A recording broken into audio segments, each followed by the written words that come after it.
Good Thursday morning, everybody. John and Lance, along with Dell, for the next 3 hours here on ESPN 97.5 and 92.5, and off we go.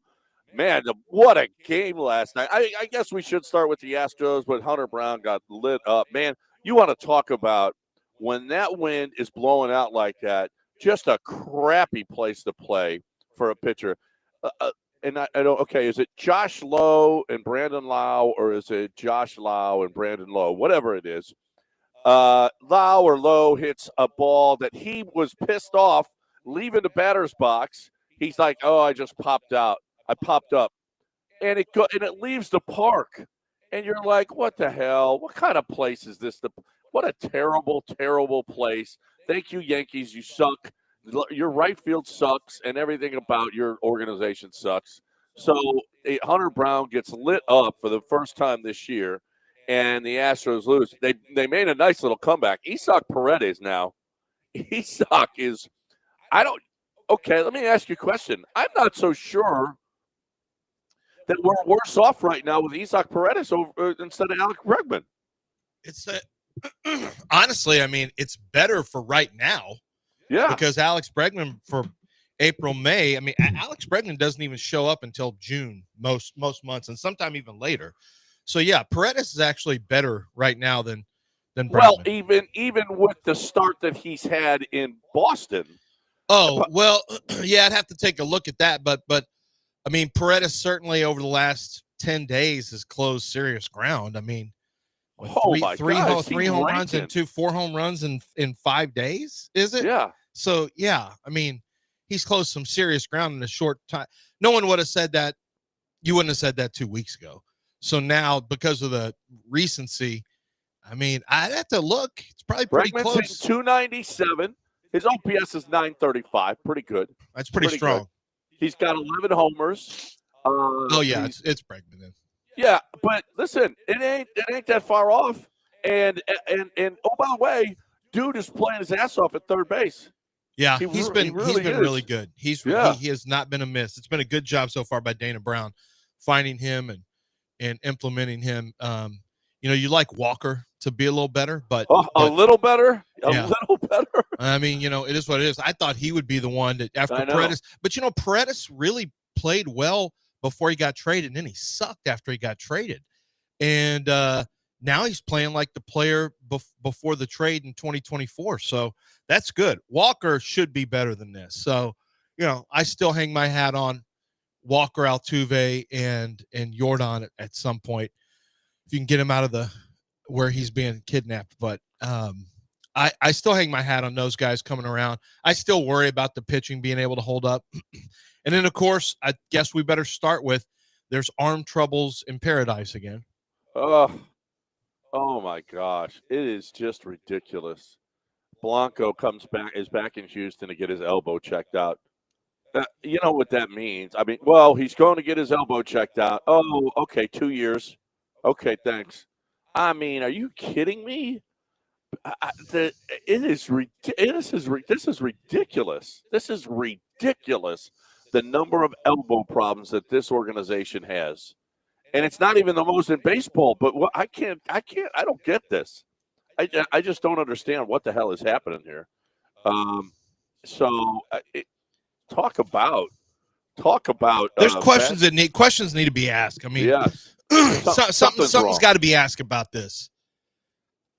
I mean, Jim Crane's got to be getting a little pissy about, hey, why is it in our organization all these starters are having to have arm surgeries and having to and maybe hopefully this doesn't happen in this particular instance, but how do you not ask that question? Is there something? Well, but again, when we looked at it, Dell looked it up in what were we, third or fourth or whatever in elbow problems in the league. There were a couple of teams, at least a couple of teams ahead of the Astros as far as elbow problems go. No, I pulled it up. But it's not in the last 3 years. There's not. Yeah. Not in the last 3 years. We have more than eight. Because we didn't count Verlander in it. Right? I take it back. Yeah. I think the Mets. I think it was the Mets or the Dodgers when you counted minor leaguers. But I mean, if you go back just to 2000 if you just go back to 2000. If you go back to 2000, Well, we're up there with the highest in the league. Well, let's face it. If the Astros didn't have all the injuries, Renel Blanco and J.P. France would have been minor leaguers. Yeah. I mean, there it is, guy after guy after guy now that they have to bring up, and they're just throwing anything against the wall. I mean, when you look at Walter's career, you're like Walt, whatever his name is, the guy Walton, who pitched the other day. I mean, when you look at their careers, there's no reason that they should be starting on a team that thinks it's contending for a title. I mean, it's just now ridiculous. And the Blanco now too. Oh my gosh! And listen, he threw more innings than he's ever thrown in his life. Taylor Scott was the same thing. You know, he threw 68 in his next 68 innings. His next best highest was 12. Yeah, you know what? They're gonna fall apart. Yeah, but he threw more innings. Well the next John, how many innings were there? He threw more innings than he had thrown before. But my God, we act like he was working in a coal mine somewhere. He didn't throw enough. Like the innings relative to the history of Major League pitchers wasn't really that big a deal. You know what I mean? Like Renel Blanco didn't throw. He's not even in the top 70% of total pitches that a pitcher would throw and an average starter would throw in a year. So it's not like he was, it's not like a crazy workload. It's more than he had ever had as a major leaguer or minor leaguer. But is it enough to send him to a hospital? Which, you know, I mean, God forbid, he has to have surgery. Apparently, I know. That's why that's why some questions need to be asked. Like what? I want answers. I can tell you this. On the professional level, when this starts happening, they start looking at the training staff. They do. And it may not be the training staff's problem, but they start looking at team doctors. They'll look at surgeons. They'll look at strength and conditioning coaches. I've seen it happen before in basketball and baseball for a fact, talking to people who have made these decisions, who said you have to start looking at everything to find out. You look at off-season conditioning. You look at nutrition. You look at stretching. You look and baseball. I don't know with baseball. I don't know as well with football. I know the best, but it's an elbow. But and I don't know that there's anything to fight this with it. As many. Then I assume every pitcher on every staff should be having elbow issues. Well, dude, it's an epidemic. Because this is happening to starters for the Astros. These aren't just throwaway pitchers or whatever. These are starters on top of other starters on top of other starters. I mean, you got to look and say, hey, why is this happening so much to us? That's an honest question. Random team, Phillies. How many have the Phillies had? We should go look it up. Why do the Phillies have less than the Astros? Yeah. Is there a reason? Is this all just coincidence that every year multiple pitchers go out with arm injuries? Because if it is, then I guess it's just a hell of a terrible coincidence. But if not, this is now dating back to, and we've always felt like McCullers was an outlier. So I almost don't count McCullers. But since McCullers, it's been Justin Verlander, it's been Urquidy, it's been Garcia, it's been Javier, it's been France now. Granted, that's shoulder, so it's a little bit different. But it's a massive amount of pitchers. And then in between, Lance McCullers for 2 years missed. Something's not right here. Something's not right. And maybe it's coincidence, but I guarantee you Jim Crane is digging around in the background saying, hey, do we have something that we're not doing that other teams are doing? It doesn't take a long study. It's just some simple Google search will find that it's not happening in other organizations like this. Yeah. I don't know. I don't know if it's the way that they go about it now. I blame the killer bees. I know this. I blame the killer bees. Well, wow. Saying. I mean, boy, they've been catching it lately over here. No, I've been catching it. Oh, yeah, all I did was just throw the grenade back. Oh, I know. You have been catching it. I just threw the grenade back into their foxhole. Right. Anyway, yeah, I don't know. I think it's the way that pitchers go about it now. I mean, we've seen a huge decline in batting average in the league because of the way that batters go about it. And we've seen, and now I think the way that they fire every pitch. I mean, Hunter Brown is humping it up at 98 in the 8th inning. And I don't know it's great. It's great when you're on your 98th pitch that it's coming in at 98. I'm not so sure, but I do know that we can't have any more of this. Goodness gracious. Renel Blanco finally started coming around a little bit. I didn't think this was going to be a great year for him because he did hit the most innings he's pitched, and usually is. And he had never had a year anything like this, and he's in his 30s now. Right. Like, it had outlier written all over it. It was an outlier. So I didn't figure that this was going to be a great year for him. And, he did. He had the 11 strikeouts the other day. And maybe there's a reason that there's the elbow now. He had a start since then, but I don't know. When I heard that, I was just like, are you kidding me? And every time they go, well, he's going to go get his elbow checked out. Done. I know. When's the last time we got good news from that? No. Well, everything checked out. Elbow was fine. He's just a little bit great. Yeah, it just turns out he's a little fatigued, and we're gonna give him we're just gonna skip a start and he'll be fine. That's happened never for the Astros. Yeah. I'm assuming he's out 2 years now. That's usually what happens. My elbow's sore. See you in 2028. Girly Pop Sean had a very grim thought, because when's the lockout? 2027. We expect a baseball lockout. He said Renel Blanco thrown his last pitch as an Astro. That is grim. Girly Pop Sean Mapes. He said the timeline for an Astro pitcher is about 18 to 20 months or so. Then you throw in what is likely a lockout when he would be coming back, because baseball is on the precipice, is one of those. Yeah. Could he have pitched his final pitch? Baseball pretty much has to lock. The owners have to lock out. Is that his name on the show now, Girly Pops? No, Lance. Remember that quote you attributed to him? Yeah. What was it again? Girl, stop. He's incorporated into his Prize Picks ad. I told him about it. Now he's we may have to give Prize Picks a free spot on the board. I got to hear it. Now he's doing Girl, it. Stop. That's why Mapes is an elite producer. That's what everyone. That's the streets. That's what everyone's saying. Yeah, that is. Girl, stop. Girl, stop. I asked them, who's going to get tired of this first, me or you? And I think the clear front runner is me. You, no question. Clear front runner listening to him do that randomly is me. You've heard the term. We talk all the time.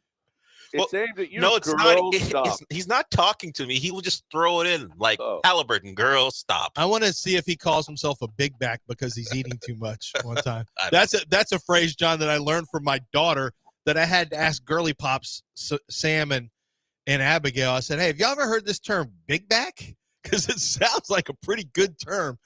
And they said, oh, yeah. Yeah, if you like if you're eating too much or if you're having big back behavior where you're just, okay, for example. What does big back behavior mean? Well, three the breakfast tacos come in from my guys at Taquerias Arandas, and you grab three breakfast tacos and eat all three. That's big back behavior. Big back. Like Biggie, my daughter's like, Sam goes, yeah. Sam said something about, yeah, sometimes I do that Biggie behavior. And I'm like, man, what? It's a whole I didn't even language. But Biggie is what about big back being a big back? I said, can you say that about people? Isn't that? And Sebastian goes, Dad, mostly girls just say that. Like, okay. Well, what if you steal an intern's hamburger? That's big back behavior. Yeah, that's big back behavior. Yeah. Mm-hmm. Mm-hmm. Yeah, that's big back behavior. I thought that's what I thought immediately. It's been a big back. Yeah. Stealing interns' hamburgers. Sure. Big back absolutely. Behavior. Yeah. Absolutely. And but big back is, that's kind of an aggressive term. Man, you're such a big back. Yeah. Do you say it to friends because you can say that to them? I guess you can say it to only your friends. Yeah, I don't know if you can say that to you can't, a girl you don't like. Say that to a girl. No. That's over the top. You can say it about yourself. Can a gay man say it to his girl best friend? Oh yeah. Because they cut them up all the time. I think that can happen. Yeah, but girls can say it about themselves. Yes. Because you know how girls are. Like guys are going to say it to another guy. I guess you could say that. Girls can't say it to another girl. They're never friends for the rest of their lives. Can a guy? Because the grudges run deep. Can a guy in LA say to a guy back in Houston, "Hey, flip me over"? Oh yeah. Wow. Hey, flip. Yeah. Like John said to Michael Carroll yesterday. Something terrible happened at the end of the show. Something just terrible happened. You gotta flip the switch. but I know what you meant, but you didn't say that. You said, "Hey, Michael, flip me over." I'm like, what? Listen, who's in that room back there? Listen, girls, if girls about, I don't know, 20, 25 years ago we're in Baton Rouge, and my brother-in-law starts getting into it with the people that were in a bar with us over a napkin.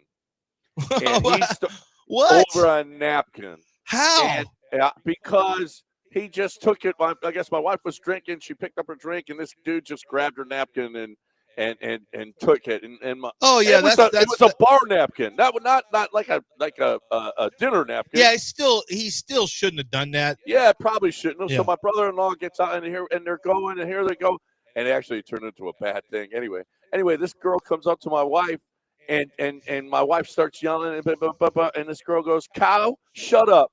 And my wife went, "What? Cow? Did you just call me a cow? You do not tell another girl, big back, cow, a fat butt, none of that. You do not say that. Well, you do say that if you want to get to them. If it's on, yeah. If it's on. And did anyone respond with, "Girl, stop"? No, nobody said "girl, stop." Nobody said that because it was on. It wasn't "girl, stop." It was on. Okay, that was a fun night. Anyway, look at the big back talking. That's what your wife could have come back at her with if she had. That way, she would have invented the phrase then. Yeah. You better bring that big back, girl. All right, we got a break. Hey, when we come back, there's if you're a fan of men pushing other men on the bottom, you are going to be in luck with this next segment.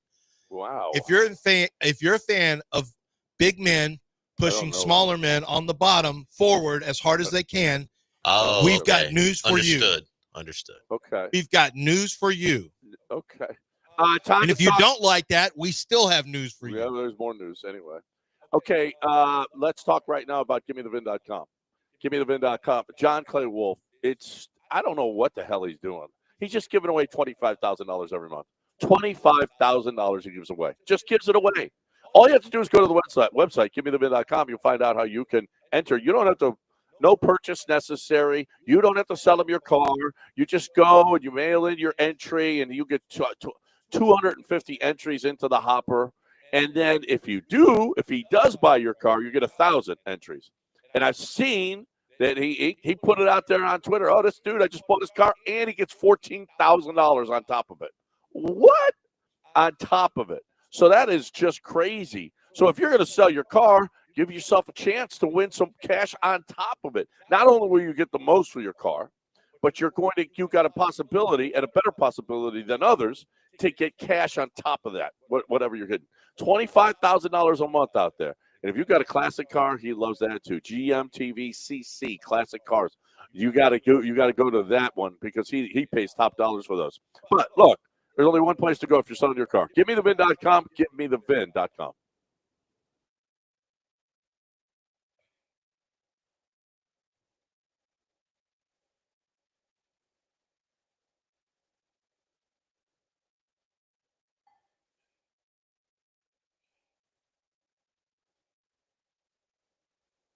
Hey, Dell.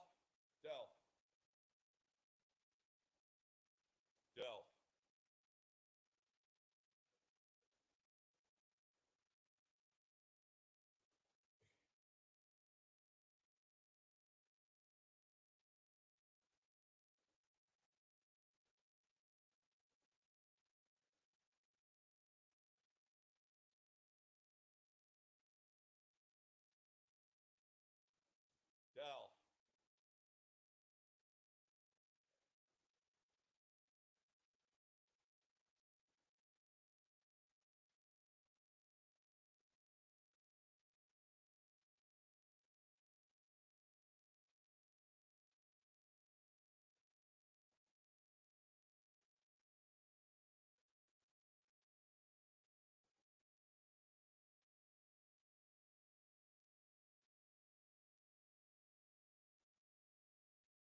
You are listening to Houston's longest-running sports radio morning show from the Veritex Community Bank Studios. Here's John and Lance.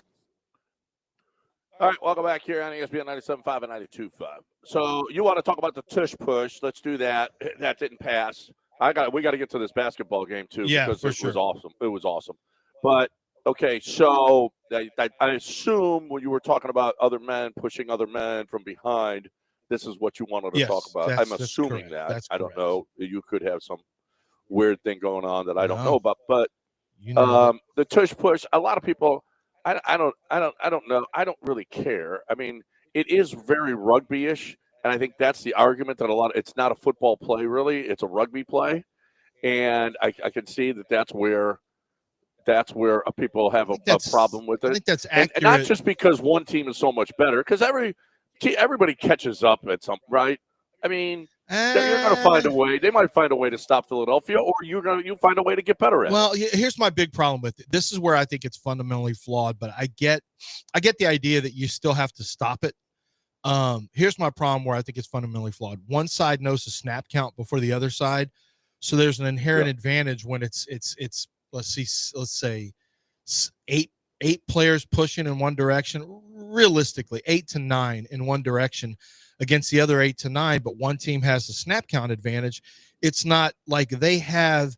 It is perceptible when you slow it down that one team is going to be able to gain an advantage in terms of the line of scrimmage, and it's I haven't seen anyone stop it. I've never seen anyone stop it for Philadelphia. I've seen it stop a little bit with some other teams, but one team has. So I guess that's the argument, is if every team was always successful, but other teams don't do it as much for whatever reason, and they don't do it exactly like Philadelphia does it.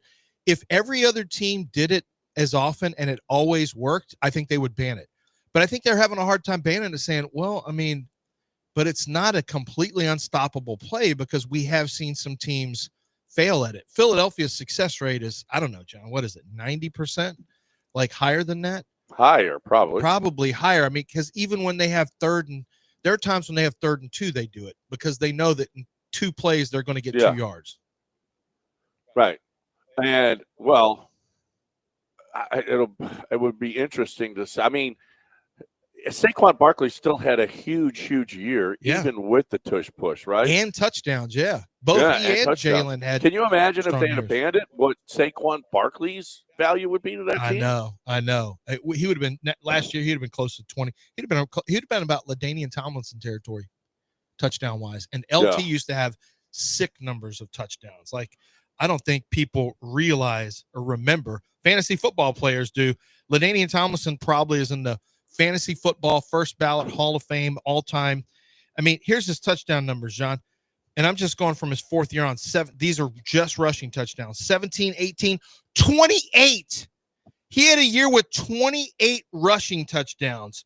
28 rushing touchdowns one year. Wow. And three receiving. He had 31 touchdowns one year. Then it was 15 the year after that, 11, 12, and then it fell off. Let me see, 1, 2, 3, 4, 5, 6, 7. Sure enough, it started falling way off after the 7th year, which is the magic year to me. That's why I think you draft good running backs in year 1. I mean, you draft them in the 1st round, then you keep them for 2 franchise tags, 7 years, all done. Bye-bye. Yep. Well, what year is Mixon going into now? Oh, Joe Mixon, he came out in 16. So it's catching up with Joe. He's only 28 though, but it doesn't really matter it doesn't matter how many years you had in the league. I mean, how old you are, it's years in the league. So he's got 1, 2, 3, 4, 5, 6, 7, 8. One of those years he had only 6 games played, but he's starting to pile them on a little bit. 1,800 carries. Yeah, that's something to keep an eye on with him. I mean, 8 years, this is about when it will fall off. He's going into his 9th year. You really got to watch that because he had a phenomenal year last year. You know, and he's not an outlier, but you know how you talked about you knew Renell Blanco probably. If you look at a regression to the mean, you could argue that a little bit with Joe Mixon. I think because of the age, more than likely he will have a lesser year than last year. Now, he ran for yards per game. He ran for 72.6 yards per game. May not sound like a lot to you, but that's actually pretty high. He had 1,016 yards rushing, 11 touchdowns in 14 games. That's pretty good. Had he played every game, you're talking about a guy who would have run for 1,200 in the neighborhood of 1,300 yards. Yeah, no, he had a phenomenal year. Yeah, he was terrific. Yep.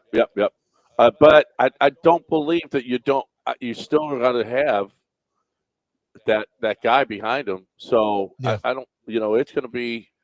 You've always got to be ready for him especially the running back, and especially now going into his ninth it's year? not like he's not fragile or anything like that, but he runs so hard he's gonna get beat up. So tush push stands for now. Brotherly shove is. Why do you think it didn't pass? I don't know. It felt like there was some momentum going to ban it. I don't they know. missed out by 2 votes. It was 22-10 in favor of banning it. Yeah. So they needed 24. Oh, so that's a pretty big majority. Yeah. And the reporting coming out of it were there was intense meetings where Lurie, the owner of the Eagles, spoke for hour plus about the play. They had Jason Kelsey in there talking about the play, and apparently Lurie made a comment that didn't sit well with Troy Vincent because it was, I don't know, maybe somewhat sexual in nature, and there were women in the room. So it's on ESPN right now. All the things that went on. Hold on. What was Jason Kelsey doing in there? Didn't he have commercials to film? No. How did he have any time to go to a meeting? Didn't he have a podcast? No, he was in there pushing to make sure the play remained. So it was an impassioned meeting trying to keep that play alive. I will say, Kelsey, one of the damning things for me in terms of banning the play is that you have a tiny little 290-pound center who's at the forefront of it. But also when you watch, they get such unbelievable push reestablishing the offensive line. It's like, how does every team, I don't understand. It's not like Kelsey's this 320-pound guy yet. He's, the amount of force that comes from the wedge, it's unbelievable. It's when you see the overhead shots, I've never seen anyone create that amount of restructuring of the offensive line in a quarterback sneak. I've never seen it before like that. Steve McNair used to be really good when he would do it.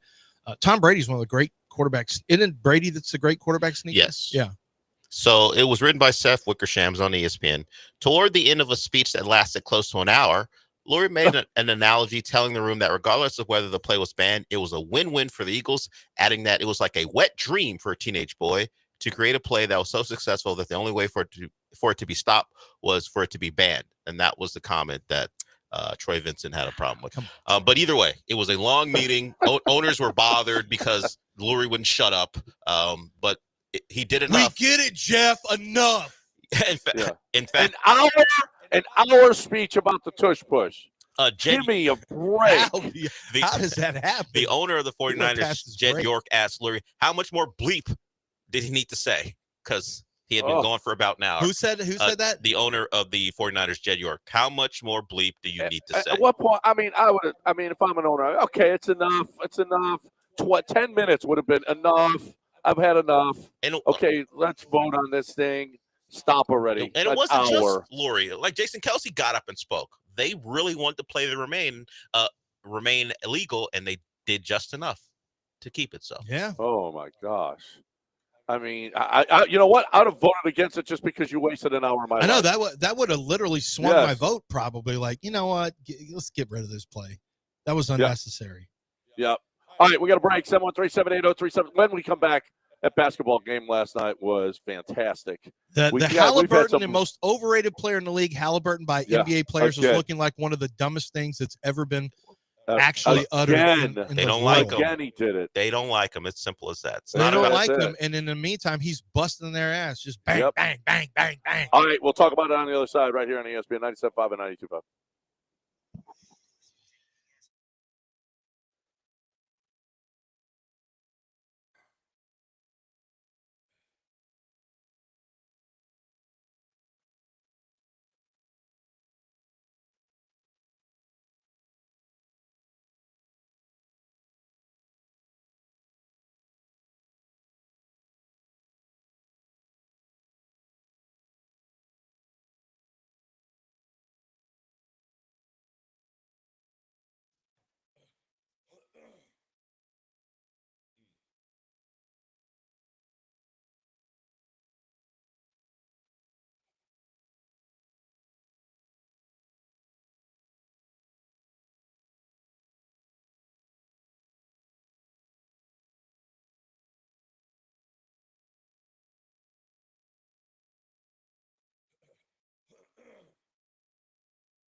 You're listening to Houston's longest-running sports radio morning show. From the Veritex Community Bank Studios, here's John and Lance.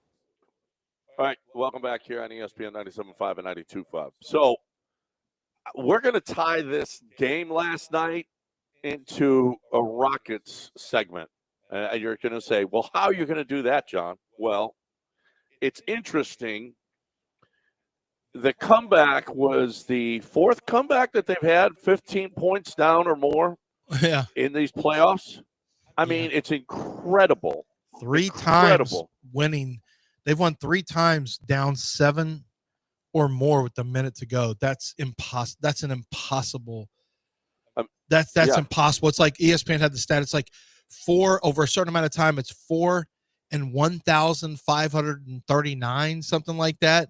4 times it's happened. At that 1,539 times it hasn't happened. They've done it 3 times this postseason. I mean, it can't happen. It just and they've done it time and time again. And the crazy part is Tyrese Halliburton. If you didn't see it, Tyrese Halliburton on the last play, he was down 2. Well, it's not the last play. Down 2. He gets the ball. I don't know what, John. Less than 6 seconds. Gets down the court. Actually beats his man off the dribble. But really had no intention. I know there was a defender there. I think Cat was there. But he really had no intention to get into the basket. He immediately turns around and, does a double step back behind what looks like that earlier. He did that in the last series. He did the same thing in the last series. That's all he does is he searches for – he's not going to go to the rim. He's trying to beat you with a step-back 3, no matter what. And he got all the way to the free throw line and basically turned around and sprinted back to the three-point line and shot – what looked like a 3, it hit off the backboard, went all the way in the air, straight up, and came right back down. You can't imagine it. At the back rim. The likelihood of that going in, and he knew it was crazy. He knew it was going in and hit the back rim, shot up in the air about, 5-6 feet, and came right down through the basket. The likelihood of that ball going in is it has to be less than 1%. Oh, I mean, that was. I don't know. I don't remember the last time I saw a shot like that. Last time I did was when Toronto Raptors beat. It was the Kawhi Leonard shot. Kawhi did it from the corner. That was the last time I've seen that. That was a little bit different too, and then it bounced a couple of times. That was 2019. This shot straight in the air and came straight down. Yeah, the physics are it's less than a 0.001% probably, and so they go to overtime, but it ends up his toe was on the line. Now it ends up going in overtime. They win in overtime, the Pacers.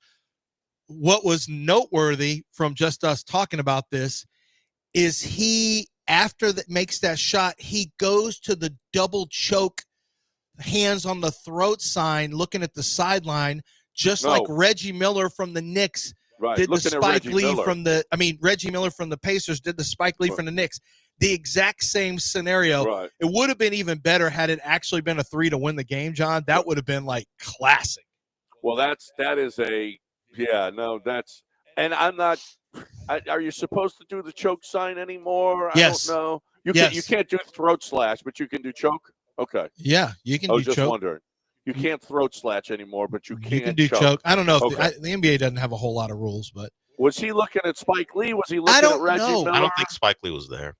You don't think Spike Lee was at Knicks Pacers? I'm looking at it. Wouldn't they have flashed a Spike Lee at some point? Well, you would think, but how does he miss that game? Is he okay? Is he in the hospital? Well, I know he's got a movie he's promoting. I think that's right. If he's promoting it, it's done. It's already past post-production. No, you got to do all the junction stuff. He was at Con this past weekend or something like that. Maybe that's it. It's either a movie thing or he's it's either movies or he's in serious health trouble because he's not missing a game like that. Well, no, it had to bring back horrific memories for him and every other Knick fan because that was that's a comeback. Nesmith was, talk about, and by the way, very little credit. Rick Carlisle doesn't, and earlier in the game there was a ball that went off of Brunson. His leg, and Carlisle said, just go back, stop. They keep doing let's review it. And he's like, and he's just, go back, just play defense, go. We'll give him the ball. And boy, did they need it. They needed it late because the Knicks had used up theirs already, so they didn't have a chance to review a couple of plays that they could have reviewed. And that foul was overturned, and if that foul's not overturned because Rick Carlisle doesn't have a review left, they lose the game. So that was there are so many things that had to happen in that basketball game that it was just an incredible comeback. Now, after the game, Scott Van Pelt talks to, and here's where this ties in with the Rockets.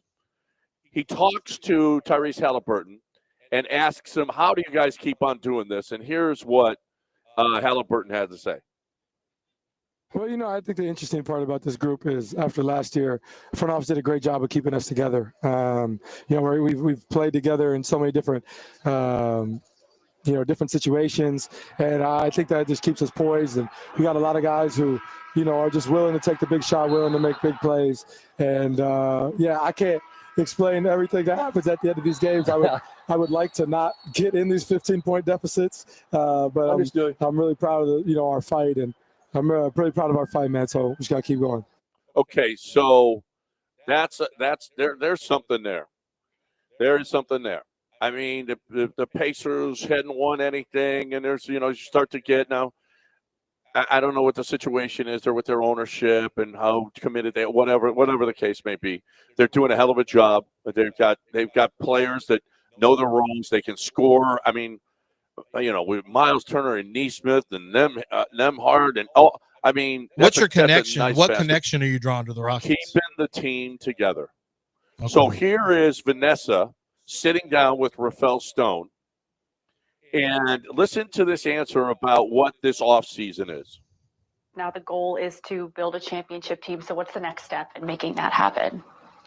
I mean, for right now, it's getting better over the course of the summer. That's what's in front of us. And I guarantee you we're not going to turn over the entire team. So we definitely, it's for our players, and young players definitely have a greater opportunity than do more veteran ones. So, and we're extraordinarily young. So for those guys, this summer is just an enormous opportunity, and they're entering it coming off this hard-fought playoff series where they should have learned some really important lessons about small things, technique, how important they are, but also like just the rhythm of the game and the intensity of the game and all of those things that, if you haven't done it, people describe it to you, but it's hard to fully internalize.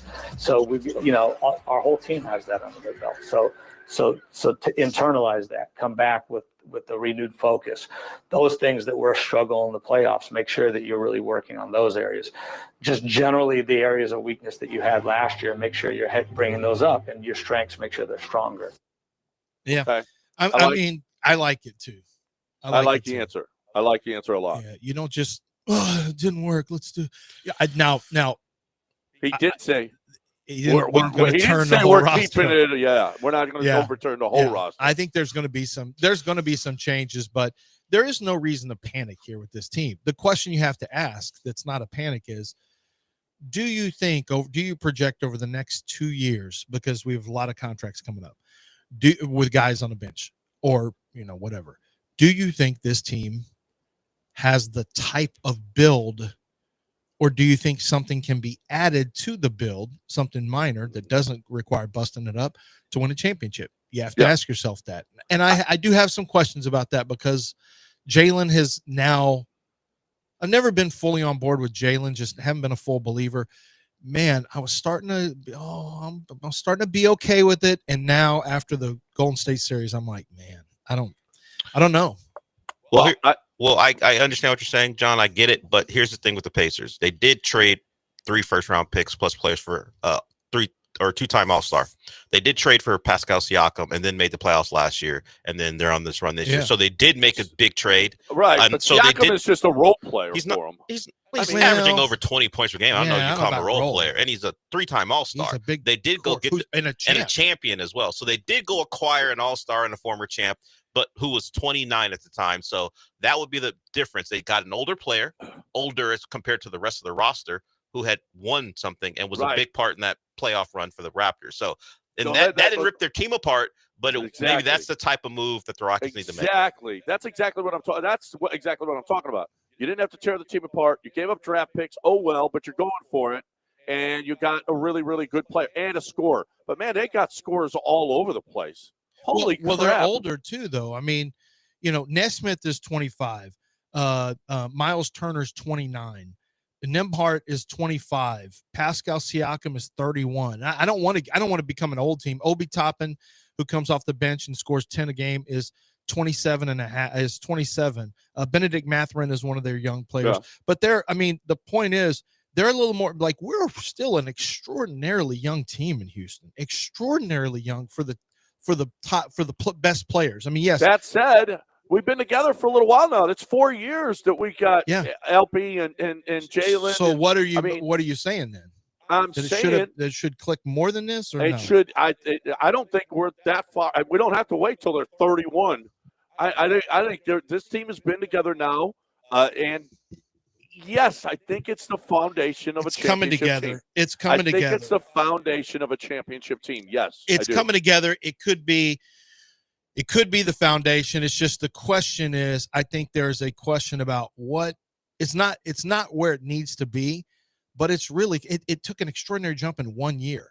All the players are still ascending who are younger players. All of them are still on ascending paths. It's going to get better. The question you have is how do you operate your roster relative to how long you have club control of them?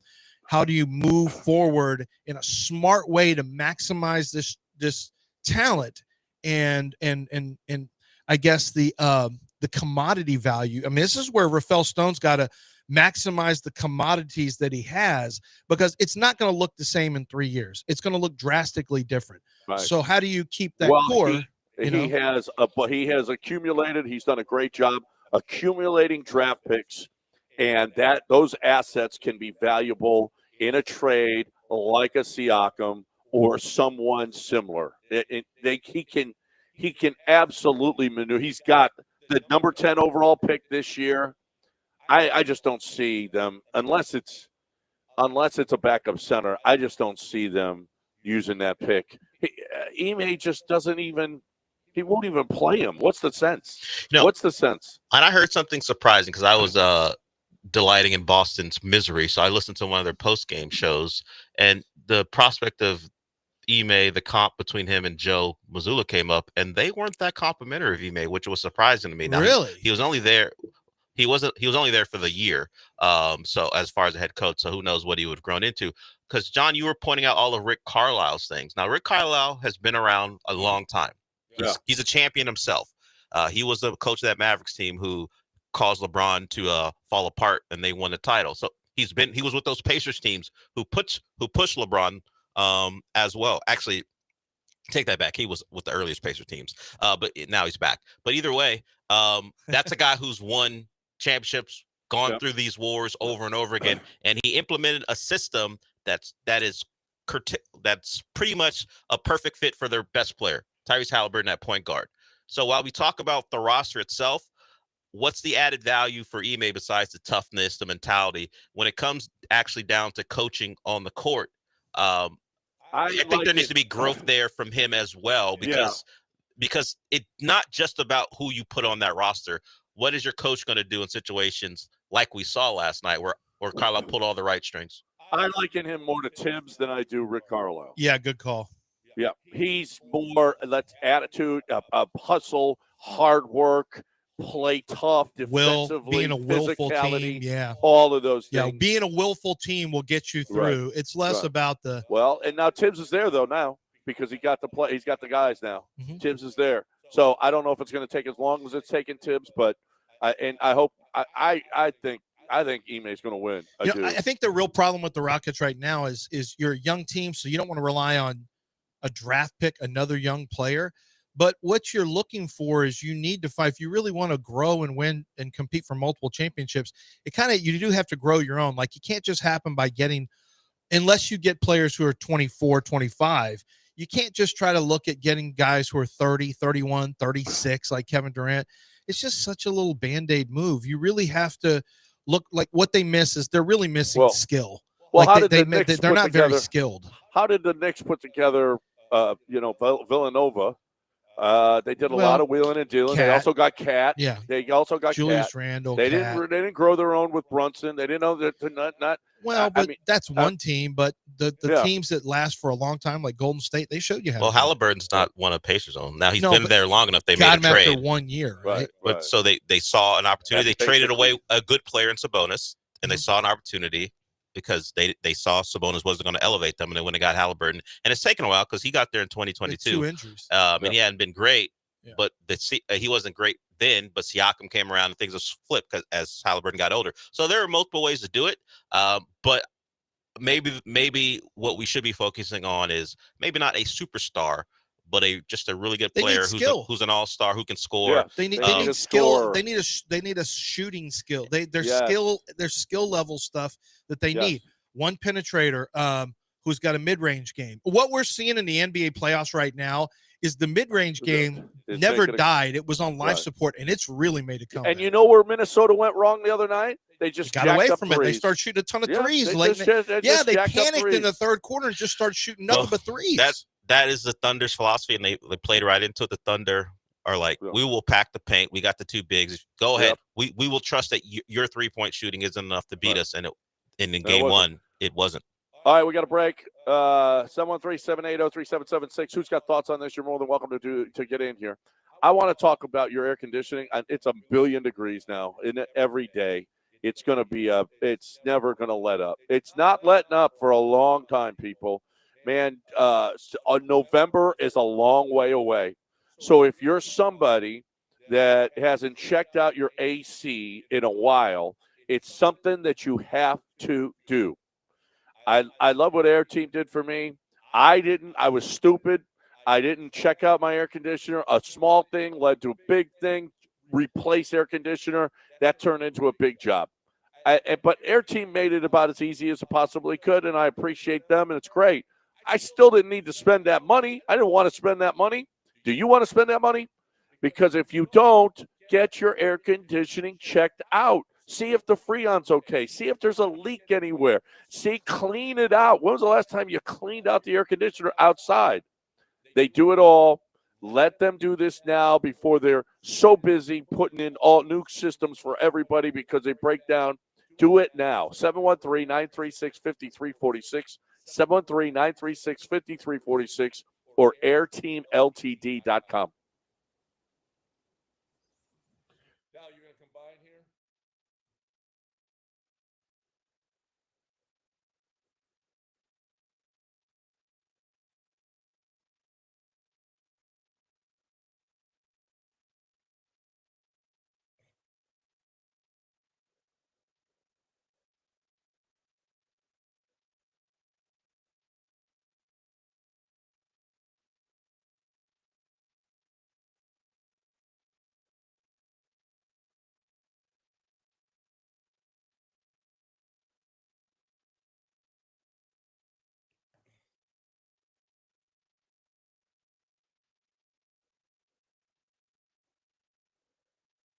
Dal, are you combining here?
All right, welcome back here on ESPN 97.5 and 92.5.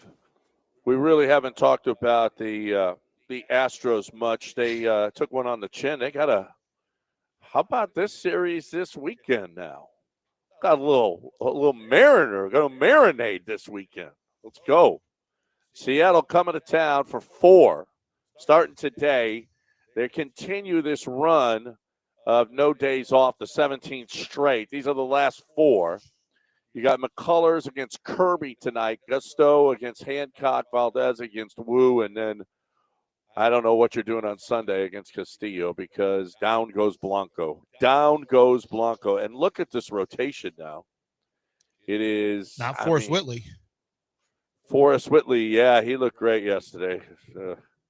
He was terrible. I was hoping he would be They better. got back to 5-4, and here comes Whitley and walk.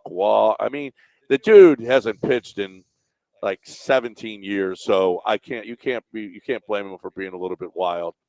But what was a 6-man rotation, you don't even have 5 now. What was a 6-man rotation, and one of them, Gusto, is who? You're like, really? Now you're counting on Gusto being a mainstay for you now. You don't even have – you're trying to get to a 6-man rotation because all these games in a row, and you can barely muster 4. That's how bad it's gotten. So this is incredible, the bad luck or the I don't know, Ricky texted after we fired which they didn't fire him, they just didn't renew him. Who Dell calls the butcher of what do you call him? Butcher of Texas Avenue. What's his name? Our boy. Yeah. Pitching coach. The butcher you call the butcher. The butcher of Bel Air? Yeah. Yeah, the butcher Strom? of Bel Air. Yeah. Strami. Ever since then is when the epidemic started. But I think they would listen, the spin rate thing is, I think that's the key to everything is they continue to try to spin as much, and the Astros put such a premise. They love the spin rate so much that I think maybe this is what's causing them the elbows to have problems. Whatever the case is, it's gotten to a point now that's just almost ridiculous. It's almost ridiculous how many pitchers they've got down. Another elbow now with Ronel Blanco, for those of you who didn't hear. And the Astros, Hunter Brown just got lit up, but he got lit up in a park that holds 10,000. I mean, they didn't sell out a 10,000-seat stadium yesterday. Of course, it was a day game in Tampa. Would you have sat outside in Houston yesterday to watch a baseball game? No. I mean, what are you talking about? I mean, in July, I said yesterday, I made a mistake. I said they have 6 games. They have 8 games in July at home, and they have 8 games in August at home. Major League Baseball just realized this. They said, well, what are we going to do? How are we going to get people to actually and how are we not going to kill this baseball team by making them play in Tampa outside in July and August? Yeah. And the answer was just go on the road. We'll have all road games. And that seems to be the answer for them because it was ridiculous yesterday, and it's not even June. So it's going to be. I don't envy those poor people. They had the ones that did show up, and there were Houston people out there. Yeah, I mean, God bless you going out there and supporting this team. Was it on getting the road. hotter and hotter, earlier and earlier? From a weather standpoint, I think most new stadiums, other than in the Northeast, I think most new stadiums are going to have serious discussions about retractable roofs. Even if it's because they're multifunctional uses. If you have a retractable roof stadium, you can do, like, I'm assuming, does every town have rodeos too? I'm assuming Kansas City, I'm assuming Miami has their own livestock show and rodeo. I Del, don't believe so. Do they have a rodeo also? They have a Grand Prix. Does Minnesota have a rodeo also? I don't know whether they do or not. Where the Minnesota Bun Bee does stuff? Does he gets his own day? Is there a rodeo for Charlotte, North Carolina somewhere? I don't know that. Does Boston have their own rodeo? Doesn't feel like in it. Fenway somewhere? I don't feel like they Nope. care about that. I was assuming everyone else had rodeos too. No. And does everyone have cook-offs? We're Houston. We have Chaps. I mean, cook-offs are Spurs. fun, but yeah, I don't know if they determine what a stadium looks like in a certain that city. has nothing to do with the Astros. So I mean, Well, yeah, but you need multifunctional stadiums. We have NRG Stadium is retractable. Of course, I guess the baseball stadium is retractable too, obviously. But my point is, even if it's a city that doesn't have a retractable roof and the weather's not like our weather, once you have one, it does allow you to have different events there, concerts and whatnot, where you don't have to worry about rain. So it's a lot more expensive, but I wonder if the question is going to start becoming about, the whole process of who's going to pay for stadiums is getting really tricky because basically Chicago's dead. Like Chicago, the Bears are going to move and they'll be in, where is it? Arlington Heights. What's it called, John? Yeah. That looks Arlington like a done deal that if they're going to get a new stadium, they cannot, downtown Chicago's not going to work. You cannot convince cities to put any money in anymore. Too dangerous. You can't do it downtown Chicago. No chance. No. I mean, not every night going to downtown Chicago. Yeah, the Irish and Italians are at war, so you can't have it down there. Yeah, you cannot do that. The Irish. There's been a war going on for 100 years, bootlegging and drugs, and the Irish and Italians are back at it again. Again, yeah, it is. It's a war zone down there with the Italians and the Irish. Yep. 713-780-3776 is the number if you'd like to get in here on ESPN 97.5 and 92.5. Hey, can we mention it's 8:04. We're good right now, Dale, right? We're not over the break. We're good. This is good time. Okay. This is a good time. We just mentioned that an owner, an acting owner, one who tweeted at the Indiana Pacers, Jim Irsay, passed away yesterday. Yeah. And he was not, most times, first of all, you don't see owners die often at all in any sports while they're actively engaged in owners meetings and things like that. This is a extreme rarity. What's even more rare, I think, is the fact that, I guess that's what's even more rare. You just don't see, this was not something that was, he's been sick for a while. No, this just came out of nowhere. He wasn't at the recent owners meetings though. It's not. Yeah, I guess. Okay. Yeah. I guess he was a little, he was sick, but there wasn't anything that I heard mentioned that there was anything, like he was in serious trouble. Like I said, he tweeted something about the Indiana Pacers a few hours before the game. Oh, or several hours before the game, actually, earlier in the day. But he had been sick, so he's he's only 65. That hit me. 65, and what hit me is that I thought he was a lot older. Yeah, he looked a lot older. Yeah, he lived. He's got a really interesting life. When you dig in on him a little bit, man, really, that guy lived a life. He's he lived hard. There's no question. He looked at, and apparently his body said, "You've lived a hard life, sir." And you know what? He was the owner for 30 some years. His dad passed. I think he took over late 90s or 20 something. 97. 97. Yeah. So he was the owner for about 28 years, and he went hard at it. So God bless. He lived a shorter life than I would have expected. That kind of caught me. That at 65. That means he was an owner at 38? Especially with a guy with money. You would think a guy with money would be able to live longer, but apparently that money meant he was able to dabble in a lot more things than he should have.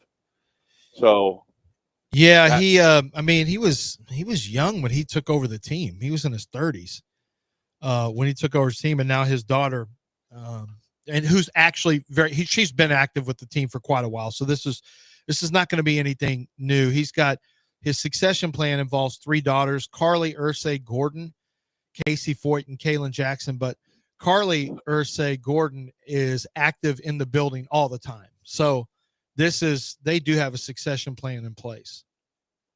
Well, that's good. Which one of them is Shiv? Irsay Gordon. Oh, well, there's no Tom here. No.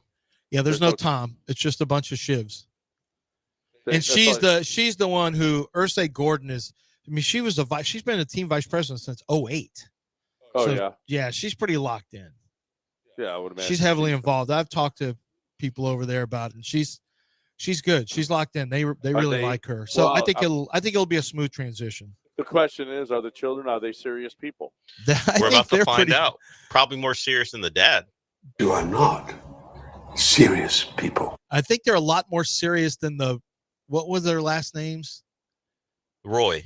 Yeah, the Roys. The Roy's kids. I think the Ursays are probably a lot more serious than the Roys. Yeah. I don't think there's a Kendall. I don't know. You don't know if there's backstabbing going on. You don't know. Yeah, women are more serious than men typically. Yeah. We're more likely to have the F ups. Men can be very, very serious, but if you say, man, you don't often hear like, she's such an F up. She's running around at strip clubs doing blow. Like, that sounds like God. What? That sounds like Kendall. Is that the only way to F up is going to strip clubs? clubs? No. But it's one of several. That's one of several. But women aren't typically F ups. You don't usually talk about a daughter in a family being an F up. To Lance's point, you don't even know who Biden's daughter's name. You don't even know what Biden's daughter's name is. No. You know, Hunter, true. Do you know you knew Billy Carter? Yep. Yeah, that is true. That is true. No question. Girl, stop. And Chelsea Clinton, Obama's daughters, never hear anything. No issues, no. No problems. No problems. No issues. The daughters don't make a lot of Don Jr. If Ivanka pretty much is Ivanka's the girl, right? Yeah. You don't hear a lot about her. It's the boys that you always hear, like, oh, yeah. I hear a little bit. I hear some things about that one. The girls are always, Women handle their business in silence. Quite frankly, you should hear more about her than Don Jr. Yeah. She made a trip to Philadelphia. Is this Captain Spin Around talking? Maybe. But she made a trip to Philly because one of Philly's DBs has a crush on her and made it known publicly. So she on a trip to Philadelphia, she went to the Eagles facility. Hold up. He wasn't there. there. Does Jared Kushner know this? And she's going to see DBs? I think it was Eli Ricks. The way you make it sound is like she found out that Eli Ricks tweeted about her. Because, they went to the White House, and he was like, or have they gone, or are they going to go? Either way. He mentioned. Yeah, they went. He mentioned how beautiful he thought Ivanka was on social media, and she, I guess, on a trip to Philly. Yeah, Ivanka Trump visits Eagles locker room looking for a player who called her beautiful. Yeah. Jared. She left a note. Left a note. I'm just saying, this could end up being on one of those sites that we can't access in Texas. No, I don't think that's it. But how about that? What a nice person. I know. Yeah, I got it, Lance. Lance just said a word that he won't put out on the air. Thanks. I know what you meant. Either way, Eli Ricks missed out on his chance. Yeah. Did he? He wasn't there? He wasn't I don't there. think he did. She just made a flight just to go see him. Well, I don't know if it was just to see him. I'm sure she had business. But Jared, you don't care if Eli and I go have a drink, do you? Oh, what boy. are you doing? That's what Shiv did. It's true. Shiv did. That's Shiv behavior right there. We don't know if they have the same type of marriage that Shiv had. Exactly. Well, we know it. Well, I don't think Tom wanted her to have that type of marriage. No, he didn't. Well, what do you mean? Oh, Tom. Either way, you can go do stuff you want to do too. She just hey. That's Shiv behavior right there. I appreciate the acknowledgement. I like to say hello. Just was an off day for Eli, so he didn't get to meet her. Damn, Eli. Go to work. She did leave a note though, so she let it be known that she did it have there. a phone number on it? No.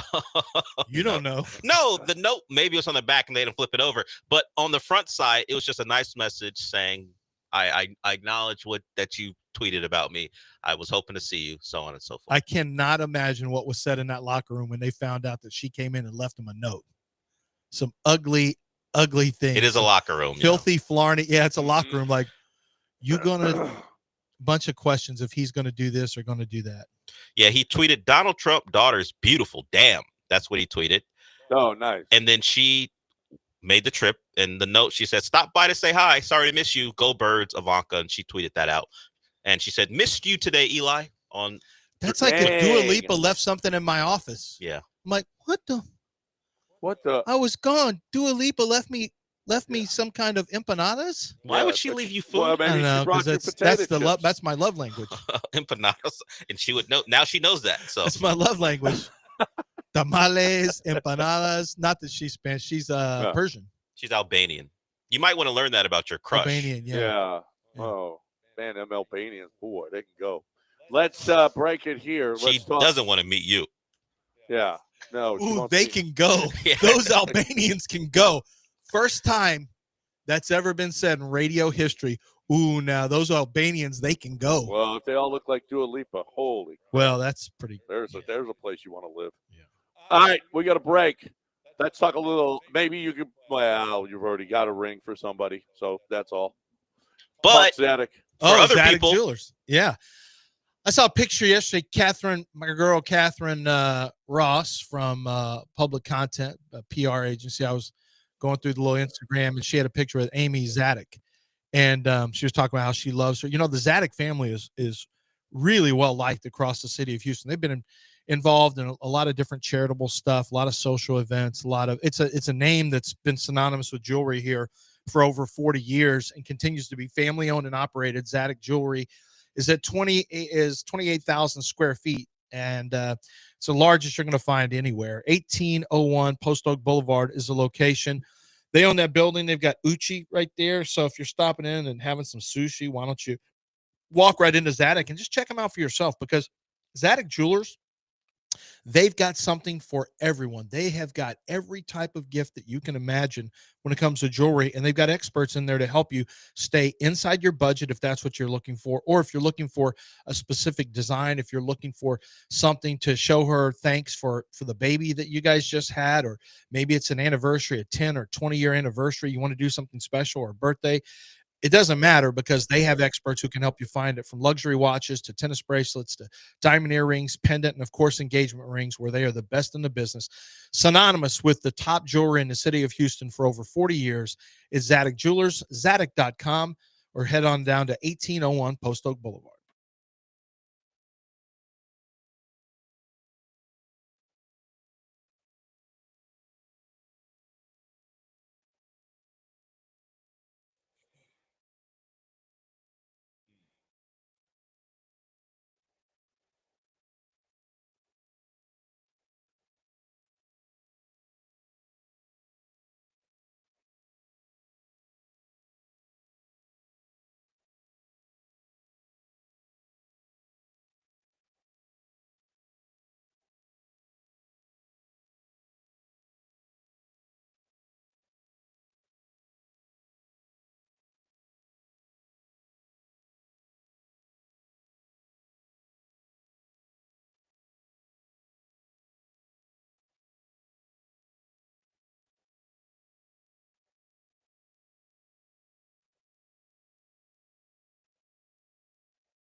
You're listening to Houston's longest-running sports radio morning show. From the Veritex Community Bank Studios, here's John and Lance. All right. Welcome back here on ESPN 97.5 and 92.5, 713-780. We had a bunch of calls yesterday. Of course, we had it was our racism show, and we had a lot of people chime in about racism yesterday. That seems to stirs the blood. It makes people push the buttons. The Caitlin Clark and Angel Reese deal. Well, you might be happy to know we didn't get to the call because he hung up, but we had a call from the light skin delegation. He just didn't hang on. Light skin did one. I did not see it. Call back in. I imagine the it was delegation because of Halliburton, I think. After Halliburton's basket, the delegation needs to call back in. Yeah. I mean, we already have a spokesman on here on the other side every day. Not every day. Why does he catch light skin more than like Steph? Because he's probably more annoying than Steph to the players, I guess. Is he? I think Steph caught it a lot for a long time from fans, maybe more than players. Yeah. Steph's an all-time assassin. Like, what are you going to say about somebody who will just completely wreck you? Well, he's starting to do some things, but I mean, Steph has championships. But Tyrese Halliburton and the Pacers themselves, they were known coming into this playoff run as front runners, where they did all their talking when they had the lead, and they were silent when things weren't going their way. And you know what Michael Jordan said, his famous line about a real man will talk when they're down. I don't really take into account what someone says when they're up. So that was kind of the Pacers' MO, and people didn't like it. You guys are annoying. You guys never won anything, and when you are leading, you got something to say. But when you're not, there's nothing. You got nothing to say. That is kind of annoying. That's when you know you got a dangerous one, is the guys who stay either quiet the whole time or the guys who let you know the whole time. I mean, that's when you know you got. I have a friend like that. Rodney Williams is like, he will say this. I remember we were on this is a separate story. I've told this to my sons. We were on a playground back when I was 24. We played ball together. He played college ball at TLC at Texas Lutheran, and we played high school ball together. And we went out to this park over off of I used to live in these ratty apartments called the Mansions on Hammerly, and they were not mansions, but we went to this park over there. It's actually right next to my disc golf course, Agnes Moffett now, and it was a bit of a rough run. But he and I were out there, and I'm just like, ooh, I don't know, man. And Rodney is from the very jump is calling guys Charmin, saying they're soft as Charmin, weak as ice water. I'm like, we don't know these guys, right? You can't be saying this. He didn't stop the whole time, down or up. I'm just like, why am I going to get stabbed or shot out here over a pickup basketball game with a bunch of dudes I don't know? And after the game, nothing. They loved him. All the respect in the world, because he kept that same energy from jump ball to the end of 3 games.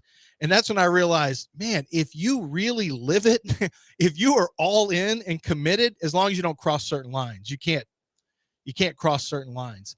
There's a respect for that kind of stuff. I want to ask you guys this. We've now seen 2 20-point leads that evaporated from the Celtics against the Knicks.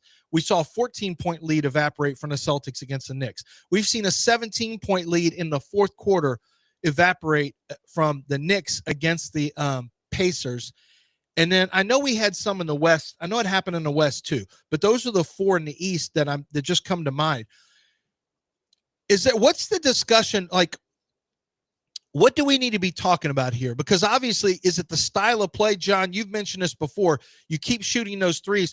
Is this early offense allowing is everyone so locked in and getting a shot in the first 15 seconds that they're not taking enough time off the clock? From a numbers standpoint, Daryl Morey had all these calculations and would say, if you're up by 10 points with 10 minutes, you're going to win at an over an 88% clip. And if you're up by 10 points with 8 minutes, you win at an even higher clip. And they had all these numbers. This entire playoffs is blowing that to shreds.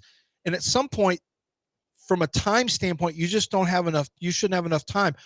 Is the early offense, the desire to get the ball up quickly, is this killing teams with big leads? Is it just settling for the threes? What is it that's allowing teams to come back from deficits that is unheard of, and yet it's happening multiple times in these playoffs? Yeah, the NBA is and like no other sport, is a game of runs. The NBA is, I mean, college isn't even. It is a game of runs, and I think that I don't know if were the Knicks throwing up threes early in the shot clock when they were up by 17. I mean, but some of it is just the 3-pointer gets you back in quicker, of course. Aaron Nesmith. That's it. And when Nesmith when he went off, I mean, holy crap! Was it most? You couldn't stop him. Most threes in the fourth quarter of a conference finals game ever. I think that's what the stat is. The 6 threes he made. How do you account for that guy doing that in that moment? No, you can't. He was just on fire. And then everybody gets pumped up defensively. You get a tip ball. You get a ball goes out of bounds. And it's just a snowball. And then you just can't stop it. You can call all the timeouts you want, but you maybe get a missed call here or there. They're poking it. They're trying to get the ball away from you on the drives, and you're not getting the referee calls, whatever. Jalen Brunson looked like he couldn't have been more frustrated.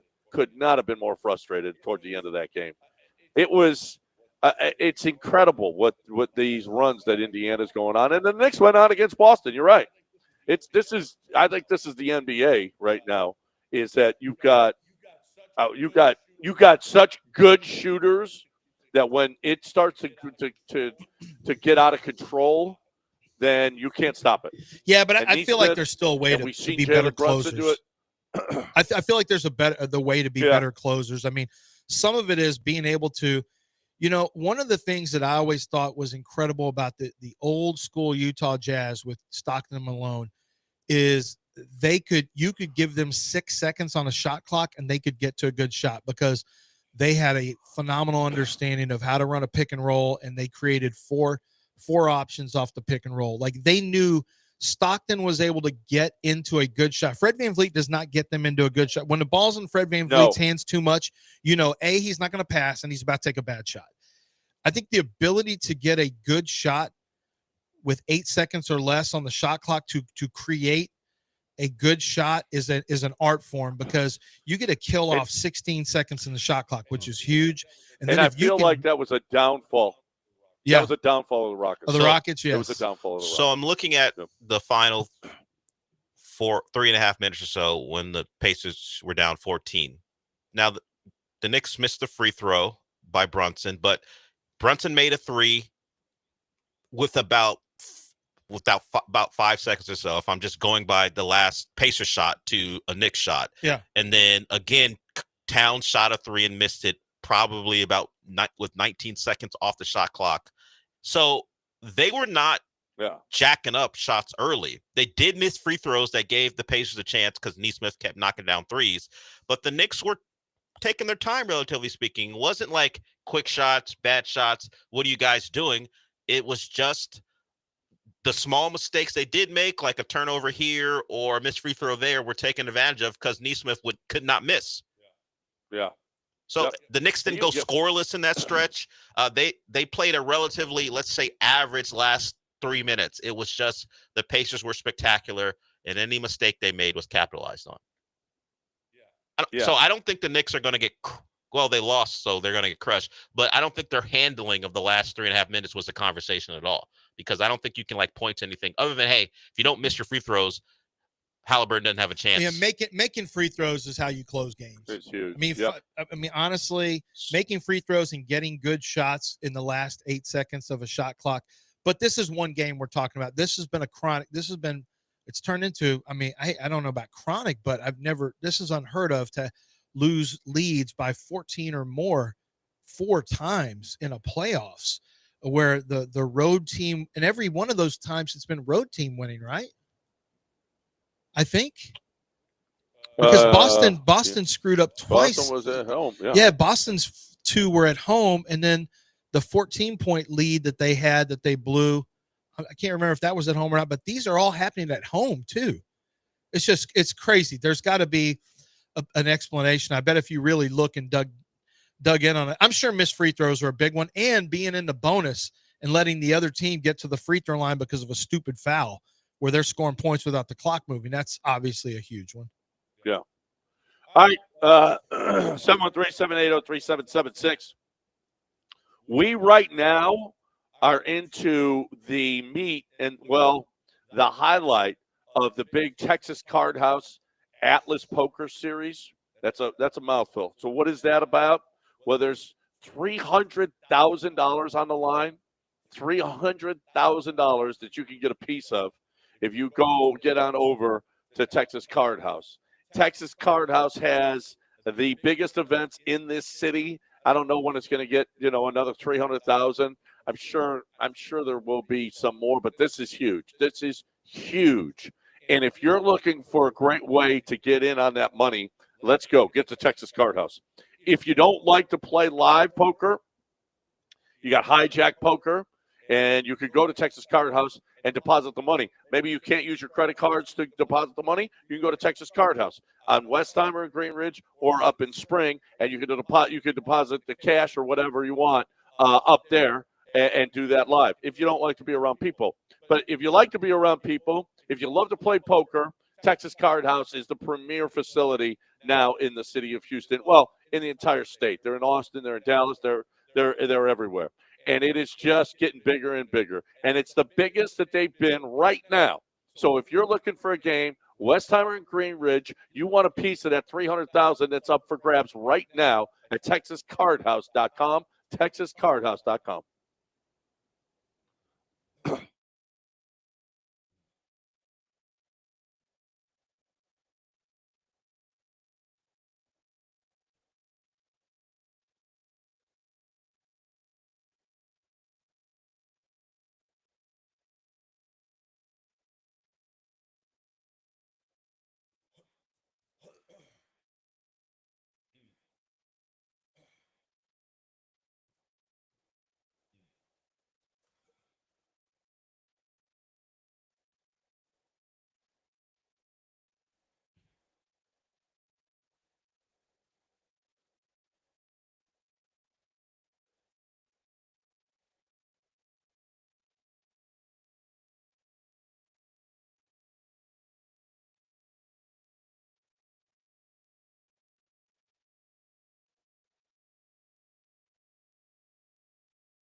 Chris in the Woodlands called in? Wow. Wow. Chris in the Woodlands called. That's unusual. That's unusual. Yeah. Go to work.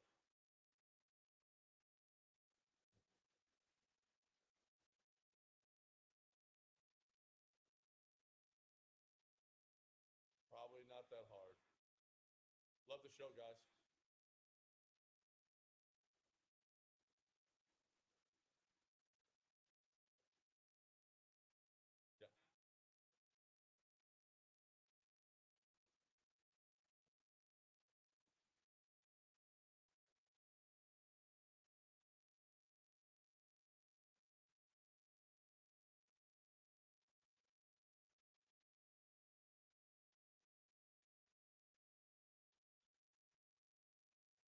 You're listening to Houston's longest-running sports radio morning show. From the Veritex Community Bank Studios, here's John and Lance.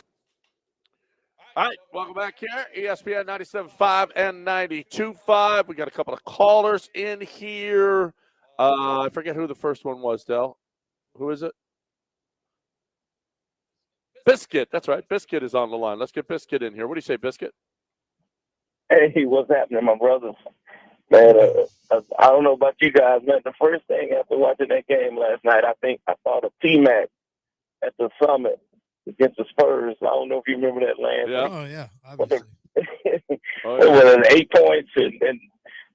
But the thing is, Lance, you asked the question. The thing is all you have to do is play some defense. Play some defense. Them shots that old boy was getting, he was wide open. Like, what the world? It's nowadays, Lance, it's the basketball IQ. I hate to sound like the old man, but it's the basketball IQ, man. Block out on a free throw. Remember Cleveland? Block out on a free throw. Yeah. Simple stuff. You know what I mean? And these guys, they so up into making annex toward the crowd and doing this and that, and they forget about the game. It ain't over till it's over. But these youngsters, man, it's funny they get caught up. You think of a Tom Thibodeau team, and you would think that they'd be more disciplined. But, yeah, and same thing with Ime. I thought the Rockets gave up way too many open three-point looks at times to the Golden State Warriors. I mean, they always knew where Steph was, which was great, but I didn't really think they flowed very well from a team defense standpoint in terms of, understanding where other guys were on the court. They had just way too many open three looks, and it's not because they're not a good defensive team. They are. They just, I think they were so focused on Steph that some of the other defensive stuff broke down, and you just can't have that happen. Miscommunicate. Watch some of them clips last night of the Pacers. Two guys running to one guy, and here got wide open. Like, come on, man, you can't do this. But it's entertaining though. I give them that. It's entertaining. Yeah, it's been an entertaining playoffs. Yeah, it has been. That was fun. That was a fun game last night. Incredible. That was just unbelievable, and it couldn't be better. It couldn't be nice. It couldn't be better because Nick Fan is about as big an a-hole. Did you see the guy leaving the arena in the Pacers jersey, and they're all just throwing stuff at him and hitting him, and I mean, talk about. You mean Brian Windhorst? Well, no, not Brian Windhorst. It looked like Brian Windhorst, though. Well, that guy, that was during Game 6 of the Boston series. Yeah, there was a guy that was leaving, and actually, Halliburton invited him to Game 4 in this series. Yeah, he's going to come to Game 4. He was wearing that, but what a bunch of a-holes! Just, I mean, you deserve what you get. I hope they lose this series now because of that, and you can't be worse people just because some guy's wearing the opposing team, they're rooting for the opposing team, that you're hitting them and throwing stuff. I mean, you're just bad people. So this guy, I don't know if he was in the arena or was around the arena for Game 6. He was in his Halliburton jersey. I don't know. Not that it matters what was said. I don't know what the provocation was other than their a-hole Knicks fans. But like you said, they put their hands on him a little bit. We're obviously yelling at him, all the stuff. And yeah, I was conflicted in the previous series because I hate Boston sports teams. But I don't like Knicks fans, so I didn't know who to go for until I watched the game and thought to myself, I don't want to see the Celtics win. I don't want Boston media to win. Let's go Knicks. But now I don't want the Knicks fans to enjoy anything. I want them at a point where, we got the Pacers coming in. We're definitely going to the finals, which is their belief. They believe they're going to the finals now, and I want it ripped away from them. And great start last night. Agonizing way to lose. This is what I'm looking for. That's great. I love an agonizing way to lose for a-holes. I love that. And yeah, it's sad that Philadelphia got rewarded and Ohio State got rewarded last year. Yeah, we can't have Knicks fans winning in 20 like this. The Buckeyes fans won in 2025. That's when that's tied. It's a 2024 title, but it was won in 2025. Philadelphia won in 2025. We can't have the Knicks winning. Indiana fans are fine. They're fine. Indiana fans are harmless. Well, ask Chicago Sky fans about Indiana fans. Well, I don't know. Are those Indiana fans? Or are you talking who knows? about But that's the conversation. online or at the game? At the game, you're. But Pacer fans appear to be fine. Yeah. Yep. I think some of the Caitlin fans are not necessarily Pacer fans, or Fever fans. Just like some of the LeBron fans were not Cavs fans, they were not Heat fans, they're not Laker fans. They're just fans of one person. They're good Heartland. I think more solid, middle of the country, Vanessa Richardson type people. Okay, well, that's what they are. Some of them. Are. If you ask some of the NBA players who've played in Indiana, they wouldn't have the same. I think the opponents. The opponents who have played. I haven't heard that about Rockets. Have you ever seen it get nasty with Rockets fans? I think Rockets fans are pretty respectful. What happened? Was it Russell Westbrook? What play? Where the phone got slapped out of his hand. Somebody or was recording him and trying to talk to Russ. Russ has been sensitive forever. Yeah, but Russ he's a point to get guys kicked out guy. Yeah. All the time. Yep. I don't think it was over the top. Now Utah said, oh no, it was the Undertaker's brother or whatever. Remember? No, it was somebody's brother, a football player. Yeah, that was in Utah, where the fan got banned for life for saying something to Russell Westbrook. Well, we know Jazz fans are awful. Well, yeah, Jazz fans are horrific. Yeah, we don't like Jazz fans. They're like Indiana Fever fans. A lawsuit against the Utah Jazz by a fan who was banned for life from the team's arena over what were called racial taunts directed at Russell Westbrook was dismissed by a judge. So I guess he's banned for life. But I remember that guy is like either a football player or a wrestler's brother. It was his name is Shane. Kiesel. Yeah, Brett Kiesel. Remember him? That was his brother. A Steeler. Yeah. Said there was nothing racial about his heckling during the game, but they're not going to let him sue that's one of those things where they may say, yeah, we don't think so either, but we're not giving you money.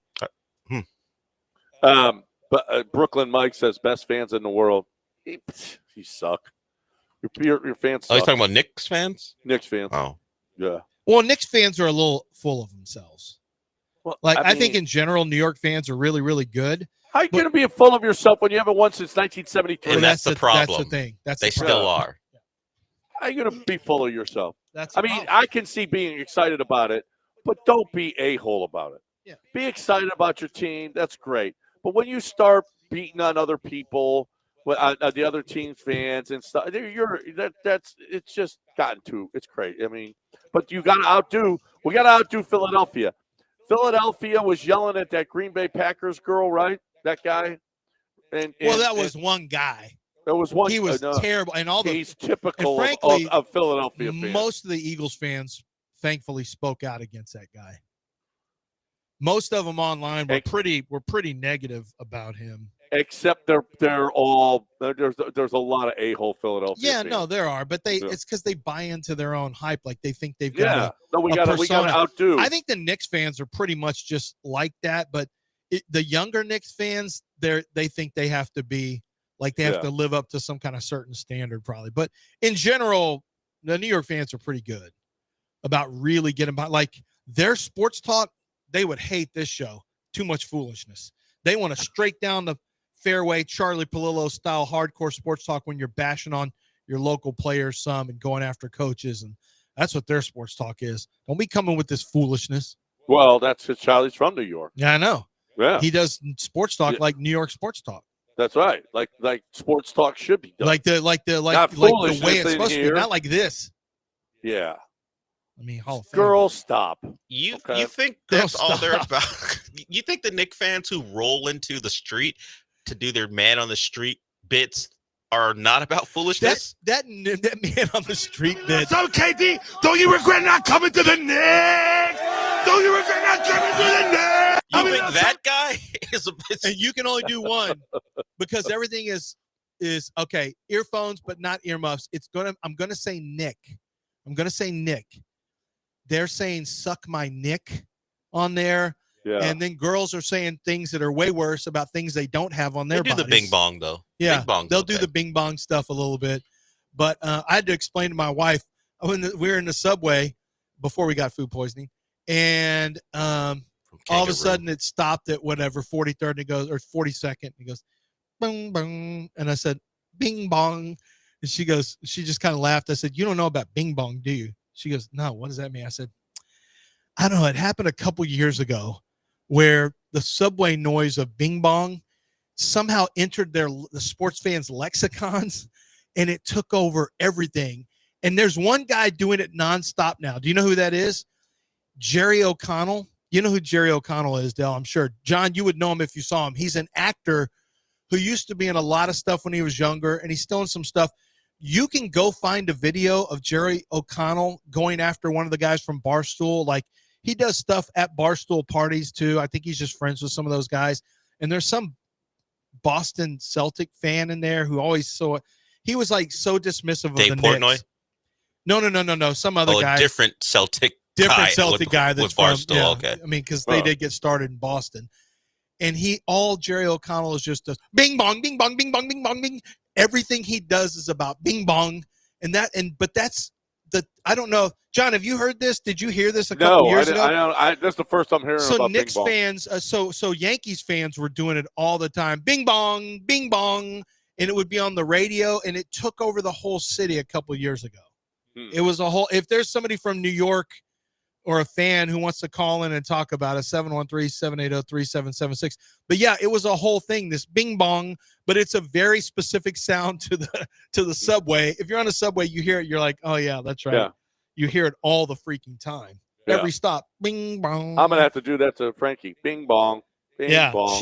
She might know it, but she's more likely to know it if you called her a big bag. I'll ask her. Are you a big bag girl? She said, do you even have enough money for big bag behavior in New York? She doesn't have that kind of money. Big bag money? No. She ain't. Although you can't get 2 slices of pizza and a can of Coke for $4. You can if you want to eat that. I wouldn't. I don't suggest it. You're against the slice? You're against the slice? I don't like New York pizza. It's stupid. What a review. It's New York pizza. It's stupid. I don't know if I've ever heard a food review that involves the intelligence of the food. That's stupid. It's usually taste, savory, sweet, too salty. It's an inanimate object. It's too stupid to eat. But its intelligence is beneath them. You're too stupid to eat New York pizza. Oh, it's not 5 inches deep. It can't be a real pizza unless you have whole stewed tomatoes on top. Squares, little squares, thin crust. That's pizza. Get out of here with your stupid New York pizza. Time to talk right now about somebody who's smart, and that's HRP. HRP, Mike Hawley has developed technology that is, I'm telling you, around the payroll world, boy, they want this technology. They love what Mike Hawley has done. It's flawless. It is awesome. We love it. And here's the deal: it is saving money for companies throughout the city of Houston and throughout the world. Okay, so you say, well, I can't use HRP because we have offices, branches in other states. That's not a problem. There is no problem for HRP. There is zero problem. Any kind of issue that you think you have that HRP couldn't handle, you're wrong, because HRP can handle every issue that you have. And we got commission, hourly, we got salaries, we got salary and commission. I mean, it's not a problem. It is not a problem. You're looking for the best way to get that payroll to your people. HRP does it, and they just do it better, and they're going to save you money. The bottom line is the bottom line. Get with it. Let HRP make your life a lot easier and put money to the bottom line. HRP.net. If you're somebody that's doing it yourself or you're not completely satisfied with your payroll company, HRP.net, 281-880-6525 or HRP.net.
You are listening to Houston's longest-running sports radio morning show from the Veritex Community Bank Studios. Here's John and Lance. Yeah, I was just looking through the Astros taking on Seattle tonight. Got George Kirby going tonight, making his first start of the year. Yeah, but he's a killer when he's on. He's an ass kicker for the Astros. He had a 1.5 last year against them. He had a 0.71 against them the year before. Yeah. He's a but it's his first start of the year, so. Yeah, it's his first start, but for whatever reason, he loves to pitch against the Astros. Isn't he famous for, well, not famous, but isn't he known for some thing you never do as a professional athlete? Did he not quit or beg out or something? He talked about it, and it became a storyline. I don't remember what it was. Huh. It had to do with, I don't know. There was something. I can't remember what he said, and there was, hey, you can't talk like that. I can't remember what it was though. Yeah. Did he ask to leave the game, or did he ask out? He said he didn't want to. And then he knew Scott if he Service came back had in to talk about it. Yeah, Scott Service had to come to his defense, and the guys were not too pleased with him. Here it is. In the post-game interview after the Mariners lost to Tampa Bay on September 8th, 2023, George Kirby expressed his desire not to be on the mound for the 7th inning. He stated he was at 90 pitches and didn't believe he could continue. However, he was sent back out and gave up a 2-run homer tying the game. Kirby later acknowledged his post-game comments were super uncharacteristic of him as a competitor. That's right. It made him sound like he was a non-competitor. Like, hey, I was at 90. I didn't want to go out. I didn't even want to go out there. I was already at 90. Dude, most guys are begging to – they're pissed because they want to go 110. They want to go as deep as they can. That was he's still a good pitcher. But yeah, that's right. That was him. You're right. So if the Astros lose to that soft dude, we got problems. Oh, well, they lose to him all the time. Well, we got problems. We got problems. So, yeah. So we got some problems. Soft dude behavior. Yeah. Unlike soft boy behavior earlier in the week. Soft dude behavior. Yeah. Yeah, Michael agrees with me. New York's pizza, get out of here with that. Thin crust pizza, cut in squares, it's what it's all about. Thank you. You know what? I actually like both. Yeah, I can like both. I can eat both. I don't have to say somebody's pizza lacks intelligence. What a dumb pizza that is. What an idiotic pizza that New York slice is. I didn't call it dumb. You said stupid. It's stupid. He did say stupid, not dumb. I did say that stupid. Pizza is stupid. I didn't know it took an IQ test. I just want to eat. Yeah. You gotta. It's fine. I mean pizza, it's pretty good no matter what. If you run into a bad pizza, but they're trying hard to make a bad pizza. Terribly. I had a meat pizza slice and it was great. And I went for a second one and I'm like, and my wife was making fun of me like, what are you doing? And I'm not even going to say it. Did you order a artisan pizza? It's one of these things. Well, I didn't get just a regular slice. I got one of these, like it's got a little thicker crust and it's in a spinach artichoke heart dip pizza. Doing? Like, how stupid is that? Yeah, what are you doing? I don't even know. I totally choked. I would never order that in any. I don't know. You were in New York and thought, let's do something different. Yeah. What am I? I deserve to get whatever that was, listeria or whatever I got. You think you got it from the artichoke pizza? No, I didn't, because Nicole didn't have a single bite of that, and she got it worse than I did. Yeah. Maybe it's eating the raw kangaroo shipped shipped from Australia. It could have been the roux. Yeah, perhaps. That's the mistake you made. It's possible. Forget about the artichoke dip pizza you ate. The pizza place in the back kitchen was handling chicken next to some stuff they shouldn't have. That's always possible too. Sure. I don't know the restaurant, so it's not me ripping it. I'm gonna go with you eating, because the restaurant's pretty accomplished restaurant. Raw kangaroo from Australia. Because unless they have a farm in upstate New York that they get it from. There's kangaroo farms all over the place. I see them out in Angleton all the time. Just bunch of roos running around. When you're going to see Craig the Surf, you see a bunch of see kangaroos all over the place. Down south?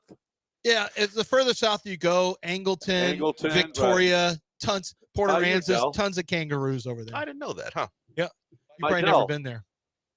Well, that's right in his hood. Well, I'm south of here, and I've never seen a kangaroo. You got to keep going further south. To Galveston? Bolivar? Yeah, if you go – well, they were kicked off of Bolivar. Oh, the kangaroos no longer? Can Rome Bolivar? They were kicked off the peninsula. That's sad for the Roos, as you say. Yeah. Well, they start kicking your ass. Roo can kick your ass. I tell you, man, kangaroo videos are one of those things on YouTube where you can get in a rabbit hole real quick. You can't stop. I mean, John, you're speaking. If Roos will kick your ass means you've been in a rabbit hole. Yep. You cannot stop. If you click the ones on the right-hand side, you might also like this kangaroo video where he's got the dog in the headlock. I'm like, all right. And then the man punches him. We've all seen that one. We've seen that one. Have you ever seen the two kangaroos fighting in somebody's backyard and they're like falling across the table? It is a nasty fight. Then a kangaroo run in to attack a man and him and somebody else are fighting the kangaroo. I'm telling you, you can't give an ADD person a kangaroo rabbit hole. No, you can't do it. We can't even start that conversation. Can't even start. Exactly. When you should go to break. Because John Chill is coming up next right here on ESPN 97.5 and 92.5. But first, we're talking about Billy Brown, and we're talking about Aqueduct Plumbing, and we're talking about you not being stupid. 281-488-6238. You have to put this number in your phone and just put it in plumbing because I know something is going to come up. Something it always comes up where you need that number immediately, and you got to have that number, 281-488-6238. Suppose, okay, you could put in aqueductplumbingcompany.com, but suppose you're where you don't have any Wi-Fi and there's no service. Then what? Then you're screwed.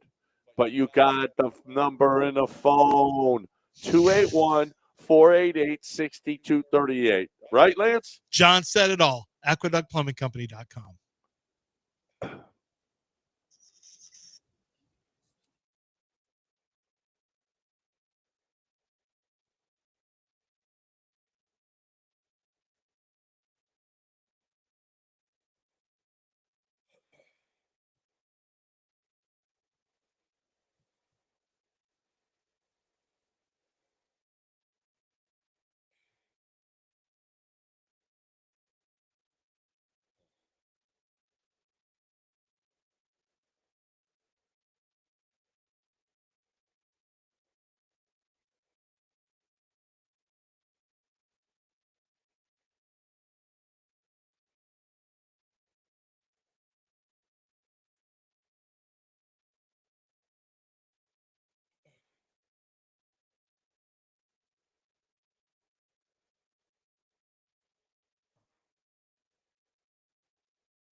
We accidentally hung up on John Chill. Is he back?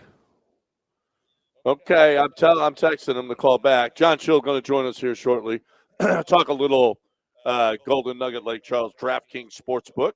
He joins us every Thursday to give us winners. And he wanted to talk about the NBA, NHL, PGA. Yeah, we're going to talk a little golf. What? That's my favorite. And Scotty Scheffler and what he's doing. He's incredible. He's going to play again this week, by the way, after the big win. So we got that going on, John Chill. As soon as he calls in, Del, let me know. In the meantime, the Astros lost yesterday. For those of you just joining us. Oh, we didn't even mention, so far, one thing we haven't mentioned is that SGA won the MVP. Yep. Oh, John Chill's here. Okay, so we'll get to that in a little bit. John Chill called back here on ES. We apologize for hanging up on you. And here you are. You're back. We're talking a little, how about that game? I didn't understand. I swear to God. I'm talking to my son about this, and I'm like, how are the Knicks a 4.5-point favorite? I thought that was just ridiculous. And the series odds were a bit high for me as well. Indiana's playing great ball. How in the hell are you making the Knicks this big a favorite? Yeah, and you know what's funny is we had some big early money on the Knicks too, beginning of the week, and then yesterday it started becoming some more Pacer money for the game. So, yeah, I think a lot of people like the Knicks. I think little momentum playing at New York. What you saw in the last series, and I think everybody was getting on that Knicks bandwagon and playing them. But yeah, we saw a lot of handle on the Knicks yesterday in Game 1. Which if you took the Knicks, there's nothing to say after. I think 4-8 with 40-some seconds. I mean, it was going back to Reggie Miller days, and to see that collapse. But yeah, I feel bad for the Knicks bettors last night and that collapse at the end. But did you have a lot of Indiana money line? We did. Yeah, late money was more money line than it was the spread yesterday and the day before. We started to see some late money on Indiana right there, but early money was on the Knicks, and we were heavier on the Knicks than we were Indiana going into that game. But yeah, do you see that changing now? We're seeing it right now where I think people are betting the Knicks again, which is crazy, but you're definitely seeing early money on the Knicks right now. I think it's at 5.5. We did see a wager come in for first half Knicks at -3.5. So they're definitely still riding that NBA Knicks bandwagon. But how do you? You're up 14. I turned it off. I was like, this is over. I'm like, I'll switch and watch Law and Order. And then you blink and earn overtime. So, interesting game there. So we'll see what happens there. I mean, they have to win they got to win game 2 to make this a series. You're a Law and Order guy, not SVU. Are you SVU or the old Law and Order? I'm SVU all the way. That's my go to sleep. Yeah, that's my go to sleep show. That's my pass out show. And then I've been an SVU fan. How about you? I'm not an SVU guy. I'm the original. That's you're the OGs. Yeah. So that's my go to. Yep. John Chill with us here on ESPN 97.5 and 92.5. And then how about that comeback by the Stars? They're down 3-1 in the third. And just unload with 5 goals that hit the over. It hit the Stars. It hit. Now, is hockey, do you bet a goal and a half or no? That's just baseball. Yeah, you could do a goal and a half. Yeah, you could do the puck line there as well. Yeah. I think Edmonton closed at +105, and then I think Dallas was like minus. It's another game, I was like, they're up. It's over, third period.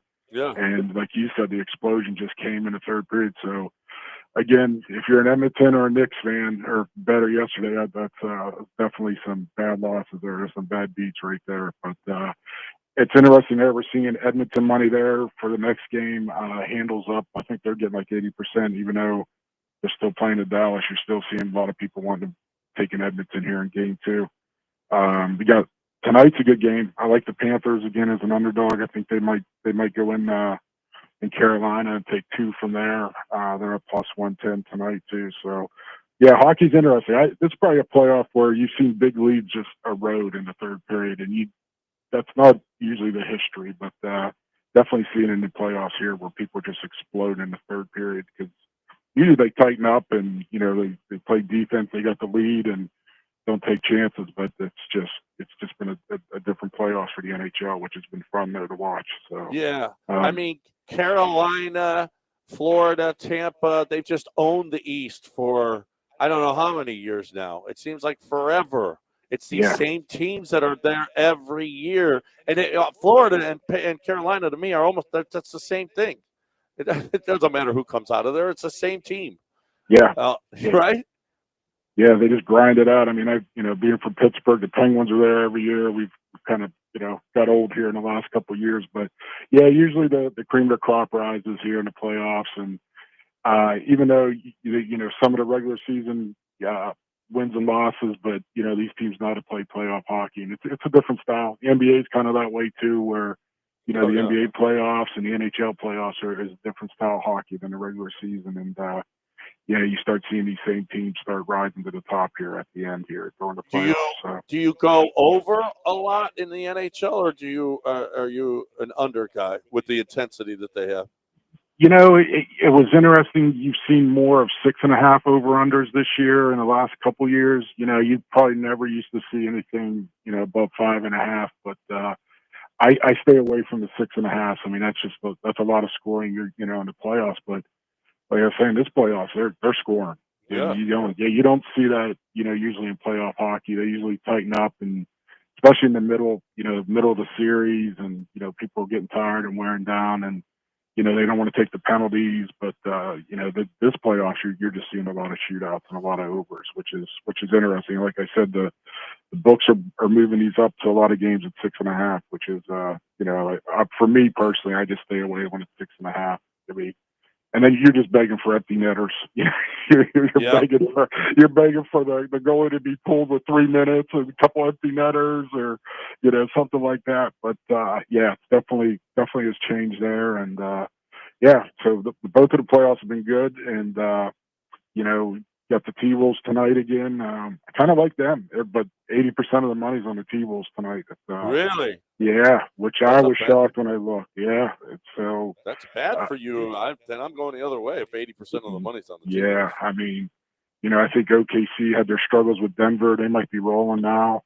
I look at it now especially with this series. It's going to be, if the T-Wolves just don't turn it over, they can make this a series. It's just they just turn the ball over in key times, and that's what gets away from them. But I was looking at some of the player props. I like Julius Randle tonight, over 32.5 in points, rebounds, and assists. I mean, if he's not scoring, he'll be dishing, and that's at -105. And I'm going my little Goomba, Dante DiVincenzo, over 2.5 threes. I'm going to throw him in there and do a parlay there. So, but yeah, that's going to be an interesting series. Like I said, if Minnesota don't turn the ball over, that definitely becomes a series. But we'll see what happens tonight. How much did you all lose on Scotty Scheffler winning the PGA? Or did you have?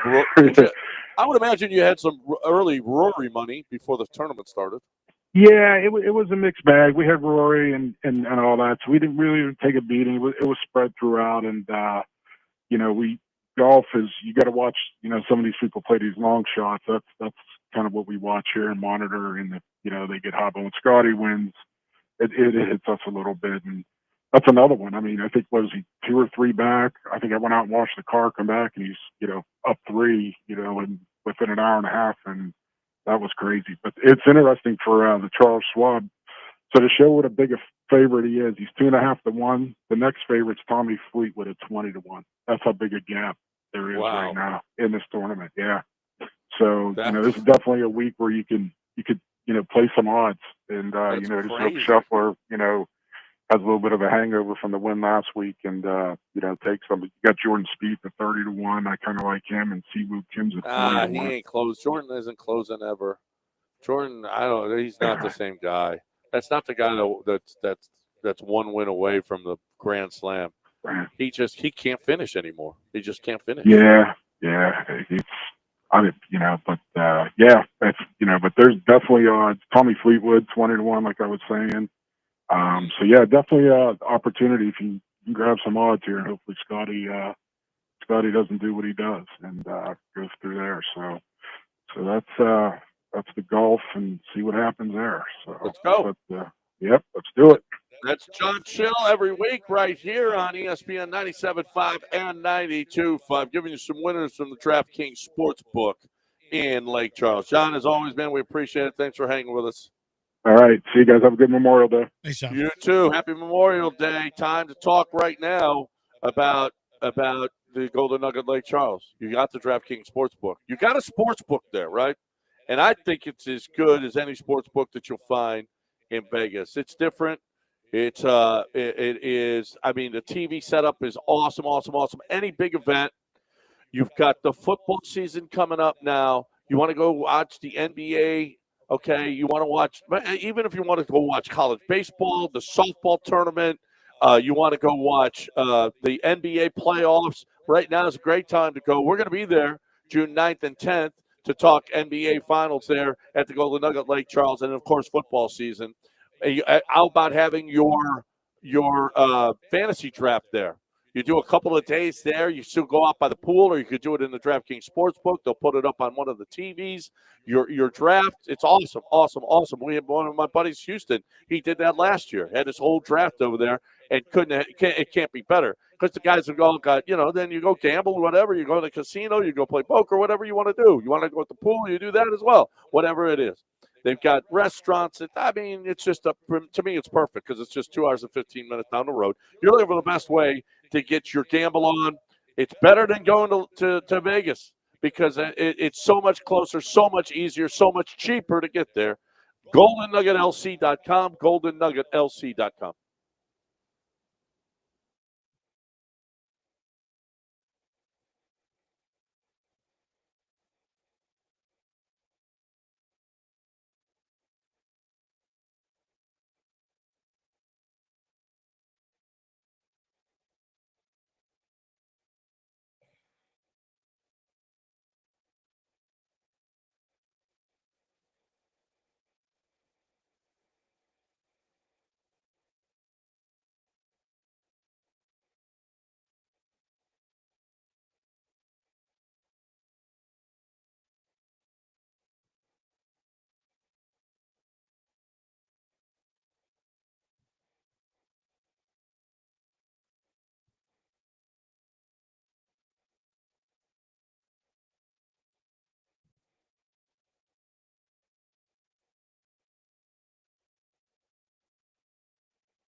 For people who have been injured, John Daspit is the solution in many cases if you've been hurt, and it can be through any number of ways. It happens a lot of times.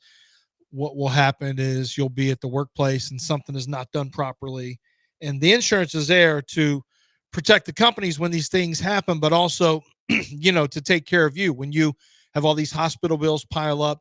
For some people, they have really serious injuries. So you have time missed from work. Wrongful death is something that they have to deal with, unfortunately. And I'm looking on the site right here. Their compassionate team will take legal matters on so that you and your family can focus on achieving a sense of closure and regain your footing once again. And they'll talk about how on the website, how they can help you and how they file the wrongful death lawsuit in Texas and type of damages that you may be eligible to recover. There's all kinds of information like that on here for people who are suffering either emotionally, physically, whatever the case may be. You just go to practice areas, go to daspitlaw.com, click practice areas, and it will show you. You can click on any of them, and you get a better sense of what you're dealing with. A lot of people just don't know, and they end up trying to take on hospital bills themselves that they really don't have to. As a matter of fact, they shouldn't be taking those on. They should be getting pain and suffering compensation. They should be compensated for time they miss from work, either short-term or long-term, when it is not your fault when you have an injury. So make sure that you consult with John Daspit's law firm, the Daspit Law Firm. 713-CALL-NOW is the easy-to-remember phone number. 713-CALL-NOW, or go to daspitlaw.com.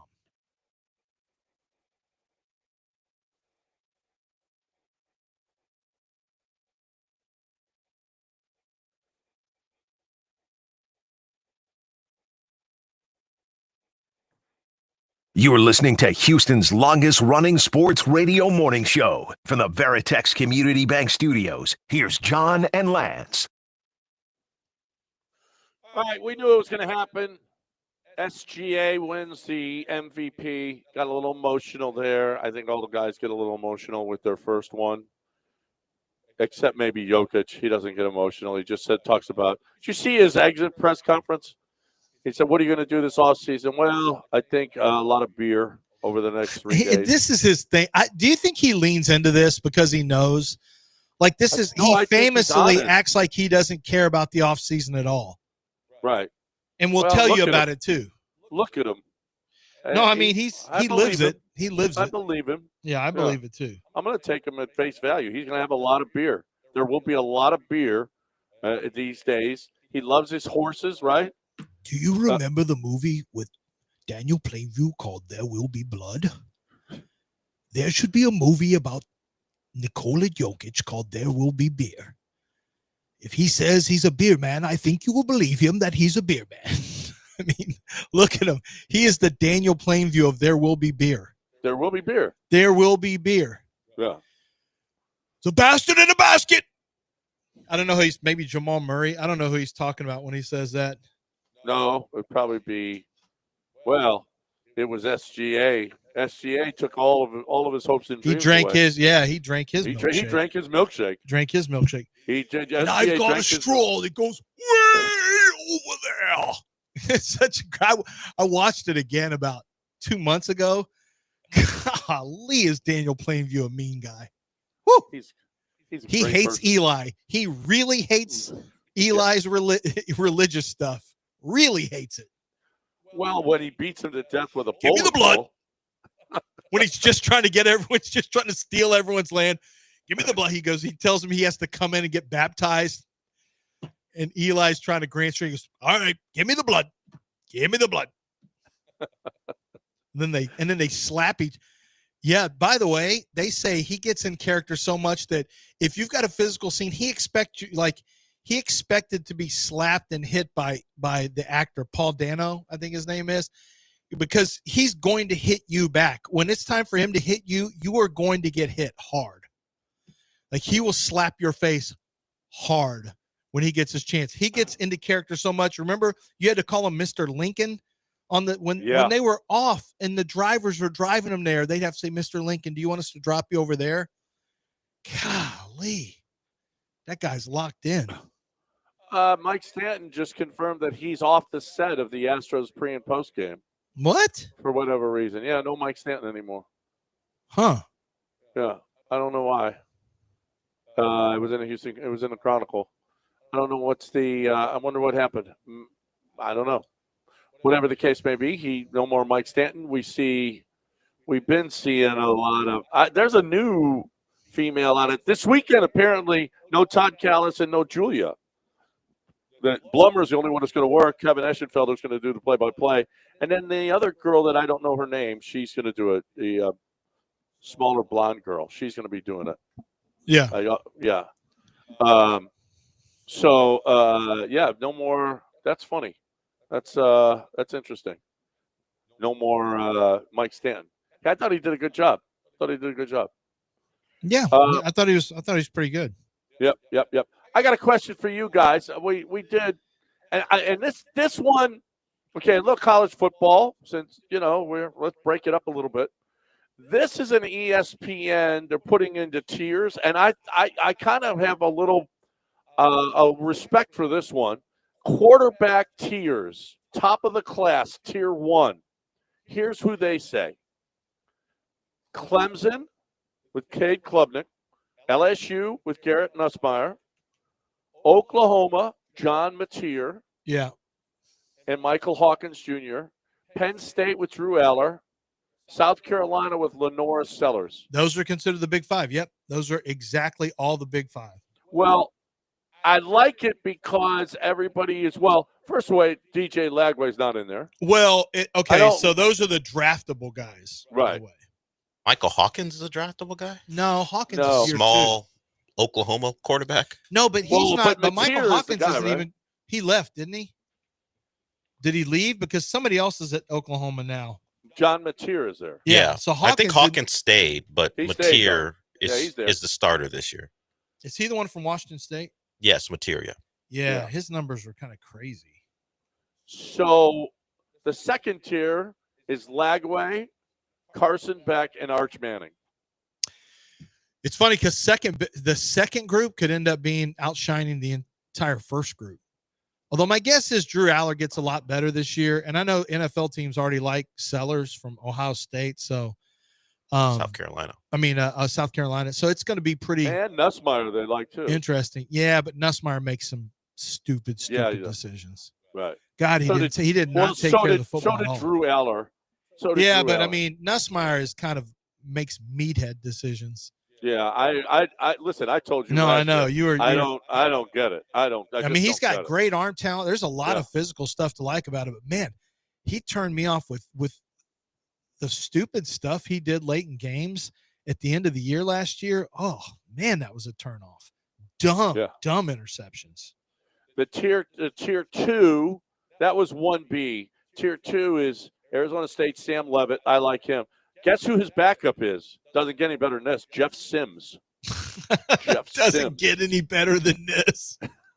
How did he end up at Ohio? Serious question.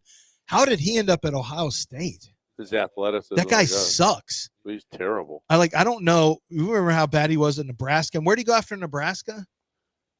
I don't know. Where was he last year, Dale? I don't know where he was last year. I don't know. He Like started at Georgia UCF or someplace. He started like at that. Georgia Tech, then Nebraska. Now he's at Arizona State. Arizona State. Yeah.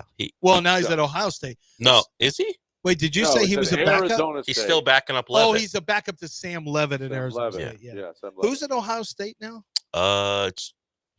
Is it Brown and Sayin? Sayin who's not played. Brown is the kid who plays quarterback and wears 33, which Super I can't Ohio respect. State is. I'm just saying. Yeah, he is Just saying. he is supposed to be the next guy. Well, Big you recruit. got to prove it. You got. Yeah, he hasn't done anything, but he He is hasn't done anything. supposedly the next So guy. Baylor is in this second tier with Sawyer Robertson, Georgia Tech Haynes King, and Rocco Becht from Iowa State. Okay. Yeah, that's not. I mean, Yeah, I think good we're going to college have some football. good quarterback. I think we got. It's not bad. It's not a It's bad not year bad. for college quarterbacks. No, it's not bad at all. Whatever happened to that guy, Jay Arnold? Jackson Arnold. Yeah, Jackson whatever his Arnold. name That's is. the guy at Oklahoma who are transferred. Well, I know. because- Where'd he go? Gone. I don't know where he is. I don't. But he He got wasn't very his good he there. got his place taken, and then he got it back because He's at Auburn now. Stunk. He's at He's at Auburn. Auburn. Yeah, That's where quarterbacks go to die. Yeah, they he's certainly one transfer of those, there. He's one of those 3 transfer guys. There's some NFL teams that are not interested in 3 transfer guys. I've had that conversation before the draft. They're like, we like guys who stay in one place and develop camaraderie, and because we feel like team is important to them. Guys who are bouncing team to team to team, there's going to be a lot of questions that have to get answered. Because the first thing is we can't find out from it's harder to find out from a coaching staff what these guys are even like because they're constantly on the bounce. And if they're just bouncing after money, but they're good NFL players who know they're good talent, who know they're going to get paid in the NFL, then it's probably more about money than it is about Right. the things that make for a good NFL player. Listen, if you're a smart kid, you stay where you are because the second year in a system, you're going to be a lot better. A lot better. A lot better. Look at this 6th tier. I'm skipping a few. We're in a but the 6th tier? The 6th tier has five. Avery Johnson, the hair guy from Kansas State. Dylan Raiola from Nebraska. NC State's C.J. Bailey. Marcel Reed from Texas A&M. Wow. And Iamaleava from UCLA. Well, he could end up being a lot better than 6 tier. He's got some talent. He's just made a stupid decision, but he's got way more talent. Well, than because he has 6 talent around him. And oh, by the way, moving into a new system, playing against Big Ten when you're not when your team has not been Big Ten ready. He was SEC though. I mean, he's faced off against some juggernauts. Right, but he had better players around him at Tennessee. Yeah, more than likely, yes. Obviously. Yeah, they were a good team. I mean, UCLA stunk. Yeah. I mean, you want to talk about making a bad economic decision. First of all, he's taking less money. Secondly, he's in a spot where we'll see if he might just get lost. I don't know that 2 quarterbacks overread their situation, and really, frankly, it's probably their dads more than Shador and Iamaleava. God dog it. Iamaleava. No, I think you're off a little bit. Iamaleava? Yeah, Iamaleava. Yeah, I don't know that anyone's dads misread their son's situations worse than those 2 guys, Dion and Iamaleava's dad. They way overplayed their hands in both instances. Kind of crazy. Yeah. Yep. Yeah, and I think he just gets lost there at UCLA. When is he going to be? Well, he'll just leave. He'll leave. He's only going to be there 1 year. Well, whether he'll get opportunities to play team. I don't know their schedule, but they'll play in the Big Ten now. They'll be bad, but they'll be on TV every week, just like everyone else. If he's good, he'll be found. But if he's not, because of the talent around him, then yeah, he's just going to go the way of a lot of quarterbacks, where a lot of hype doesn't turn into anything. But at least he got that initial payout from Tennessee. He'll be able to keep that, the initial one, not what they're trying to get back for him leaving. Well, I guess that everybody's on TV. The question is whether or not, what kind of eyes are on you? How, are you a national, or they're going to be on regional television every year? Well, I don't know if we do regional television. I guess Big Ten Network would be as regionals as it would get, because not everyone gets it. But, I mean, they'll be on ESPN. It'll just be in a bad time slot against, and I guess CBS has the Big Ten too. So maybe if they're playing Indiana, no one's watching. But if he has a game against Ohio State, people will watch, even if it's just to watch Ohio State punish UCLA. But yeah, I mean, UCLA. Well, ESPN, you could be on ESPN, but you could be on ESPN Plus. It's true. It just depends on your opponent. Yeah. Like, they're playing Northwestern, he may be on ESPN Plus. But if it's Penn State, they'll be on TV. Oh, they should probably be on stream more if they're playing Penn State. But people want to watch Penn State. Yeah. That's the difference. Whether the game's competitive is a different story. But yeah, they got Penn State at home this year, so we can guarantee one game will be on ESPN at least, or CBS, whatever. I mean, it's not laying out for him to be great, because the talent around him isn't great. He's gonna have to be the guy rising the levels of everyone else up. I don't know if he's that type of guy where he's going to lift everyone up to his level, because at Tennessee, in some ways, he was an issue. His deep ball accuracy was a problem, and with that veer and shoot stuff, that's what you have to do. You have to hit the deep ball, and he wasn't that consistent. But hey, he got a bag. Yep. Get your bag, bro. Get your bag, because, well, quite frankly, I think Quinn Ewers learned. And a lot of guys are going to learn, you're going to make more in college than you'll ever make in the NFL. Well, if you don't have any confidence in yourself, most of these guys have an excessive amount of confidence and really, frankly, don't really read how good they actually are. Read the room. Yeah, that's why if you don't have agents to kind of give you an idea of what NFL agent teams will blow smoke up your. No. But an agent, here's the difference. When the agent's trying to get you to come out, they will. Once they have you, they got to manage expectations, because if they don't, they get fired and they get no money, and they've wasted all this money on training. And when they get you is when you leave college. Yeah. I mean, like Cam Williams got talked out of college at University of Texas. Massive mistake. Ends up going in the 6th round to the Eagles, which could be a really good spot for him. But Texas right tackle, had he stayed, would have made good money last year. Next year would have gotten a lot better. His second year playing football. He shouldn't have. And I know the agent who talked him out of there. He ended up getting rid of him, and he had to go to a different agency. My dad worked with Cam Williams. He's like, man, he's got a lot of talent, but he's just way behind. Just needs to play more college football. But from what I understand, an agent talked him out of college and didn't have a good feel for where he was going to go. And that's too bad that players get talked out of college, especially now. It should be a much easier. If you're not in the first round, stay in college. If you're not in the first round, doesn't make any sense. All right, breaking it. We got one segment to go before we hit news of the weird. On kangaroo rabbit hole. Somebody sent me something, and now there are kangaroos in Texas, by the way. I was joking about it, but apparently there are kangaroos in Texas. There's no such thing. Yeah. There is show you a video. There is such a thing as Chastang Ford, and it's been around here probably as long as the kangaroo has been around. That's how long Chastang Ford's been around. Over 80 years here in the city of Houston, there's been a Chastang selling vehicles here. That will tell you a lot about the Chastangs, the way that they do business. What else will tell you? More repeat business, okay? I mean, that everybody goes back. The other thing is that businesses love Chastang Ford. They've been the number one business Ford dealer in the city of Houston, which tells you something about, businesses. It's all about the bottom line.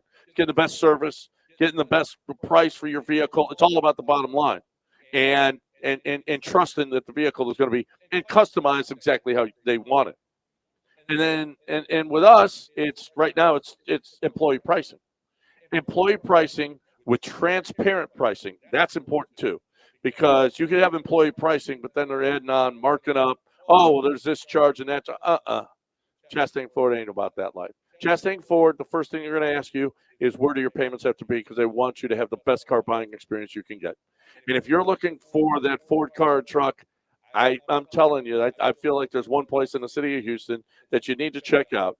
ChastangFord.com. It's on 610 at Homestead, not Hempstead, just 5 minutes from downtown Chastang Ford.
Did Mike Stanton, did he make some comment about an OnlyFans page, an OnlyFans girl?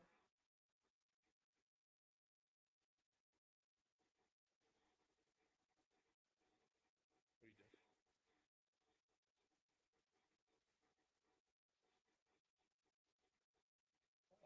That get you fired?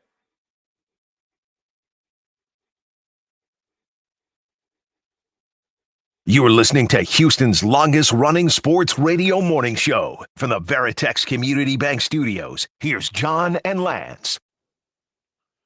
All right, welcome back here. We got our final segment before we hit news of the weird. We've got a call. Elliot wants to get in here, so let's get that in here first. What do you say, Elliot? Hey, good morning, fellas. Shout out Game Day Men's Health. Started my TRT 2 weeks ago, feeling great. There's great staff there, but Nice. I want to quickly make that recognition of them. But I wanted to call and see if you guys saw that Rodgers was on the Joe Rogan podcast, and it's just hilarious how he's going on there and he's been radio silent and they talk nothing but conspiracy theories. And my question to y'all, which is probably going to be an obvious yes, but do you think he's doing this just to troll? Like, he goes on here, hadn't said anything about what he's going to do, and they talk nothing but Elon and aliens, and they don't speak one thing about his NFL return. And I'm wondering if he's just kind of trying to puppet master this whole situation, or, I mean, why would he go on Joe Rogan and they don't talk about it, and you're still sitting here like, well, what's he doing? No, I can tell you, Joe Rogan, from talking to Joe Rogan on this show years ago when we were in 1560, he came in. He doesn't like sports. Like, he just doesn't. He doesn't like sports with a ball involved. He likes cage fighting and jiu-jitsu and striking. He believes that combat sports is the only true test of. He just will tell you he doesn't like. So there wasn't going to be a lot of football conversation. I think Aaron Rodgers legitimately likes talking about all that kind of stuff. That's all it was. I think Aaron always wanted to be on that podcast, likes talking about all the things you talked about. It was never going to be a football conversation on there. So I don't think he's trolling. I think Aaron Rodgers pretty much just does what he wants to do now. He's not trying to make anybody happy. Aaron does what he wants to do, period. I've never seen him like conform to what anyone else wants. He's going to do exactly what he wants to do. But I don't think this was trolling or anything like that. Joe Rogan doesn't talk sports. Not major sports, not the primaries. Right. No, he said there's nothing better than MMA because, I mean, there's no competition, football, baseball, anything is like MMA because you're putting your life on the line. You close the door and it's all you. You have no one else to count on. Yeah. We haven't even mentioned. Nice job, Del. Kelvin Sampson's extension. Oh, sorry. I mean, the news broke yesterday, so I talked about it on my show. I just forgot to bring it up. Well, thank you. Thanks for just worrying about your show. Sorry that your buddy, you couldn't give him a mention. I talked about it yesterday, so I just sometimes when I mention stuff, I go, okay, that's been talked about. Girl, stop. All right, that's all you care about is your show. That's true. I just don't care very much about this show. Yeah. Well, Kelvin Sampson, a 4-year extension. I saw him do his interview. He did Will Kunkel's show, and Will said, "Why are you still here?" What? And he's like, "Dude, I don't mess with Happy." That was a great line. I don't mess with Happy. He goes, "We're a top 5 program in the country, and that's what everybody. Why would I go to a place that's not a top 5 program in the country?" He said, "We got everything we want right here." I love that. That's great. Don't mess with Happy. So many guys are just trying to, well, now Kelvin's in a unique situation in that Kellen is going to take over, which is nice. He's leaving that for his son. But he just signed a 4-year extension. Now, it's not like he can't say, we won a national championship. All right, I'm done. But we do know that he's going to be here for he is going to be here for at least. Well, we hope he's going to be here for 4 more years. We hope. Listen, maybe it'll be different, but that handing the baton to your son thing has yet to work. So we'll see. I mean, they did it at DePaul. They did it at Georgetown. They've done it other places. Didn't Patino hand it off? Did Patino hand it off to us? No, his son went somewhere else. But we're hoping that the Thompson thing didn't work. The Joey Myers thing didn't work. We'll see. Hopefully, Kellen is going to be able. But you can't. It's hard to duplicate what his dad is doing right now. There's no better coach in the country than Kelvin Sampson. And hopefully, Kellen's going to still be able to get that quality player, or even without quality players. Kelvin Sampson doesn't need to have the best players in the country to win. No, that's why he's such an outlier. Yeah, that's why he's so valuable for I don't even want to say school anymore. An organization like University of Houston is this is not really schools anymore; it's organizations. That's why he's so important to this organization, is because he's got to. It has to be done a certain way. It has to be done a certain way at U of H. And frankly, a lot of different schools, it has to be done a certain way. And he's one of the only guys I've ever seen in basketball. Well, in this era of basketball, with money so heavily involved, we've seen it happen at mid-majors before. There's been lots of mid-majors that have been good. He's above a mid-major. He's higher than a mid-major, which makes it tougher in some ways. And somehow he knows how to recruit the right guys. He knows how to develop them. He knows how to keep everyone happy, and he knows how to get the most of them. And he does it at a school that doesn't have a ton of money. So what he does is so rare that if he was serious, he only wants to stay here. If he was younger, you would have no chance of keeping him, because the biggest schools, the University of Texas would have already offered him to make him the highest paid college basketball coach easily. And they would have just taken him from you if Kelvin was in his 30s. Kelvin, where he is now, that's not what drives him. He's going to, you mentioned everything that drives him, and it's family. And it's also, when you get to be this age, he's been through the bull crap. He probably doesn't want to deal with certain types of players anymore. He probably doesn't want to have to deal with certain AAU agents and things like that. He probably doesn't even want to have to be in that business. And you don't have to at U of H. Not only that, he's talked about, he's got his son there. He's got his daughter there. It's a family business. It's just, he's in a big city where if you're the coach at Kentucky or Kansas or North Carolina, it's a fishbowl, and you're a shark in a fishbowl. Here, he can live his life. He's got all the money he could possibly, I don't know that there's a much better situation. Yeah, but what kind of pizza is he into? Because you can go. Keneally's has the really good small square pizza. Yeah, they're good. Yeah, he can. Why don't they bring some up here sometime, like tomorrow? He can afford to fly to Chicago and get great pizza.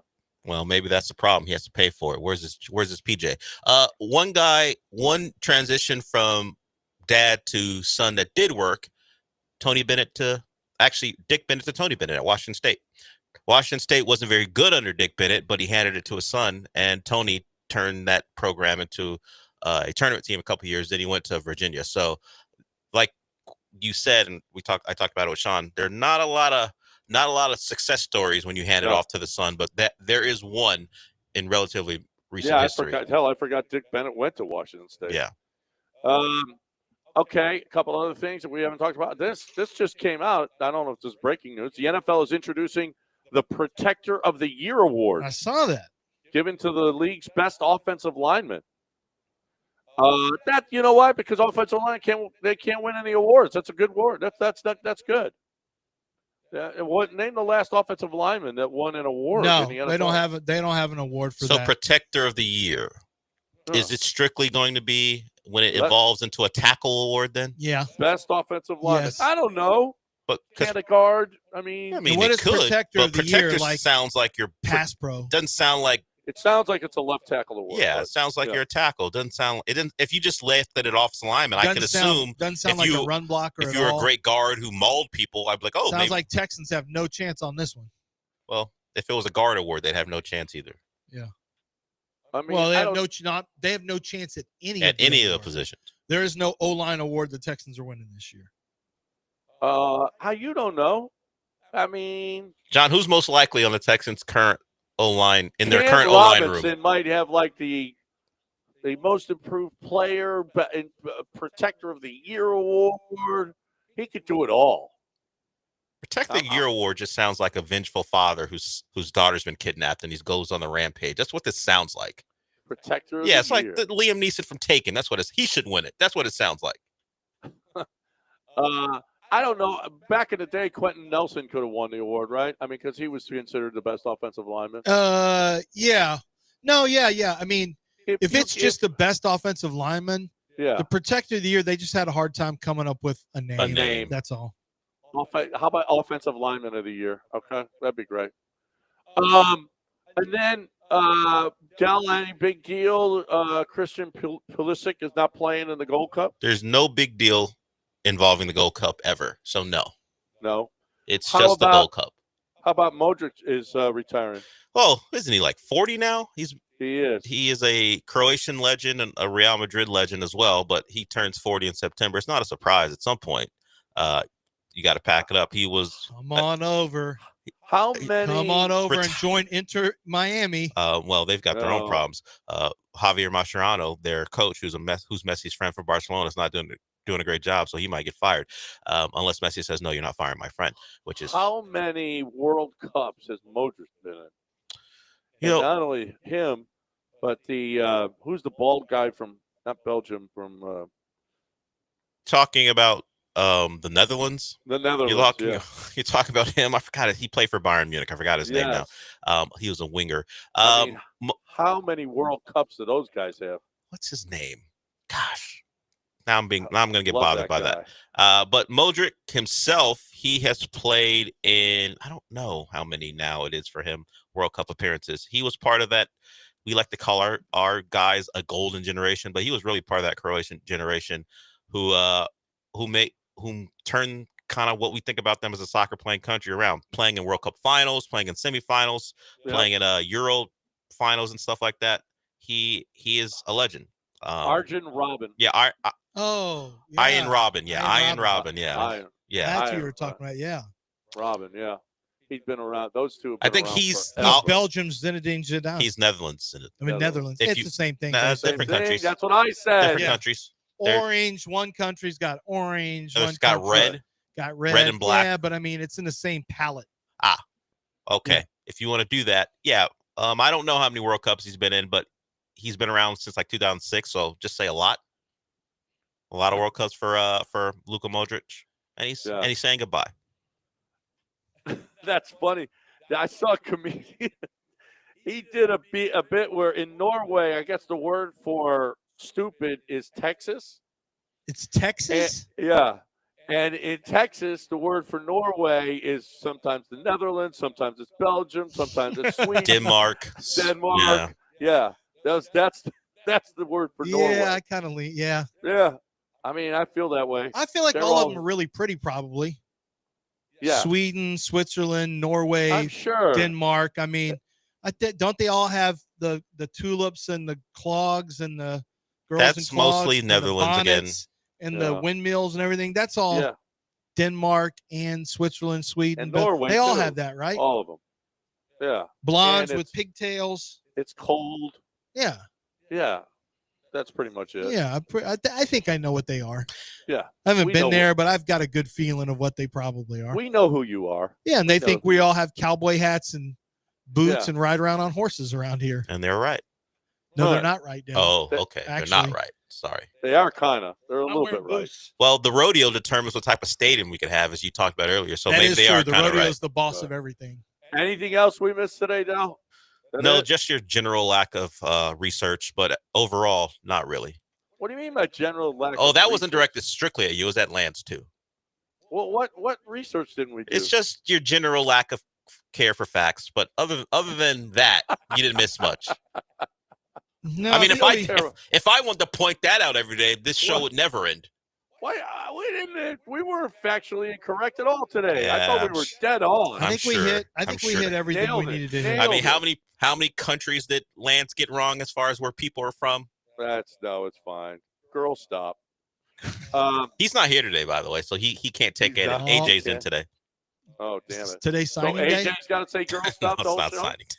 Sean's just taking some time off, I think. I don't ask questions. I just know he's not here. He's got another game he's got I to play? said, I asked if no. today was signing day. No, he asked me that. You're looking at the two. Is today the portal window closed today? No, we're actually in the middle of the year. My team's currently ranked number 1 because I am the 2-time defending champion. Dell, the producers have a league up here where they play, and Dell won the championship for the second year in a row.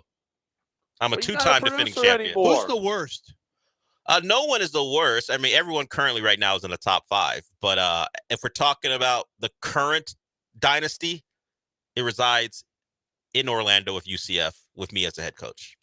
Wow. 2-time. I said UCF. 2-time defending national champion. Wow. And number 1 right now. Let's go. Let's go.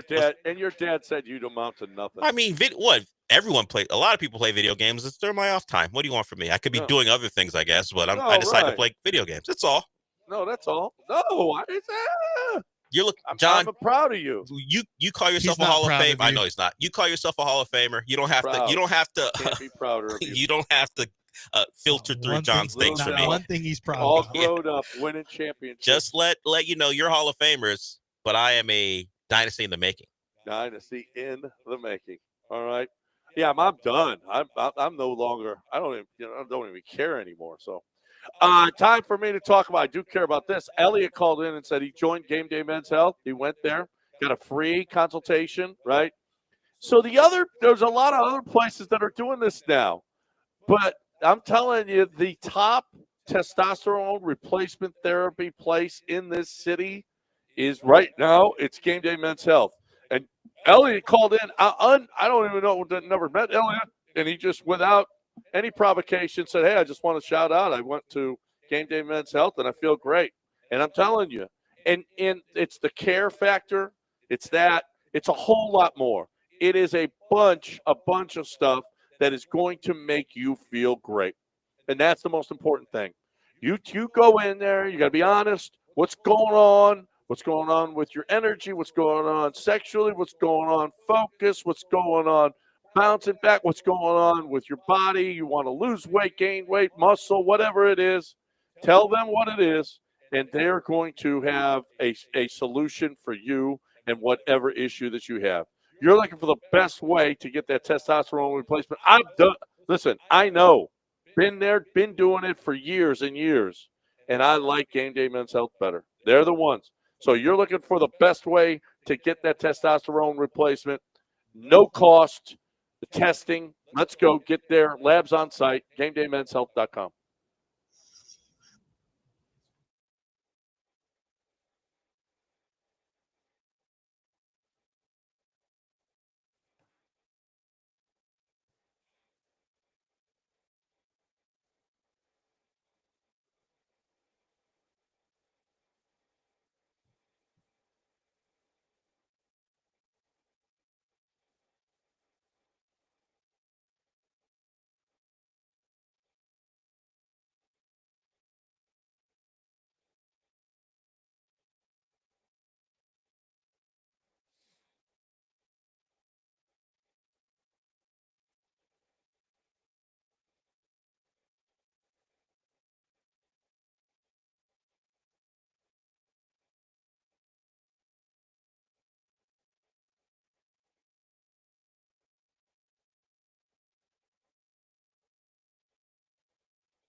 Okay, this to me is the perfect way to protest, okay? None of this sitting across a highway, running on a court and throwing paint on it, gluing yourself to a counter, none of this stuff. The best way is what this guy is doing in Washington. He's sitting 80 feet up in a tree for 2 weeks. He's been up there. Yeah, That's he's out the of people's perfect- way. Yes. You're making a statement. You're out of it. Make your statement out of my way, and we're good. I don't know, man. Right. I just spent the last month listening to you talk about protesting property taxes, and Owenwell never told me to sit up in a tree. No. Well, they also didn't tell you to glue your hand to a basketball court. But if that's the perfect or way, chain yourself to a basketball stand. Owenwell didn't tell me to do that. Owenwell, no. Well, Owenwell they'll do it doesn't for you. The man sitting in the tree is from Owenwell. Oh, okay. Yeah. No. He wasn't protesting property taxes. Leave that to Owenwell. Oh, okay.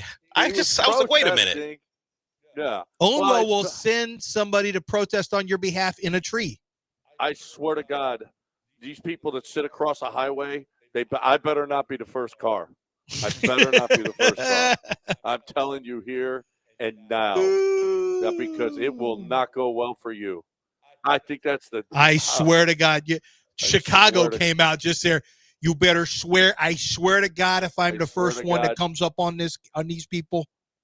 A woman, apparently, a tribunal ruled. A woman was bit by a dog, and she wanted $4,862 in damages. I swear to God, if this woman gets it. She didn't get it. The tribunal decided that every dog is entitled to one bite. No. That's what they decided.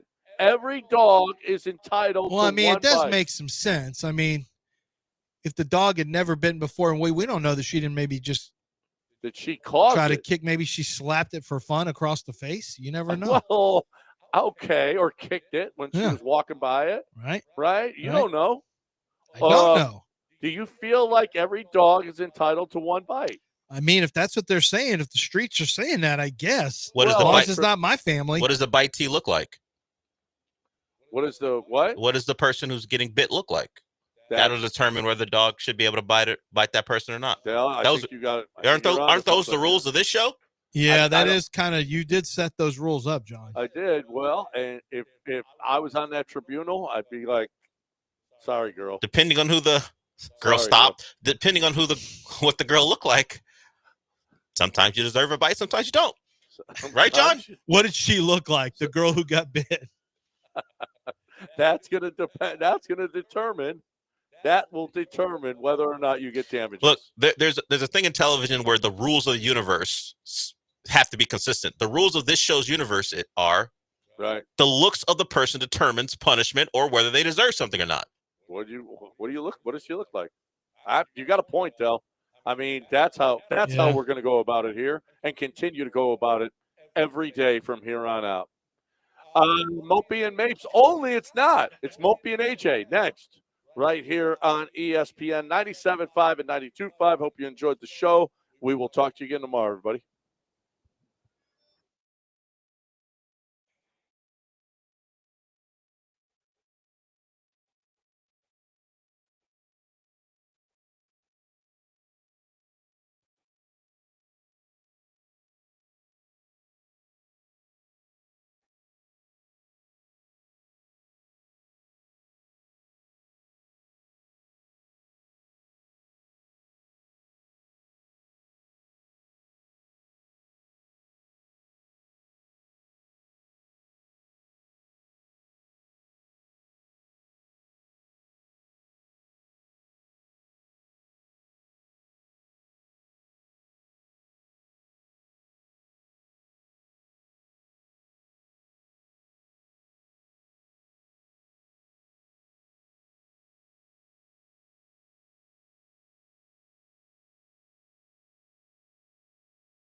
Welcome into the show. We're here a day after a remarkable game 1 in the East Finals. We'll get to that. AJ's here with me. If you're not looking at us on Twitter or Twitch or YouTube, if you wouldn't know that, but now you do. AJ's in here for Sean. Sean just taking some time off. That's really the story. I don't know where he is. I don't ask questions like that. I just know that, hey, he's not here. In fact, I didn't know he wasn't even going to be here until I saw AJ sitting in the extra studio. Oh, yeah, okay. Sean's not here.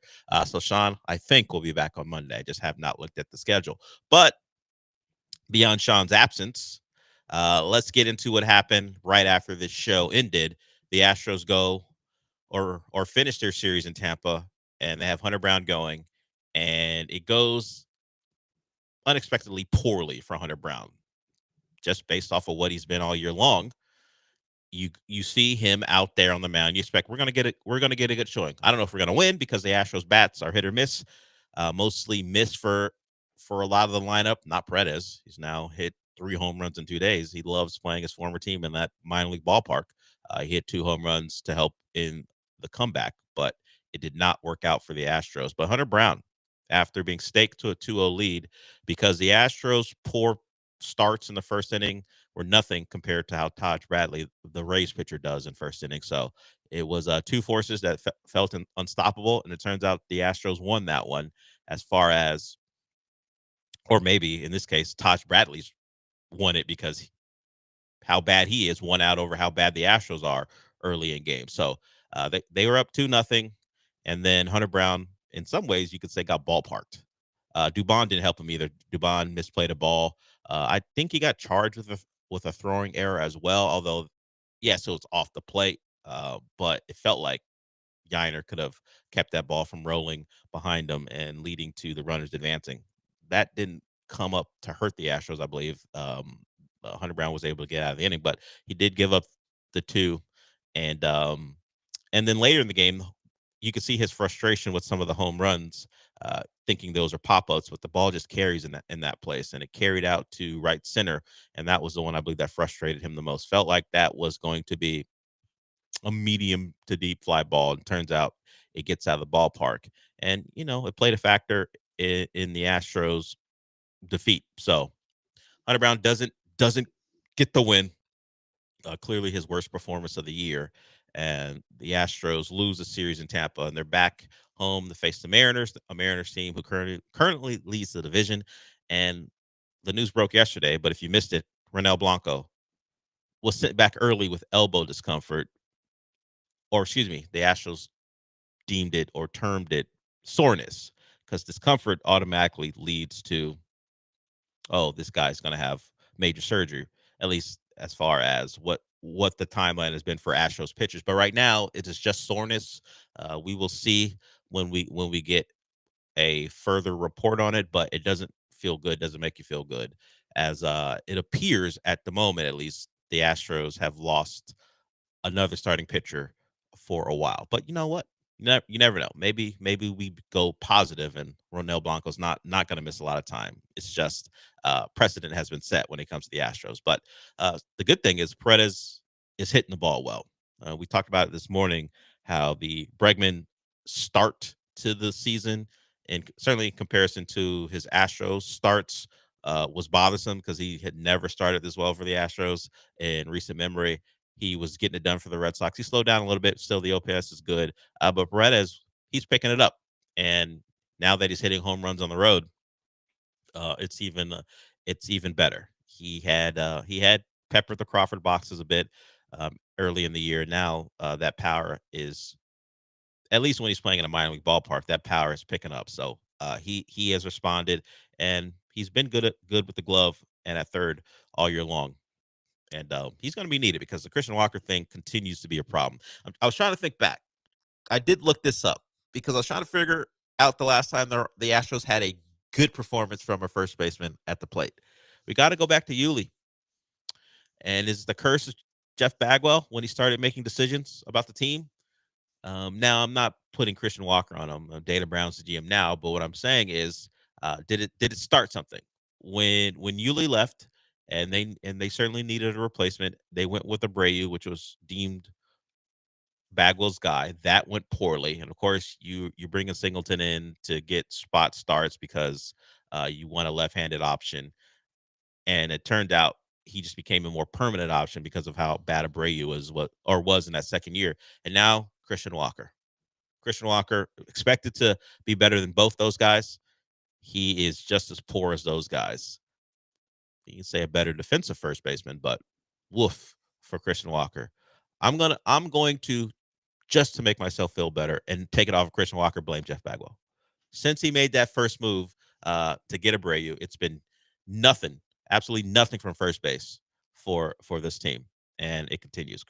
Look, this is going to fall on Dana Brown if it works or if it doesn't, but we're going to need more from Christian Walker for a team who is currently leaning on Paredes, Pena, and Myers because Altuve is struggling and Jordan is out, and when he was available, wasn't good. So the curse of Bagwell continues at first. It's just this ghost, man. Hey, he was a star first baseman for years, very productive, and since he took on that GM role, they have not been able to find an answer at that spot. The hope is that Christian Walker, even if it's a half a season struggle, however long it takes, that eventually he pulls out of it because they're going to need him. And the big series here, relatively speaking, it is May, but you got the Mariners in town. Your pitching staff is very much in flux. You're kind of going to have the bats show up because I don't know how many performances you're going to get from the Brandon Walter of the world. And it's weird to say because it's not Walters, it's Brandon Walter. And you're going to have Colton Gordon as well. The guys like that are now going to be leaned on because of the absence of Arrighetti and now Ronel Blanco. And of course, Wesneski is gone. And you hope that Lance McCullers can continue to improve off of his most recent start. But here we are. Tonight, it's Mariners in the building. You've got Lance McCullers against George Kirby. It'll be George Kirby's first start of the year. He has been someone who's been pretty good against the Astros throughout his time with the Mariners, and he's back. We'll see if the rust shows itself tonight in Houston, but I'd appreciate it from George.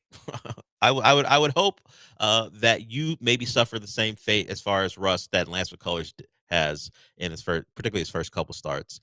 The Mariners 3.5 ahead of the Astros, so clearly you don't want to fall much further behind. So maybe win a series. You had your chances to win that Tampa series. You could have won all three. You even had your chances yesterday with the comeback thanks to Paredes, but they go down. And injuries have just taken apart a pitching staff, unfortunately. And it just seems like your guys, your top guys get hurt, and then the guys who are supposed to be like the spot starters to keep you going until your guys get back get hurt. And it's hard to be a spot starter when the actual guys you want in your five are suffering debilitating season-long, maybe 18-month-long injuries. So you go from spot starter to full-timer, and now those guys are missing as well. So disappointing that I don't know how I was going to say disappointing that can't get figured out, but I'm not sure that's the right way to put it. What's the deal? I think questions will continue to be asked until this stops. And thankfully, so far, Fromber has been able to avoid that. And you hope Hunter Brown's the same. Because I don't know if you can take one more hit. I don't know how much depth you can actually have. The Astros have done a great job of finding answers, and maybe it's partly because of what they emphasize, and maybe it all comes together and leads to the injuries, but it also makes guys who haven't been effective in the past effective here. But here we are. McCullers, Fromber, Hunter Brown, and then whoever they can pull from Sugarland when they need them. So we'll see how this Mariners series goes as they get started tonight with Lance on the mound. We have sound from the Rockets, and by the Rockets I mean Ime Udoka and Rafael Stone. We'll hear from them today. Vanessa Richardson did a sit down with both those guys. It's the yearly thing I think she does for Space City Home Network, where it's time to do the year in review show, and you ask the questions of the head coach and the GM about what the future may hold. So we'll hear Ime talk about Amin Thompson's development. We'll hear him talk about Steven Adams and his impact. Of course, the question for a lot of people is whether Steven Adams will be back. And then we'll hear from Rafael Stone on team building and what they might try to do to help this roster get better. And well, I won't give it away, but he has some thoughts that may be counter to what some people might want after that first round exit. And we will talk playoffs as well, because we had a remarkable game. There's a lot of stats to tell you that what happened last night should not have happened. And certainly Knicks fans agree, and couldn't happen to a worse group of people, to be honest with you. Like, what do we do? This is a perfect scenario. You're up big. You believe you're going to make the finals because of your arrogance and simple. Oh, it's the Pacers come to town. We just beat the Celtics. Of course, we'll win the series. Completely ignoring that the Pacers took you out in 7 last year. But Knicks fans think it's their time. And Gen Z Reggie Miller said no, at least not last night. And you think I'm talking about Halliburton. Maybe I'm talking about the other guy who knocked down 6 threes in the fourth quarter. There's a lot of Reggie Miller-like stuff last night from different guys from the Pacers to win game 1. So we'll get to that, and we'll get to what you want to talk about as well. The number is 713-780-3776. It's me and AJ till noon. We will be back.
It's the Del Olaleye Show on ESPN 97.5 and 92.5. Now back to the Veritex Community Bank Studios with Del Olaleye and his intrepid, most outstanding, arguably the greatest producer of all time, the one and only Sean Mapes.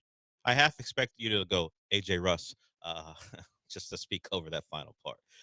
That's Michael Carroll hyping up Sean. Oh, by the way, Raheel will join us at 11:15. Raheel, who brought us the story about Jeep Week last time he joined us, and I looked up the aftermath of Jeep Week. A lot of arrests, a lot of people carrying weapons. So maybe we'll do a recap of Jeep Week. Yeah, I don't know if Jeep Week is going to be back, unless that's what always happens out on Bolivar, where the people who drive their Jeeps in what some people may say is a cult-like way, when they meet up with each other, decided to be a little reckless, and the arrest reports have come out from that. But let's get to Robert. Robert wants to talk about Jalen Green and the Rockets. What's up, Robert? How you doing, Del? Yeah, I think watching these last couple of games of the playoffs kind of makes me think that it's going to be a nightmare for Stone to try to pull the trigger on the Jalen Green trade, being that Halliburton, Shea, and Brunson were all either traded or not re-signed by their original teams, and now they're the stars of the five Western Conference, Eastern Conference Finals. So just for that, just seeing that, and knowing it took those guys a while to get to where they were, I don't know, it just makes me think that's going to be hard. What's your thoughts on that? Appreciate it, man. Enjoy the show. Thanks, Robert. Yeah, it could be a cautionary tale. John, on the morning show a couple weeks ago, talked about this. Are you fearful of what Jalen Green might become, and you won't benefit from it because if he goes someplace else and blossoms? It is something they have to weigh, and it's not a bad point to bring up considering what we're seeing in these playoffs. Now, Shea was traded for a star. Well, to be honest, 2 stars, because Kawhi wasn't coming unless they got him another guy. So the Clippers went all in, has not worked out for him. And as far as the Pacers are concerned, they traded an all-star away to get Halliburton when they traded away Sabonis, and the Kings said, we have our guy in De'Aaron Fox. Once again, has not worked out for the Kings, where they decided after firing another coach that they would trade De'Aaron Fox. And then Jalen Brunson. The problem for the Mavericks was it's not that they did not want him. It's that they did not get in early on an extension. And then he blossomed, and then he became too expensive for them. And when you already have one primary guy in Luka, they probably didn't see it as reasonable to pay Jalen Brunson what he got from the Knicks, what a lot of people thought was an overpay. And turns out they couldn't be further from the truth. And then he gave the Knicks a break on his next contract. So, yes, there are reasons not to be so sure about trading Jalen, but I think the one difference is the archetype of the guys you're talking about. Well, you know what? To be fair, Brunson's not known specifically to be a playmaker, but Halliburton is a guy who is great at getting other guys involved. So I guess you're more talking about Shea as Shea and Jalen Brunson, but those guys have shown a different type of shot diet than what Jalen Green is adept at. You're talking about guys who are mid-range masters. So to your point, though, they're both older, and they didn't get going until later. But Shea was a guy behind veterans in LA. He wasn't going to be the guy with the ball in his hands. And Brunson was a second round pick who played behind Luka. So once again, he wasn't going to be the primary guy. Jalen Green has had the opportunity to be the primary guy from the jump. Now, Fred is the stabilizer. Fred is a guy who's willing to take a big shot, who can organize an offense. But the Rockets are more than willing. They've been more than willing to watch Jalen Green and give him opportunities to blossom. So that might be the main difference, because Halliburton had to play with Fox as well. So these are guys who had to have guys get out of the way before they could become the dude. With Jalen, if he could have been great early, it wasn't because he didn't have any opportunities to do it. It just didn't come. But yeah, that's the risk you take if he blossoms someplace else when he's like 25. He's only 23. So, and NBA prime seemed to be pushed up like you should. At one point, no one expected you to be at your best until you're like 26, 27, 28, and into your early 30s. Now, if you ain't great by 23, 24, people are asking questions about you. And we look to Minnesota when they're trying to even up their series. You got Edwards, a guy who got really good really early.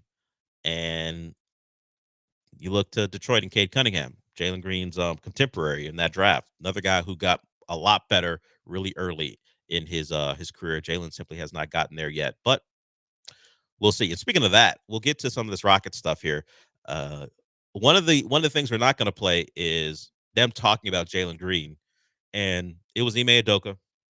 He was discussing Jalen Green's struggles in the playoffs against the Warriors, and he said, "Well, the Warriors did what they could to take him out. He was their primary focus. They believed they stopped him, they would win. They would win the series." And turns out they were right. So this story that is being used to defend him is once again one where the Warriors defense was targeting Jalen Green, and that's why he couldn't be effective. I said it initially when I heard it, and I guess I have to say it again. You're only able to get that off because it was his first playoff run. If he's the guy who can't be traded because his potential is too great, that's not a real excuse. Because Ime Udoka, even in his comments to Vanessa Richardson, mentioned Steph. Well, we tried it with Steph, and sometimes it worked, sometimes it didn't because other guys made shots. He mentioned GP2, I think, specifically. It is not as if Jalen Green never took shots. It's not like he was efficient with the shots he took. He was still very inefficient with the shots he got up. So yes, I will acknowledge that Golden State did not want the most, let's say, volatile offensive player on the Rockets team to have big nights. He did have the one. So I guess the question is, did the Warriors forget about game one when they held him to 3 for 15 and then say, you know what, Jalen Green's not very good. Let him do what he wants. And then when he did when he had a big night, then they went back to their defense? Or is this more about Jalen Green himself as opposed to the Rockets and their inability to make the Warriors pay for the defense that they put on Jalen Green? If you are supposed to be the number one, it's not a reasonable excuse to use about him. Every number one sees defenses that are supposed to stop him in the playoffs. They all do it. That's part of development. That's part of growth. Defenses will target you. You have to have answers for it. And you can simply say Jalen didn't have well, you probably wouldn't say it. It's in a world where no one really will take criticism without it becoming a big story. You probably can't just say Jalen didn't have the answers for the Warriors defense. But to pretend like it was abnormal what they did to him, no. They didn't box and want him. It wasn't like he was being face guarded the entire time. It was simple 2 on the ball stuff. We'll jump a screen. It wasn't anything that stood out other than how you would treat a primary scorer. But this is what they're going with. This only lasts for one playoff run. Don't pull this out if he struggles next season too in the playoffs. It is not a reasonable thing to use to defend your best scorer. What are we talking about here? He went 3. Yes, the shots were limited, and they wanted to credit him because he 3 games in the series he shot only 8 times, and they were crediting him for trying to get other guys involved. Okay, that's cool. But even with your 3 for 8, you didn't shoot the ball well. I mean, you're 1 for 5 from 3 in one of those 3 for 8s, 1 for 6 in the 3 for 11. So you still got your shots up sometimes, and you just didn't make them. That has to change. And if they are hesitant to do it, I understand. But he needs to reward them for their patience, particularly if a deal can be had that's beneficial for them, and Jalen Green is a player that's attractive to another team. Okay, but thanks for that call, and we'll get to this. Speaking of whether you're going to trade a guy or not, we have Rafael Stone talking about the offseason plan for the Rockets. This is him with Vanessa Richardson. I believe it aired on Space City Home Network, or it will. I know there are clips from Twitter, so maybe it hasn't aired in its entirety, or maybe it has. I didn't see it live. Here is Rafael Stone with Vanessa Richardson. Now the goal is to build a championship team. So what's the next step in making that happen? I mean, for right now, it's getting better over the course of the summer. That's what's in front of us. And I guarantee you we're not going to turn over the entire team. So we definitely, it's for our players, and young players definitely have a greater opportunity than do more veteran ones. So, and we're extraordinarily young. So for those guys, this summer is just an enormous opportunity, and they're entering it coming off this hard-fought playoff series where they should have learned some really important lessons about, small things, technique, how important they are, but also like just the rhythm of the game and the intensity of the game and all of those things that, if you haven't done it, people describe it to you, but it's hard to fully internalize. So our whole team has that under their belt. So to internalize that, come back with a renewed focus, those things that were a struggle in the playoffs, make sure that you're really working on those areas. Just generally the areas of weakness that you had last year, make sure you're bringing those up, and your strengths, make sure they're stronger. That is in lockstep with their previous comments about we will look to do something, but don't think we're desperate to switch up this entire roster. And while we were talking about this in the previous show about how do you help this team go further, and if you're not going to make the superstar trade, the one where you see Giannis in a Rockets uniform, or I mean, to a lesser extent, as far as what it would cost you, Kevin Durant still a superstar. It just wouldn't cost you as much. Is there a Pascal Siakam type out there? I bring that up because the Pacers, even after acquiring Halliburton, weren't a very good team. They acquired Pascal Siakam during the season last year. They made the playoffs, made the conference finals, and you see where they're at now. We'll get more into that game in the next segment. Is there a trade for a guy like that? A guy who you wouldn't say is the number one on a title team, but is a guy who can be a complementary piece in a system and can go get a bucket, can be an all-star. And there's a guy who might be available, who is doing himself and his reputation remarkably well this playoff season, who has a player option. So in the case like this, you'd have to be a sign and trade. What if Julius Randle expressed interest in being a Rocket? He is on a run in these playoffs. He has been an all-star before. His reputation wasn't great in New York because of the way he plays. He's just sometimes too often a ball stopper, and he'll take the long twos, but he's a physical presence. He can go get you a bucket in a way that no other Rocket can right now other than Şengün, but I think he's a more skilled offensive player currently than Şengün is, certainly from the perimeter. If he said, I'm opting out, but hey, Minnesota, I want to give you a chance to get something back. So I want to be a Rocket, sign and trade. Yeah, the $30 million I'm currently getting paid isn't enough. I'm not a max guy, but I want more. So AJ, before we go to break, let's think about this.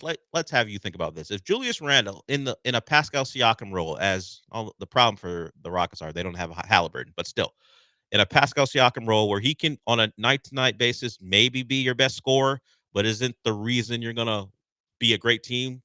Whether it be the development of Amin Thompson or Jalen Green, whoever it might be, you're trading Jabari and Cam and picks and maybe Dylan Brooks to make it work. Whatever it needs whatever needs to happen happens to get it done.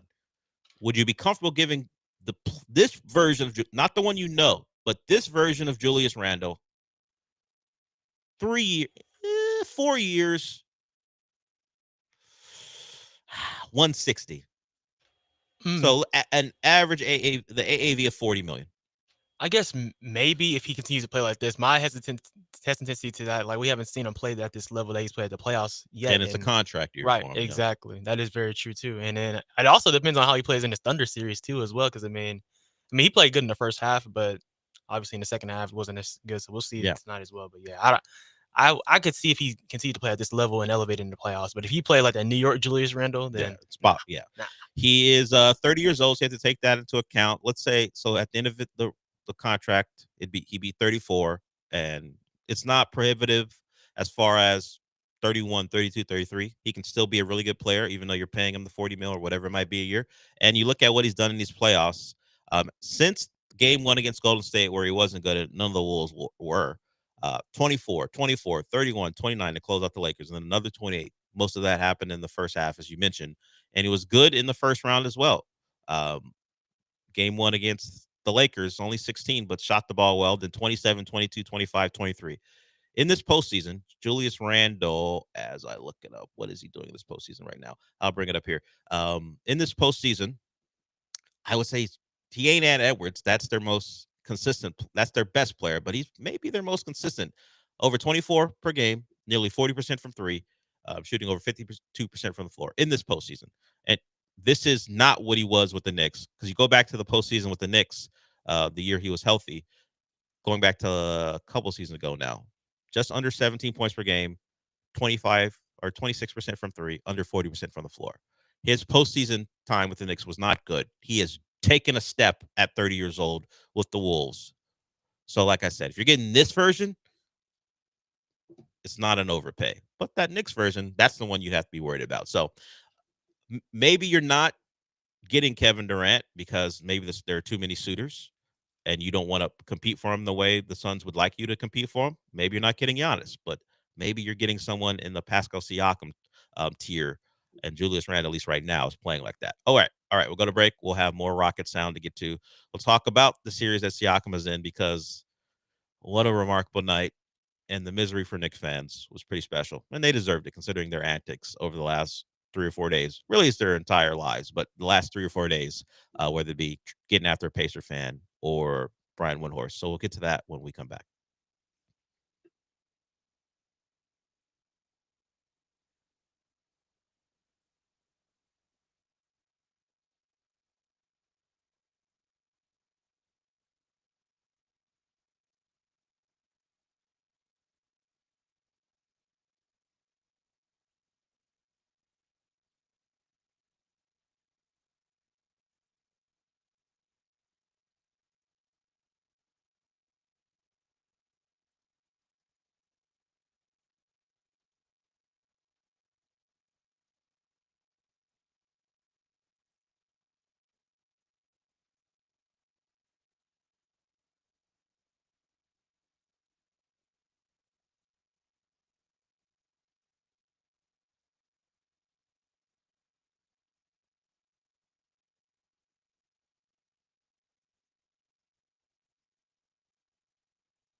The Del Olaleye Show continues on ESPN 97.5 and 92.5. live from the Veritex Community Bank Studios. Here's your host, Del Olaleye. Indiana with it. Halliburton. He'll take it. He'll backpedal a three for the win. And no! He got it!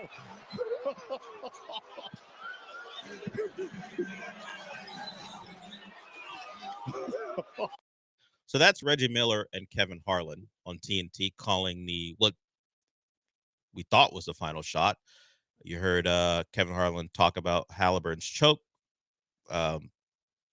recreation of what Reggie Miller did now 31 years ago in a series that no one really remembers, that the Knicks actually won that series, and Knicks fans will point that out. But the memorable thing is what Reggie Miller did. Of course, Halliburton shot, tied the game. His foot was on the line, and what was a back and forth start to the overtime period led to a Pacers win, as they were able to come back from a remarkable deficit, like historic. We're talking about some things that haven't happened in 970 opportunities. One of the numbers is this, that teams down 14 in the final 250 were 14 or more were 0 in 970. Now they're 1 in 970. And the other one was teams leading by 9+ points in the final minute of the fourth quarter of an NBA playoff game were 1,434 and 0 since 1997. Now they're 1,434 and 1 because of what happened. So that was the English version of the call. For some reason, the Korean version of late game heroics have become a thing this postseason, and this comes from Korean. I imagine it's SPO TV. Maybe they call it SPO TV, but this is from Korean SPO TV. The final seconds of regulation when Tyrese Halliburton tied the game.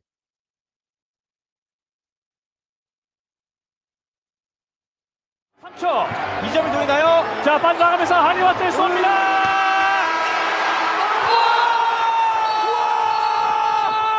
이게 뭐야? 이게 뭡니까? 할리버튼의 초크 세레머니까지. Much like us, who were at home, a lot of screaming and yelling Halliburton. I mean, there were other words that I don't know what they said. I don't know Korean, but you get the gist of it. A remarkable night in a building who has seen some things, particularly when it comes to the Pacers. The Larry Johnson shot from 1999, as I mentioned, the Reggie Miller sequence from 94, and now you have the Pacers. And while Halliburton will be remembered for the tie and the choke, you don't get there without Aaron Nesmith, who was setting records too. 6 3-pointers in the fourth quarter of a playoff game. Never been done before. And now he's like a 40% shooter from 3 on pretty good volume, but he's not 100% from 3. So I can understand the Knicks not expecting it, but they win under probably one too many screens with him. At some point, you got to go over the top, and he got good looks. Now, watching him while he was making him, he was trying to get 4-point plays. A couple times he stuck a leg out, and I think he wound up maybe tripping the Knick on one of them. They didn't call it either way. So he was attempting to add on, but the shot making from him and then the execution offensively from the Pacers late was special. And they play a style that I was trying to find a comp to in football, because you would probably consider what they do pace and space. They are a team who does that at a remarkable level, and it's a unique style that causes people problems. Because you look at the team itself, they don't have really any lottery picks who play for them. So if you just go by draft status, it's not an elite unit talent-wise. Like lottery picks. I should say top 5 picks, because Halliburton was a lottery pick. Miles Turner way back when was a lottery pick. But we're not talking about high lottery picks. I think maybe their highest lottery pick is the Houston Coug, Jarace Walker, but he didn't play very much. He's gotten time due to injury, but he's not playing. He didn't play a game 1. So Nimhard, Mathurin is one of those guys who would fit maybe of a high lottery pick, but he's not even a starter. Nesmith was a guy who was, I think, a late first-round pick for the Celtics before he came over. So it's a unit that's probably better than you would assume the sum of their parts is. Some of the parts is probably better than the individuals, if you think about them just by their draft status. But now we're years into their career, and they're proven otherwise, that together with that offensive system, it's pretty special. And I was trying to think. It most reminds me of the spread coming to big conferences before the power schools took that as well. Like when Leach at Tech was doing his thing, although that was a specialized version of it. But That's how those teams competed. They can never put together a defensive team because sometimes you just got to have bodies. You can't really scheme up defensively as well as you can offensively. But those spread teams back in the early 2000s and a little bit later, like the Drew Brees, Purdue teams, that team made a Rose Bowl. That team, talent wise, they had some players. Drew Brees clearly shouldn't have been a Rose Bowl team, but the way you play offense can get you there. And the way the Pacers are playing offense is a problem. It's been a problem since they really got Siakam. It changed things for them because you had what you might consider a go-to scorer, but that was a great win. Great game. And as I said before, I need Knicks misery. Knick fan misery, most importantly. Whether it be the fake ones like Stephen A. Smith on TV, and I say that because Knick fans don't even like that he's a Knick fan, or the ones who flood into the streets after winning regular season games, or the ones after a game 6 where they beat the Celtics are throwing stuff for Brian Windhorst or taunting a Pacer fan. As far as the fan bases that are left, this is the one I most strongly root against. Like, I don't have any ill will to Thunder fans or Wolves fans or Pacer fans. The team who cannot win a title is Knick fan. That can't happen. Enough of them. Beating the Celtics was and should be the end of the run. And the Pacers make the finals for what? What would it be? They made it with Reggie and they lost the Lakers. In modern NBA, is this the second time they'd be in the finals? And Rick Carlisle in his second go-around with the Pacers may get him there. He's already a champion, and he's done a really good job with them. So that happened last night. A lot of nutty things happened that led to the Pacers win. And you've got another iconic playoff moment in that series. We'll see if the Knicks respond like they did in '94. Okay, we'll go to break with that. We will have a short segment in our next segment. So I'll ask AJ a question involving Eli Ricks. He goes, "Hey, why are you asking me about Eli Ricks, the Eagle? I'm a Cowboy fan. Don't worry, I'll tie it in. We'll see how what AJ thinks of this, and if this thing that happened to Eli Ricks ever happened to him. We'll get to that when we come back."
Broadcasting live from the Veritex Community Bank Studios, it's the Del Olaleye Show. On ESPN 97.5 and 92.5. Now back to Del Olaleye. All right, we'll do this quickly because we are close to a break. Raheel will join us at 11:15. His topics are in. And I have to ask him about Jeep Week if he followed up on Jeep Week and what happened out there. I think in Bolivar. Okay, AJ, do you know the Eli Ricks story? No, I haven't heard it yet. Eli Ricks, DB for the Eagles, Super Bowl champion. They recently went to the White House. Saquon caught some stuff for it, but that's a topic for Twitter, I guess, if you want to find out why Saquon's catching it for that. But you get to go to the White House when you win a title. So I don't know if he became aware of this person when he got to the White House or he already knew, but Eli Ricks tweeted out his appreciation for Ivanka Trump. That is the daughter of the president. He said, pretty much, damn, she's beautiful. Just tweeted that out into the ether. Who knows? I don't know what he thought was happening. Was he shooting a veiled shot at her? Either way, he put it out there and it became widespread. You talk about the president's daughter in a way where you call her attractive, people will take notice. And Ivanka took notice. I'm sure I don't think she's following Eli Ricks. I'm sure someone told her about it. She happened to be in Philadelphia. I didn't look up why she was in Philadelphia, but she made her way to the Eagles facility. The Eagles facility obviously is going to have Eli Ricks' locker. So she left Eli Ricks a note saying pretty much, thank you, go Birds, so on and so forth. And then she tweeted out, sorry to miss you. And she added him in the tweet. So the question for you, AJ, not what you think of Ivanka Trump. That's not really the point here. The point here is, have you ever done that to someone famous? Like you just threw it out there on one of your social media platforms. Nah. Just as an aside, like remember when Woman Crush Wednesday was a thing way back when? Oh, yeah. Did you ever take part in that? Like maybe posting celebrity. That's like elementary, middle schools type of stuff. Yeah. Not your grown man who plays for the Eagles with the name that people would know. Well, how old is Ivanka? Just to I think she's in her 40s. So okay. Eli likes an older woman. At least he likes that older woman. Okay. She's 43 years old. Eli, I think, is in his early 20s. He just got out of college recently. He is 23. Yeah.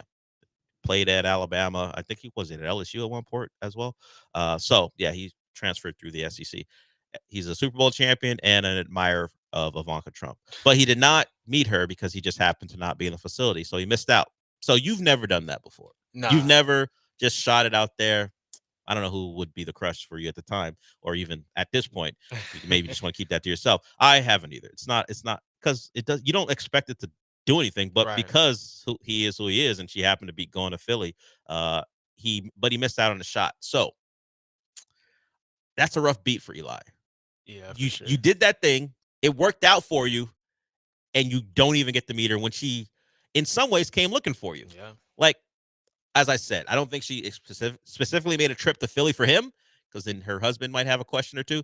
But she made it a point to search him out, or maybe her team said, "Hey, go to the locker, write a little note, whatever." However it came about, she shouted him out, and he wasn't even there. That's one of those things. I mean, he'll get over it. But for a time, it's like, oh, man, could someone not have told me to be there that day? I don't know. Because, there are teams working out right now. You look across the league. Mm-hmm. You go to social media of those teams. You'll see them in shorts and a jersey just working out. So he could have very well been in Philly, and it might have just been an off day. Someone's got to tell me.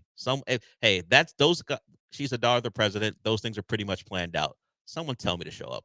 Right. I wasn't sure that she had a husband, so now I mean, I guess it's not as bad, but yeah, if she was single too, though, I would have been like, "Dang, that was a really huge missed opportunity." It's tough. It's tough for Eli.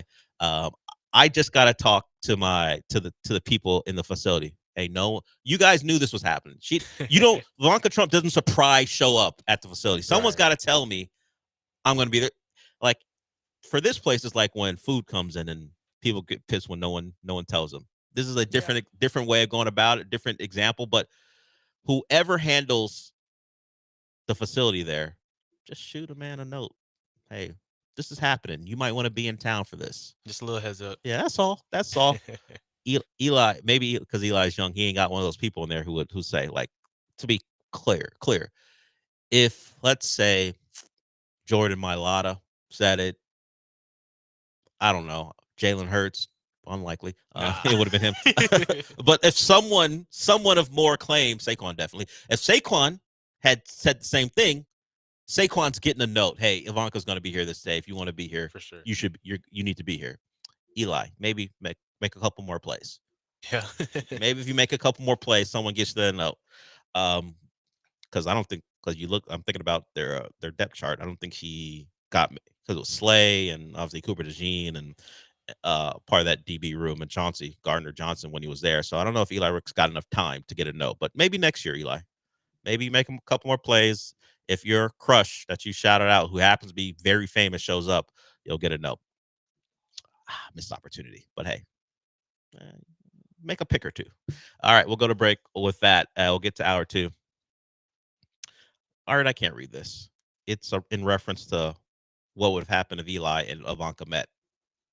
That's I can't read it. I can't read that at all. All right, we'll go to break. If you want to get in, you can. 713-780-3776. We'll start hour 2. We'll get more into the Rockets because it wasn't just a Rafael Stone that spoke. Ime Udoka spoke as well about his team and particularly Amin Thompson. So we'll hear from Ime Udoka when we come back.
We'll get to Ime Udoka and his thoughts on Amen Thompson right here, but MLB Network probably didn't take into account what happened yesterday in Tampa with Hunter Brown, but he's now at the top of their pitcher power rankings. So they consider him the best pitcher in baseball as it stands right now. And of course, he's been great all year long. I would call him the Astros ace, despite Fromber's status as their number one. Last night or yesterday afternoon, notwithstanding, tough outing. You're going to have one of those. In fact, a lot of what the Tampa Bay Rays broadcast team was talking about was, hey, maybe today's the day that Hunter struggles. They didn't have a lot of hope that their lineup was going to get after him, and it turns out it was the day. So they had some foresight there. It happens. You're gonna have rough outings, and he did. And the Astros nearly came back thanks to Paredes and his home run. Just wasn't enough there. So Hunter Brown being acknowledged for how great he's been this year, and hopefully that continues. We'll see what Lance McCullers has tonight as they return home to face the Mariners. Okay, let's get to more with the Rockets. Ime Udoka sat down with Vanessa Richardson of Space City Home Network. He talked about a lot of things, from Jalen Green and how the Warriors played him to the team in general, but he was asked specifically about probably the guy who's deemed the most untouchable prospect or asset on the roster, which that he grew in every area. He's becoming and realizing who he is, and I think sometimes you respect your opponent too much at times, and that was him and a lot of rookies coming doing that. But once you look at them like for who they are, just another guy out there, and look at yourself and hold yourself in a higher esteem, you go about it different, carry yourself different, and stop idolizing guys so much. And so for him, he attacked everybody the same. Took on the mantra of no friends on the court, and I think you could see the nasty streak come out of him at times, obviously, but it takes you back to, I'm sure, the childhood fights with him in the hustler, and you can see that streak. And so he grew in every area, like the jumper will come and all that stuff, but the recognition IQ and his versatility defensively and offensively in every position that he played really stood out. I wouldn't have said at any point, even in his rookie year, that Amen Thompson respected his opponent too much. Particularly when I remember him putting a forearm into Maxi Kleber's throat in a game in Dallas. I am sure Ime is talking about the top players in the league, but Amen and his willingness to get physical with players seemed like a thing that was with him from the jump of his rookie year, and certainly it took off in year two, where he caught the flagrant 2 for what he did to Giannis. We know about the Tyler Hero tossing to the ground and getting thrown out of that game. At least that was later in the game. The Rockets are going to lose. You want to take something with you, and that is Tyler Hero getting tossed to the ground, and take that with you. Understood. But I did not know that one of his issues early was too much respect for opponents. But I don't think that was a problem in year two. And at this point, every time I listen to an NBA podcast or read a trade proposal, the other team is always saying, why would we trade our star if you're not going to give us Amen Thompson? And I have not heard anyone, from radio to podcast to someone who has a Rockets account on Twitter, including Amen in the trade. It's always, nope. What? The Bucks want Amen for Giannis? Nope. Of course, I am understanding not giving up Amen for KD trade. Of course, the Suns will ask for him first. You can always just say no, because who will the Suns be able to get for KD when you start opening up that competition to other teams? Probably no one as good as Amen, considering KD's age and his salary, and the need to probably sign him to an extension as well. But at the moment, considered the most untouchable prospect in Houston, and the one guy that everyone's going to want if you try to if you try to get in on a trade. I at this point, I think the only player who could be available, I say could because Giannis is not currently available. He hasn't made his intentions known. He's the only guy I would make Amen a part of the conversation. Not even say I would make the trade, but he's the one guy currently that I go, you know what? I'd have to consider it. I want to talk the Bucks down from it. I'm not going to lead with Amen, but if it comes to the point where the Bucks are like, doesn't matter if he's not in the trade, you're not getting Giannis. We will just trade him someplace else rather than you hold back the guy we most want. Then I start to have conversations internally about what it would mean. I imagine the Rockets would say, no, okay, we'll move on. I just do think people here, and it's kind of the way NBA fans work, and even NBA media works when you get attached to a player. You underestimate what a superstar is and what they can do. It's pretty simple. You don't think they're as impactful as they are until they get on your team. And then when you get on your team, like, oh, okay, gotcha. Like it happens all the time. And you got young guys you love, you want to grow. The dream for every fan base is to have what the Astros had, where all these guys came together and grew together and went on to have this long run of unprecedented success. Of course, you don't acknowledge that you did trade for a Verlander. You did trade for a Cole. Now, you didn't have to give up your core pieces. We'll see what Drew Gilbert becomes, and that was a second Verlander trade. But you didn't have to give up anyone you were worried about. Like, I'll go back to the 90s with Randy Johnson. You gave up Freddie Garcia. Now, the Mariners didn't ever go on to win anything, and certainly the Astros didn't either. You only had the big unit for half a season. Of course, he was great. Didn't lead to a World Series, but that's the fear, that you don't win a title with the superstar you acquired, and you've got these pieces who become really good players for another team for years to come. And I think that's the gymnastics going on in people's heads, and that's what a front office has to balance out. Is knowing you have a clear number one on your roster for at least the next 3 to 4 years more important than the hypothetical that all these guys will grow together and go win you a title the way, I guess, the way you think OKC is doing it? Once again, they did trade for Shea, but he was young, so you can almost say he's their own. So I don't think it's getting moved. There are not a lot of people you could move him for that would make sense. I do think the guy in Milwaukee is one, but that's what a negotiation is for. You don't start out with Ahmed. You go, hey, you want a Cam Whitmore? What do you think of Lando? No, I'm kidding. What do you think of Reed Shepherd? Let's put anyone in that mix before we get Dom in. I am interested to see if we get a play-by-play of those discussions, if they become a real thing.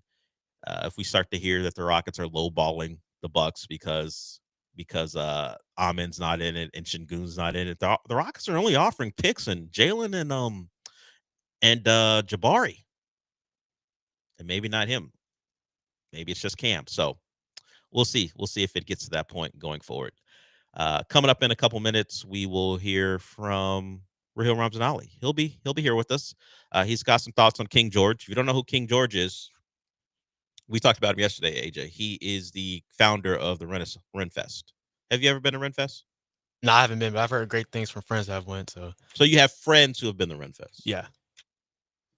Like younger, like around my age, but yeah. No, understood. I'm just trying to figure out how to phrase the question. Is it a diverse friend group have been, or is there just a particular part of your friend group who goes to Renfest? Because I've never been. It's kind of particular, and I know a girl that she's went to as well. There's a friends with it.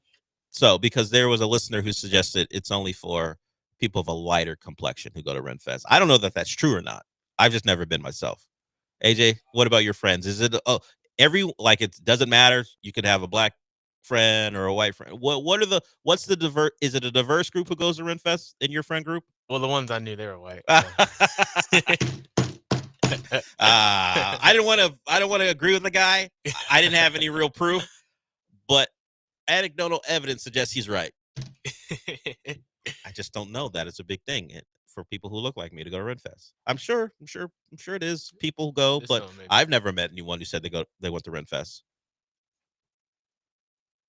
It may just be a thing for us, or not a thing, depending on who you are. I mean, you could be a Jalen Hurts or a Saquon. Just depends. It just depends. Like I said, look up Saquon. people got problems with him right now. It has nothing to do with what he does on the field, obviously. All right, we'll be joined by Rahil when we get back. Maybe I think he has been the Rent Fest. I'm going to ask the question. I almost guarantee he's been the Rent Fest at least once. We'll talk to him about that and other things when we get back.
You're listening to The Dale Show on ESPN 97.5 and 92.5. From the Veritex Community Bank Studios, here's Dale. Dell, no, that's okay. That's on me. I went more country with it. My bad, Dell. Sometimes you got imaging guys all dancing up in your show. And that's Michael Carroll. Speaking of mispronouncing, or in some cases misspelling my name, people who work here will send Dale as part of the message when they want me to do something. We've got Rahil Ramzanali, who has two different spellings of his name up on the board right now. We have the intern who took his call, who has spelled it Rahil, and then we have AJ, right? No, AJ, sorry, apologies. AJ spelled it Rahil, and the intern spelled it correctly. But here's Rahil, if we're listening to AJ, here with us, the host of City Cast. What's up, Rahil? What's up, Del? How are you, Olaleye? Del Olaleye is great. Now, a topic you want to talk about is something we talked about yesterday, so I'm excited to talk about it with you.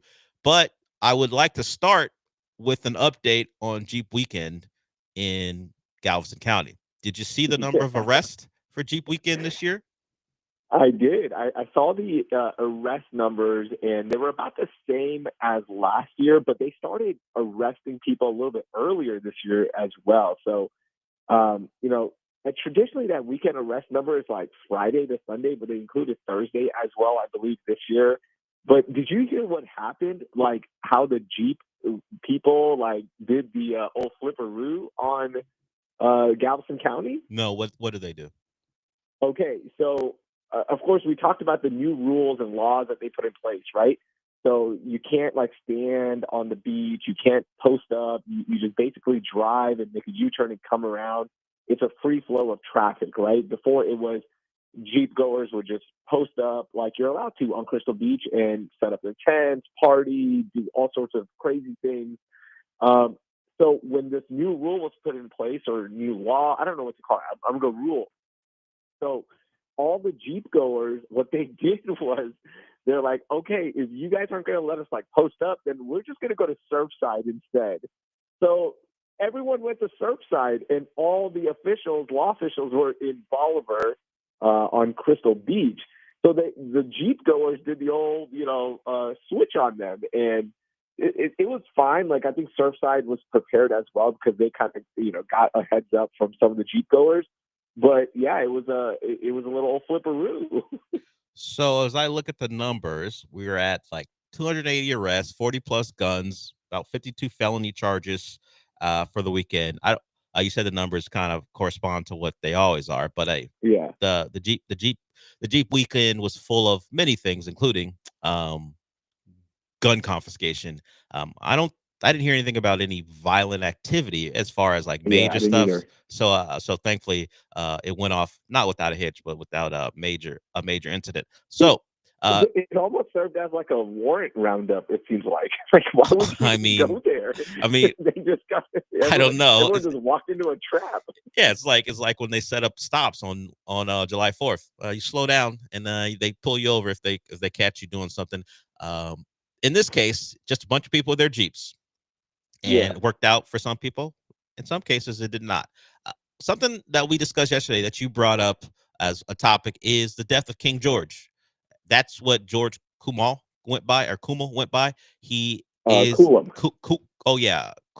Coolum. That's right. He was the founder of Renfest, and he was in the middle of a legal battle, which led me and Sean to speculate on the circumstances.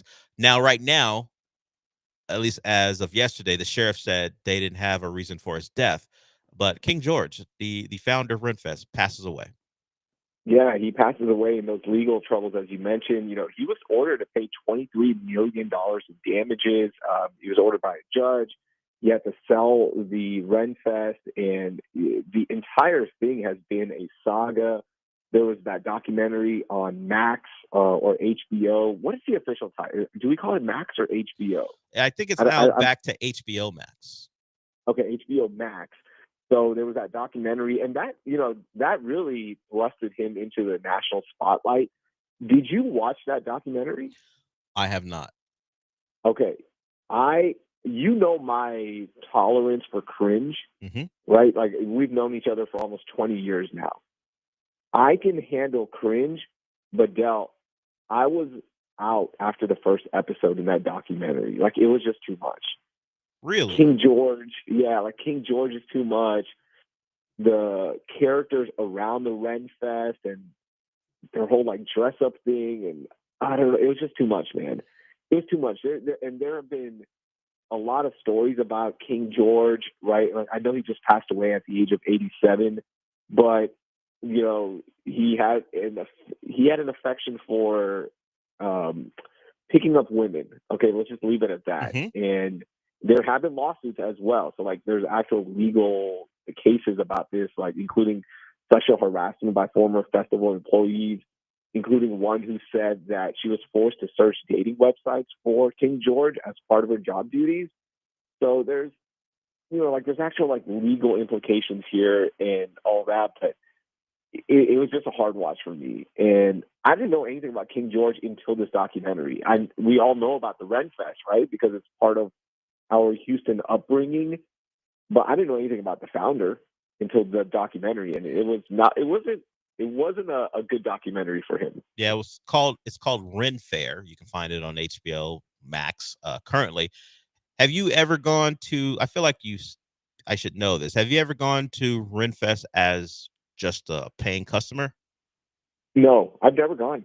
That we never take a field trip, and then it also happens in the fall, right? Yeah. So I'm like, do I watch UT football or do I drive an hour and a half away and dress up like Robin Hood to like be part of it? Because that's who I'm dressing up as. You've made your choice, not Friar Tuck, huh? Huh? Not Friar Tuck. Robin Hood is your choice. Robin Hood, specifically Robin Hood. What was the Men in Tights? Oh, that Robin not Hood. Prince of Tides, Kevin Costner Robin Hood. You want to be No. Men in Tights? What was it?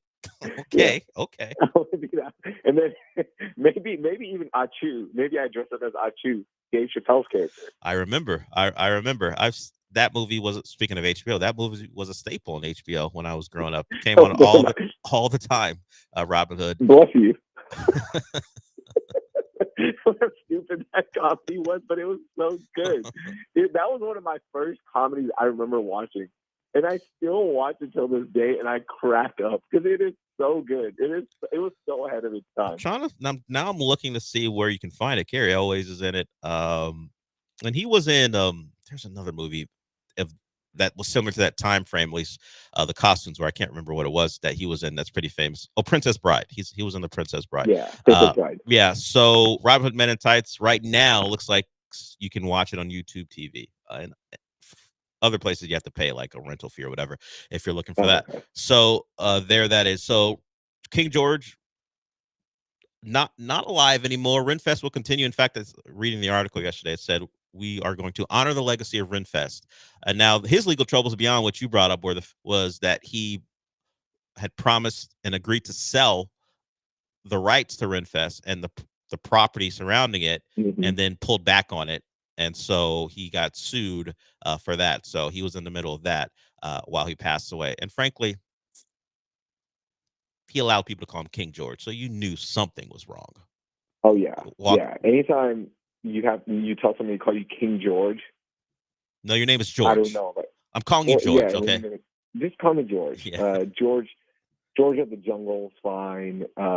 King George, though, anytime you put King on anything, it speaks volumes about your character to me. And we will see what happens to Renfest without its founder. You also wanted to get into this. Nearly half, or maybe right at half, of Houstonians are considering what?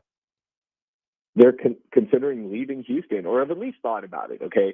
So one of my favorite things that drops every single year about this time of the year is the Rice University Kinder Houston area survey. So what they do is they poll 10,000 people. They give this survey to 10,000 people. And this year they did Harris County, Fort Bend, where I live, Montgomery County as well, right? So like a good majority of our region.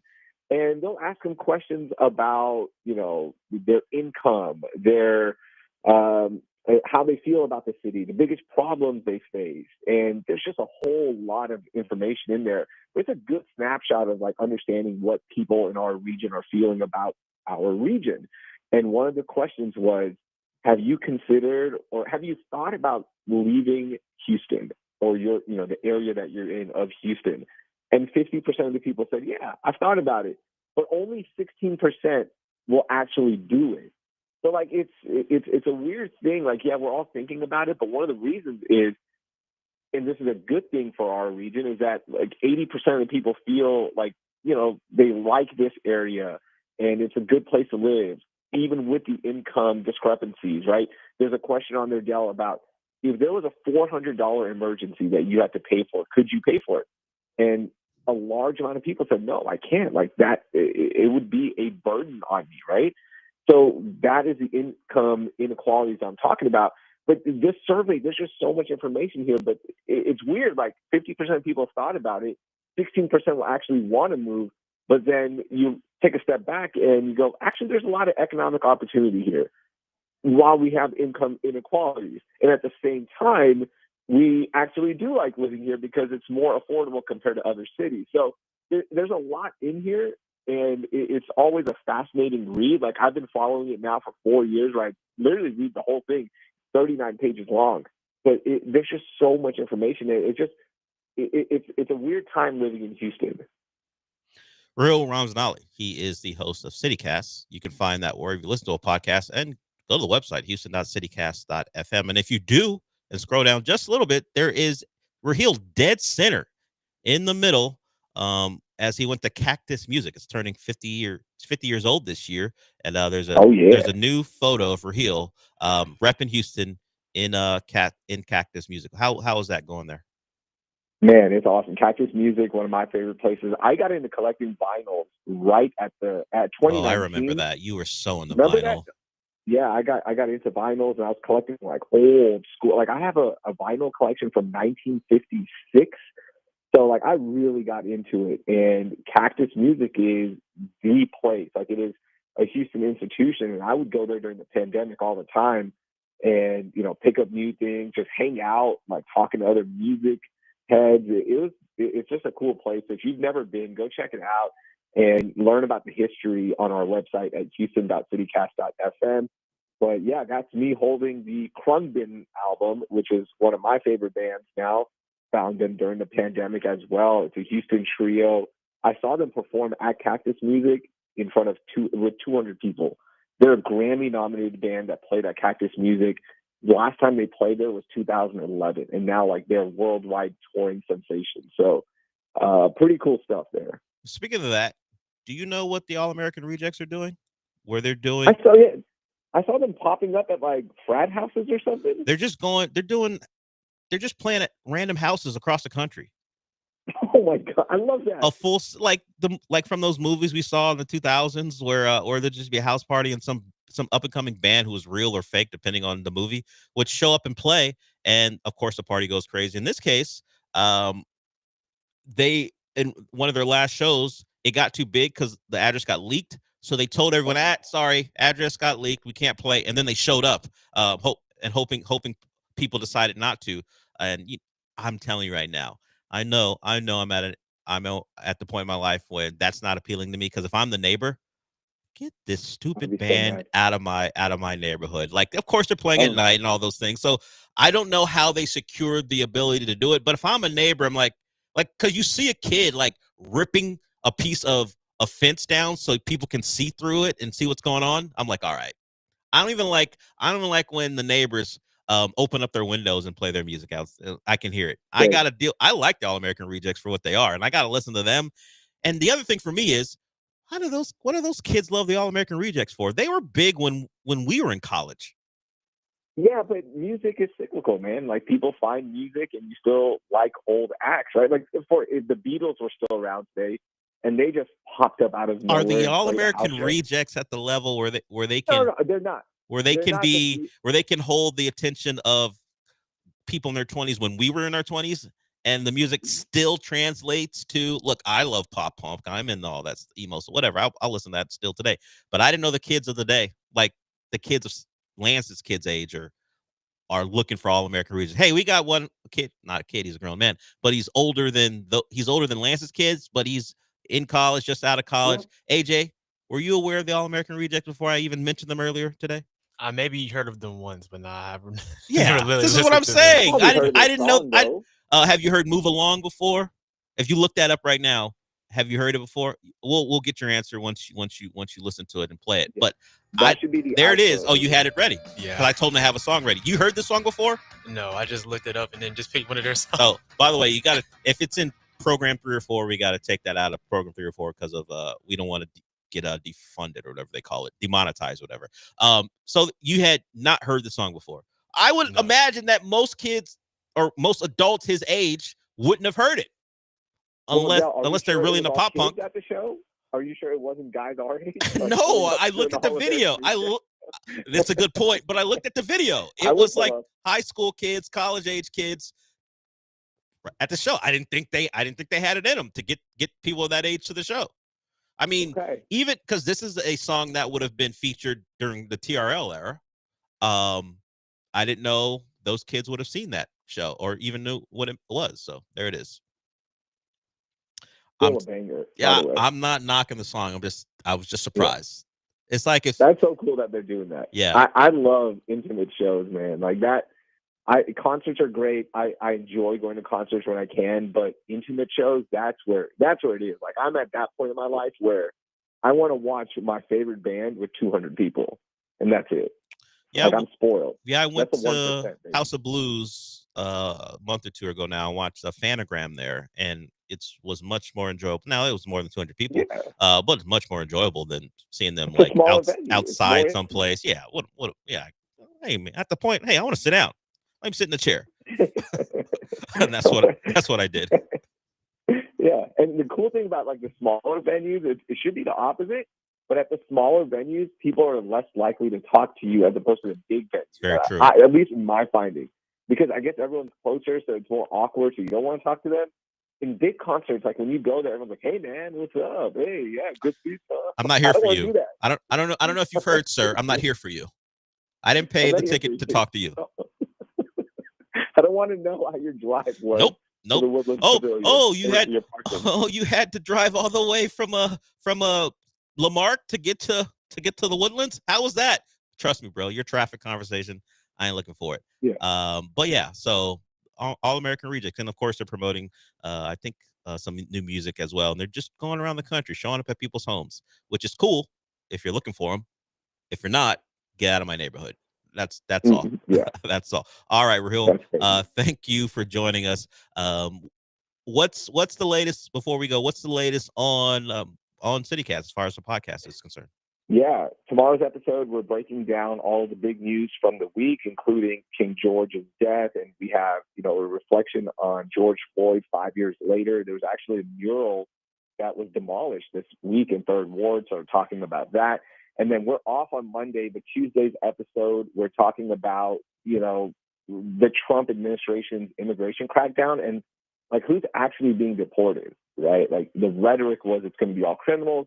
But now we're learning that, no, it's actually not. So we're examining some of those cases and talking about that. And then we have a full week of shows. So please subscribe wherever you listen to podcasts or go to houston.citycast.fm. Yeah, so if you want to learn about some important issues in Houston and also some fun things going on in this great city, you heard them. Go to wherever you listen to a podcast, subscribe, and find CityCast. And, of course, go to the website, houston.citycast.fm. Rahil, appreciate it. Talk to you next week.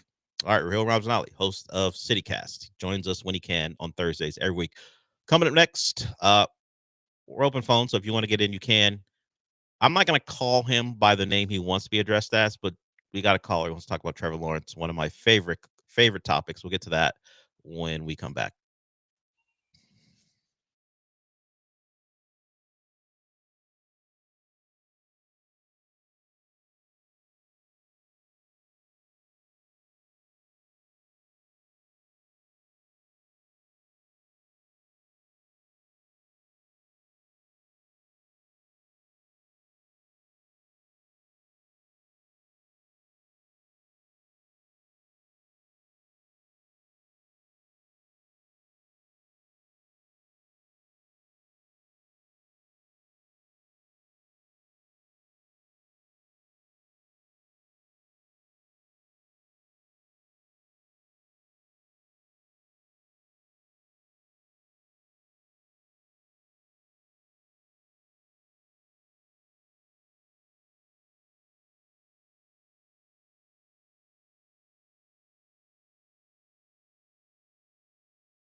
You're listening to the Del Olaleye Show on ESPN 97.5 and 92.5. Live from the Veritex Community Bank Studios, here's Del Olaleye. Welcome back to the show. We got, if we add in a break or two, probably 15 minutes or so, maybe less than that. So if you want to call in and get in, 713-780-3776, me and AJ till noon, then Paul Gallant will follow us. Let's get to Julian, despite what he called in as. Julian, what's up? What it is, Dive Turkeys. That's why So you I can't know get called king. Trevor Lawrence is someone you want to talk about. I know you don't want to talk about Trevor Lawrence, but it's a little bit of a put down. So they put something on Twitter, and it was comparison. It was him and Daniel Jones. And the stats are crazy. They're pretty much identical. And Trevor Lawrence, 22 of 38, or 22 and 38. And actually, in 60 games, Daniel Jones has one less loss. The yards, I think he has like maybe 200 more yards than Daniel Jones. He has more picks and maybe two more touchdowns. His completion percentage is less. And this is supposed to be the Prince, right? That's what does Nick Wright call him? The Prince. I just think it's crazy that Trevor Lawrence gets all this praise. He was supposed to be this Andrew Luck type prospect, and I mean, it's been anything but. He had one good year, and even then it was suspect because that playoff game, he had to come back after throwing, 5 INTs? I just thought it'd be relevant because, y'all are in that trash-ass AFC South. Y'all have a good one. Thanks for that, Julian. The trash-ass AFC South. You don't have to sell me on Trevor Lawrence's mediocrity. That's not something I want to fight because I agree. I've never bought into Trevor Lawrence. A coach getting fired isn't always on the quarterback, but we're now on head coach number 3 for Trevor Lawrence. Urban Meyer was a disaster, so he's going to avoid catching blame for that. Everyone blames Urban Meyer, but Doug Peterson, Super Bowl winner, came in to fix Trevor Lawrence, or at least help him be the player he was expected to be. Gone. Now we're on to Liam Cohen, next in line, and you laid out some of the stats that may support that argument. And the comp to Daniel Jones will never be a favorable one because it's Daniel Jones. And then you had him in his best moment of his career against another guy who's on coach number 3 and doesn't have a playoff win under his belt in Justin Herbert. And if we remember that game, it was one where the Chargers took advantage of all the early mistakes from the Jags, and because of the Chargers and their franchise who is, I won't say they're Browns-like in some of the things that happen to them, but they're one of those franchises that when good things happen, just expect a bad thing to happen immediately afterwards. And that's what happened in that game where it was a tale of two halves, and they blew it. So this is the show to get your Trevor Lawrence slander off, because for the most part, I am going to agree. I've never seen it. People who still project him to be a great player are simply basing it off their notions about him coming in to the NFL. And frankly, he was always supposed to be the next great one as soon as he stepped foot on Clemson's campus. And you know what? He won a national title, played in another one. So he fulfilled what those expectations were at Clemson. It's just not happened on the NFL level. And he's paid to be a great player. He needs to be a great player. And they've drafted well, at least with Brian Thomas at wide receiver. The Christian Kirk thing, they paid a lot of money to him to help Trevor Lawrence grow. Did not work out. They signed Gabe Davis. Could have told him that wasn't going to work out. He's now gone. And now they drafted Travis Hunter, another addition to help Trevor Lawrence grow. We'll see what he is with Liam Cohen at the helm. We'll go to break with that, and we'll hear from La Salsa about a topic that's never been brought up here. So I'm interested to get into it. We will hear from La Salsa and anyone else when we come back.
Broadcasting live from the Veritex Community Bank Studios, it's the Del Olaleye Show on ESPN 97.5 and 92.5. Now back to Del Olaleye.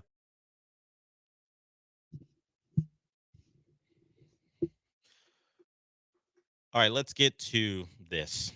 And I say this because I'm not sure what this is. Let's hear from La Salsa. He's got a question or a comment about something unique, and I apologize to our intern out there for a couple things, for assuming that anyone of her age wouldn't listen to All-American Reject. She was very offended. She mentioned 741. She went down her bona fides about her musical taste, and apologies to you. And I also apologize for her having to take this a call and screen it. But let's get to La Salsa. What's up?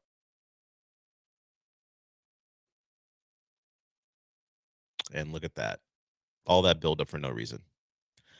We will see if we can get him on. He had a particular subject that was unique to this show. Oh, and now he's gone. So if you want to call back in about that subject, you can, or anything else, you can, as we're about to wrap it up here. So what have we discussed? We got through a little bit of the playoffs. We got the Thunder, Wolves tonight. We'll see if the Wolves can bounce back.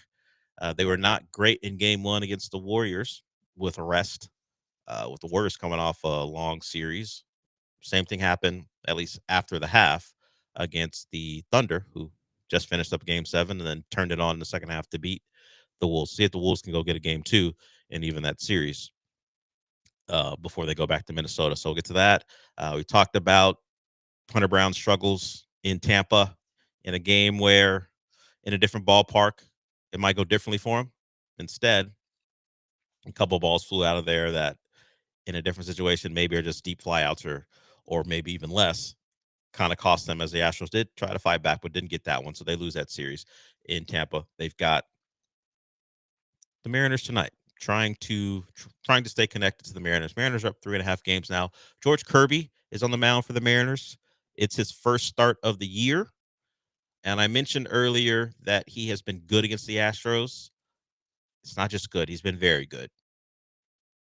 In 7 career starts versus the Astros, he is 2-0 with an ERA of 1.55. His worst start against the Astros was his first start. And even in that one, he struck out 7, but he only went 4, gave up 2 runs. In 7 starts, he hasn't given up more than 2 runs against the Astros.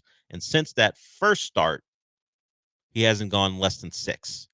So he has given them problems over the course of his career, and he's back with his first start. He probably feels pretty good. That's a uniform I see and have a good time against. So for him, it's not a bad place to start. We'll see if the Astros can flip what it has been George Kirby dominance throughout his career. Before we get out of here, Eric wants to talk Rockets. What's up, Eric? Hey, Bill, great show as always. Yeah, I would not give up Jalen Green for Giannis. That's just my opinion. For Micah Hatfield or Myra Moreno, who do you think should get more on air on Channel 13?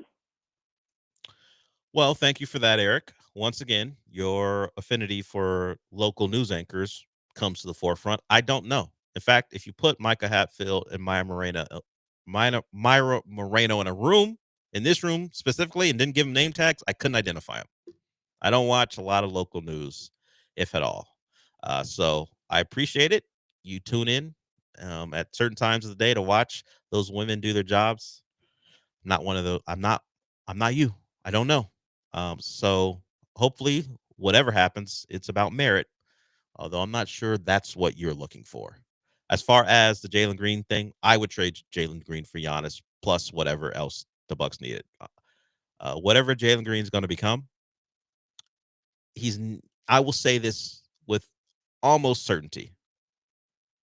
He will never be the player that Giannis is, even if we only get Giannis for 4 or 5 years, even if we only get Giannis at his peak for 3 years.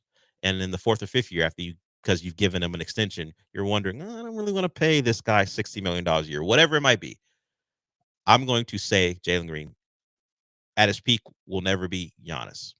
And that's why I'd make the trade. I think Jalen Green is a valuable player, but a movable piece that the Rockets wouldn't mind moving if it meant Giannis was the was what you got back. Like, I don't believe it's the case, but if Jalen Green was the centerpiece of a Giannis trade, please. Do we have to wait for the offseason? Can we do that now? Can we make that trade now? Can the Rockets make that trade as soon as the final buzzer in game whatever of the finals? Like, the news of whoever wins the MVP should break, and then Giannis is traded for Jalen Green should break, if that was possible. But because that's not how it works, we'll have to wait. I don't think the Bucks are so enamored with Jalen Green that he could be the centerpiece of a trade. I think it's more likely if Jalen Green does get traded, it's for a piece to help Giannis. Because I've said it before. Once you bring in a player of that stature, all you're doing is building around him. And the great Pat Riley once said, sometimes these are 2-year builds. So while you think you want immediate success in year one, you don't know exactly what it's going to take to make things work. So maybe you bring Giannis, you trade whoever you need to trade, and the team doesn't change very much. And then if you fall short of the goal of winning a title, then you go, wait a minute, Giannis is great. How do these other pieces fit in? What can we do to maximize this roster and our best player? So Giannis is a universe changer. He comes here or wherever he goes, the entire structure of the franchise changes, and you do everything you can to make it work, including bringing in Thanasis. So get ready for that if that happens. You see the odds where we were. Odds are being posted about Thanasis's team, and by the way, the Rockets lead. They're the favorite to sign Thanasis, who just recently said, "I'm back." He wants to play again. So after coming off an injury, so get ready for the Antetokounmpos if Giannis is a Rocket. Either way, please. Of all the guys I thought I would have heard, I'm not trading for Giannis. Jalen Green was not the one. He is a 2 guard. Those guys are relatively easy to find, particularly at the efficiency that he plays at. We'll see if he's around, if he changes that narrative, at least the one I've created about him in what would be year 5 now for him. Eric, you call in about a lot of silly things.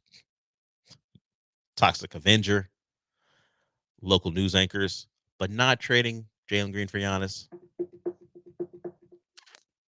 Ridiculous. If he was the centerpiece, we'll get that done. The Rockets would get that done, despite how much of the protecting of Jalen Green's Warrior series they're doing. They send it in. They'd run to the phone and make sure everything needed to be done to get that deal legal for the league. Okay, we are done for the day. Thanks to AJ. AJ, you're back tomorrow? Okay, AJ will be with me tomorrow. Sean takes a second day. Paul Gallant's up next, followed by the Killer Bees. Is Will Kunkel back today? I know he did the show with Jeremy yesterday. I don't know if Joel's back. Like I said, I don't really ask questions. I just show up, and hopefully there's a spot for me when I do show up. All right.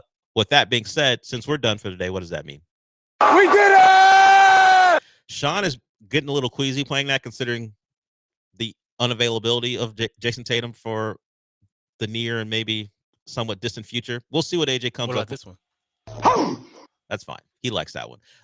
You can make your own way tomorrow. Pick whatever you want. We'll do that tomorrow at the end of the show. And with that, I'll talk to you tomorrow.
Hello.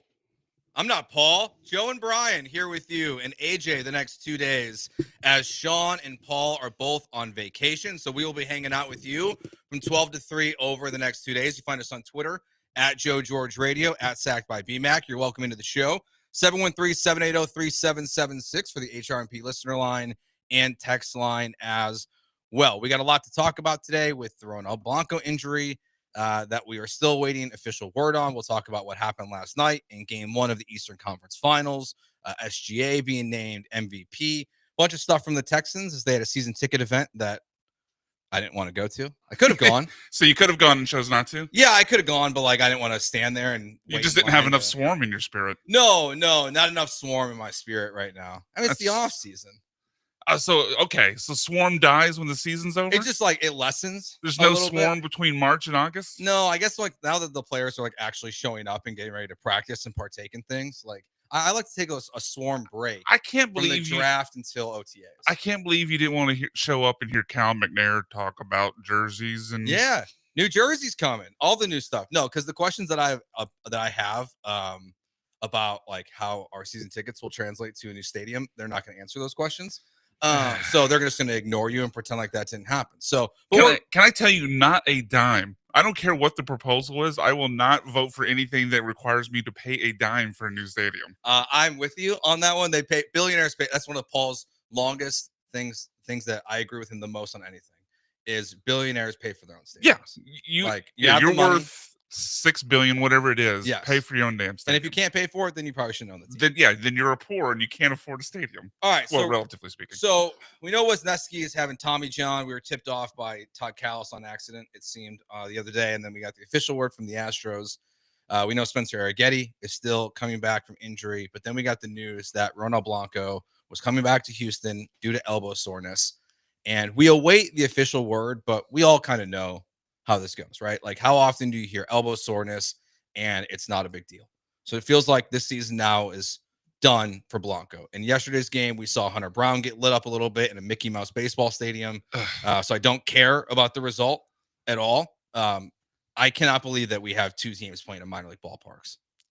Aside, it's crazy. Doesn't that make baseball overall? And look, I love baseball. For a long time growing up, it was my favorite sport. That changed probably when I reached adulthood. But doesn't it make baseball just feel like a complete lesser than sport? Like, can you ever imagine the NFL putting themselves in a situation where they're playing in whatever the minor league equivalent of an NFL stadium would be? I guess it'd be a college football stadium. I mean, we've seen it before. I guess the Vikings, the Bears did it. They did? I remember the Vikings played at the Minnesota Gopher Stadium for like 2 years. Yeah, the Bears played at the Illini Stadium. Really?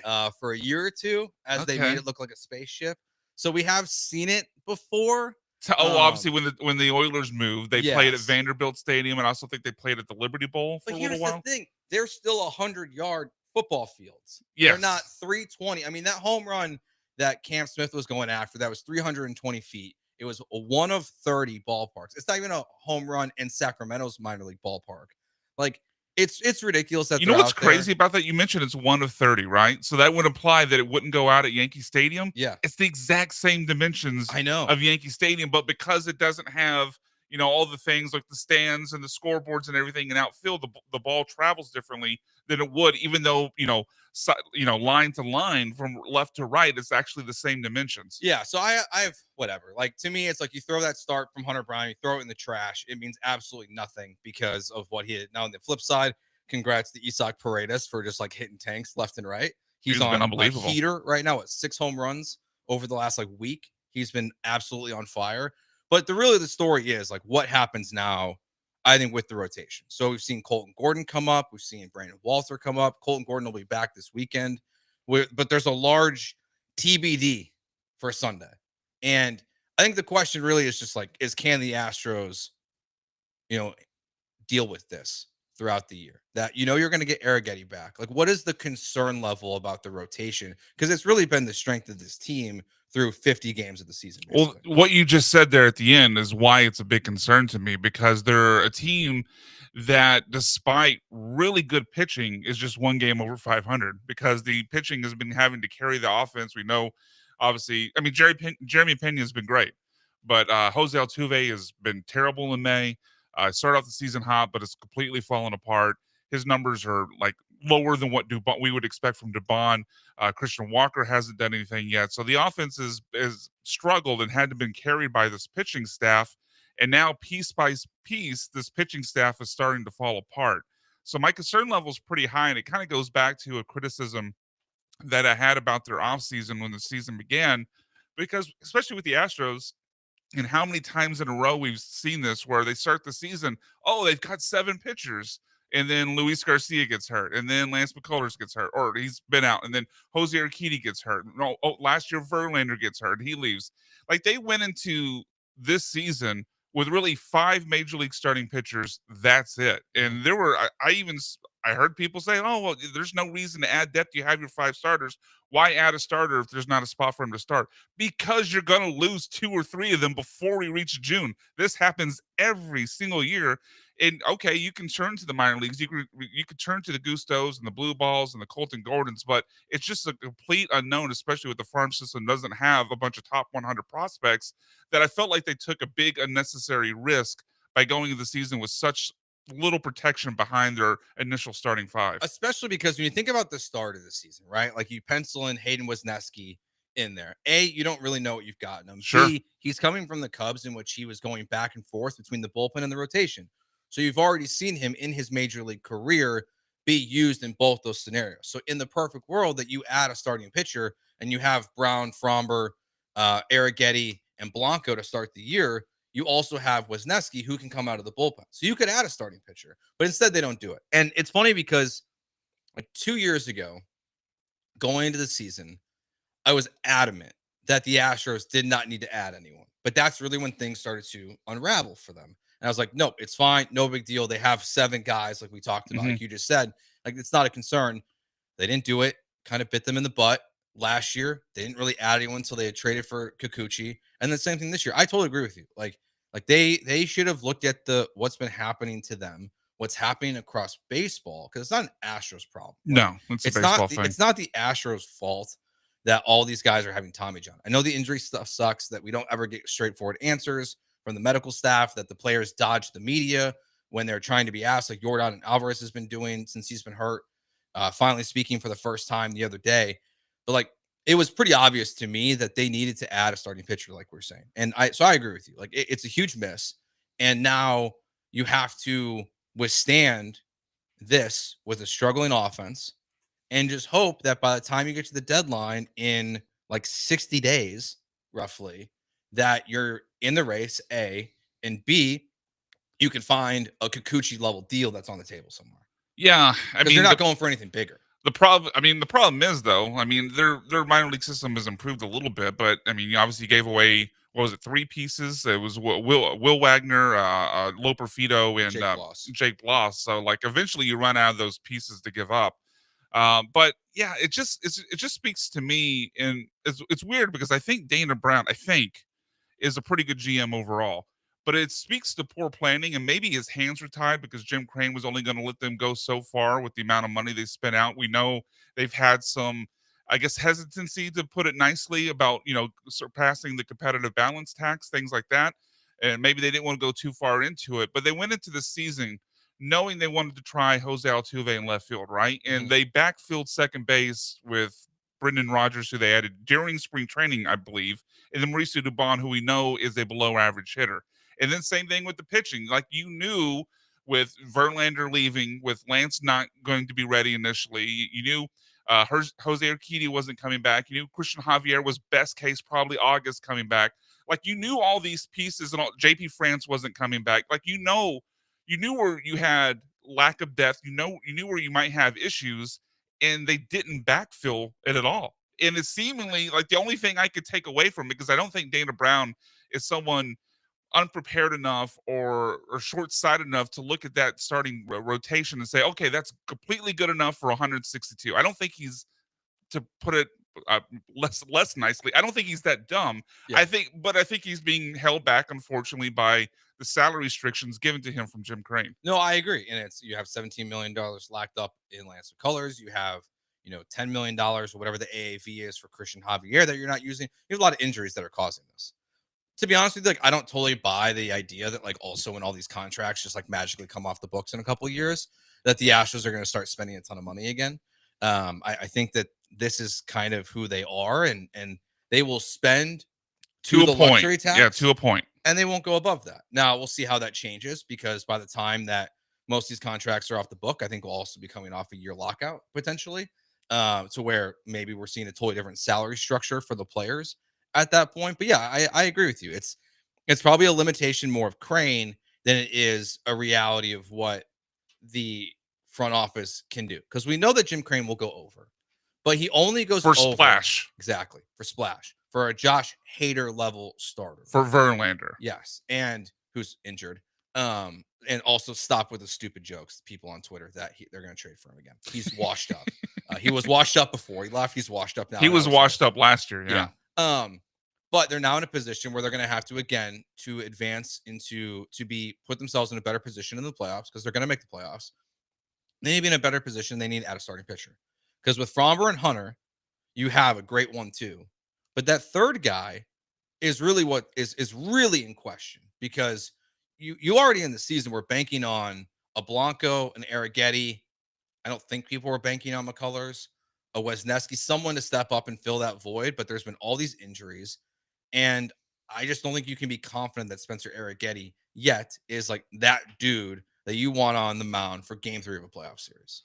Arrighetti, I did actually come into this season with some high expectations for Arrighetti. Obviously, the injury that happened to him, like, it's freak, right? I mean, he's in batting practice and he gets hit with the ball. It's a freak thing. So there's really no one to blame there other than bad luck. But I mean, you look at Arrighetti's numbers second half of the season, like All-Star break on, and it's similar, not to the degree of Hunter Brown post adding the sinker, because Hunter Brown post adding the sinker has been the best pitcher in American League outside of yesterday's crappy game.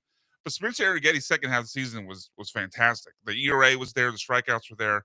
So I think getting Arrighetti back, assuming he doesn't have complications from the thumb injury, I think he's at least a mid-tier number 3 option. Like I don't view him as a negative if he's your number 3. Mm-hmm. The questions to me begin like after that, because if Blanco's out for the year, Wisniewski's out for the year, you don't know what you have from Lance. Like you're like the Astros, I think, during a lot of stretches, especially this one they just came out of, would like to even go to a 6-man rotation. And even with Arrighetti back, you probably like 3. So like, yeah. I mean, maybe Colton Gordon is the answer. We'll see. And you can't go to a 6-man rotation now, because the reality about where the rotation is, and this is where it's not just a rotation problem, is you have to be careful about the trickle-down effect to the bullpen. Is that, yes, the bullpen's been elite this year. They've been absolutely incredible, basically. Josh Hader's the best closer in baseball right now, and Abreu's been great. Like you're getting great contributions from all these guys. But if you have Lance McCullers, who can't get out of the 4th inning because his pitch count gets out of control, this is a problem before the injury. Oh, this was a problem for Lance even when he was good. Yeah. So it's like, high pitch counts, getting guys on base, getting out of it without damage. Like this is Lance McCullers 101. So you have him, you have Colton Gordon, you have Brandon Walter, guys who are not stretched out, who don't go deep into games. So you're now asking your bullpen to do even more than they've done before. So you also have to be worried about like how it goes for your bullpen. Now, Jeremy and I talked about this on our Inside the Icebox, our Astros podcast, which you can find on YouTube and here tonight at 6:00. It's kind of worked that like you've got Fromber and Hunter staggered, because you can try to give days off in between from your bullpen. Like you're not having to use your high leverage guys 3 days in a row, like we saw them trying to do last year. But it's a tall task for the bullpen now too. I mean, I think panic is something that Astros fans should no longer do after what we saw last season, that being 10 games back in the division and then making it up in a record pace. Like I wouldn't panic, but I don't have high expectations either for really how far this team can go at this point this season. Yeah, because then the thing you mentioned about the bullpen was a problem last year too. Like we saw, obviously Hader didn't have a great year. Save wise, he was fine. He converted almost all of his saves, but his ERA was blown up 2 full runs beyond what we saw from him in previous stops. Brian Abreu had some slips where you could tell he was just overworked.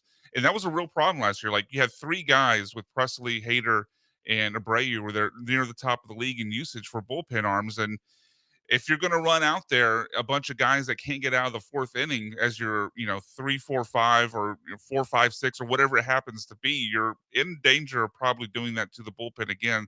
So I don't know. Like I agree with you that we as Astros fans should learn to never press the panic button in May. Like there's as many problems as we've talked about in the segment that they have. There's still a lot of time for these things to play out.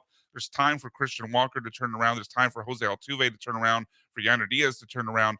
And then obviously you hope to get some guys healthy and with your pitching arms and maybe make a trade. But there's at least a little red flag that I'm raising. Like this could be a problem with your pitching depth. For sure. All right, he's Brian. I'm Joe. We're filling in for Paul on the Paul Gallant Show here on ESPN 97.5 and 92.5. We'll be back here tomorrow as well. And then Paul will return on Tuesday as the entire station is actually going to be off on Monday for Memorial Day. Something Brian mentioned there in that segment, the offseason moves for the Astros, what they did do, what they didn't do. But for the ones they did do, let's do a vibes check. We're about 50 games into the season. How are we feeling about the moves that the front office made? We'll get into that next year on ESPN 97.5 and 92.5.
You're listening to the Paul Gallant Show on ESPN 97.5 and 92.5. live from the Veritex Community Bank Studios. Here's Paul Gallant. Joe George and Brian McDonald filling in for Paul as he's out on vacation. Sean's also out, so we got AJ hanging out with us as well till 3:00 today. So let's do a vibes check for what happened this offseason. You mentioned what they didn't do by adding a starting pitcher, so we just had that discussion a little bit. Let's start with the big one, obviously. So we're about 50 games into the season. The Astros they're 25-24, so they're 49 games into the season. They're second place in the AL West. How are you feeling today about the Kyle Tucker trade and return the Astros got? I'm still liking the return for Kyle Tucker. Now, obviously, Wesneski, you kind of have to factor him as a zero at this point for I think the purposes of this conversation, because he's out for the rest of the year, and it's not like he was some high profile guy that you would expect that would definitely dominate upon his return. So I'm going to basically factor him in as a zero. But even with that said, Isak has been, I think, way better than I expected. Obviously, he struggled for some reason. I still can't figure out why he struggled so badly at Wrigley Field. I don't get it, but he's taking a lot of pitches. His on base percentage is great, and his power is starting to really come through with this surge. So you have that combined with Cam Smith, who's also starting to get it together. Slow start. I think I probably lean to the Branham side of I would have rather had the year of eligibility for what they've gotten so far this year. But he's starting to pick it up, and so I think you have, your future right fielder and your third baseman for this year and two more for Kyle Tucker, who's 90% going to leave the Cubs when the year's over and would have 100% left the Astros when the year's over. So I think that's a win. I don't think it's a massive landslide win unless Cam Smith realizes his potential. But even with him having the slow start, I still think it's a win. I think it's a win regardless, because even if Kyle Tucker stays, like you have Cam Smith, who still projects to be, your everyday right fielder for, at minimum the next 6 years. I think they will find a way to get him under contract for much longer than that at some point, even if it's just better move soon. Then, yeah, they got to move soon. They missed the windows on they missed the window on Hunter Brown already. For sure, I think they might have missed the window on Pena. I think they missed it on Pena. And honestly, I think if they don't get it done soon, they're going to miss the boat on Yiner. If you even want them to do that move, I'd be fine with this at this point. But yeah, you got to act fast to make that happen. But look, Paredes has been really good. He stunk at Wrigley. It's mostly because that's really where the win comes in, is from left field. Okay, that makes sense. Yeah, those are like on the bad days. So pull heavy. Yeah, on the bad days at Wrigley, like that's where it's 20, 30 miles an hour blowing in out of left field, and like that's going to kill Isak Paredes. He's going to be totally useless at Wrigley Field if that happens. But he's been surprised, I think, for me on defense. Like it's not that he's Bregman, but the arm looks good. He hasn't made any mistakes really. I don't even know if he has an error this season now that I think about it, but he's been really good at third base. So I think it's a win. You have a third baseman, a right fielder, and the injuries are going to happen. Like think about you traded for Yusei Kikuchi. Jake Bloss is out for the year with Tommy John. So it's like it's part of, unfortunately with baseball, like it almost just makes me never want to trade for like pitchers ever again, unless it's like I think I view like a Kikuchi trade, yes, but like a young pitcher, it's like they're just gonna get hurt. Well, I definitely view starting pitchers, I think now, like I view running backs in football, right? Like draft them, use up their their young legs, young arms, and then when it comes time for the second contract, bye-bye. Like I just until something changes in baseball where we don't see this alarming rate of pitchers breaking down. I mean, it's not just Astros guys you mentioned earlier. I mean, Spencer Strider, one of the best young arms in the game, broke down. We see guys, this happen all across. Garrett Cole, former Astro, breaking down, out for the year. Like I just would not ever give a pitcher a second contract. No, I agree. And that's where like it's gonna suck when Hunter Brown eventually leaves or you move on from him if you go down that path down the road. But like it's probably just the best thing to do at this point, because these guys are just all breaking down. I mean, you're seeing guys come up and make immediate impacts. Was it Tristan McKenzie looked like one of the best young prospects in baseball for like 2 seasons. He got DFA'd this year. I think he's in the minor leagues trying to figure it out somewhere. But like you're seeing these top prospects and then they just bottom out quickly. So yeah, I think vibes are good with the Tucker trade. Second base as a whole, I think it's clear, besides adding a starting pitcher at the deadline, I think it's the one spot where you can clearly add to this team to make an impact. I'm not surprised with that. That's how I feel. I'm not surprised the return they've gotten at second base, whether it's whoever's out there at second. It's not been good. It's not going to be good. Didn't have any expectations for it to be good, to be honest. I thought it'd be a little better than this. And not that I thought it was even going to be good. I just didn't think Brendan Rodgers would be this bad. Like, I mean, his OPS plus right now is 53. 53. Like, I mean, by far the lowest on the team. And Yainer Diaz has been awful. His is still 71. I mean, Christian Walker is below the Mendoza line, yet his OPS plus is still a 72. And Brendan Rodgers is a 53. He's terrible. He's awful. Like, I knew coming into that. I mean, obviously, not only because he was a mid spring training ad, like you can't have a lot of expectations for a guy that was sitting that long on the market, unless it's a Scott Boras client that's holding out for every last dollar. But you knew the track record with Brendan Rodgers of he could hit a Coors Field, he couldn't hit anywhere else. So I mean, I wasn't expecting even a plus offensive player, but at least give me like Dubon level production. Give me like a low 80 OPS plus, maybe a high 70s. But 53, like I don't know what they're still hanging on to him for. Like, your better defenses with Dubon, your better bats with Dubon. Like, just move on. Especially now with Altuve. He's moldy in the infield. Yeah, I mean, you have all these guys who can play in the outfield. Like, you don't need Dubon to play in the outfield Bring up, as Jeremy would call him, Forshea Whitcomb. Yeah, I mean, he's been crushing it, and I know, like, obviously the game where he came in for Bregman after he got the standing ovation, it was pretty brutal. He had 3 errors. Three errors, base, yeah. Like, I would give him a break, and like just give him a chance to come up. I think we still see Bryce Matthews at some point this year. If it keeps going like this, yes. I know the strikeout numbers. It's where he's been playing in the minor, like in Sugarland. Like, I know that the strikeout numbers are abysmal now, so they're only going to get worse, obviously, in the majors. But like, I would at some point I would just take a shot on it. Like, especially once the service time has passed and you're not going to use it. I can get with that if you want to give them 2 weeks and just see what happens.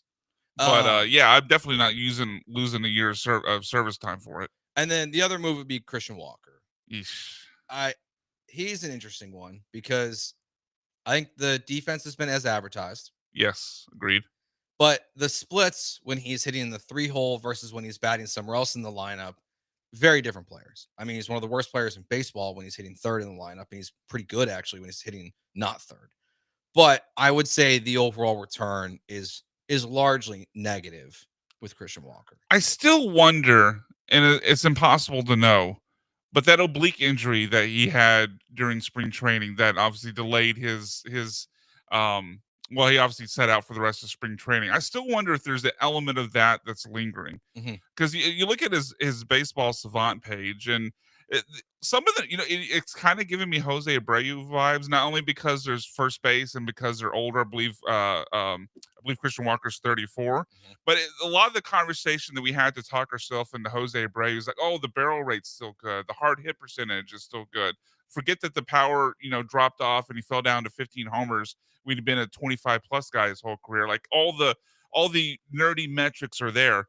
And you look at his baseball savant page for Christian Walker, and the same thing is pretty much true. His barrel rate, his hard hit rate, his bat speed, all that's, in the red. It's none of it's elite, but it's all in the red. It's all a plus. It's all above average.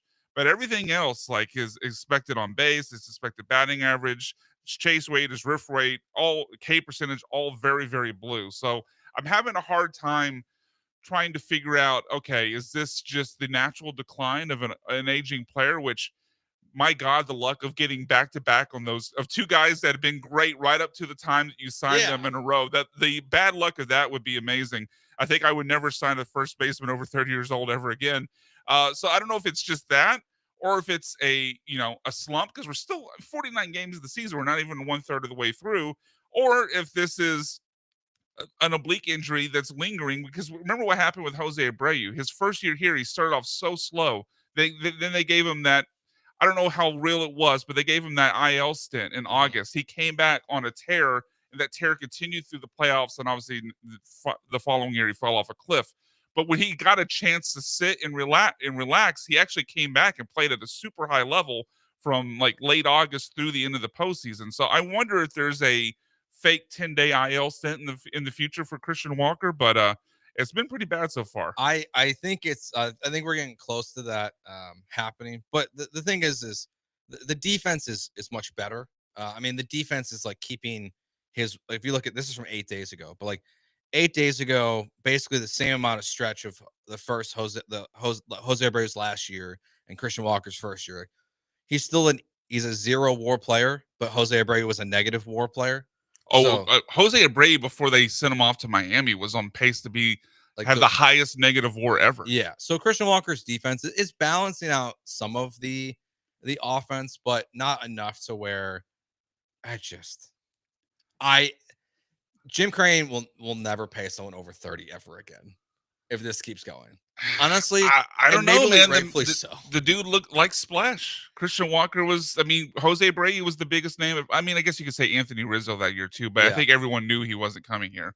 But Jose Abreu was the big name, and he went out and got it. Josh Hader was the big name. He went out and got it. Christian Walker was the big name at first base, and they knew they had a need there, and he went out and got it. Like, I don't know. I think they could talk themselves into another older first baseman if it's a big splashy name. All right, in 3 years, the Houston Astros will sign another 30-year-old first baseman that will struggle mightily. Yeah, let's look at the 28-year-old first baseman right now. We can figure out who our future struggling first baseman is in 2028. All right, we'll take a break here. When we get back, it's just Joe and Brian filling in for Paul today and tomorrow here on ESPN 97.5 and 92.5. Let's talk about what's going on in the NBA. A miracle shot from Tyrese Halliburton. Talking all things basketball when we get back here on ESPN 97.5 and 92.5.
Joe and Brian filling in for Paul here on ESPN 97.5 and 92.5, on Twitter at Joe George Radio, at Sacked by BMAC, AJ behind the glass filling in for Sean, because Well, they just can't leave each other. So when one leaves, they both got to leave.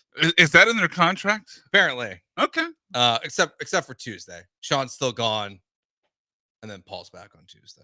Hmm. Sean's gonna take all of his vacation days at once. Yeah, he said he had some.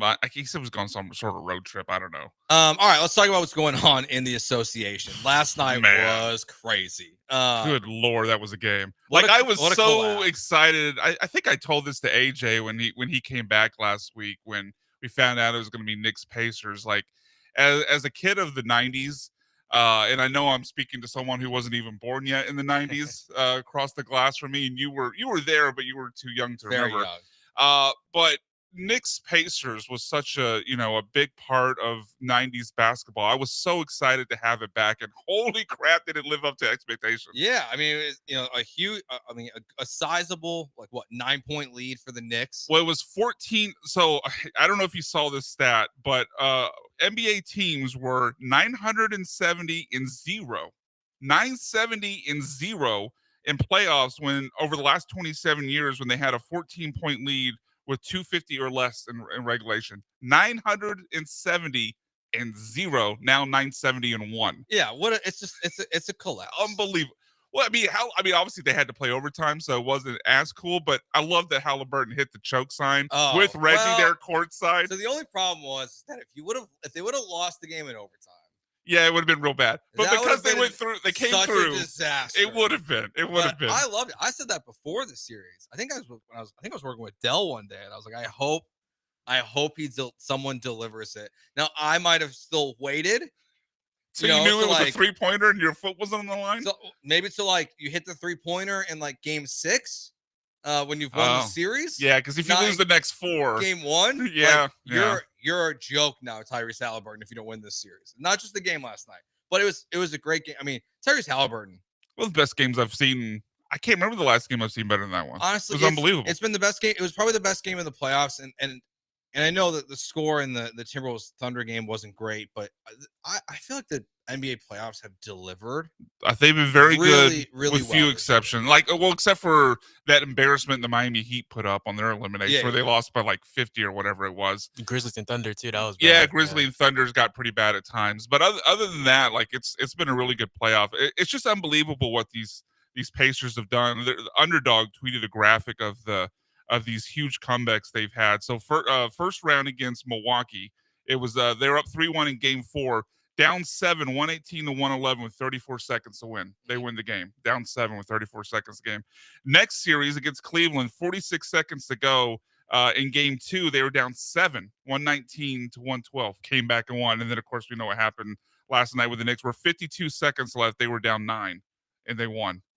I mean, honestly, Joe and AJ, all they had to do was just inbound the ball, hold it, not take a step, and then hit some free throws. That was it was the equivalent of just take a knee and the game's over. I know, but teams choke. Look, there are teams that they just. I feel like the Knicks, they just rely so much on Brunson, and he had 5 fouls, which made he had the challenge. That's the thing though. When he got his 5th foul, the Knicks immediately went a 12-0 run. Yeah. So it wasn't even you could blame the collapse on Brunson's 5th foul. The Knicks immediately went crazy. Oddly enough, it was when he came back, and I think in part because the Pacers rightly knew, Brunson's never going to challenge anything on defense, so they went after him when he came back in because he couldn't challenge anything with 5 fouls. Yeah, and that's it's pretty much the only reason why I feel like it's the main reason why they lost. But it was just a great game, and Tyrese Halliburton, he is emerging into this player that I think people who watch the NBA on a regular basis kind of felt that he is a I don't know if I want to call him a superstar player. But remember the whole overrated thing. Yeah, he's a star player. I mean, he was on. I know he didn't play. He was on Team USA. He's had big moments throughout the regular season, in the postseason. Top what player to you? I mean, he's probably in the top. I mean, he's definitely in the top 20. Off the top of my head. He's never going to get the credit that the guys who average 25 or whatever. Because he's not. Because he's a floor general. Yeah, he's like a 16-point per game guy until the big moments though, and I think he had over 30 last night. Yeah, so 31, but it's just like the guy on the other side, like Jalen Brunson. Part of it's because of his size, because he doesn't put up the flashy numbers all the time. They don't really get elevated into that top 10 to 12 category. But with what we've seen from Halliburton in the playoffs, he's definitely one of the 5 guys in the NBA I want on my team the most in a close game. I think you could argue the guys I would want on my team the most when it came down to a late game situation are Brunson and Halliburton. SGA. I mean, What about Ant too? Yeah, really, and really, SGA would definitely Jokic would be up there, those but those four guards or small forwards, whatever you want to call Tyrese. Jokic is obviously in there, Curry, but they're in that. He's in that category of someone that when you see if the Knicks and the Pacers are tied at the end of the game, you know that you can trust. And I know Brunson missed the 3 at the end. You can trust those 2 guys. You feel confident in them with the ball in their hands more than most guys in the NBA.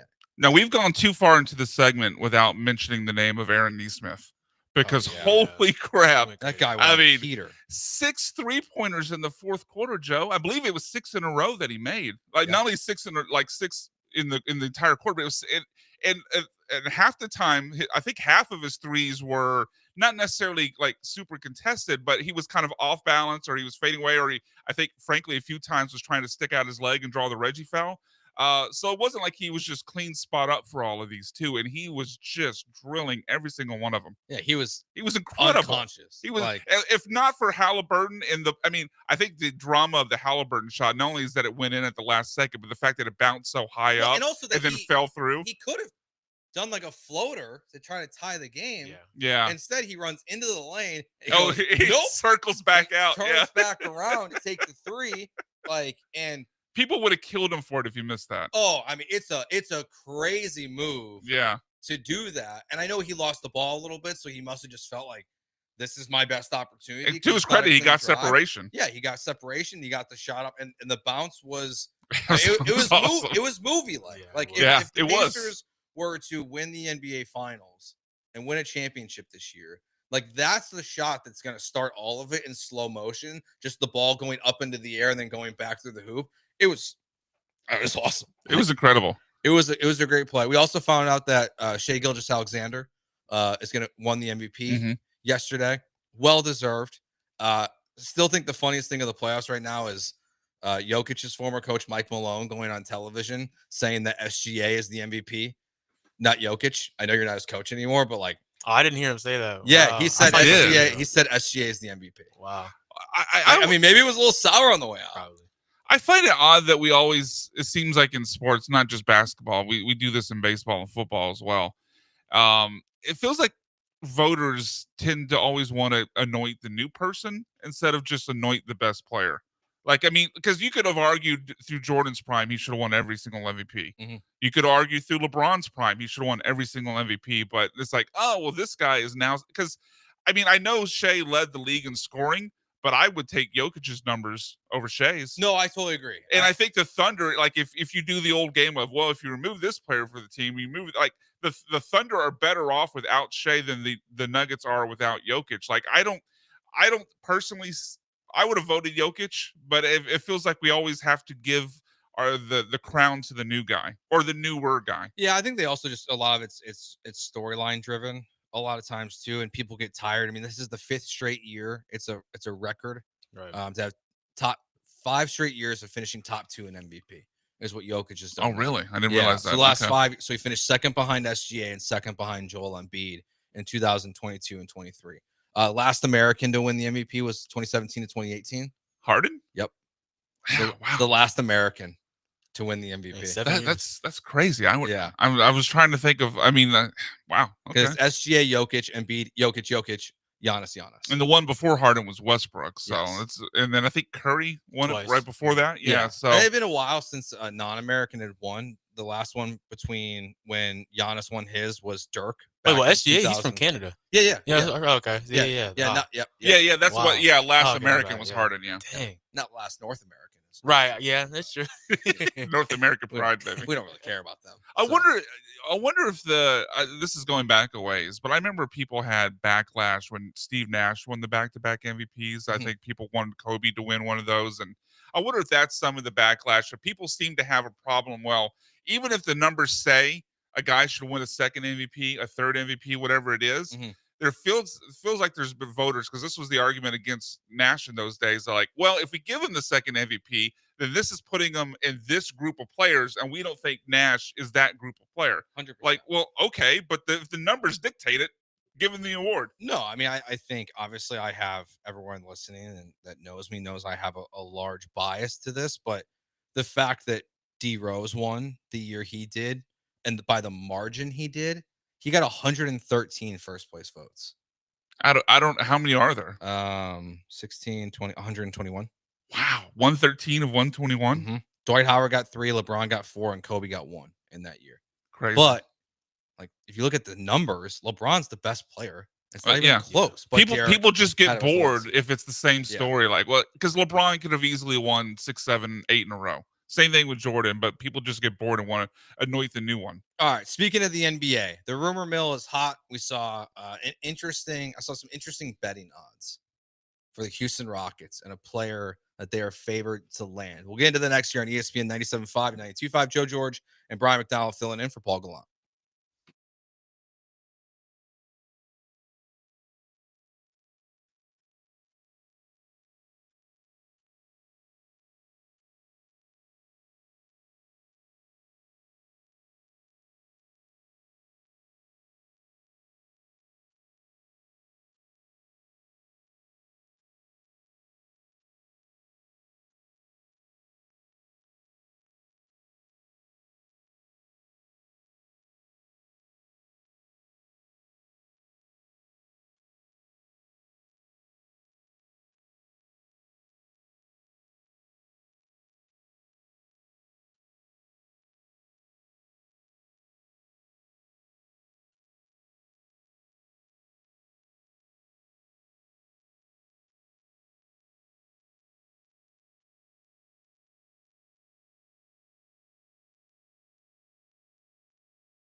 This is the Paul Gallant Show on ESPN 97.5 and 92.5. from the Veritex Community Bank Studios. Here's Paul Gallant.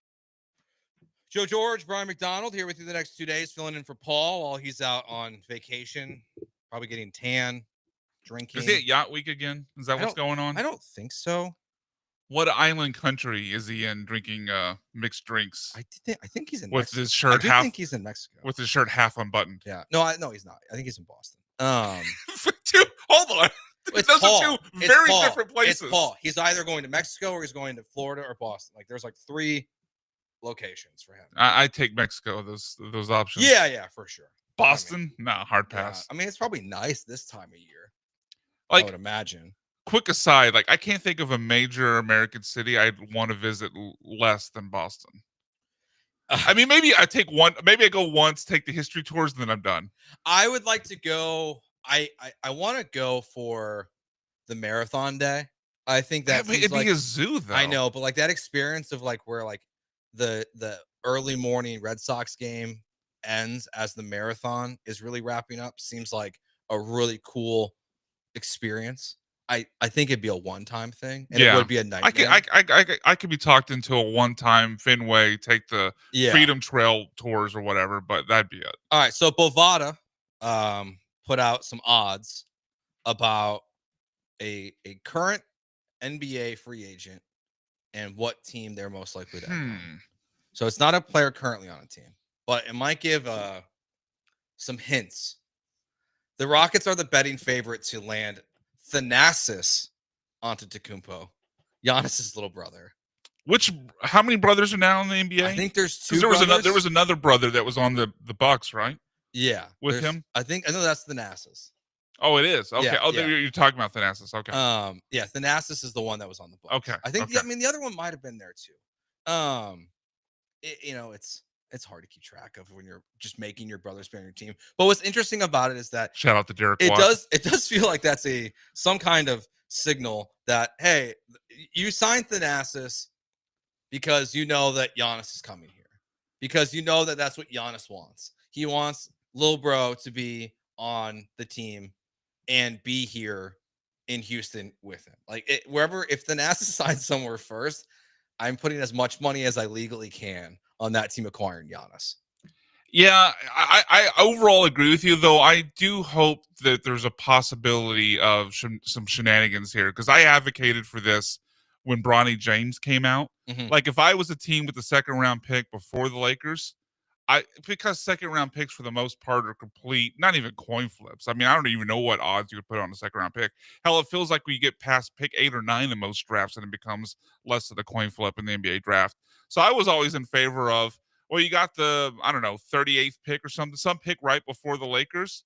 Just take Bronny, see if you can hijack him and force LeBron to come to your team. Yeah, or sign Giannis's brother and okay, well, here we He's go. here. He's here. We're not letting him go.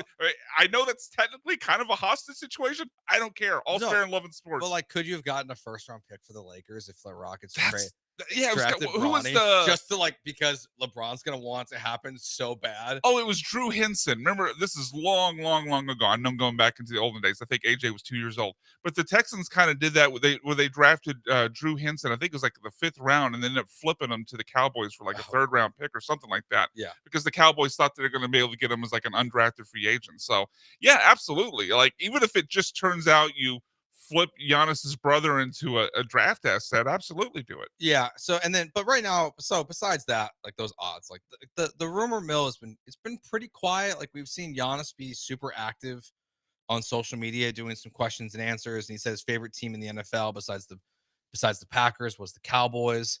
So a lot of people are speculating, does he want to go? Does he want to be traded to Dallas? So what I'm hearing is he's a terrible sports fan.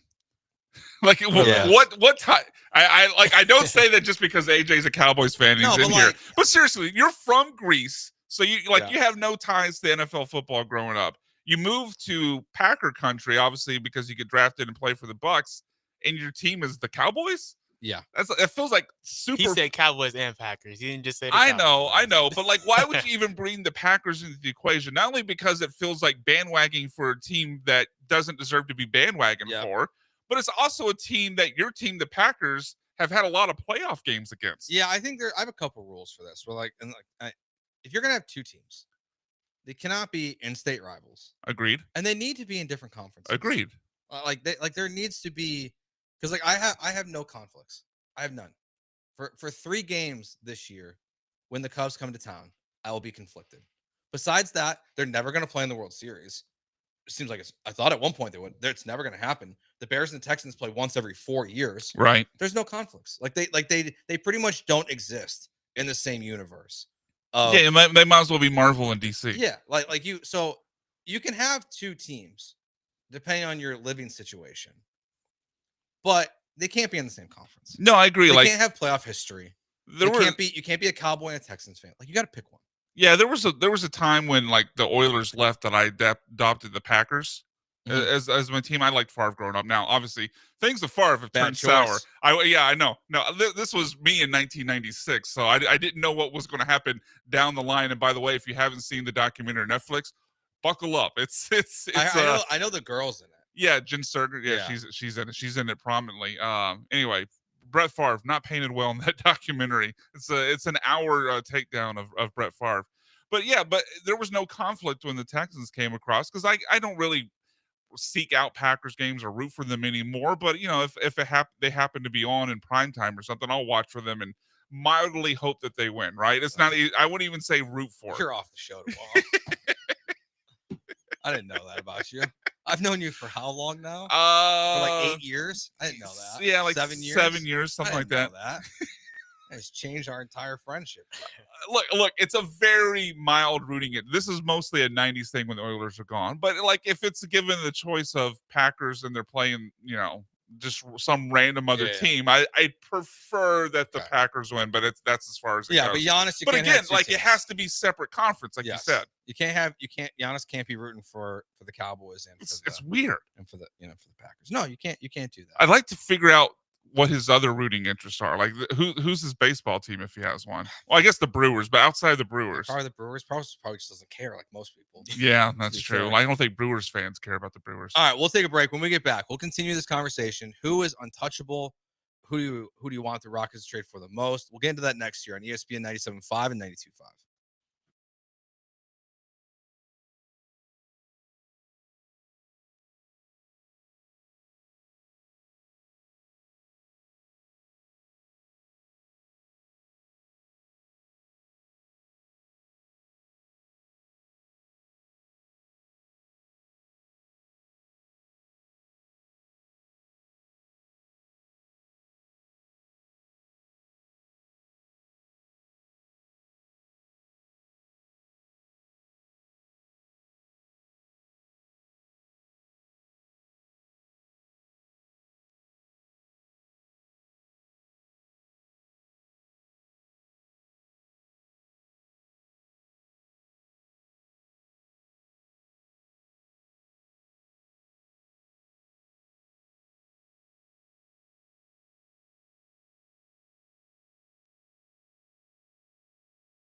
Hour 2 of the Paul Gallant Show here on ESPN 97.5 and 92.5. Joe George and Brian McDonald filling in for Paul today, and AJ filling in for Sean with you today and tomorrow. So we're just talking a little bit about this, these funny betting odds that Thanasis is. The Rockets are the favorite to sign Thanasis, which is apparently it might be according to the text line. That's actually Giannis' older brother. Oh, okay. So I didn't know that. Regardless, someone who would not have a job if Giannis wasn't as good as he was. Correct. Yeah. But the rumor mill has been quiet, but the finals are close to starting. I mean, we're now just one game into the Eastern and Western Conference Finals, but this is where it feels like typically in an offseason where a trade is demanded, things start to pick up. That we see somebody really start to get vocal. They kind of use where the world is focused on the NBA as leverage to get their point across. So far, Giannis hasn't done that. I don't think he's going to. I don't think he is either. I think he wants to force the Bucks to be the bad guy. Just like it reminds me a lot about Dame. Yeah. Which is ironic since Damian Lillard being out is probably the main reason why you have to trade Giannis. I don't think we're going to see, Giannis come out and demand a trade publicly. It's going to be handled behind the scenes. Doesn't want to be a bad guy. I don't think we're going to see Jokic do anything like this. I don't think he's even going to be traded. No, I don't think he goes anywhere. I feel like he should. I feel like their window is closed. But is Giannis is number one on where is he at in your offseason trades? I mean, Giannis is the best player that they've been linked to. I mean, although there was similar betting odds that came out for Jokic right after Malone got fired, but I like you don't believe that Jokic is actually going to go anywhere.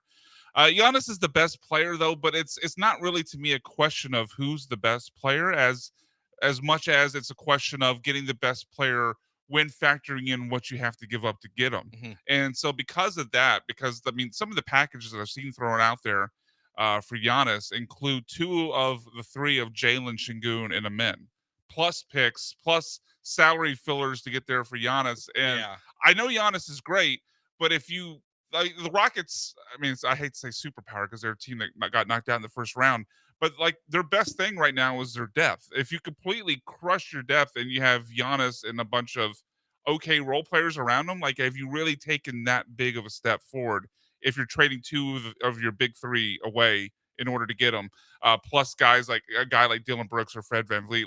I would need to see what the rest of the roster would look like around Giannis before I made that move. So I think I'm more leaning to the side of Durant because he gets you the scoring, he gets you the shooting specifically, which Giannis doesn't really give you to a great deal, and it's not going to cost the Rockets nearly as much to acquire him because of his age. Yeah, I think it's, for me, I look at the Rockets trade assets as 6 pieces, but they're all kind of split into categories. So it's Jalen or Alpi in the trade. It's not Jalen and Alpi. I agree. It's Tari or Jabari. And then it's Reed or Cam. I'd be fine giving up both of them. So I was with you with the other ones, though. Yeah, but I think it's any combination of if you go, you can mix and match. You can go Alpi and Tari and Cam. You can go Alpi and Jabari and Reed. I think they're kind of you want one person from each category to be part of the trade. Amen Thompson, to me, who has just now officially per Shams Charania have been named first team all defense in the NBA. It's Evan Mobley, Draymond Green, Dyson Daniels, Lou Dort, and Amen Thompson are the all-team defensive players in the NBA. So it's Amen is untouchable. There are very few players in the NBA right now that I would trade Amen Thompson for. One of them is still playing in the Western Conference Finals, and that's Anthony Edwards, and he's not being traded. Yeah, of course Shai not. Gilgeous-Alexander not being traded. Correct. I don't think there is a trade that exists in the NBA right now that I would include Amen Thompson in a package for, because I'm not trading him for Giannis. I'm not trading him for Jokic. Jokic is because he could retire tomorrow, and just go race horses in Serbia. Maybe shoot Taco Bell commercials. Yeah, maybe he's doing 2 more seasons, but he could retire tomorrow, and I think none of us should be surprised. You really think he'd retire that quickly? I don't think anyone has any clue about this dude. It just feels like one day he's just gonna wake up and be like, I'm not coming back to the States. I'm good. I'll come back when you induct me into the Hall of Fame, and even then I might not show up. He's just different. He is a very different person. So I wouldn't feel comfortable trading a men for him without some real assurances about how long he's going to play for you. Yeah, Besides that, I get that. There's no one in the NBA right now that's reasonably available that I would trade Amen Thompson for. No, I agree because I think the thing you said there that was most important to that is the reasonable aspect of it. Because I mean, sure, we would trade him in Thompson for Anthony Edwards or Shea, or you can name a few other players, Luca, whoever. But that realistically is not going to happen because the teams that have those players would never trade them in 1,000 years. So, like, once you get into the tier of players that's actually realistic that you could trade for, like, because a men's on a rookie deal, you'd have to give up a men. You're probably also giving up picks. You're probably also giving up contract fillers. Like, there's no way I'm doing all that for anyone that would be realistically to trade for. Because I think a men, like, I don't know what you view his ceiling as, but if a men hits his ceiling, I mean, he's already in year 2 on first team all defensive. Yeah. So he's obviously an elite defensive player. Now his outside shooting has obviously been very, very suspect. Poor, you could even say, but you started to see some improvements in his shooting game. I think from year 1 to year 2, where that little move where he would drive into kind of like the free throw line painted area and pull up for a jumper. Like, he started to get pretty consistent with that. He can finish around the rim. I don't know where you view his ceiling as, but I think Amen, especially if the shooting gets there, could become the caliber players that we're talking about that teams would never trade in 1,000 years.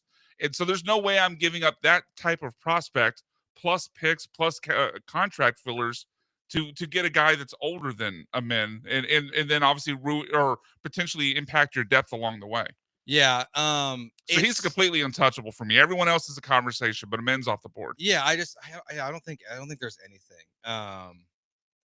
And again, like, it's not that I wouldn't trade him for Jokic. Just like I would need like some like real assurances that he's going to play for 5 more years at this point. Like to really make that move, because I just don't.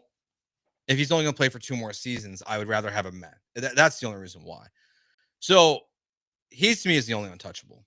Now, I don't want to trade Alpi and Jalen together, but to me, neither of those guys fit in the untouchable category. No, they're not untouchable. There's definitely a conversation, I think, to have with everyone else on the roster other than Amen. But yeah, I'm with you on, like, it's Jalen or Şengün that I'm trading, and I'm not trading Amen. And like every trade proposal that I've seen people throw out for Giannis includes 2 of those 3 players. So like I'm out on Giannis, not because I don't want Giannis or because I have this belief, well, you can't fit him next to Şengün because he can't shoot. Like, teams figure this out. This is not a big deal. Yeah. I'm just not giving up that level of assets or that quantity of assets to acquire one player and then bring him back and put him on a roster that's less than because it's been depleted by the trade. Yeah. So if it's KD, Giannis are probably the top 2 guys. The Devin Booker thing to me is still weird. Yeah. Well, apparently the Rockets don't want him. Yeah, that's what's weird about it to me. I think that's a reflection of what they saw from him defensively.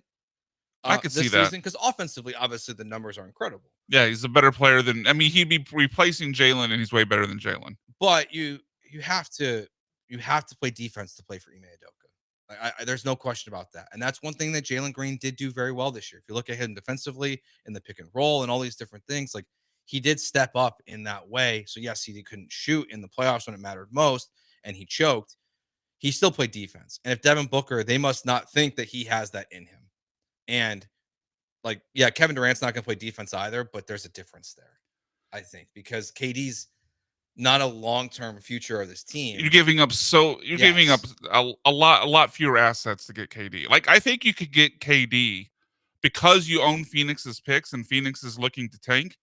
I think you could get KD without giving up Amen, Şengün, or Jalen. Yeah. Like, I think there's a very good scenario where you're basically getting KD for their picks back, a contract guy like Fred or Dylan, plus like some of your young guys that aren't playing, like Reed Cam, or I think like the highest level player you might have to give up in a KD deal is either Tari or Jabari. I'll be honest, like, I don't want to give up anything more than the 10th pick for KD. Well, you're going to have to give up more for contract, but no, I mean, in terms of draft capital. Okay. Like, yeah. I just don't think his value is worth that anymore. And I would rather bank on my team that I have now internally, and that the Suns are going to be terrible and are going to be a lottery team for most of those draft picks. Like, if I'm going to, like, that's what their most valuable asset is that they're going to have to blow this thing up eventually. Devin Booker is going to demand a trade at some point. They have no assets. They have no good players besides Booker, really, and Kevin Durant. I mean, they're a mess. So I would not, for Durant, I would not give up more than the 10th pick in this year's draft in terms of draft capital. I'd be fine if it was like Tari and Cam and or Tarian Reed or something like that. And even if it was Jabari Smith, like, I like Jabari. I think he still has a place on this team. He was one of the better players for the Rockets in the series. Yeah, so I'm not one to want to move off of Jabari yet. And then past that, honestly, I don't really know what else is out there that. I mean, people have thrown out John Morant, but no thanks. I got no interest. He can't shoot. Like, he can't shoot. And in the playoffs, when like they're backing off of him by 5 feet, so that way they're going to force him to shoot threes. He also has injury problems. Efficiently, like he also has hand grenade problems. Yes, and gun problems. He hasn't gotten any better in terms of shooting the basketball in his career. Like, he's kind of been stagnant so far. So I wouldn't want to give up what they're going to ask for. Now, no, I agree with you. I mean, for all the baggage that comes along with him, no thanks. It's just like, and he's been a good player, but he's just not the player that he was before the injury. So that's why it's a pass for me. I would take a flyer. If it only cost me the 10th pick and a player, I would take a flyer on Zion. But I think it would cost you more than that. But that's the thing. Like, I need that. They would have to put him on the market. The problem is that I think the Houston food scene is too good to have Zion. Like, you need to send Zion onto like. I'm only giving up a 10th pick. You got to send him to a really bad food city. Send him to like Charlotte. Yeah, like what are you gonna eat in exactly? Charlotte? I guess they have barbecue there. They do have barbecue. Yeah, they do have. Yeah, I think he's from over there too, though. Is he really? Yeah. Oh, I mean, he played at Duke, so I guess that makes sense. Although Duke's a national program. Send him to Cleveland. There's no good food in Cleveland. But yeah, just chains. That's true. That's true. I mean, anywhere in Ohio would be good. I mean, like I said, it'd be only Cleveland, but I mean, no one's going to get fat with Cincinnati chili or whatever, and being in the state. Like, no one wants that. Yeah. And then, so yeah, for me, like, there's really not like the big names out there that I think are going to be available outside of Durant, Giannis. I think Booker will be made available. No, I think we hit the two names. Like, yeah. I think if you're ranking the scenarios, most likely for the Rockets, Jaylen Brown. Jaylen Brown's the other one I think we need to keep an eye on. Do you think the Celtics will blow it up? Yeah, there are reports that the new ownership group wants to get below the aprons, and that they're going to try to move Porzingis and Drew Holiday for sure, but like that you might be able to convince them because of the injury, and it might be time for them to do a full reset while Tatum heals. And then Tatum comes back to an empty roster? Well, you build it with draft capital, and then in theory you can get free agents and make trades after that, but that they might just need to reset. I mean, look, also the reality is for Boston, unfortunately for them, is they got their title, but look what happened to Kobe. Look what happened to KD. I know they're a little bit older than Jason Tatum, but those players don't recover in the way that and become the player they were. I mean, Jason Tatum played basically 82 games a year. He's not going to ever be that guy again. So like they're going to be tough. They're going to be tasked with some tough questions. So I would at least call about Jaylen Brown and see if he's available. Yeah, I guess it would also depend on price. Like, I obviously don't think he's going to cost you the Giannis price, but I would still hold to what we talked about earlier, where it's only one of those top 3 players that's going, and it's not a men. So like, you can have Jaylen or Şengün plus everything else we talked about with Tari or Jabari, Cam Whitmore or Reed Shepherd plus your picks and contract fillers, but. I would still hold firm with that. I do like Jaylen Brown. I do wonder if I know he won Finals MVP last year. I do wonder if he's a 1 though. I don't think so. He can't dribble. So I mean, yeah, like it's not great. The best situation for the Rockets is probably trading Jalen Green for an asset that you feel more confident in terms of scoring the basketball in the playoffs, and that's probably for Kevin Durant. Yeah, like if I were to rank, I think the likelihood of all these moves we're talking about. I think the biggest likelihood is Durant, just because of the assets being so low as to what you potentially would have to give up. Honestly, then I think the second thing after Durant, before Giannis, before Jaylen Brown, before Ja or whoever else you want to throw into the mix, before Devin Booker, I think the second most likely thing is they don't really do anything. I think there's some guys we haven't talked about yet. Or at least not. I'm sorry. Maybe they don't do something grand. I mean, yes. They'll make roster. They'll add a veteran shooter. They might, if Steven Adams leaves because he priced himself out, then they might add another big. But as far as big splash moves, I think after Durant, the second most likely thing is they don't add anything. Yeah, I think there's a couple guys that could become available that are not superstar level players that you think you can add to this roster that are maybe like borderline all-stars. The one that kind of comes to mind for me is like, could we see Utah really start to tear this thing down? And could you trade for like a Lauri Markkanen and put him and Alpi next to each other in some capacity and like go with a more of a stretch front court? But like that's the kind of I player wouldn't we're hate talking it. about. Could you, the only team I'm curious about I'm the most curious about this offseason is Cleveland. What? I mean, Donovan Mitchell's not going anywhere. It's the other guys. Oh, okay. It's Garland? Garland, Mobley, and probably not Mobley, but like, is Garland available? Could he come here? I don't think Mitchell. Why would Cleveland tear it down though? Because they were the 1 seed and they got smoked in the playoffs. Yeah, I think it's I guess reality check of who they. I just don't think they're because that roster overall, like with a lot of those guys you mentioned. I mean, Donovan Mitchell even 30 yet? Not yet. I think he's 29. Yeah, so that's still a pretty young core. Like, I don't think Yeah. they've reached the point of, this is as good as we can be. We've hit our ceiling. Let's tear it down. So I wouldn't see Cleveland making that move. Yeah, I mean, it's just we'll see what happens. But I think there is a good chance the Rockets are just the same team. Like, I think it has to be said that you look at the teams that win titles, like most of the time, those teams that win, like the Celtics with Tatum and Jalen, didn't win a title, super quickly. I mean, I can't remember how long those guys have been in the league, but it was at least, 5-6 years? I think like 7, because Tatum was drafted in 2017 and Brown was drafted in 2016. So, right. Yeah. So, like, I mean, even for Jalen, who's the oldest of this core, I mean, this was his 4th year. He's 22, 23 years old. Like, players most often, I know there are some exceptions, like Kobe won a title really young, but he had Shaq next to him. There's some other exceptions. But most of the times, these best players, these core players that win titles, don't really get there till age 26, 27. And we're talking about a young core that is littered with 23, 22. In the case of a man, 20 years old? Mm-hmm. So, like, I know losing to the Warriors and their old ass roster sucked, and it hurts because Jalen only had 1 good game out of 7. There's a lot of sting there, but I think we might have to exercise some patience. That, like, this is kind of the natural progression of things. That guys, take a step forward. They did, from year 1. They got to 41 and 41 in the first year with Ime. They get to step forward to the 2 seed and get into the playoffs. Get to the Warriors to Game 7. Like, allow a little bit of time for the natural progression of things before you rush to rip it all apart and completely remake the roster. No, I tend to agree. I think that it is fair. Texter asked, what if they trade up to 4 for LaMelo Ball?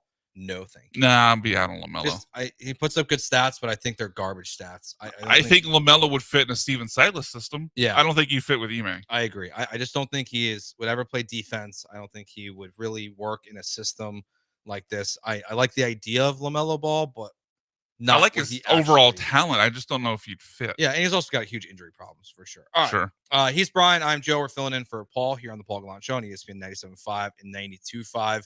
Pro Football Focus. They put out their list of the top 3 players on each team in the NFL. We'll go over the Texans, who we agree with, disagree with, and if CJ Stroud should or should not be on that list. That's coming up next year on ESPN 97.5 and 92.5.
You're listening to the Paul Gallant Show, on ESPN 97.5 and 92.5. live from the Veritex Community Bank Studios. Here's Paul Gallant.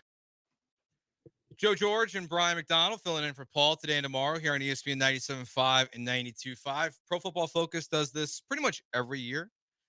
They put out the 3 best players on every team entering this season. Brian, do you have a guess of who the 3 Texans players are? The 3 best Texans players, I would say Will Anderson Jr. Correct. Derek Stingley. Correct. Nico Collins. Correct. Those are the top 3. Okay. Obviously I have no argument with that, but yeah, I don't either. I was curious if there would be backlash against not having CJ in there. If you did this list after his rookie season, yes. But I think no, I don't put his step back entirely on him. Yeah. But I think because of the step back, I don't think there's going to be a ton of pushback on that. And the other thing too is honestly, I think it's a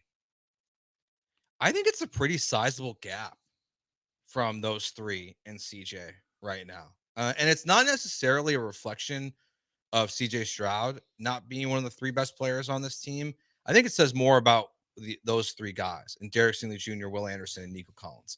I mean, Nico has been one of the most productive wide receivers in the NFL. Certainly on a per game basis, because obviously the injuries have hurt him, but Yes. per game last year, I think before the injury, he was on pace for like a 2,000-yard season. Yeah, Will It was Anderson, crazy. Will Anderson's a monster. Yep. And Derek Stingley Jr. could have been Best corner in the game. Yeah, defensive player of the year last year. He was so good. I mean, it was just disrespectful, honestly. Like he wasn't even in like the top 5. I don't think it was, but he is best corner in the game right now. If not, like at worst, like top 2 or 3. Yeah. Will Anderson he's not in that. I don't think he's in like that elite. No, elite like I category. would put obviously Parsons and Myles Garrett and Trey Hendrickson guys. But like I think that. that's a reflection of the positions. Yeah. Like, there are guys who are just so incredible. TJ Watt, obviously. Yes, at getting to the quarterback that Will Anderson, I think, looks like he can get there. And then you have Nico, where there's probably only, again, a handful of wide receivers in the NFL I would take in front of him. Yeah, I think what you hit on there is why there would be a gap and why CJ Stroud would not be amongst the top 3.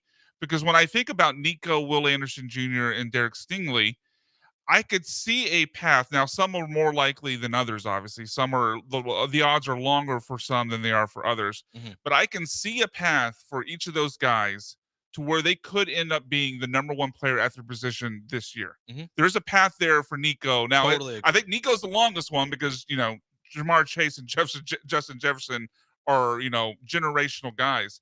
But I could see Nico Collins, at least from a fantasy basis, being the number 1 wide receiver in the league. Like he was on pace for that last year. I could see Will Anderson Jr. doing that as a pass rusher. And I could definitely see Derek Stingley doing that from a corner perspective because you could argue he was already there last year. There's not really that path to me for CJ Stroud to become the number 1 quarterback in the league, right? Mm-hmm. Like, I don't know if there's a path this year for CJ Stroud to be a top 5 quarterback, which is obviously a big difference from the overreactions we had after his rookie seasons. But hell, most of those guys are even in his conference, so there might not even be a path for CJ to be like a top 4 AFC quarterback because he's behind Mahomes, Lamar, Josh Allen, and Joe Burrow.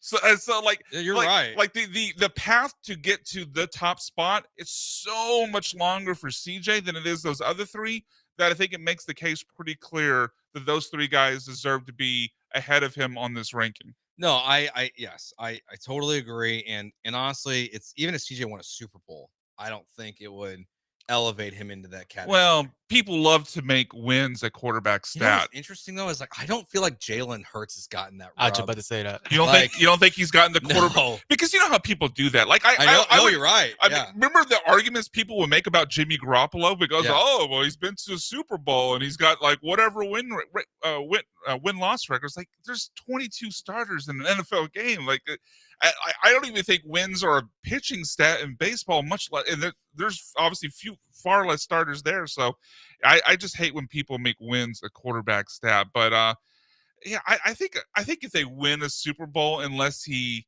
Trent Dilfer's his way there, or rookie or second year Ben Roethlisberger's his way there, that I think people would give him the bump up. No, because there's so much hype for him as a rookie. He was a second overall pick. I think the hype that was there a few years ago would get reinflated again. Yeah. All right. We'll take a break. We'll get to our 10-minute drill. What's going on in the NFL? Jim Irsay passed away yesterday, but also we got a bunch of news out of this owners meeting that happened a couple days ago between the Olympics and the tush push. We'll get to all of that coming up next year as well. Here on the Paul Gallant Show, Joe George and Brian McDonald filling in on ESPN 97.5 and 92.5.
Joe George and Brian McDonald filling in on the Paul Gallant Show here on ESPN 97.5 and 92.5. Time for the 10-minute drill. Rest in peace to Jim Irsay. That came out of nowhere. Obviously, I think Pat McAfee had a really good tribute on his social media. I think one of the things that was pointed out about probably the best thing he did that I think we should appreciate him the most for was honestly pushing out Daniel Snyder out of the NFL, because he was he gets the credit for that. He was the first owner to publicly denounce Snyder and just try to get him out of the game. So I think that's probably the one thing. That's one on the pro side, sure. Yes, for sure. There's other things, but he lived a good life. See, it's always complicated when someone dies, when it's someone like Jim Irsay, because no one wants to say a bad thing about someone when they die. But we can't pretend we also don't know what a weirdo Jim Irsay was. Yes. Like the reason why, what's his name?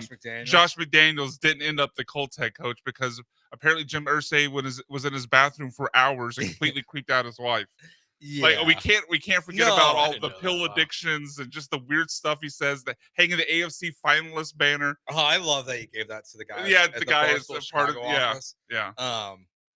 Yeah, I mean the Twitter stuff. Yeah, the Twitter stuff. It's just the ladies of the night. The ladies, like there's other than Jerry Jones, there might not be a longer list of weird stuff for an NFL owner than there is like a current NFL well, not current now, but as of 2 days ago, than there was for Jim Irsay. I don't think we'll ever see anything like that again. No, he was one bizarre. Yeah, he was a one of a kind. That's you know what? That's the way I should phrase it. He was a one of a kind. All right. Other things going on. So the NFL players are going to be in the Olympics. So it's a week. It's only going to be so one of the big differences is that's only going to be a week. The flag football when it's in LA in 2028 will only be a week long. So it's not like they're going to be there all summer. It's going to be before training camp. So it's not like you're not going to be missing players when you're in camp. That's a positive, but I know it's interesting because only one player can be on a team, or like only one player from each team can represent Team USA. Okay. So I'm like, I know like we have a lot of American players in the World Baseball Classic that kind of shoehorn their way into other teams. I guess we're going to see that with this. I mean, they're almost going to have to because, like, if basically all these NFL players, or for the most part, because I know there are a few international players, wind up on Team USA or at least not competing against Team USA, like it's going to be a bigger bloodbath than the '92 Dream Team. Yeah, like I mean, honestly, like I know the Jordan, Bird, Magic, Pippen, Barkley, Christian Laettner. I know that team like beat every team they faced by like 40 or whatever. But this, to me, is an even bigger mismatch if we don't kind of fudge the country of origins for some of these guys. Yeah, I think can Justin Jefferson, because he's a Viking, play for Sweden? Like, no. can we do that? Like, can Jamar Chase? He went to LSU. There's some French vibes. Can he go play for France? Yeah. Like, otherwise, this is just going to be a bloodbath. That's not going to be worth watching. No, it's going to have to be your descent. Yeah, is where you can play for. Which, like, I mean, I'm fine with that, but I don't have any real hesitation to it. Like, I think from like a Texans perspective, I don't want any Texan in it. I mean, the only person that would probably be on it would be Sting. I could see Nico being on there. Like, if everyone says no.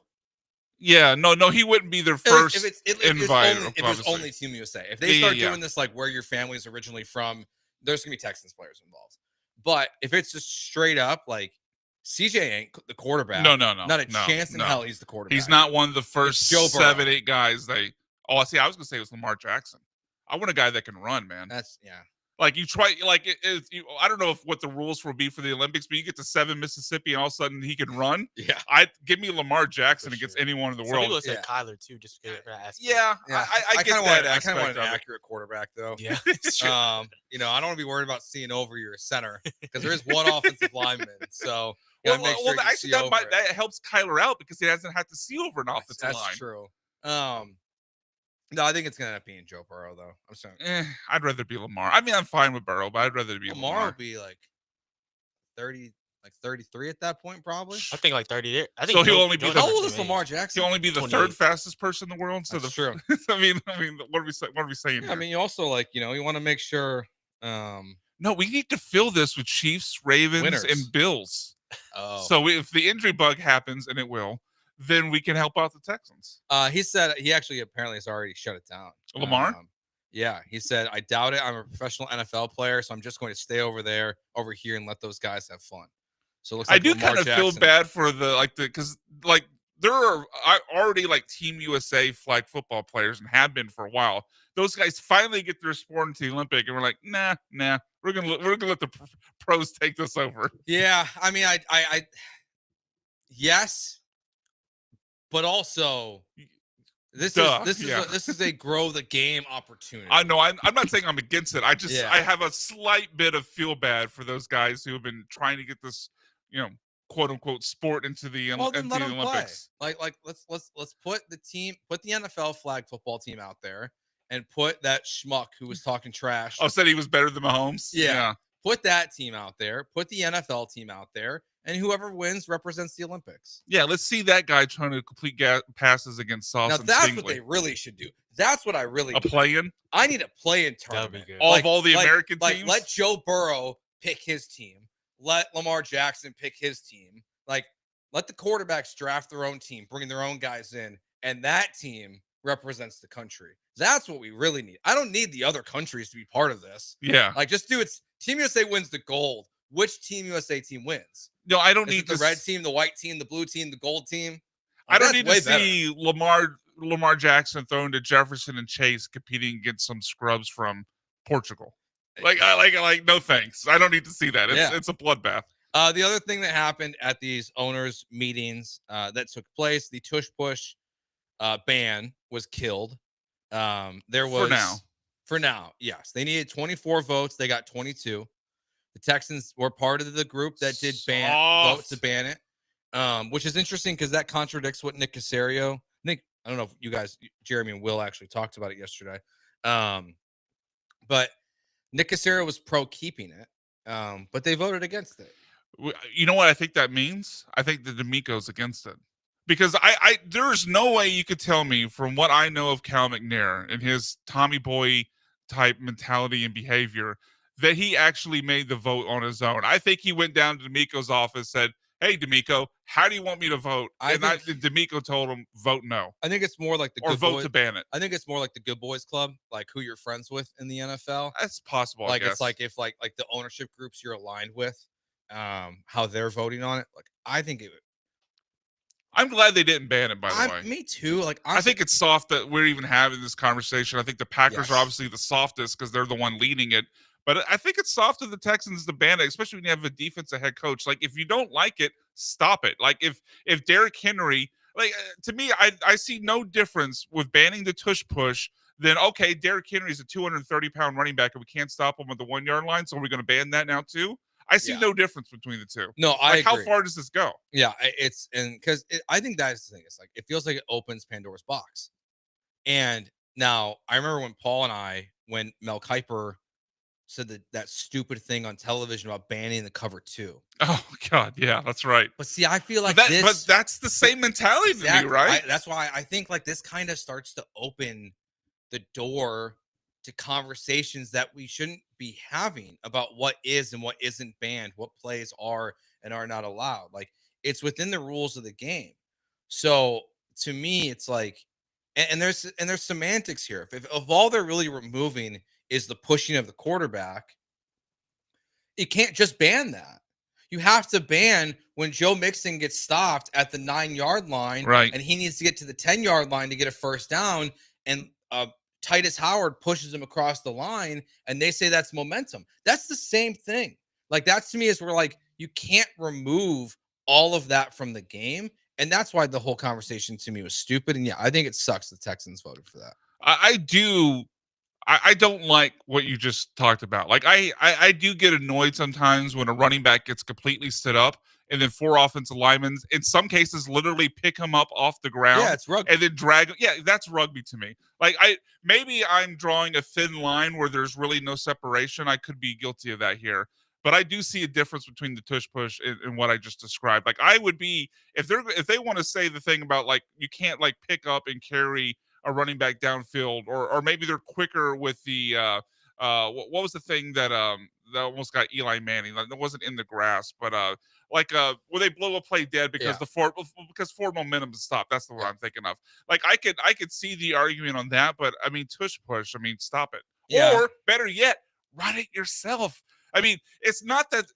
It's the Eagles don't have the license as the only one of 32 teams to run. We saw the Bills try to run it against the Chiefs. They just ran it really crappy and dumb because they can't run it to the left every time with Josh Allen. The Chiefs knew what they were going to do. Yeah, and it's like you know that the Eagles are going to run it. There has to be a stop to it at some point. Like you have to find a way. Someone has to be like, we can stop this. Like you have like honestly, if I played in the East, I would draft a player to stop this. Well, I don't know if that exists though. I think it's more about formation than player. Like I would just draft like the fattest dude I could find. They should have drafted T'Vondre Sweat out of Texas and be like, you are the tush push guy. Like all you gotta do is just go draft sumo wrestlers. Yeah, yes.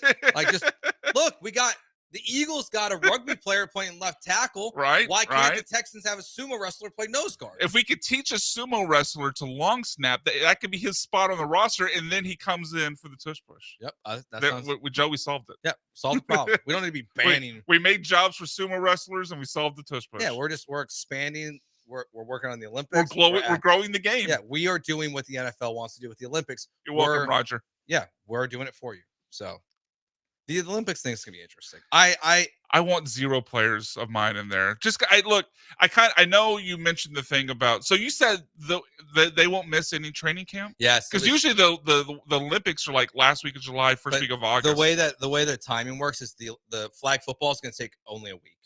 It's gonna be all done in 7 days. So they're gonna get done like literally right before camp. Now baseball that summer is not gonna be the case. Okay. So like if they include baseball players, which Major League Baseball is still hoping for, baseball is gonna take longer. Yeah, I equate it to kind of what we see with the World Baseball Classic. Maybe it won't be as disruptive because guys aren't literally leaving during the middle of spring training or having to get started earlier and causing all these injuries. But I mean, even if it's something like, remember the freak injury that Jose Altuve got, where it wasn't like it was some training injury or wasn't due to the extended schedule or the early start. It wasn't any of that. He just, freak got hit on the hand by a ball. And now he's out for 6 weeks or whatever it ended up being. Like I mean, Edwin Diaz missed an entire season because he was celebrating. Exactly. Like, can you imagine if we're here first week of August in 2026 and Derek Stingley is going to miss the first 4 games of the season because he had a freak injury? I mean, I would lose my mind. I will not be placing any bets in the 2028 offseason. I will not place any season total bets because just in case you're right. Yeah. Like I'm not going to place an unless over-under. you know they're not on the. Yes. But even then, like there's going to be other guys. Like I wouldn't look at like for the Bengals. Like if Jamar Chase is out there, like I'm not betting any money until after they get back. Or maybe bet unders. Or just bet unders. Bet on injuries. Bet unders on basically every player in the Olympics. Yeah. All right, we'll take a break. We got big news in college football. The college football playoff format has officially changed. We'll get into that next year on ESPN 97.5 and 92.5.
Broadcasting live from the Veritex Community Bank Studios, it's the Paul Gallant Show on ESPN 97.5 and 92.5.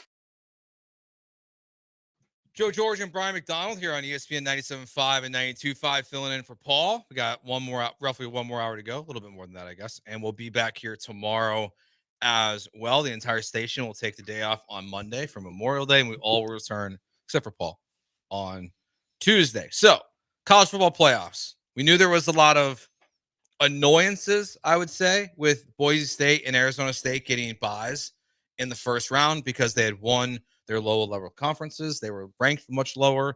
Boise State was the 9 seed. Arizona State was the 11 seed, and they both got buys in the first round. Officially, that is gone. We are moving into straight seeding starting this upcoming college football playoff. So 1 through 12, yes, the top 5 conferences still get an automatic bid. So you could, in theory, have the 18th ranked team in the country be the 12 seed, but they would be the 12 seed. They're not going to be the 4 seed really in the conference. This felt very obvious. I wasn't like make or break because I thought Boise and Arizona State obviously held its own. I don't know what you're talking about. Texas dominated that game. And then Boise held its own for like a half, I would say.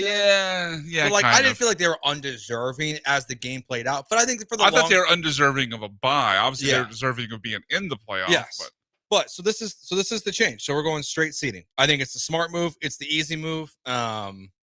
It's a no-brainer to me. I'm glad they didn't do something to where, okay, we agree this is a problem, but it's not going to go into effect until like 2 years from now. Like, I'm glad they went ahead and made the change because I do think the division winners deserve to get in. I think everyone's in agreement of that. Yeah. But wasn't Arizona State like a 16th overall?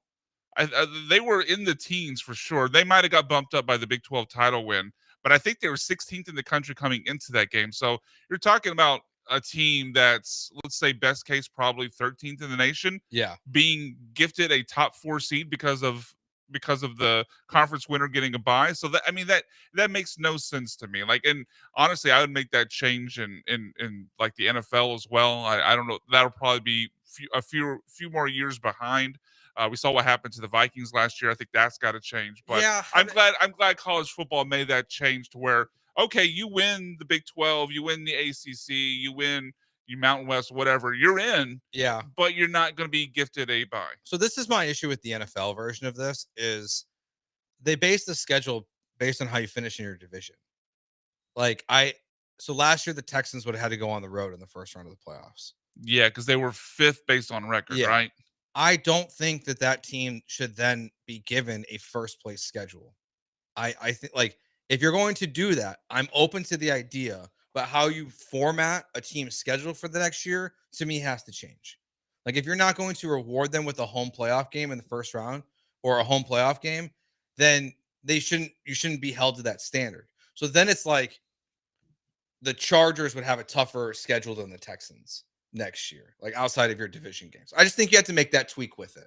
Yeah, that's the math on it would be complicated. I guess you'd have to do it by conference, like the 1 through 16. Yeah, 1 through 16. Like first place in the entire conference gets this schedule, second place gets this schedule, so on and so forth. But I mean, even that is complicated because now you're only talking about like one game versus the other conference that would actually match up with 16 versus 16. So I don't know exactly how that would work, but I just can't get past like a 14-win Minnesota team having to go on the road to a team that won 10 games with the Rams. And then obviously you throw in the factor that game was in Arizona because of the fires, but I just and that wasn't even the first year. Now we've seen we saw the 13-win Saints had to go on the road to like the 7-win Seahawks. Yep. We've seen this with, I believe it was the Colts winning 12 games going on the road to the 8-8 Chargers back in the day, back when they were still in San Diego with Phil Rivers. Like this has been happening for a long time in the NFL.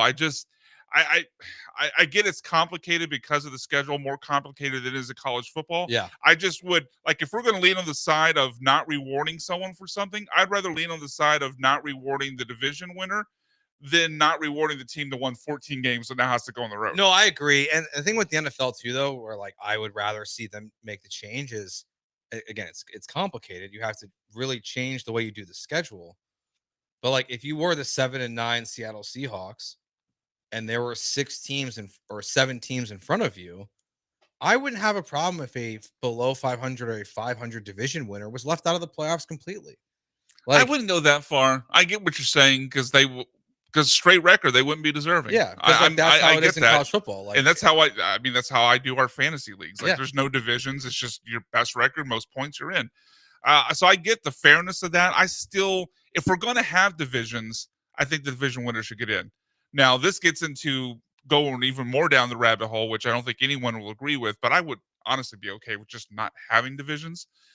And then that you could straight see reward just best overall records and not have to worry about, like automatic qualifiers or Yeah. whatever. But And then that will never happen. Yeah. So no, that'll never happen. Yeah, exactly. The other big change with this too is it does. I don't know if this is self-serving to mention this or not, but this does change the game for Notre Dame specifically, as well. Yes, because Notre Dame was not allowed to have a top Right. 4 seed because they were not in a conference. So And you're celebrating today. Yeah, this is great. I can't remember what their. I mean, look, they got. Would that have made a difference to them last year? I don't remember. No, last year would not, Because they were 11-1 with they the were one the 5 loss. seed regardless. Okay. So they would have played Clemson. They're one of the things that would not. No, they would have played Clemson in the first round instead of Indiana. Yeah, because Texas would have got a bye. Yeah. Yeah. The top last year would have been Oregon 1, Georgia 2, Texas 3, Penn State 4. Those were the 4 teams with a bye. And yeah, Notre Dame and Clemson would have had. I think Penn State 4. So instead of having a home game against Indiana, you would have had a home game against Clemson. Yeah, Kate Klubnik. Yeah, I think that would have been fine too. That'd But been fine. look, Yeah. this is great for this is great for Notre Dame, to be honest with you, because they've got a massive contract. They make more in a year than any team, even in the SEC, from what they get from NBC. And now the biggest thing that was a detriment to them in the college football playoff was not getting a bye, and that's been removed. Now, it might only last 1 year because Brett McMurphy, who was part of the group that broke the story today, he said that this is the last year of the 12-team playoff, and per his sources, in 2026, they will expand to 14 or 16 teams. What have you thought of the proposed? Because I've seen a lot of hand wringing and pearl clutching going on over this. But what have you thought some of the proposals for this expanded playoffs that come along with a guaranteed amount of playoff spots for certain Hate conferences? Is that now? Are you speaking as a Notre Dame fan? No, I just I understand. Like, just take the best 16 teams. I don't think we need to, because I think most of the times it will play out this way. Well, that's kind of why I don't have a problem with it, because whether or not you guarantee the SEC and Big Ten 4 teams, or you just let it play out, you're going to wind up with 4 SEC and 4 Big Ten. For sure. In most years. Because this is where I think it's really going to what will actually happen to where people will be upset is because it's being 4 to the Big Ten, 4 to the SEC. My only concern would be is that the 5th SEC team is ranked higher than the 4th Big Ten team, but because of all of the guarantees, Well, there's still at large bids. they're going to get left out. Yeah, I guess there is the at large. Because I believe the format I saw, it was 4 each for the SEC and Big Ten, so 8. Then you had 2 each for the ACC and Big 12. Yep. So now we're at 12. So now there would be, and then 4 at large bids. Yeah. Oh yeah. I guess when they went to 16. Yeah. And then I believe there was a group of I think 5. you're right. A group of 5, and then the rest were at large. Get Yeah. rid of that.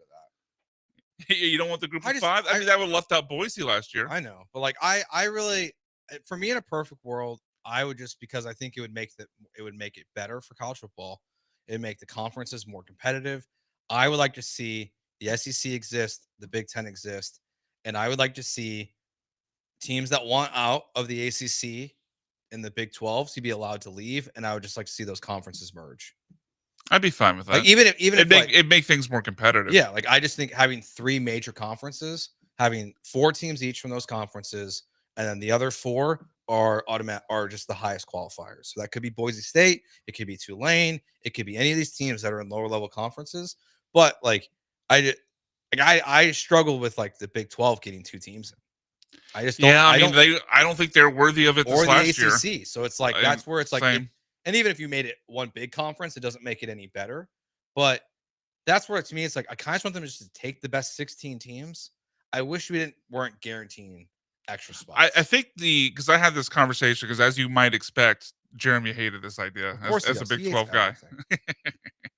But I think the happy middle ground and the idea that I gave to them when this came up on the show was that kind of like we do. I think this was once a rule for the group of 5 team Correct me if I'm wrong, but I think you can have these guarantees with the caveat, with the asterisk of you have to be ranked X high in order to qualify.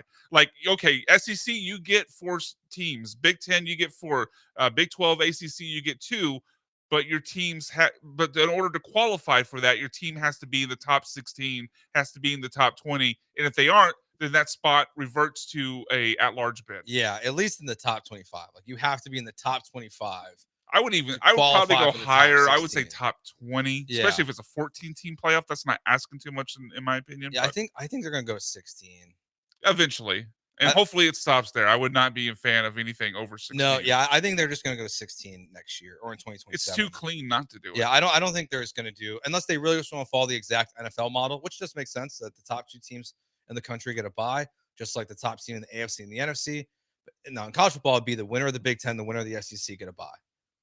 And then that's probably what it ended up being. Yeah, that's probably how it would play out. So Yeah. my guess is that's how they're going to vote because they're going to like that idea of having their champion get a bye. But also, you probably are going to get even more teams if you go to 16, if you're those 2 conferences.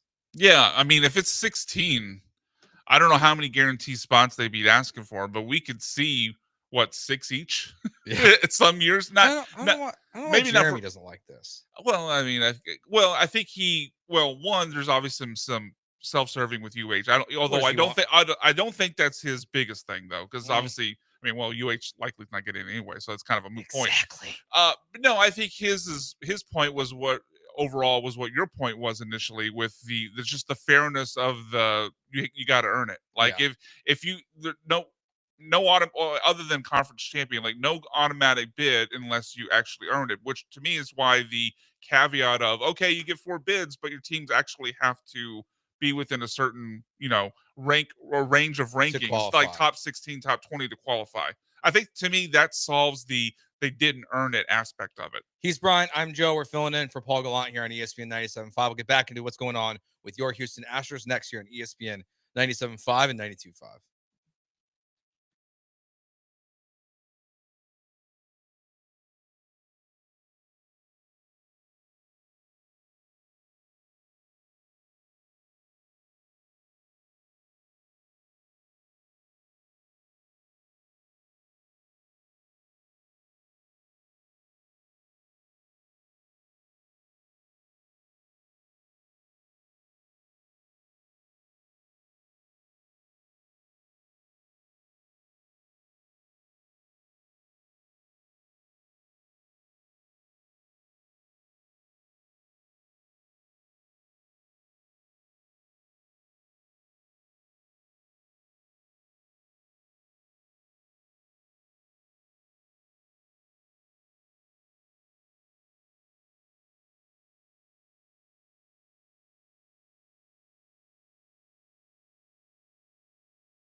Joe George, Brian McDonald filling in for Paul here on ESPN 97.5 and 92.5. 713-780-3776 is your way into the show, or on Twitch, twitch.tv/ESPN975, the ESPN Houston YouTube channel as well. All right, let's get back into some Astros stuff here. How aggressive do you want them to be?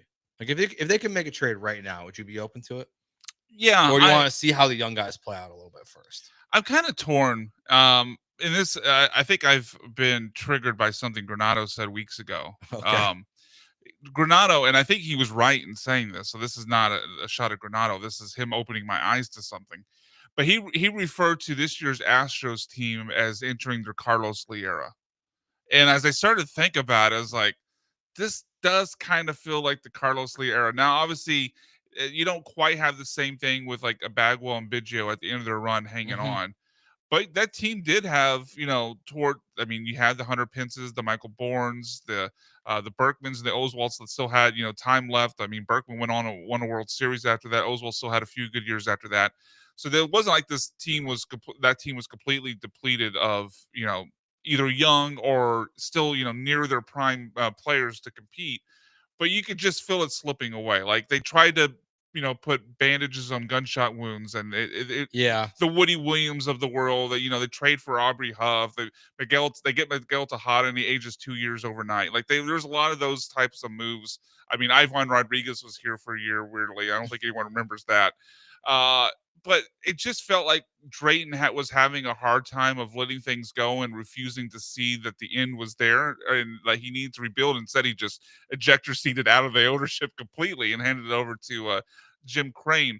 But I kind of feel like that at the times with the Astros. Like there are young pieces here that could be here for the long haul. I mean, obviously Pena's having a great year. Yonder Diaz, we think will turn it around. There's a few more of those guys on the roster as well. But it just looks like, Christian Walker's getting older. Fromber's about to leave you. Like, there's just so many pieces here that I'm like, Altuve's obviously on the decline. It's like, I don't know if one trade or two trade turns this thing around to a point that makes it meaningful. So I'm kind of like, let's ride this out and not lose more assets, not lose more guys from the farm system. Yeah, I think that you can evaluate your farm system and make trades similar to what you did last year. Like I don't think trading away Joe Loperfido will ever matter. No. Or Will Wagner. Jake Bloss is the one, but again, he's having Tommy John already. Now, you didn't know that was going to happen, but you could bet on it based on what's going on with baseball right now. So, like, if you can find a similar deal where, like, if there is a team that is a believer in Shea Whitcomb, if there is a team that is a believer in AJ Blueball, or I'd be fine with those types of moves. Like, and then getting you a similar deal. Like you're not trading for a player that is going to be under contract past this season. You are trading for Yusei Kikuchi Part 2. Like, that's all you're doing. You are trading low-level prospects that have some upside for a rental pitcher. Like, that's probably the best you can do, honestly, at the deadline. Like, you don't have the assets to be trading for anything else. I guess you would just have to convince me or convince yourself, this is the Astros talking, that type of move makes a difference worth doing it for. Like, I mean, if it's only for, for Shea and guys you don't actually think are like, okay, maybe they get called into the big leagues and they're on the roster, but they're not like big time contributors. They're not needle movers for the franchise long term. I'm okay with losing those guys. I just don't see that type of move. I mean, hell, they trade for you say last year, and he doesn't even pitch a damn game in the playoffs because they were 2 and done against the Tigers. So I'm fine with it because I think the price of doing business, as you described, is minimal. Like, I don't mind losing those types of players. I just don't know if that move does anything to move my needle. Like, I mean, okay, you get this year's version of Yusei Kikuchi, and Yusei Kikuchi was good for them, but it doesn't move them into a tier where I think, okay, now they can do something in the playoffs. No, because you need the offense to step up. Yeah, like you're going to need Yordan Alvarez and Cam Smith. Honestly, to me, are the two guys that I look at, and Yainer. Well, Altuve. No, for sure. They can't do anything if Altuve's playing like this. Like, for sure, write them off. You think about the future of this team, and we're going to we got a game coming up here in the next segment that I think you have prepared. We'll find out. We'll find out. But if like you think about the future of this team and like reload, rebuild, keep going, like whatever your goals are, like Cam Smith, the reason why you trade Kyle Tucker is because he's part of that plan. Is that for you to be like he is there to replace that bat for the next at least 6 years. You have Yiner, you have Pena, you have Hunter Brown for a while. Like you still have good pieces, but for this year, it's just finding someone that you feel confident giving the ball to in game 3 of a 3-game series. Like, and again, you might not get You to might him not even get there. if your offense doesn't figure it out. Like that's what sucks. Is like Fromber and Hunter. Like I mean, Hunter Brown was great in his start against the Tigers. Oh yeah, for sure. Yeah. But like it didn't matter because like you didn't score. So that's what's hard. And that's where I do wonder if maybe the move isn't for a second baseman. Like if there's not a bat that you can add to this lineup, either at second base or pivoting away from Jose Altuve at in left field and trading for a left fielder that could come in and make an impact offensively for this team. So like they have some flexibility now, but they're just they're in a weird spot. Like you can really argue they should just tear it down. But I just don't think that's in Jim Crane's. I don't think so. Not after he made DNA. the big bold claim of the window's always open as long as I'm here. Yeah, but the windows, I guess it just depends on how you define what window open means. You can legit talk your way into saying you have a chance to win a title. That would be the window to me. I think Jim Crane's window is it's baseball. Anything can happen in the playoffs. So as long as we're a playoff team, the window's open. I kind of think we're saying the same thing. Yeah. We're wording it differently. But. Yeah, I think I think it's Jim Crane's okay with losing in the first round of the playoffs because at least you're in the playoffs and you have a shot. And you're making money. Yeah. Yeah. Yeah. And we'll see if they're making money. I mean, they are. I mean, yeah, teams don't lose money. Well, yeah, I'm still waiting for Craneville to be built at some point, which I think is honestly going to make things worse for Astros fans. Because I've seen teams, maybe it's firsthand what I'm dealing with the Cubs is that they bought out Wrigley. Yeah, they create like a Wrigleyville, right? Yeah, is that what they call it? Yeah, like they bought out Wrigleyville and like they tore down a McDonald's and they built a really expensive hotel and they bought out a bunch of bars and restaurants. Exactly what Jim Crane's doing. And now, if you look at their payroll versus revenue, they're a team that makes 60% profit because their payroll is so low. But the owner claims they have no money because he's got all of his money tied up in his investments and what he's building in the area. So yeah, the owner's broke, but he's really not. But he's taking the baseball revenue, the fan revenue, and spending it on things that are not the team. And that's why Kyle Tucker's going to be a free agent. Now, they were kind of forced into this, but we kind of already saw that with the Astros with having to start their own network. Yeah, and they're losing money because of that. Yeah, and we saw how big of an impact they had on the Rangers. Like they couldn't spend it all for an offseason just because they had no money coming in from that where they usually had that RSN money. It is one of the biggest problems with baseball right now is the RSN. What's happened is all these teams are losing money. I think that's another thing that like with the lockout, I think they're gonna have to. I don't know. I think they're gonna have to. Well, I don't know what to solve is because the difference, obviously, not to state the obvious, but the difference is the NFL is a national sport, baseball is a regional sport. Yeah, like teams, like the average baseball fan isn't tuning into games that are 2 time zones over. Like the Astros fans aren't regularly watching Rockies and Diamondbacks. I mean, I know obviously they're not watching Rockies games because they're terrible, but you get my point. Like the NFL, I'll sit down on a Sunday and watch games that had nothing to do with my favorite team. I'm never doing that in baseball unless it's the playoffs. No, I think that. And so because of that, you're never going to have the national TV deal. You're going to be stuck with these regional networks or these regional deals, and that's just not going to be as lucrative. How much would you pay a month for an app that you could watch the game on? For like also like if they made Space City a standalone app, I'd pay $19.99 a month. I think that's a very reasonable and totally fair price. And it is crazy to me that they are not doing this. ESPN just announced the launch of their new app.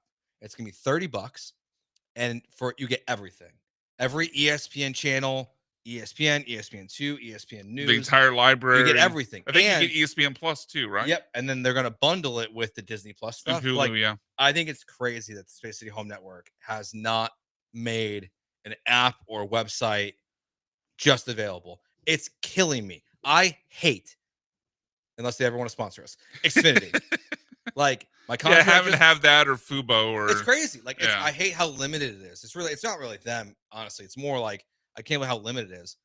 Well, That's so, where like it's like when YouTube TV is completely sworn off these types of networks because it's a money loser. Yeah. So like that's when people talk about like Major League Baseball losing money and how this will affect how it is affecting the Astros, because it is affecting the Astros and how much money they can spend. They can solve it. Like they can just charge their fan $20. People will say yes, Rockets and Astros fans, and you know what they'll do? They'll forget, and they'll just keep paying every month, like no matter what. What, like a gym membership? Yeah, yes, they'll just forget. Like you'll get people to sign up. Like it's not gonna be a problem. So. I think I agree with you, but I've started to wonder if we're gonna reach a bubble with all these different streaming services, right? Because the whole idea of the streaming service, the cutting the cord, was to save money. Let's stop paying $120 a month for cable and then parse it out and just get what we want. But there's so many different streaming services now that when you add them all up, in a lot of cases, especially if you're adding on $30 a month for ESPN, you're adding on $20 a month in this hypothetical scenario for Space City Home Network, he said easily, you're going to be spending way more than you were for cable, because you're already spending $20 a month for Netflix. You're already spending $10 a month for Peacock and for Hulu and for Disney Plus and for $15 a month for HBO Max. Like the combination, like everyone went into this cord cutting with the idea of saving moves, but the streaming services and the networks have kind of rallied and outmaneuvered us to a point where we're spending more now. Yes, so I wonder if that bubble. Like I agree with you that people will probably pay the $19.99 in this hypothetical scenario for Space City Home Network. But I wonder if people are going to start to push back, like, okay, this is not as good as I thought it was going to be. No, I agree. And that's where it's like, when you talk about like these baseball teams and the Astros who have money, who don't have money to spend, and a lot of it goes back to the RSNs and the issues there. I also don't think for the Astros, I don't want to defend them here. I don't think the way that they do business would change if it was still AT&T. Like, I don't think Jim Crane would not have acted differently this offseason. Oh, sure. Like how we got to this conversation. Yeah. I don't think you would have added a high quality starting pitcher or been going after, because it doesn't change the impact it would have on the competitive balance stacks. All right, he's Brian. I'm Joe. We're filling in here for Paul Gallant on ESPN 97.5 and 92.5. All right, resign. Let him leave. Trade him away. That's what we're doing next here on ESPN 97.5 and 92.5.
You're listening to the Paul Gallant Show, on ESPN 97.5 and 92.5. live from the Veritex Community Bank Studios. Here's Paul Gallant. Joe George, Brian McDonald filling in for Paul here on ESPN 97.5 and 92.5. AJ producing for Sean today, as both those guys are out on vacation. Paul will return on Tuesday. Sean will return on Wednesday. And the entire station is off on Monday. So from John and Lance to the Bees, we're all taking the day off for Memorial Day this week, or I guess on Monday. All right, B-Mac, we got this game here. You want to play? Yeah. Who are we keeping? Who are we signing? Who are we letting go? What are we doing here? Well, not in the letting go. So this is sign long term. Okay. Just let their contract play out. So I guess it is letting go, but I want to phrase it lightly. You're not just releasing them today. You're letting their contract play out, and then you're showing them out the door, or you try to trade now and maximize their value. So let's start with the pitchers, because obviously a big decision is coming on one of these guys this offseason. Another guy has also been talked about as far as a guy you'd like to re-sign long-term. Re-sign long-term, let their contract play out and see them walk out, or trade them. Fromber, Hunter, and Arrighetti. Oh. So these will all be guys that don't already have long-term contracts. Josh Hader's not on here. Christian Walker's not on here. Like, these will all be guys. Are we doing this individually, or is this like Mary Bleep Kill? Yeah, Mary Bleep Kill, basically. So all yeah, right. you can't choose the same option for all three. All right, I'm going to re-sign Hunter. Okay. I'm trading Fromber. In the context of this game. Yes. Don't come at me. Oh yeah, because of last year. Don't come at me. Although, you know what? I'm not just saying this because we're in the same room together. You were right. I know I was right. And they should trade in this offseason when they trade away. 100%. And then I let Arrighetti play out of the three. Yeah, I think that's the right answer there. Like, I mean, and I know we both said earlier in the show we wouldn't want to pay pitchers. But in the context of the game, yeah. But even then, like I think Hunter Brown's the exception to that. Like he's so because you good. don't think he'll get hurt? Yeah, he'll get hurt at some point, but he's that was the whole thing. But he's the best pitcher in baseball right now, arguably. I mean, he's I think it was Major League Baseball has some sort of like pitcher index that they do. And Hunter Brown's now number one. Yeah, and I think that was before yesterday's start, so I'm sure it's a little bit different right now. But I would pay Hunter right now. I mean, this is the kind of guy to me that like you dream of leading your arm into the rotation for the foreseeable future. Now, if you're not going to try to win a World Series again anytime soon, you could trade him, but I would re-sign Hunter Brown without even a question about it. Yeah, like obviously all pitchers carry a good deal of risk because of the alarming injury rate we've seen, but I do feel better about Hunter Brown than a lot of guys. Like, it's not like going back a few years. It's not like, remember Tim Lincecum? Mm-hmm. Like, I always thought he was one pitch from throwing his arm completely out because his throwing motion was so weird. Like, Hunter Brown's pretty free and easy with his delivery. He's not having to over torque his arm for delivery. And he's also not a guy kind of like Lance that's living on like nothing but breaking balls, throwing 24 straight to the Yankees. Like, he's living with the four seam. He's throwing the sinker. Like, I know he's got breaking pitches, but I don't think he's as dependent upon those. So I do think he has the potential to hold up more than some of the names we've seen get injured over and over. The only other argument for how I would do this one differently of who I would let it play out, trade, or re-sign, there's probably an argument that if you were going to trade one of these three guys, if they're all going to leave, actually, probably would be Hunter. So, okay, that is an interesting question. Like, if you were saying, like, we have to trade either Hunter or Fromber, who do you think gets more in return? Oh, it's Hunter. It's not even close. Because of the age and the years left, the team control. Years left, a team can re-sign him. I mean, Fromber is. If the Astros were in a position, he just has such a longer track. I know that's a bit of a back of the baseball card argument, more about what he's done in the past than what he has left. But he just has so many more big moments. I mean, obviously no hitters. Game 6 against the Red Sox in 2021. Obviously, Game 6 against the Phillies in 22. But it's just about the longevity, like the long term versus the short term. Like if the Astros were in this, let's say they collapsed and they got to the deadline and they got calls on both these guys, I think the level of prospect in return is very different. Like because of years left. You're not getting a Cam Smith level player for Fromber at the deadline. You might get two of them if it was Hunter Brown. I don't know, man. Left-handing starting pitching that's proven, I think you could. Now, I do agree with you as we're talking this out. Hunter would bring back more, But I think not that we're not suggesting Hunter Brown trading no. Hunter. We're playing a game. No. It's all a game. Yeah. But yeah, I think Hunter does bring back more. But yeah, I'm still in agreement though. I think the only way for this to go, in my mind, like I could see the argument because like when you play this overall, like especially when you're talking about in fantasy, from a fantasy perspective, you always try to trade the guy who will bring back the most. So that certainly is a fair argument on the side of Hunter Brown in this theoretical, again, hypothetical situation. But yeah, I would still trade Frommer. Like I want Hunter here because he's got what 3 more years after this. Yeah. So I'd rather have those 3 years and keep it in re-sign him long term. Yeah, because they'd be re-signing him and letting or trading Frommer. All right, what's our next one? So moving to the infield, the re-sign long term, let their contract play out, trade now. Yainer Diaz, Jeremy Pena, Isaac Paredes. Interesting. Man, I'm gonna bet on Pena here. I would re-sign Pena. Because Yainer won't stop swinging at stuff way outside the zone. I mean, I don't think it'll ever change. Pena, you think Pena will? I know he's been unbelievably hot, but do we think he'll stop swinging at the sliders low and away? I think he's done. He's done. He's doing it less than he used to. Okay, fair. Yainer, I feel like, is not doing it anywhere. I think he's doing it more than he used to.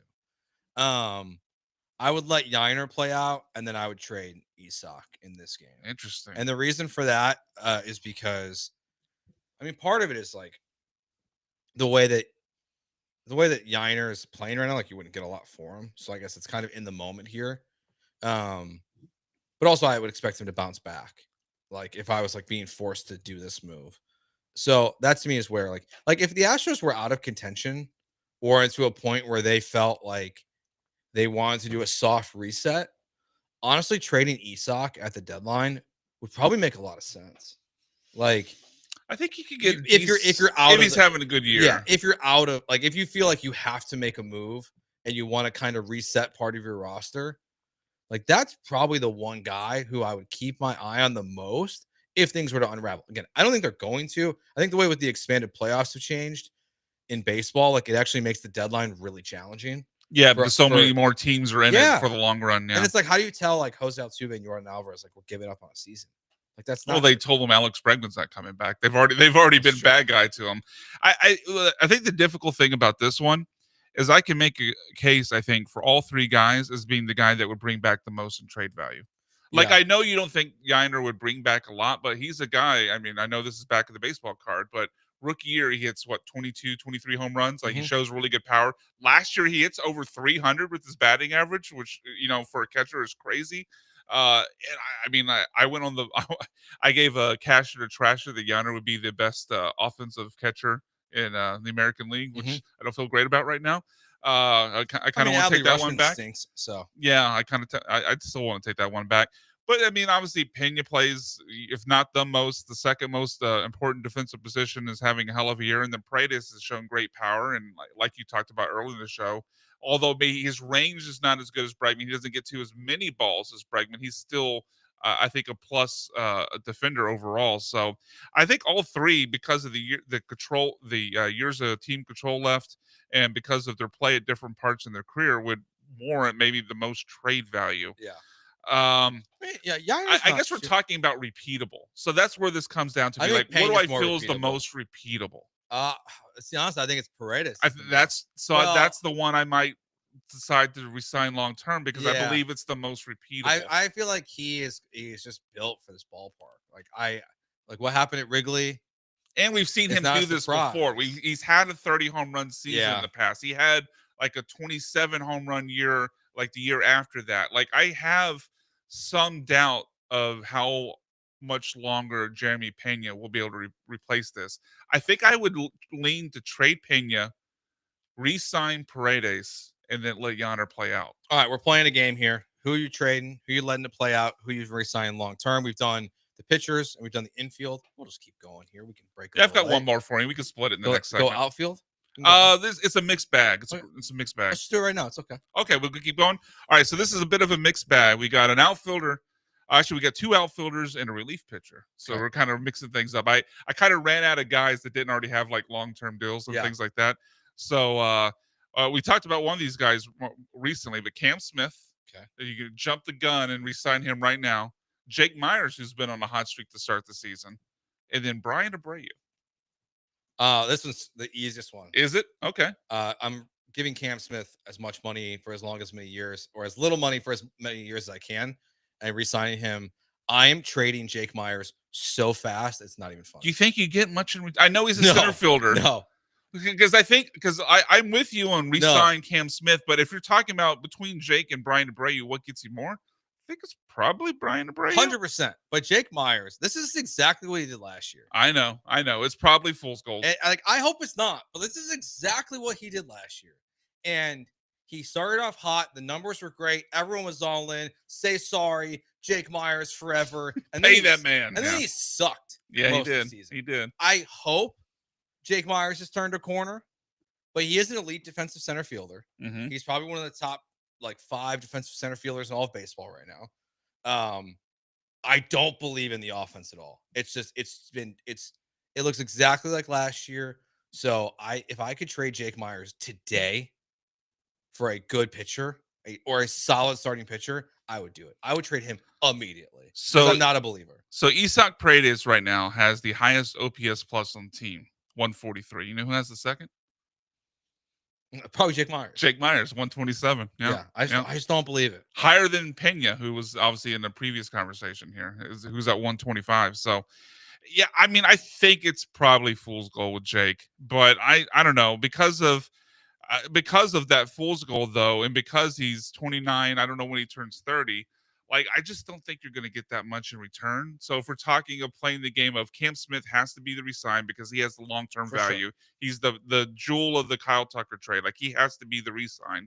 Then my question becomes, who gets me more back in a trade in this hypothetical scenario? Is it Brian Abreu or is it Jake Myers? And because it's Abreu, I think to me, I would trade Abreu and then let Jake play out his contract. All right. Is there a move on the way that could surprise us for the Houston Texans at the running back position? We'll get into that next here on ESPN 97.5 and 92.5.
You're listening to the Paul Gallant Show. On ESPN 97.5 and 92.5. Live from the Veritex Community Bank Studios, here's Paul Gallant. Joe George, Brian McDonald, and for Paul Gallant here on ESPN 97.5 and 92.5. Hanging out with you till 3 o'clock. We're just doing a segment. It was who are you re-signing? Who are you letting go? Who are you trading away? I'm going to throw one back at you. Oh, okay. And make it real complicated for you. Oh, I like it. Okay. I like it. Jeremy Pena, Hunter Brown. Oh, okay. Got to sit up for this one. All right. Jordan. Oh my God. Okay. The handless wonder. Oh my gosh. Okay. I'm like, all right. I'll start with the easy one. So it's Pena, Brown, and Jordan. Yeah. Pena's the one that I let play out. Okay. That's easy to me. Like he has the least trade value of the three. Of the three. So he's easily the one that I just let play out his contract and then, wave goodbye to as we wish him best in his future endeavors. So re-sign long term. And now this should be easy because we spent several segments of the show talking about how we can't trust pitchers on a second contract. Yeah. But the problem is the other guy's Jordan, who also gets hurt like he's a starting pitcher. Mm-hmm. Like it feels like if he plays, he gets hurt when he wakes up. Yeah, I like Jordan. It feels like if he plays 135 games, we celebrate. Yeah, yes. I mean, and hopefully he'll be back soon. I feel like my gut tells me he's not going to be out that much longer. Like I just don't trust the Astros, so I don't really have an opinion on how much he's like. I mean, they told us he didn't require imaging when he first got hurt. And then all of a sudden he gets imaging a few days later. Obviously, we remember the saga last year with Kyle Tucker. Christian Javier had a hurt neck. It turned into a Tommy John. Verlander had a hurt neck. It turned into Tommy John. I think it was 2021 or 2022. Jordan hurt his hand and Dusty didn't know which one it was. Yeah. Like, I just don't trust this team with injury news. So I hope he is back soon. I'm always just, I'll believe it when I see it. I'll believe it when he's in the lineup sort of thing. Yeah, I mean, he said himself when he finally met with the media that he didn't think it was going to take this long. I mean, like, obviously they don't. I'm just going to take it. I'm going to be irresponsible here for a second. Oh, boy. I feel like he has some kind of like carpal tunnel. We got Dr. George over here. I'm just guessing. He's diagnosing carpal tunnel syndrome. He's got all these hand issues, but it doesn't require surgery. What would he got? I mean, that's something you get from like typing and stuff, arthritis? Right? Like he's got. He's not even 30. He could be. He has like old man hands. Like it's because it's nothing. He's got working man hands. Yeah, like he's been welding for 30 years. If he had surgery, he can't grip things. Yeah, now? if he had to have surgery every time his hands got hurt like this, the two times, I guess. I think it's been more than that though. At least the two. Yeah. I would understand it more. So like that's to me like it comes off as like more chronic. I can see that part of it. Yeah. Problem that like it's something like that. I don't know exactly what he has, but like it's just he's just sore. I think he just has PTO days that he's using. That's a lot of PTO days. I get it when he's like doesn't want to be in Seattle or Atlanta because of the smoke or whatever. Well, it was Atlanta with the smoke and Tampa. Tampa, he just doesn't seem to want to be in. Like he doesn't make the road trips to Tampa. He might have hit 50 home runs in the ballpark. Chicago was the series last year where he missed the first two games. They flew him in to come in, hit a dinger, and then fly out. Yeah, he's like he's on some barnstorming tour from like Babe Ruth in the 20s. Yeah. Okay, so which one? So yeah, Pena I let play out his contract and walk. I was trying to get around to answering this question. I'll re-sign long-term Jordan and trade Hunter. Really? I think I'd go the other way. I don't trust pitching injuries or pitching a pitcher's health. I guess I know it's you made it complicated because I have. My mic just went low. I need rise. You need. You beat me to the joke. Damn it! Yeah. It's just a little strip you put on your tongue. Your partner will never know. But you put me in a difficult situation because I'm forced to pick either the known frequent injuries that pitchers face, or a guy that at best plays like 135 games. Yeah. So, but I will reluctantly go on the Jordan side and trade Hunter, and then let Pena walk. You put me in it. You put me back here. I gotta fight back against you. Yeah. So, well, hold on. What's your answer on this? I would trade Jordan, and I would let Pena walk and re-sign Hunter Brown. Okay. So in this game, the Pena one was easy. Yeah, and I really like Pena, but it's a little bit about what I was saying with Jake. Like I think I believe in this Jeremy Pena. I think some of the chase stuff looks better. He looks more comfortable this year where he's at the plate, and part of it, what I love about Pena too, is since he's so fast, he can hit that dribbler to shortstop and he can beat it out. Like that's just something that or he can run through stop signs at third and score. That's that too. Like I think I believe in him. I know H-Town Wheelhouse tweeted me and pushed back against the Jake Myers stuff, and I think it's a totally fair point that like the barrel rate is much higher, the chase percentage is down, but like I'm just having a hard time. You saw the same thing last year. Yeah, so you got PTSD. So the analytical numbers are up on Jake. I want to see longer than the 2-month sample size to really believe in Jake. And that'd be fair for Pena as well, because sure. his sample size is really since he got moved into the leadoff spot, and that's like what 23, 24 games. So it's even less than what we're talking about for Jake. Yeah. All right. We'll take a break here. And coming up next, we will talk a little bit more about the Astros, what's going on, the series coming up against the Seattle Mariners, and we will get to garbage time as well. All coming up next here with Joe George and Brian McDonald filling in for Paul Gallant on ESPN 97.5 and 92.5.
You're listening to The Paul Gallant Show, on ESPN 97.5 and 92.5. live from the Veritex Community Bank Studios. Here's Paul Gallant.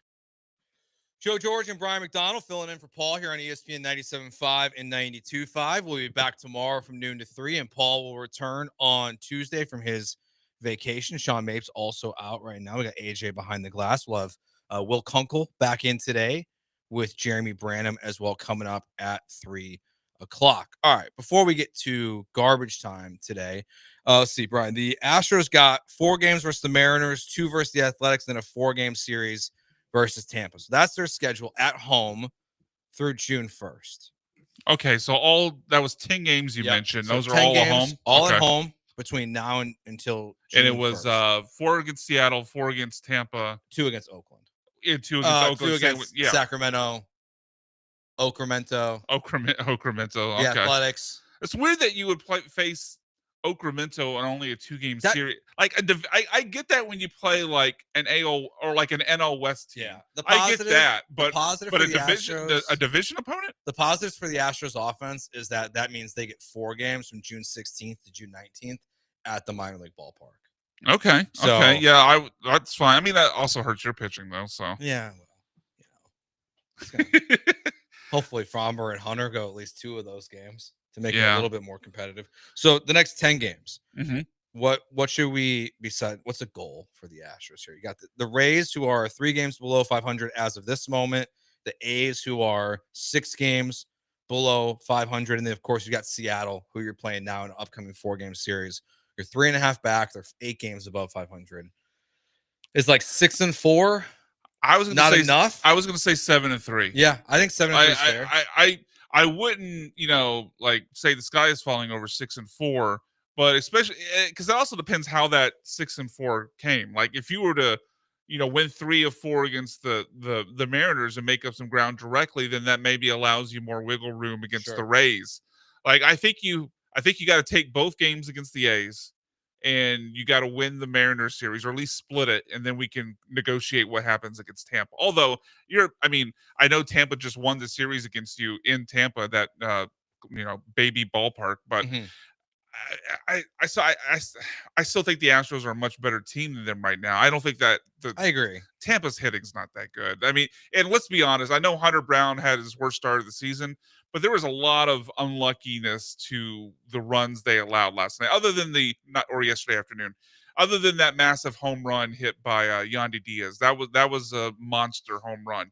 But there was there was a broken back hit that turned into a double at one point. There was obviously Dubon had a couple of he had that first inning error where he misplayed a ball. The runner got to advance to second, and that runner came around and scored when he wouldn't have if Dubon just fields the ball normally in left field. So there was, I thought, a lot of unluckiness in that, and I think the Astros are the better team. So to me, I think you got to at least split against the Mariners. You got to take both games against the A's, and you got to win the series against the Mariners. So 3-1. So that would add up to 7-3. No, I think 6-4, 7-3 is the way we should be looking at. Specifically though, for this weekend, you'd like to make up a couple games here in the division. I know there's so much baseball left. You're fit after tonight's game. You'll be 50 games into the season, but you want to start doing some damage here against like a 3.5 game lead, specifically because the Mariners offense is actually, and the Mariners are now getting healthier. Like George Kirby makes his debut against the Astros. Like the Mariners have done this without one of their best pitchers, and now they're getting him back. And to be fair, everything I just said about Jake Myers in the last segment about not buying it, that's kind of where I'm at with the Mariners offense as a whole. Like Cal Raleigh is on pace to hit 54 home runs this year. He's got 16 already. I don't buy that at all. Well, I don't buy 50, but he is a 30 home run guy. But the offense was atrocious last year for the Mariners, and it seems to just flipped entirely. I just don't know if I buy it. I mean, Randy Rosarina is now there for the full season. Now, I do think he's a bit overhyped for the actual production he gives you. Like, I think he's still living a bit off that 2020 postseason when he got them to the World Series.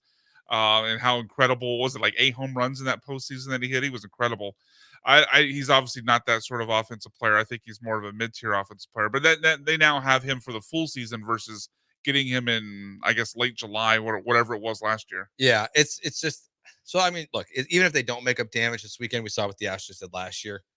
being 10 games back. Oh, they were 10 games back in what, late June? Yeah. I mean, it wasn't even like at this point there, or they were at this point, but it continued well past that into late June. And again, I don't really believe into the Mariners what they're doing at this point, so I think the Astros could overcome that even if they lost 3 out of 4 this weekend. But the vibe on losing Monday, 3 out of 4 would be a big blow. The vibe on Monday, it'd be hard to be positive. Or on Tuesday will be tough. Yeah, it'd be really hard to be positive about the Astros on Tuesday if they lose the series this weekend. Yeah. At home. Before we get out of here, we will end Paul's show the way Paul does, with a little bit of garbage time.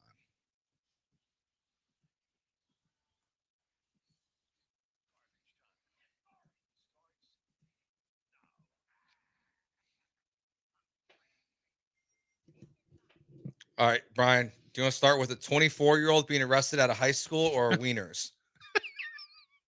Are you setting me up to say I prefer to talk about wieners? Yes. Okay, I would prefer to talk about wieners. Okay. The Oscar Mayer Wienermobiles have arrived at this racetrack. They're doing a Wienermobile race. Okay. All right. Is this going to be on the Ocho? The Weenie 500 tomorrow. These 6 Wienermobiles will be racing around an actual race car track. Now they're all the same. Okay, so I didn't know. So this is all about the driver. This is all about having the man behind the wheel, like Vin Diesel. It's Paul's show. Gotta get fast. Gotta get Fast and the Furious. Family. Yeah, family. They're all family, but they're all different. I was just curious, like this is more like these are stock car wiener mobiles because they're all the exact same. There's like no real differences between them. To my understanding, yes. Okay. Are they at least decorated differently? No. Is one wiener got a more fancy get up on it? They're gonna have to put different numbers on it to tell them apart, I'm assuming. Well, all wieners look the same to you? The cars do. Sorry. Okay, that was probably too far. Yes. Actually, you know what? Worse has been said on the show. 12 to 3. Yeah. Well, hell, 7 to 10 also. Yeah. I mean, are you going to watch this? No. What is it being? Where is it being aired? Do we know? That I don't have. Okay. The only thing I'll watch about this is if there's a crash. Hopefully, good luck to the driver. If someone posts like a 3-minute clip on Twitter, I would watch that. Yeah. I don't know how long. How long is the race? Is it just maybe if it was once around the track? Maybe it was a minute. Is it just once around the track? How long are these wieners going? This motorsport reporter for The Athletic is really sparse with his details. Now the wieners, get a couple rice strips. Maybe the race goes longer. That's true. They can go for 500 laps. All right, and these stories always shock me. A 24-year-old was arrested for posing as a teenage boy for more than a year and a half, attending high school classes and playing sports. I think the funniest part of this is that as he's playing sports with 16-year-olds, he still could only make the JV team. Like, what do you mean you're going to be posing as a high schooler and you're only on the JV team? Yeah, that'd be real disappointing. Like, you can't even make varsity? What sports do you play? Soccer and tennis? So he's a 24-year-old in high school, and how long had he been there? A year and a half. A year and a half. How does it say how he got caught? Did he forget to shave his mustache one day? What happened? I mean, I saw kids with mustaches. I know. I'm just trying to think of what would give a kid. I mean, I keep thinking of the classic gif of Steve Buscemi with the hello, fellow kids, and he's got the rock band shirt and the backwards hat. That's what I'm trying to imagine. Here's this 24-year-old in high school, but not a good. Now, did this kid already graduate from high school and then try to go back to relive unfulfilled glory? Is that the situation? That's what it seems like. Or is this a kid that never completed high school and then tried to fake his way into completing it? No, it is. It was a kid not from the United States. Okay. So he came here pretending to be in high school still. So I'm assuming. So is this a Miguel Tejada situation? It kind of feels like it. And then if you're doing that, it has to be only for trying to create. I guess this is more of a Danny Almonte situation. Yes. You're trying to create glory years. So now he's trying to, as a 24-year-old, dominate 16-year-olds in hopes of this gets him looked at by college programs and he could turn that into a career. But he only I guess that's the scheme, at least in his mind. But he only got to a year and a half. And he only got to JV. Yeah. That is a big time fail. That is a big time fail. That will do it for us here on ESPN 97.5 and 92.5. Brian and I will be back tomorrow, filling in for Paul. Remember, the whole station will be off on Monday for Memorial Day. Coming up next, the Killer Bees, Jeremy Branham and Will Kunkel hanging out with you from 3 to 6. So we'll talk to you tomorrow. Peace.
ESPN 97.5 and 92.5 proudly present the Killer Bees.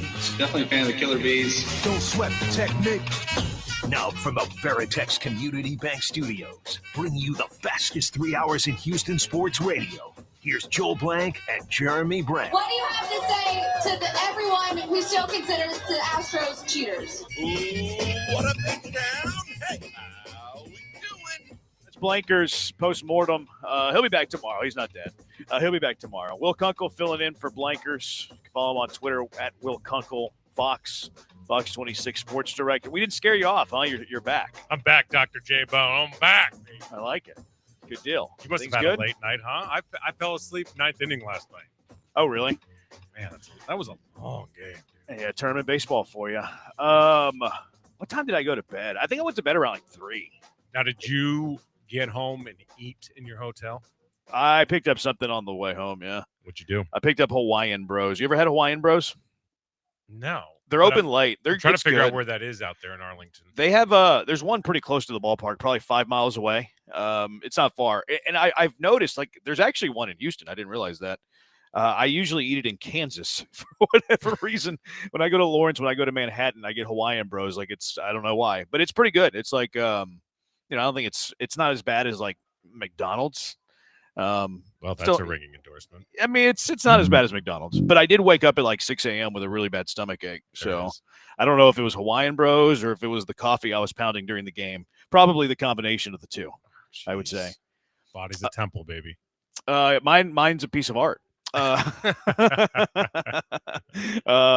yeah, we're going to be hanging out here next 3 hours. Astros stuff going on, Texans, talk a little bit about the Rockets. Bill Brown, former voice of the Astros, legendary. Bill Brown will be joining us a little bit later. He wrote a book. It's out. We'll talk to him about that. We'll talk to him about Astro baseball too. Brian McDonald, put on the talent hat a little bit. Will, you might not know that. You probably don't know this. I mean, it's kind of, a little inside baseball. But whenever Paul does the show, noon to 3, we're lucky to be on the air by 3:05. Like, we're starting our show at 3:05, not 3. Today, the Sting hit at 2:59. So Paul takes too long, and then Joe gets out as quickly as he possibly can. You mean Paul loves to hear him talk? Yeah. I think that's Paul's a fair got way to super describe important things to say. Yeah, he talks about his dating life and, all his. And he goes over? Garbage. He'd be light every night. Oh, man. That was a good shot.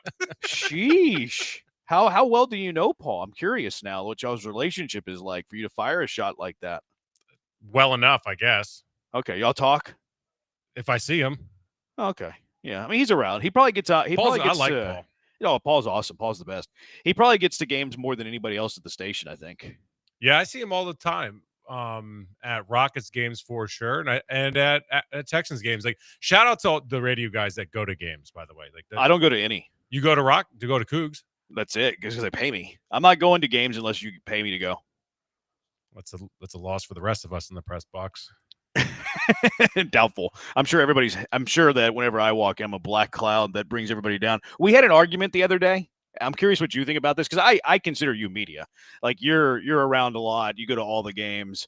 You're asking questions at the press conference. You're a sports director at a TV station. We had an argument the other day, Blankers and I.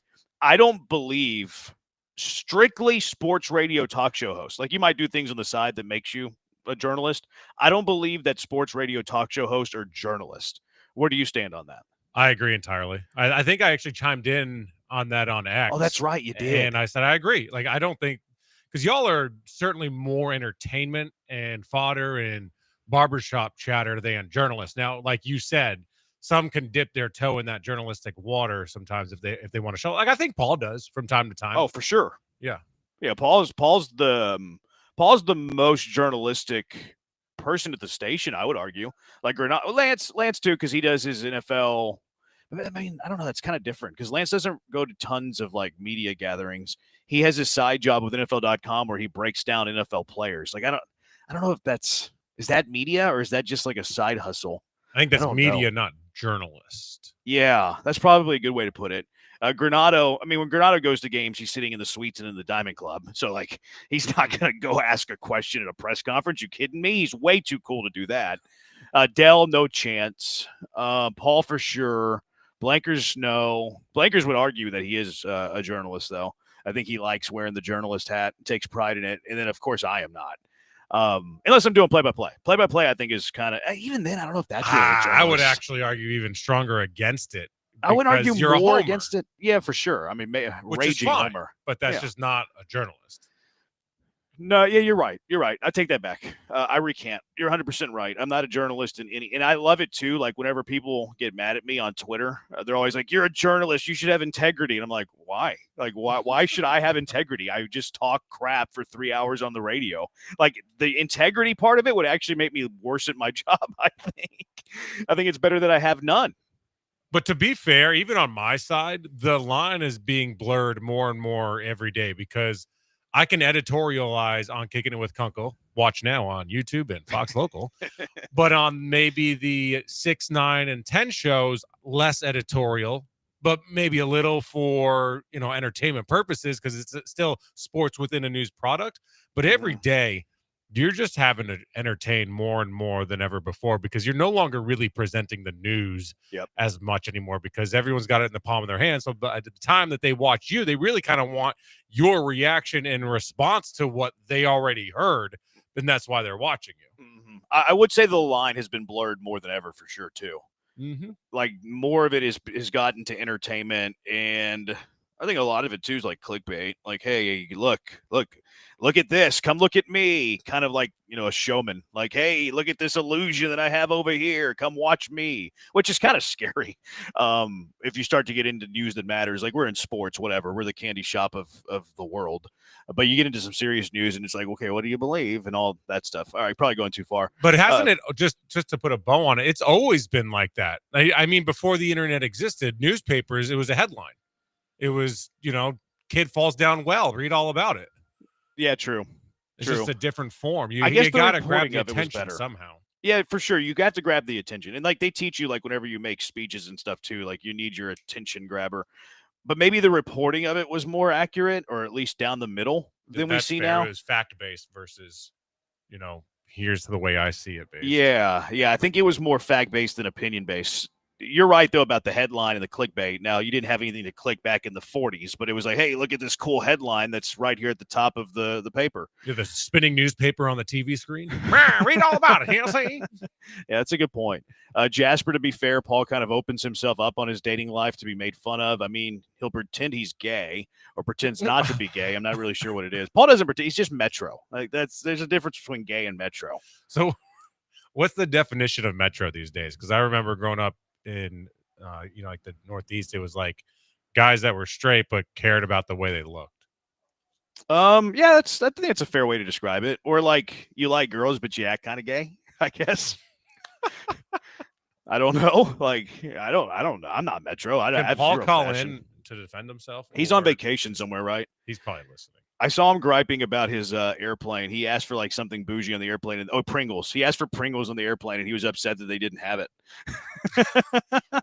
Pringles. Pringles aren't bougie though. They're pretty low bar. I think that they're bougie on an airplane, man. Like Are they? whenever you're on an airplane, like you're getting honey roasted peanuts, you're getting pretzels that taste terrible, you're getting knockoff Chex Mix. Like Pringles are kind of bougie for just like the snack that they're handing out on the plane for sure. How low is the bar that anything you got to pay for is considered bougie, even if it's fake chips in a can? It's a very low bar, but I mean, like, what kind of food do they hand out on an airplane that you're flying? Kibble? Commercial. Yeah, I mean that stuff is like what was the last flight I was on? I was on a flight a couple weeks ago. I don't remember where it was, but they're handing out these little like knockoff Dots pretzels that taste awful, and like they are kibble, like they're borderline dog food. So, yes, Pringles on a plane I consider bougie. Okay, that's fair enough. Paul, you're bougie, you're metro. We miss you, bud. Yeah. I do love Paul, though. Paul is the salt of the earth. What was the reaction like on the show today, Brian, with no Paul? What was the text line like? I didn't see it as much, but I didn't hear any negativity, or at least Joe didn't tell me about it. Jasper said if Paul was a hot Latino radio host down the hall, then I bet he could get some Pringles from Lance. You missed this, Will. We talked about this on Monday. Apparently, Lance, Lance. You had Lance on with Kicking It, didn't you? Yeah, Lance is great. Yeah, Lance is awesome. I love Lance. Lance gets mad at me from time to time though because he takes me out of context. But well, Jeremy Branham says so. I guess Cam Smith is ass. So see, there you go. And I never said that, but he thought I said that. He got really worked up. His brother hates me on Twitter. But anyways, we have the what's the station down the street there, Brian? Down the hall. Power. I always confuse them with Mega. Like. They speak a different language, but power down the hall. And they have some Latino radio host in the morning, and Lance at like 7:30 in the morning brought them all bags of chips from the vending machine. And like, we were trying to figure out what in the world he was doing. Like, is he hitting on them? Is he being friendly? Why are you doing it with chips at 7:30 in the morning? Who eats chips at 7:30 in the morning? And then he was borderline racist because he got them Salsa Garden sun chips. Like, he thought that they needed a little spice, a little pica in their morning because they're Latino women. And I'm Mexican. See? I mean, it's the effort that it goes into. How many bags of chips? It was 3. There's 3 women, 1 bag each, for total 3. Oh, okay. So not a lot. I was going to say the process of putting in the cents and dollars in the machine's a pain in the rear. Isn't that a weird play? Definitely weird. How do you bring them up? Like, hello, ladies. They talked about it on air. Yeah, that's a good point. People, our listeners were creating generated AI Lance Zierlein, bringing chips to them and like feeding them out of a bowl of Lay's, which was hilarious. It was so funny. It was Zach. I don't say his last name because it'd get me into FCC trouble. But Zach did it. It was funny. Like if you're gonna get them a snack, you give them donuts, right? Like you DoorDash some donuts, or you pick them up on the way. Like cook chips that early in the morning, a weird play. It's definitely an out of the box play, but it's one of those things where it's like, oh shoot, I forgot. What do we have in the building? What do we have in the building? Anyone have candy on their desk? No. Chips. Okay, chips it is. Do you ever like bring things for the people that you work with? Yeah, my wife will make stuff, and whatever I don't want around the house, I bring to work, like banana bread or something like that. Yep. Yeah, I think I've done that once or twice. Blankers will bring like all the candy that his kids don't eat, like every holiday, like Halloween, like a week later, and Easter a week later. He'll bring like all the crappy candy that his kids didn't have, like all the Tootsie Rolls and stuff, and like the dots. It's like, thanks, Blank, we love you. Thank you for this crappy candy. Three Musketeers. He's gonna be listening to that, and be mad at us, and pout, and never bring us candy again. You don't like Three Musketeers? I mean, comparatively, no. And can you eat more than one bite of a Three Musketeers? I don't know if I have. When is the last time you like actually sought out a Three Musketeers? I don't think I ever have. Never. Like I'm not sure the last time I had a bite of like the bite-sized Three Musketeer. No, I pass on it. I mean, they're really gross. What's your favorite candy, Kunk? So I actually don't like sugar. I don't like that tracks. Sounds like Paul's here. But Butterfinger, if I'm gonna have some dog food candy, that's it. I like Butterfinger too. Butterfinger's pretty good. I like Kit Kat and sour gummies. It's kind of my weak spot. Yeah, I need to quit that stuff though. I need to live your lifestyle. Clean up the diet a little bit, work on the old bod, be a little bit porky, more like hog, fat ass, double wide, butterball. That's reserved for the Twitchers, not me. That wasn't the Twitchers drop. This is the Twitchers drop. Who's a fat guy in his underwear living in his mother's basement.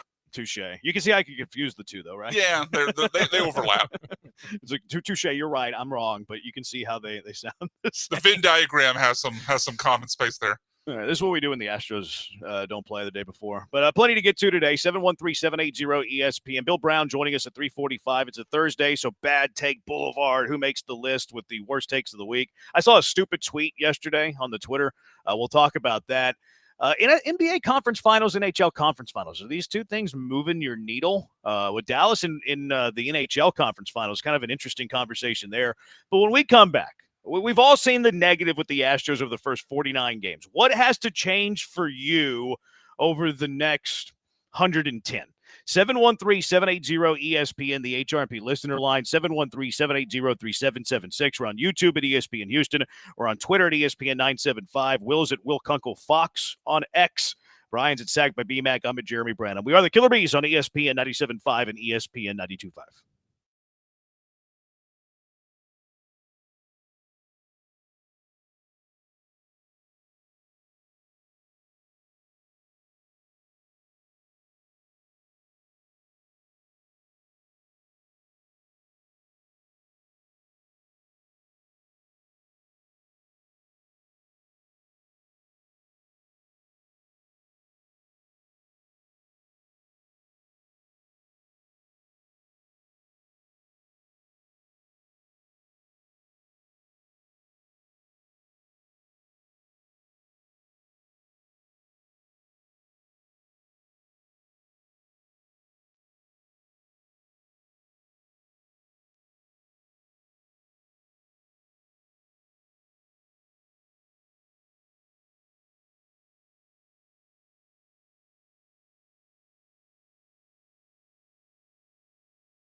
You're locked in with the Killer Bees on ESPN 97.5 and 92.5. Live from the Veritex Community Bank Studios, here's Joel Blank and Jeremy Branham. No Blankers today. He'll be back tomorrow. Will Kunkel filling in for Blank. Why hasn't Blank been here the last 2 days? Wrong answers only. 713-780-ESPN HRMP listener line, 713-780-3776. R got no J on Twitch asking me where am I. I'm in Global Life Park in Arlington, side of the Big 12 tournament. I'm in an auxiliary booth doing the show. But thank you for asking. Thank you for your concern of my well-being. Astros have played 49 games, 25 and 24. Lineup is out today. Still no Yordan Alvarez, which probably the betting favorite that he wasn't going to return. I was hoping we get some good news after bad news with Ronel Blanco and just a bad taste in our mouths after the Astros dropped 4 of 7 on the roadie and dropped the series against Tampa, which they should have won. Pena, Paredes, Altuve, Yiner, Walker, Caratini, Myers, Smith, Dubon, in case you're scoring at home. And Lance McCullers is on the mound for the Astros today, so hopefully he pitches well. Seattle getting the return of George Kirby, season debut for the Mariners, shoulder injury. So a couple of bum right arms on the mound today at the Dike. It's game 1 of a 4-game series.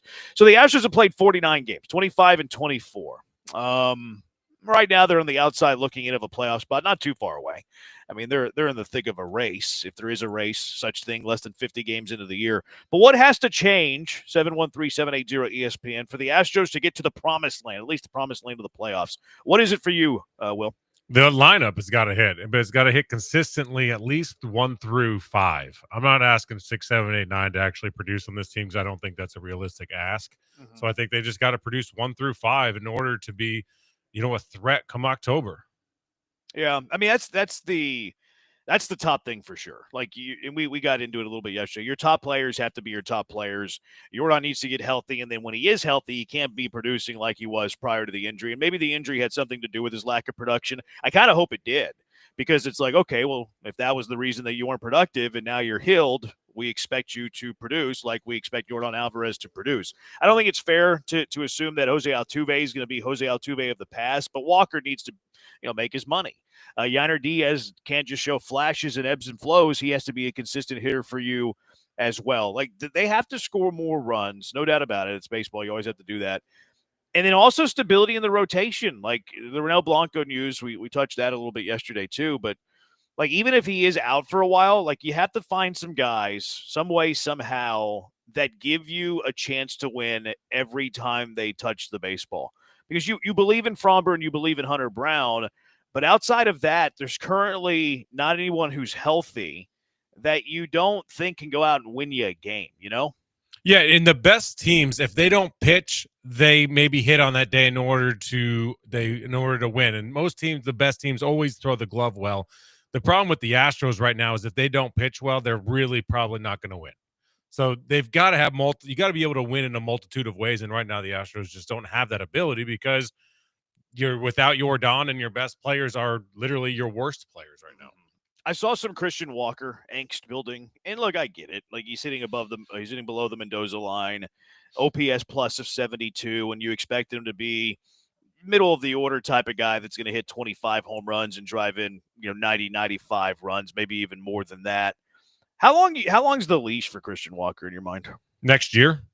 Yeah. What are you going to do this year? You're not getting rid of him this year, and you're not replacing him. No, I think you play him every single day, and he gets 5 at-bats a game. Like, even like the limiting his playing time type of deal, I don't even see that as an option. Like, to me, they're going to go to Christian Walker until he either figures it out or he's a year and a half into his contract. Like, this isn't the Jose Abreu. Even Jose Abreu got the whole year in his first year, minus a stint on the IL or something like that. Like, even Jose Abreu, who I think looked worse than Christian Walker, had no defensive mobility. Like, at least Walker's still solid defensively. And I like some of the metrics on Walker, too. Like, his bat speed is still similar to what it was last year. If his bat speed was way down, then that gives me concern. I think he's pressing. I think he's trying to do too much. He's probably chasing too many pitches. He's probably hitting into a little bad. Like, I actually do think that Walker's going to figure it out a bit. I'm not saying he's going to produce the numbers he produced last year in Arizona. I think he's going to be an above-average player for you the rest of the way. The leash for Christian Walker is at minimum like another year and a half. I agree entirely. Like, I think that Christian Walker figures it out, and then he's a plus player the rest of the way once that happens. Though you can't keep on waiting. But if you go back to last year, I mean, this team last year at this point was in a lot worse situation than they are now. So now we kind of have the luxury to say, what do they need to do to get back to the playoffs versus last year at this point, they were 22-28. We were having an entirely different conversation, but they're coming off a loss, so we're all a little emotional. So maybe in about 5 hours when they win, we'll all feel a little bit better and we become buyers again. Yeah, they needed some good news. They needed some Jordan news today. I feel like the fan base deserved good Jordan news today and didn't get it. When do you think we hear about Jordan? Like, okay, define here. Do you mean like play, like big back on the roster at least, or what? Like a timeline / see him, because we haven't seen him on the field hitting any BP, and that's the biggest concern for me, because if he's not even on the field taking swings, then he's not really close, because he's not doing quote unquote baseball activities that matter.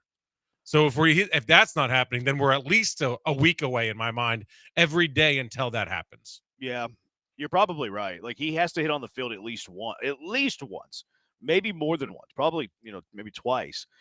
I'm a believer in this conspiracy theory that I have that, like, Jordan doesn't like to play on the road. Like, he just kind of mysteriously, like, gets hurt or like figures out ways to come home. Now, he was on the trip to Texas and Tampa, so that is, like, worth noting. This is a pretty lengthy homestand for the Astros, so, like, it ends on June 1st. Do you think that Jordan comes back on this homestand? 10-game homestand starts today, and it ends on June 1st against Tampa on a Sunday. Yes, I think it does, because if not, then all they've done is just wasted a roster spot, because he's now off the IL, right? Or is he on the IL still? No, he's on the IL still. But he's still on the 10-day? Yeah.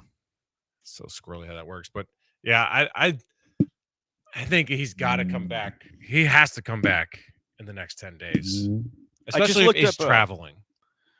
Yeah, if he's with the team and stuff, that means that, like, he's probably hitting quite a bit. But it's not like he's doing a whole lot of work in the tunnel for no one to see. So he's got, basically, for that to happen, he's got 3 days to take some beeps on the field, and then he can return. He had the weird quote, too, where he said that, he said that, maybe I could come to the ballpark tomorrow and be 100% and I'm back. So it's like, what? Like, that, it's just a weird buildup with Jordan at times, where that's why I call him an enigma. Like, he is mysterious. Like, okay, like, I'm good now. Now just put me back in the lineup, and then he hits 2 home runs, like, every single time he comes off the IL. Like, it's such a weird deal. Like, he's so mysterious. Here's one for you. Yesterday, we did, does Cam Smith have a better chance of being sent down or win Rookie of the Year? Does Jordan Alvarez have a better chance of returning on this homestand or having a fracture in his hand, and we don't know about it yet? Well, I would say returning on the homestand by a mile. He's been in the dugout. He'd have a cast, right? Well, I'm saying, what if they don't? Remember Kyle Tucker? Oh, remember this? Know. Yeah, I do remember very well. He had a broken leg. They didn't know. See, this is what stinks about the Astros PR, like, medical team. Like, I don't know if they're, like, coy and hiding or if they're just incompetent. Like, and maybe they're both. Like, that's what's scary. That's what's scary about not being truthful with the news, is now people start second guessing your incompetence of your medical staff. And, like, the Kyle Tucker's one that you immediately point to, and you're like, okay, well, that's really weird. Not only did they, like, find out Kyle Tucker had a broken bone in his leg, but initially they're like, we don't know if we need to put him on the IL. We want to see how he handles the next couple of days. Like, it took a couple of days before he even went on the IL, because they thought there was a chance he could play before the 10-day IL. And then 3 months later, fast forward, he's got a broken leg. He got hurt, I believe, on a Wednesday. They thought he'll probably play Friday. Yes. Like, that's what, like, people are like, well, they're just covering stuff up. Are they? I don't know that they are. Like, if Tucker could play Friday after he gets hurt on a Wednesday and 3 months later he has a broken leg and hadn't played, I think it's incompetence. And, like, that's the reason. Like, people are always like, what do they owe it to you to talk about the injuries? And they don't. I get that. Like, they can cover up whatever they want.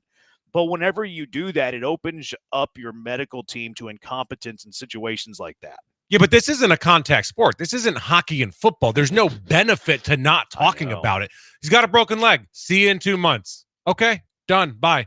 Versus he'll probably play Friday. Probably next week. I'm not sure. Like, you're not it's not that you're covering anything up, because there's nothing to cover up. There's no scandal. Because you're not lying. I don't think they're lying. I think they were wrong. They didn't know, because they kept saying like he'll be fine. It's a really bad deep bone bruise. Yeah. And if you're lying, there's just no pros to it. Like there's no benefit. You're not getting anything out of it. You're not saving them or protecting them. So you're saying they're incompetent? Well, the medical staff has to be. Unless you're just so paranoid about nothing, like literally the boogeyman, there's nothing to be hiding. There's no scandal to be had. If anything, you're airing Kyle Tucker out to make him look weak. I know. And that wasn't the case. He had a broken leg. This is what drives me nuts about it. Like I get they don't owe us anything, but yeah, but it's not football. Like, dumb. I know. Like, what are you gaining? I don't get it. D'Amico doesn't owe us anything to tell us about injuries, and I don't. Whenever they're closed-lipped about that, I have no problem with it, because it behooves them, and we all are aware why it behooves them to not talk about it. Baseball's not that way. It doesn't behoove them to hide a broken leg on a right fielder. Yeah, so you're saying if he has a broken hand, Jordan, they just haven't found it. Not that. Like, I'm not saying that's the case. No, I just mean, like, what's more likely? He comes back in 10 days, or they also have missed this. Do you remember whenever they placed him on the IL and they're like, he doesn't need imaging? Do you remember that? Because that happened. Like I can't remember who said it. Maybe it was just a report. I think Chandler Rome reported it. Chandler Rome reported that he doesn't need imaging at this time. What? Why? Like, go, like, peace of mind. Like, you have x-ray machines in your facility. Like, just take a look to see if the bones are okay. And I do think ultimately they did send him back home to see doctors, and I imagine the doctors probably took an x-ray of the hand. Like, I feel very confident thinking that, but at the same time, they didn't diagnose Tucker with a broken leg until way after the fact. And they had him running on a treadmill too, Kyle Tucker. I remember that, like a non-gravity treadmill, and we found out later he had a broken leg. I also remember that someone hit a walk-off like the first 5 days of him being hurt, and he was like gimpy and limping onto the field to celebrate the walk-off with, we found out later, was a broken leg. So, like, just weird stuff. Dare I say, if he has an injury, or if you become over a certain age, you should be scanned for certain things. If you are a high authority in America, for instance, you should be scanned for certain things at all times by your doctors, right? Just hypothetically speaking. Or if you have a hand bruise, like, you should be open to imaging every day. Yeah. Like, especially with your best player. Like, yeah, well, just take a look, man. Scan that dude every day. Like, so, like, they're not, he doesn't need imaging. Okay, well, like, how do you know? Like, first off, like, I think it's dumb from a medical point of view to, like, not have imaging. And then secondly, whenever you don't do that, it goes back to what you said about Kyle Tucker. It makes him, like, look in a poor light. Like, you're diminishing the severity of the injury. Well, this injury is no big deal. He doesn't need imaging. And then all of a sudden the player's gone for 3 weeks, and it's like, okay, well, why? Now you're making the player look soft. If I'm the Astros, I'd much rather work backwards. Cross off the worst stuff and then go from there. Like, just eliminate all the bad things versus saying, hey, we did the hand squeeze test. He's fine. Mm-hmm. And then be like, oh, 2 weeks later, this is weird. It's not healing. Let's scan it. Oh, it's broken. Some weird stuff, man.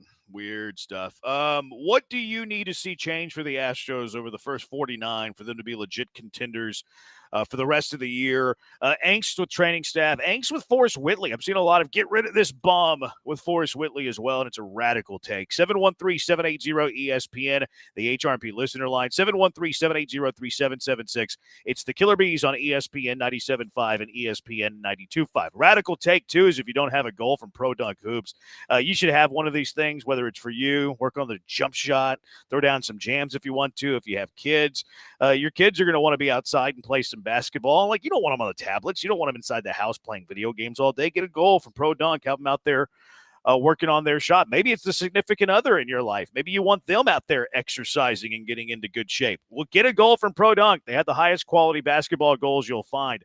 Way better than anything you find in the big box stores. Those are cheap. Those are going to break on you. Get a good goal. Get the best goal. and a goal from Pro Dunk. They have a tempered glass backboard, which mimics the real, authentic feel that you see in all the big gyms. A breakaway rim, stainless steel hardware. It's rust-proof, which is a must-have in Houston with all the humidity that we have. I mentioned the ability to adjust the height, right? 5 feet to 10 feet in a matter of seconds with their new goal, Thor. You can raise and lower the goals with a drill. Easy to do, fun to do, idiot-proof for people like me. Lightning adjust features, what they call it. You can get it anywhere from 5 to 10 feet in a matter of seconds. Their accessories, next level too. LED light kits for night play, so you can play throughout the day, all around the clock. Backstop nets, pole pad lettering, and lots more. And you can also order professional installation. That's right. Order it online at produnk.com. You're not good with a ladder. You're not good with a level. You don't want a million pieces to delivered to your driveway that you have to assemble. I get it. I ain't mad at you. Let the pros at ProDunk do that work for you. They'll install your goal at the perfect height, perfectly straight, and you don't have to lift a finger. You can watch the ball game as you're inside. Maybe offer them a water, though. You don't install it. The pros at ProDunk do the work for you. Give them a call at 281-351-9822, 281-351-9822, and visit produnk.com. That's produnk.com.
Coming to you live from the Veritex Community Bank Studios, it's the Killer Bees. On ESPN 97.5 and 92.5. Here's Joel Blank and Jeremy Branham. Will Kunkel filling in for Blankers today. Bill Brown will be joining us in about 10 minutes talking about his new book. Talk about these current Astros. You think he'll have hot takes about Yordan Alvarez? I pulled up the schedule as we were talking there. Tomorrow night at the Dike is Yordan Alvarez throwback shooting star jersey. The big fella's probably going to miss his throwback game. On Saturday afternoon, game 3 of the 4-game series, it's Yordan Alvarez cycle bobblehead night. He's going to miss his 2 featured nights at the ballpark. I'm sure the marketing staff is thrilled about that. Bummer, dude. You're not going to go now? You're not going to go to the press box? I mean, if you want to pay me, I'll go. Nope. I hope that I'm not back in town. Tuesday night's Hello Kitty night, if that's your thing. Jokes aside, last year that place was bumping because of that night. Really? Yeah. It didn't feel like the people that like Hello Kitty would be bumping. Well, it was busy. Craig Ackerman loves Hello Kitty. He always gets a kick out of Hello Kitty night whenever he's whenever he's talking about for the Rockets games. What is Chandler, Hello Kitty? It's just like a kid show, right? Or like a doll. I mean, I know what the figure looks like. I just don't know. I don't even know what it's from. Is it a show? I think so. Hello Kitty, also known by her real name, Kitty White, is a fictional character created by Yuko Shimizu. Yeah, it was a show. Depicts Hello Kitty is a British Japanese white cat. little children's show. Little Is Japanese it still in show. production? I think you can find it like streaming online. I don't know if they make seasons. It Ryan might seems still to be, know a 'cause, lot I about mean, it. there's still a lot of stuff getting produced from it. Okay. Created Yeah, in it looks like 74. Wow. It looks like they like do a bunch of reboots and stuff. If you're looking for it, search up Sanrio, Sanrio. I'm good. I don't want this on my algorithm. I don't want to. I don't want sponsored ads about Hello Kitty on my. My wife's gonna be like, "What in the world are you doing? What Hello Kitty? What's going on there?" Chandler Rome with some shade to the Astros. Apparently, the Minnesota Twins had their trainer give a report and an update on a certain player, like some random player, and Rome tweeted out, "Informative update from the Twins head trainer." He hates the Astros training staff and PR staff for not giving any information out. It's pretty funny. Junior Bronco says that not being informative about the injuries messes with the opponent's advanced scouting. Who are they scouting? They're hurt. Shut up. Like, what do you mean? Like scouting with what seat they're sitting out on the bench whenever they watch the game because they're still on the IL? Like, what do you mean? Scouting what exactly? Your game plan Ridiculous. changes if he's got a bruise or not. Like, what? It's ridiculous. I think Jordan's doing this because he wants a new contract. Well, he signed a contract. Like in Major League Baseball, they don't tear up deals and sign new ones. And not playing isn't the greatest way to get a contract. He signed an extension like 2 years ago at Click. Like it's not a contract thing at all.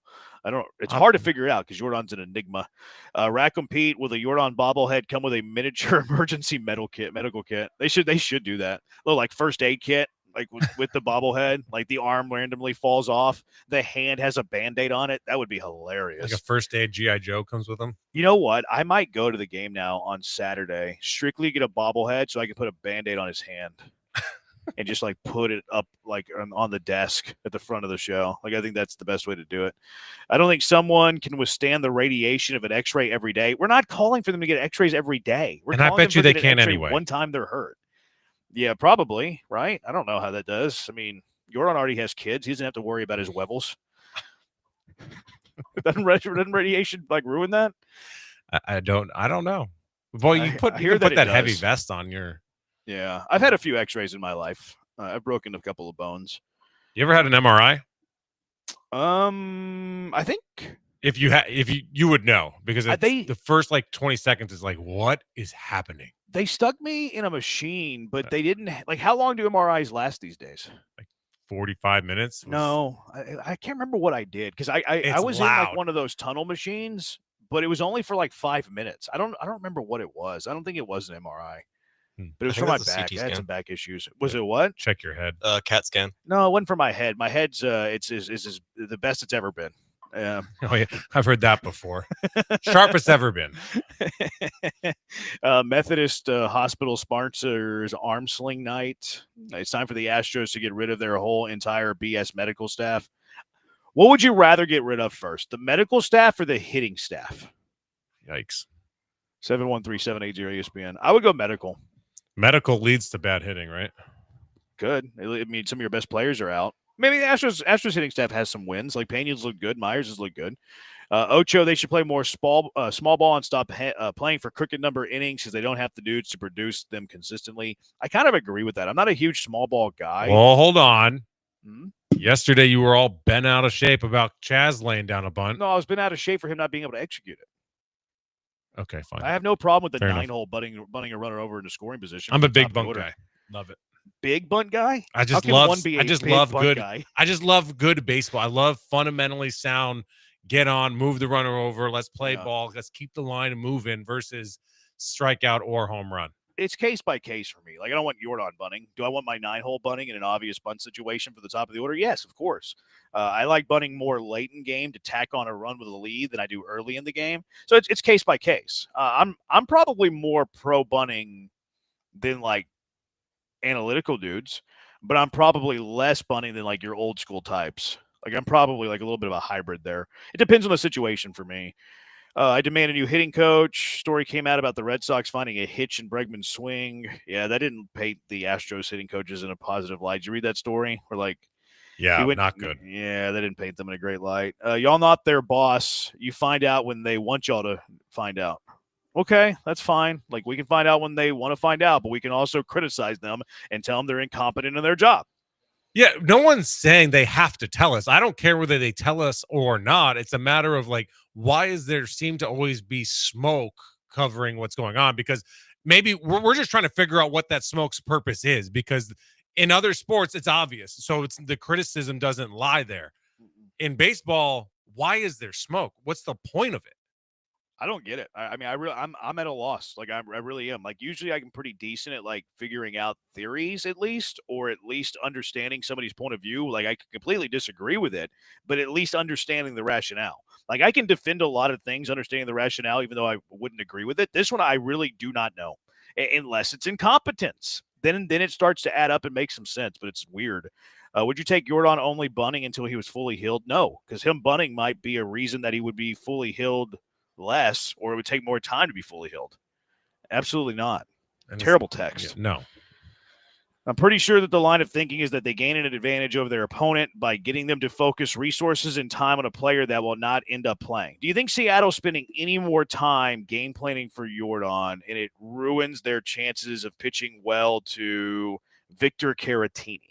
The lineup is out 45 minutes ago. Game is in 4 hours from that standpoint. What are they scrambling to your point to, oh my God, Victor's in.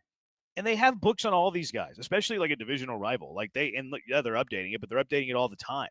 Like they're going to prepare for everybody who could play. They prepared for Jordan, even though Jordan might not play in this series. Like these scouting people are pretty advanced now. Like I feel like they're not giving them enough credit. Y'all might not be their boss, but they're darn sure clowns for lying, especially people that don't work for them.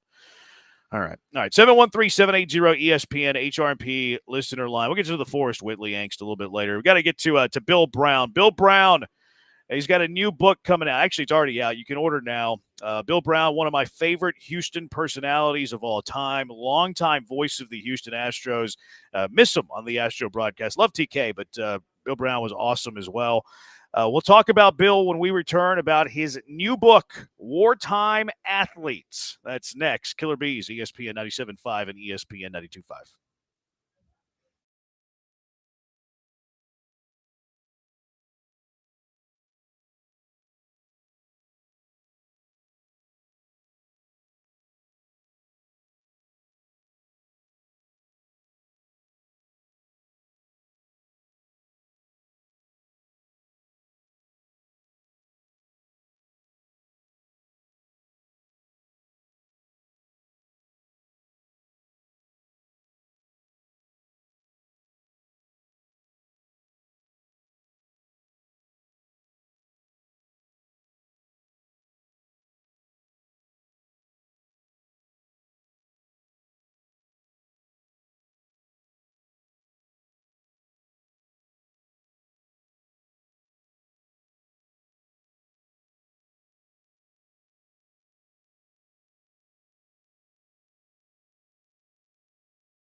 You're back with the Killer Bees on ESPN 97.5 and 92.5. Live from the Veritex Community Bank Studios, here's Joel Blank and Jeremy Branham.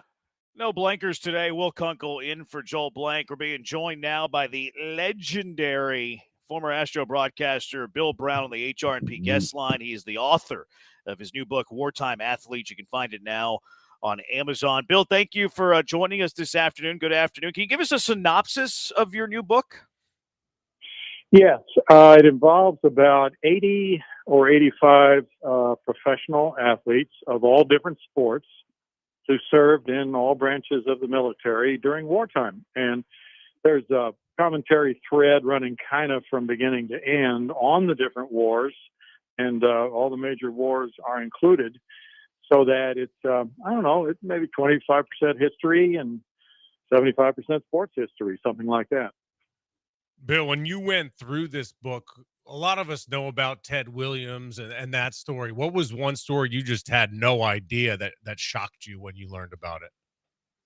I have had several stories like that. You know, you think you're a good baseball fan, right? And Tal Smith was one of my advisors, and he knows more than any of us about baseball. So he told me about a gentleman named Lou Brissy.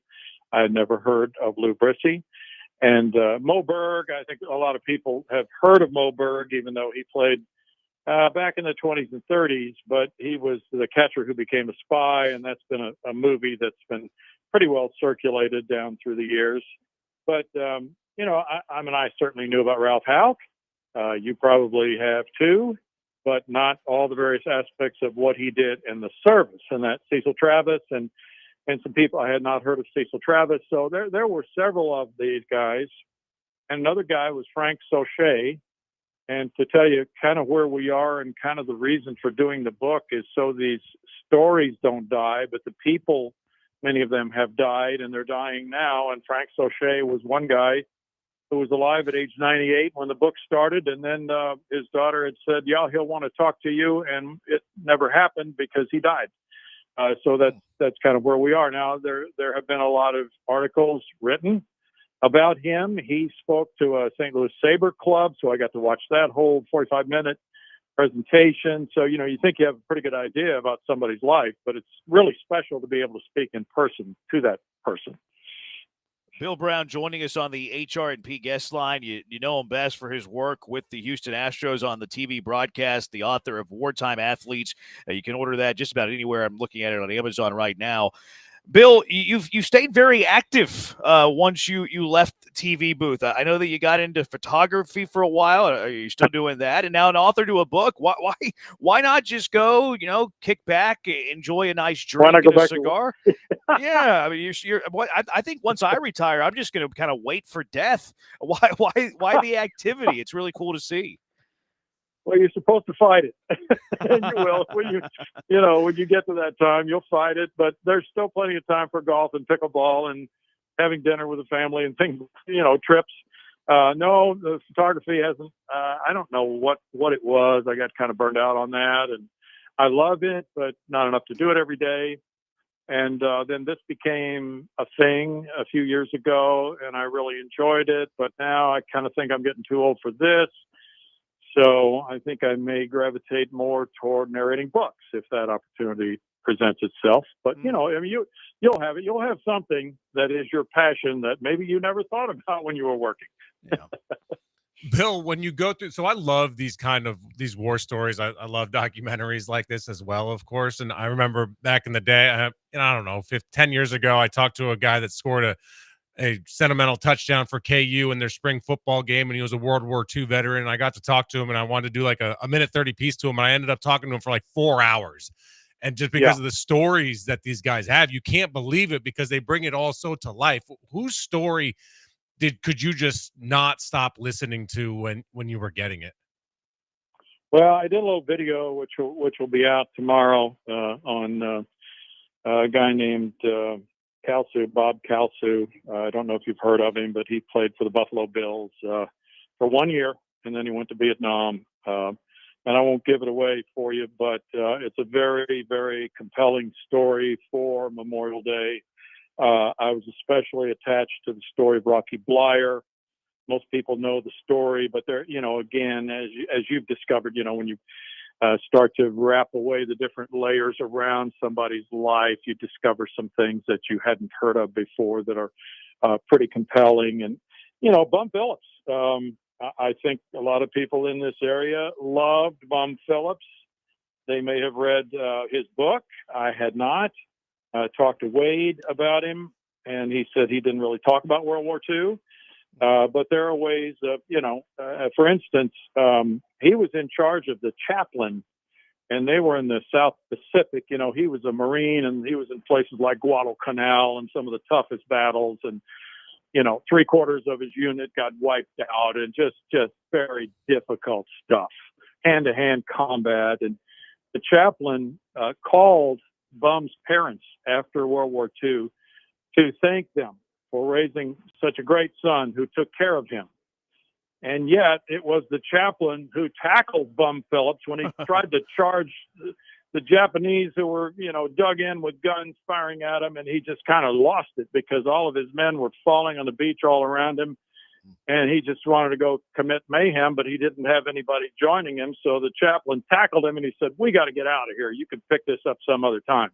So it just stories like that to show you the heroism that these people had. Yeah. Can't wait to get my hands on it. Wartime athlete stories of sports stars who joined the U.S. team. Bill Brown, the author, legendary Astro voice. Bill, I'd be remiss if I didn't bring up some of the old Astro days that you had. I know our listeners would be very interested.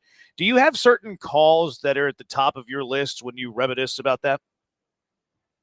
I guess I didn't have that many, but the Biggio 3000 hit call was probably the one that got the most play, so to speak, because of the significance of it. And here's a Hall of Famer in the making, that kind of thing. Some Bagwell home runs were certainly big. And I know this is the year of Billy Wagner, so some of his saves.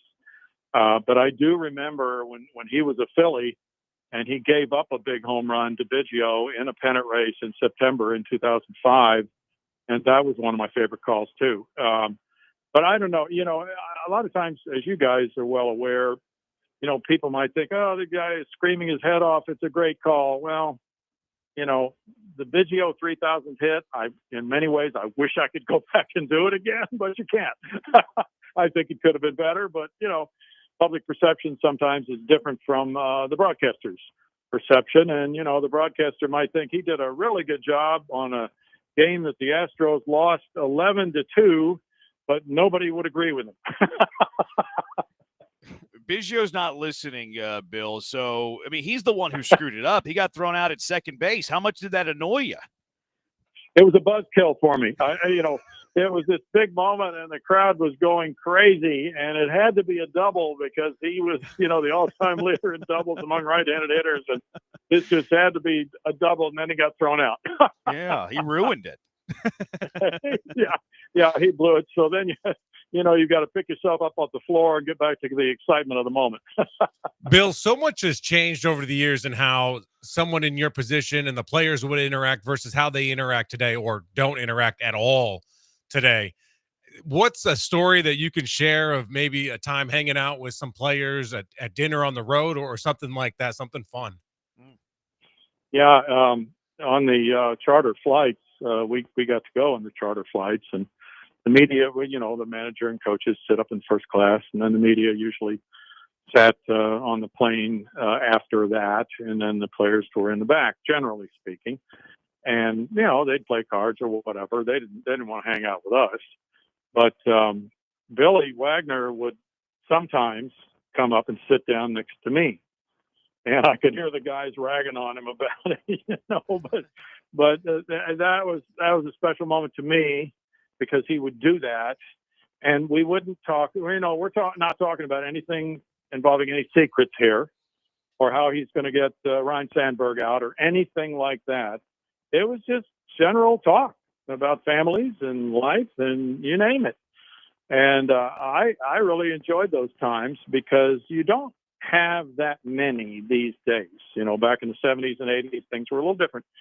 But now, there aren't many opportunities to have a media or a play-by-play guy or whoever talk with a player one-on-one, away from the pressures and of the crowds, the media, and all that sort of thing. So that's one thing I do remember about Billy, and I've always liked Billy.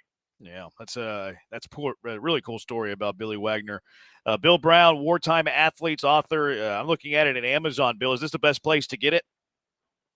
That's the only place to get it. Okay. And then somebody came out with another book with the same title. Do you see that one on that Amazon page? Give it a thumbs down, Jeremy. No, I don't see it. All I see is yours, and it says by Bill Brown.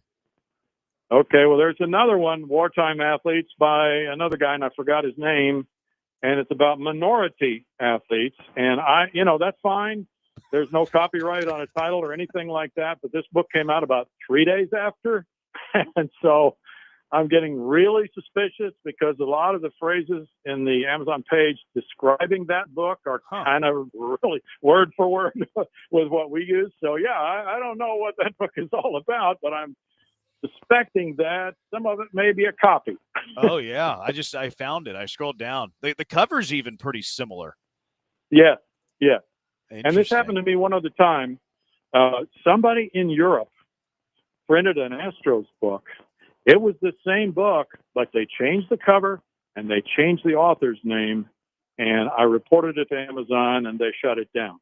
Wow, that's nuts. Now, this one is pretty far down the scroll, so maybe you're reporting or somebody reporting it maybe moved it down on the algorithm. But, yeah, if you're interested in the book, as you should be, I'm looking forward to getting my hands on it. Wartime Athletes, make sure it's from Bill Brown. But the one I'm looking at is the authentic, and it is the first one that you search. So, but just double-check, make sure it's by Bill. Bill, thank you for joining us this afternoon. Great stuff, and looking forward to checking this out. Thank you, guys, so much. I enjoy your show. Have a great one. There you go. Bill Brown, legendary voice of the Houston Astros. My youth was listening to Bill Brown and Jim Deshaies, so I really enjoyed that. Bill, he was such a professional in the booth. So smooth, never made a mistake. Awesome. Still is, based on the fact that that's the story he shared about hanging out with the dudes. Because I'm sure that there's one that's more fun to hear. Yeah, I just like talking shop, talking about family and life. That's pretty cool from Billy too, like down-to-earth kind of dude. Talking to Bill Brown when he could have been hanging out with Caminiti and, doing some crazy stuff. All right. Did this stuff move your needle yesterday in sports? NBA conference finals. Did that move your needle? NHL conference finals. Did that move your needle? We'll discuss next. Killer Bees, ESPN 97.5 and ESPN 92.5.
You're listening to the Killer Bees with Joel Blank and Jeremy Branham. On ESPN 97.5 and 92.5. Broadcasting live from the Veritex Community Bank Studios. No blankers today. Will Kunkel at Will Kunkel Fox on Twitter, host of Kicking It with Kunkel, filling in for blankers. How is Will done? 713-780 ESPN. Let me have it. What's that? Said, let me have it. Let him have it. We don't do compliments on the Killer Bees. At least I don't. You guys sound great. Cool. My love language is insults and hate. Spew it all. A couple of updates from Astro. Joe Espada's availability before the game. Where do you stand in the little media scrum before game? Do you like to sit on the bench? Do you like to get eye to eye? What's your positioning for the Espada scrum? So I actually like to sit next to him because of my mic, so I don't have to reach through all the cameras. But there is a certain individual that is obsessed with sitting next to him as if it's their spot. And the only reason I like to get there is so that I don't reach through everybody, and TV people have the same situation. So when I try to sit next to him, I'll offer to hold all the microphones for all the stations to help out. But there's one person that thinks that's their spot and they own it. And it's wild because it's so self-serving. Is it a man or a woman? I don't know. Yes, you do. You just said it was the Nope. certain person. They. You know, you just don't want to say. That's so just right. say that. I don't want to say. Okay. I have two guesses, but I don't want to. Yeah, you're actually. I mean, if you went and saw one picture, you could probably figure it out. I'll tell you this is not Julia, because Julia sits next to him because they're the station, and that. Oh, then it's then so be it. Then it's Adam Spillane. I'm not saying who it is or is not. Okay. But it's not Adam. I am going to call BS on you, though. I don't think it's because you want the microphone there. I think it's because you want your pretty face on all the shots. No, it's so I see that when it happens, and it's so awkward, and it takes all the photographers off. But here's the thing: if I stood where they're standing, they'd be way more ticked off, like in the Texans locker room, because sometimes I'll stand like side by side of the player. That way I can hold my mic up to them. But if I stood where they would want me to, they'd be more annoyed because that's the shot they want. They want that presidential head on. But, photographers are always like curmudgeons.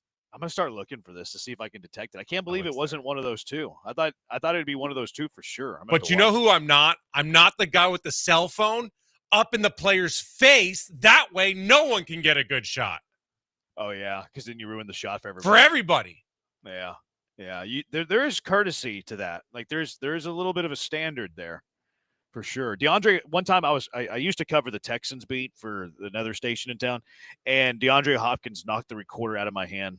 It wasn't my fault either. I was not close. He just kind of like reached and knocked. He apologized to me. I was like, "It's all right, DeAndre. You're good. If this was like Kiki Cutie, then we might have an issue. But because you're DeAndre Hopkins, it's all good." Anyways, from Leah Van, Joe Espada says Ronel Blanco will go on the IL. Not a surprise there. Anytime you have elbow shoulder surgery or shoulder injury, IL. But he says he'll be getting a second opinion. Why do people get second opinions? Because they didn't like the first opinion. So not great news there. It's like mom said no. What do you think, Dad? Yeah, exactly. I always cringe at second opinions. I always cringe when a pitcher has elbow, shoulder injuries, and always cringe at a second opinion. So it seems like that news is inevitable. Knock on wood.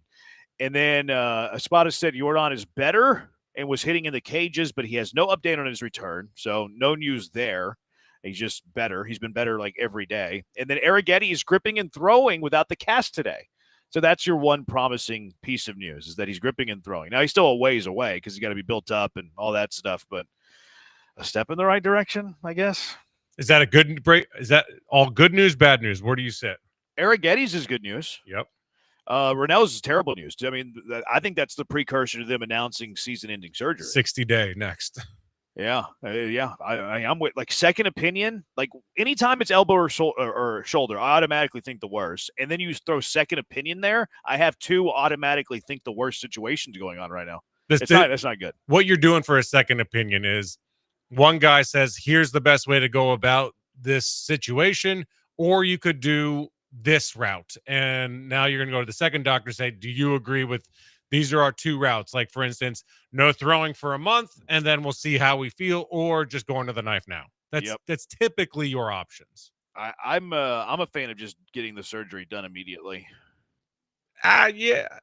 In hindsight, you always are, but I don't mind waiting a month to see if how we are. You know what I'm saying? No, a month's not bad. I thought you meant like, try to kind of pitch through it, stuff Oh, like that. no, I don't like pitching through that stuff. No, I don't like that at all. If you get diagnosed with you should have surgery, like to me, you get it as soon as possible. 100%. Now, if you need to wait for the swelling to go down and, it enhances the chances of recovery and it's good to wait 3 to 4 weeks, okay. Like I'm here for that, but don't pitch on it again. So that's not good news. The Jordan news, I guess, is neutral. Like he's feeling better. Cool. I've heard that for 2 weeks. Like that does nothing for me. I love the fact that do we know that he's hitting in the cages? I mean, Spada said he was, so you have to take him for what he's worth, or you can think he's lying. I don't think Joe lies. I genuinely believe that. I'm with you on that. I don't think he's a liar. Yeah, I don't think Joe lies. I think that so often with these coaches, no matter the sport, they also like to claim like they don't get told stuff maybe at some points, or at least not before they talk to the media, so that way they don't have to lie. Mm-hmm. Like Ron Rivera, when I covered the Panthers, was famous for, I haven't talked to the trainers yet, because he intentionally held his trainer meetings after the press conference. They did on purpose. Which is fine. Like, I don't care. That's fine. I just don't, like, Joe, I don't think lies to us. I think a lot of Joe, too, is he hears the narrative. Like, he does. Like, he's even talked about it. And you can tell with some of his answers that he's heard the narrative and, like, what exists out there, like the noise. I think part of whenever he took the job was he wanted to be more transparent, but it's just very difficult for him to be transparent. I do think that he does a decent job at that when he can. But I'm with you. I've never really caught Joe in a lie. Like Nick Caserio, I catch in lies all the time. Like Nick Caserio, I don't know what a window is. Okay, bro. Like you've been a sports fan for 40 years. You know what a window is. Or I don't know what drafting by need is. Okay, bro. Like you've been a sports fan for 40 years. You know exactly what it is. And then he went on the Chris Sims show the other day. And he's like, oh yeah, if we have two players graded the same and one is like a position we're not great at, then we would use that to break the tie. That's what drafting by need is, Nick. And you know that. You're being disingenuous. You would catch Dusty in some lies at times. I mean, you see, I haven't really caught Joe in one. Really, I haven't caught D'Amico in one either, really. Like, D'Amico just won't tell you stuff. Like, you ask D'Amico an injury thing, if it's not long-term, we'll see where he lands at the end of the week. Yeah, we'll see. Cool. We'll see, and that's fine with me. Again, same. And I think most, like, this is not a cop-out, but coaches and managers, whatever, are not doctors. Like they're getting their information from the doc. It's not up to the coach. They're literally telling you what they're the messenger for the trainers and doctors. That's all they are. They don't go in there, look at Jordan's hand and do some tests and be like, yeah, I think Jordan's 2 days away. Joe has nothing to do with it. No, you're right. It's more like, hey, it's day to day. No, you're right about that. McTaggart, I guess, did have an add-on to the Jordan thing that he's taking batting practice off coaches in the cage. So that's a step in the right direction. I don't think a return is imminent, but batting practice versus a tee is positive. That's good, I guess. Will Kunkel, Fox, is reporting that the Astros are going to call up Colton Gordon. So, like, that's the one, I guess, glimmer of good news in the Ronel Blanco injury is that you needed an injury to recall Colton Gordon by MLB rule. And I do want him in the rotation. So it's not good the way that he's coming back, but I do like that Colton Gordon's going to fill out the rotation. Forrest Whitley angst exists. He got touched up yesterday. First time he's ever given up an earned run as a Major League Baseball pitcher, by the way, yesterday. And I'm seeing a narrative on the internet that people want to move on from Forrest Whitley. Like, he's out of options, so it does make it a little tricky. You can't send him down to AAA. He has to be either on the big league team or he has to be on the IL. Why are people jumping to conclusions with Forrest Whitley after 6 big league innings over 5 big league appearances? Because it's been 10 years. Yeah, good answer. I mean, at some point, do it or get off the pot. Yeah. He's cheap, though. Like, he's cheap. Right. But he's you can't waste a leverage roster reliever. spot either.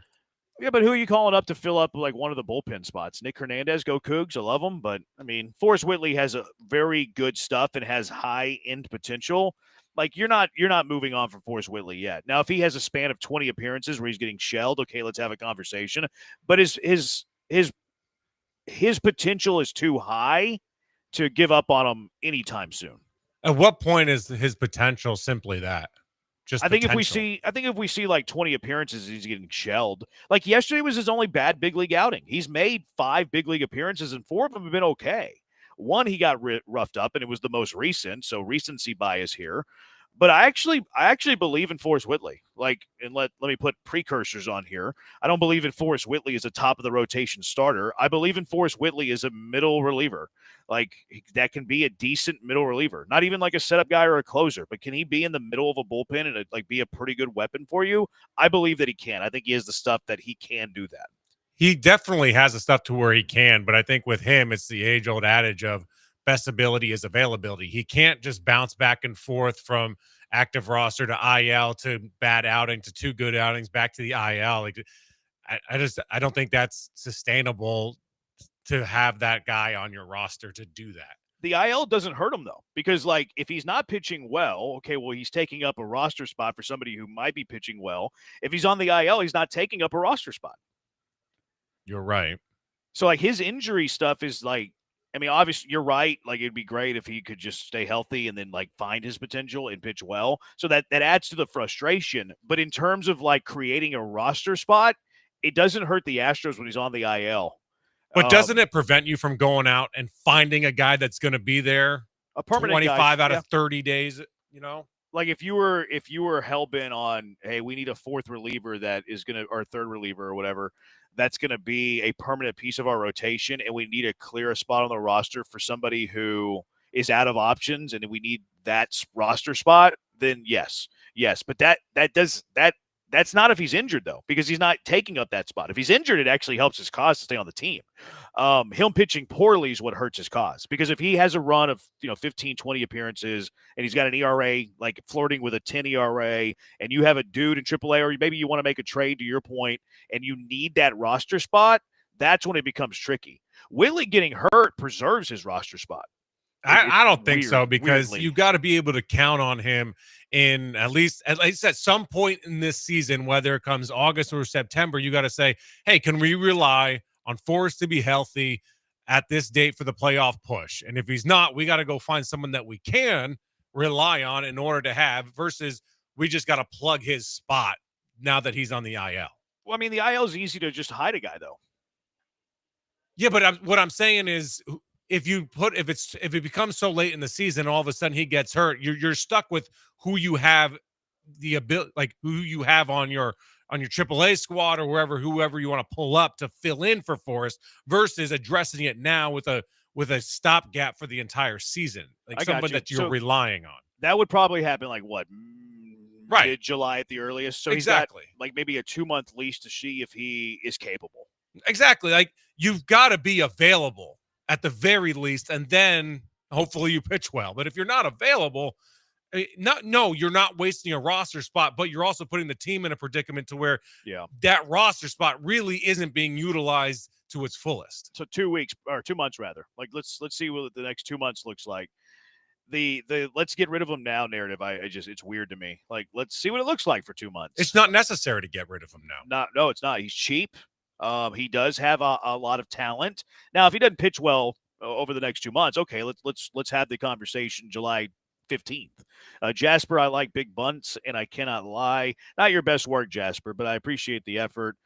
First place team in town, win 3 out of 4, you're back in it. How much faith do you have in the Astros winning 3 of 4 against Seattle, against that pitching staff? They can lose 3 or 4 to anybody. They can win 3 or 4 against anybody. That's the way I feel about this team. That is true. How are injury reports not HIPAA law violations? The CBA. The CBA makes it a little bit different. So, like, with the CBA, you can do HIPAA and stuff like that, from what I've read. Does that really come into play? Like, the CBA allows for that? I think so. I think because it has to be allowed? Yeah, in professional sports. Like, I think there's something to do with the collective bargaining agreement where the HIPAA law, the privacy stuff, goes out the window. It's why they can get away with injury reports and talking about medical stuff.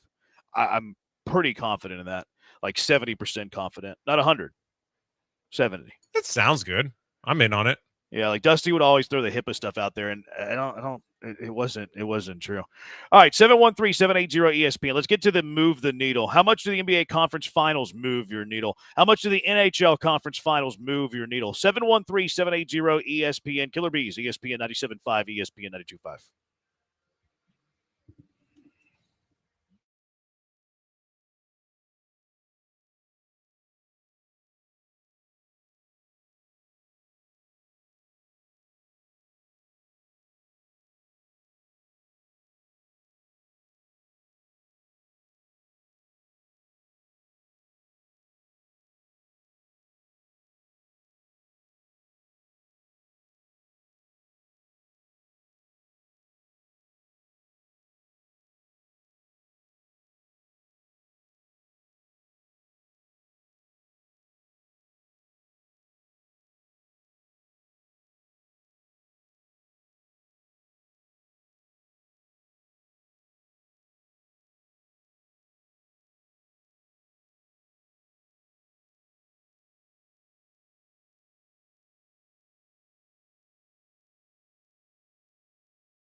You found the killer bees. Live from the Veritex Community Bank Studios, here's Joel Blank and Jeremy Branham.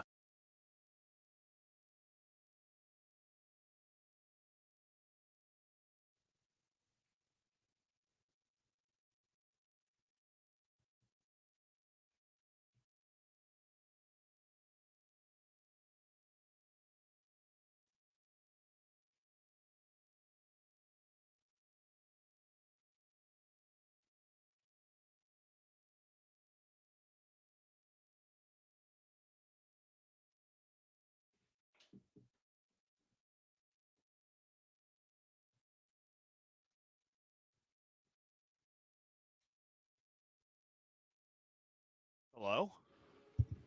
Who's there? Hello, you there? Can you hear me? I can now. What Knock, happened? knock. What happened? I had Ryan, no what did you audio. do? Brian's not running the board at the moment. I'm told. I'm told Ryan's running the board at the moment. Ryan, what happened, Ryan? This is your first crack at running the board full time, and you screwed it up. Yeah, that's my bad. So buttons are right next to each other, and apparently when you move one instead of the other one, it is incorrect. Apparently, one button does a different job than the other button. Yeah. Pretty much You would learn that in producing school. Don't worry, Ryan. I blame your teacher. But I hope you like working for free the rest of your life, because we're not paying you for this. You can't turn on the right button, then you're not making any money. I'm just teasing. Anyways, what moves your needle more, Will? The NBA conference finals or the NHL conference finals?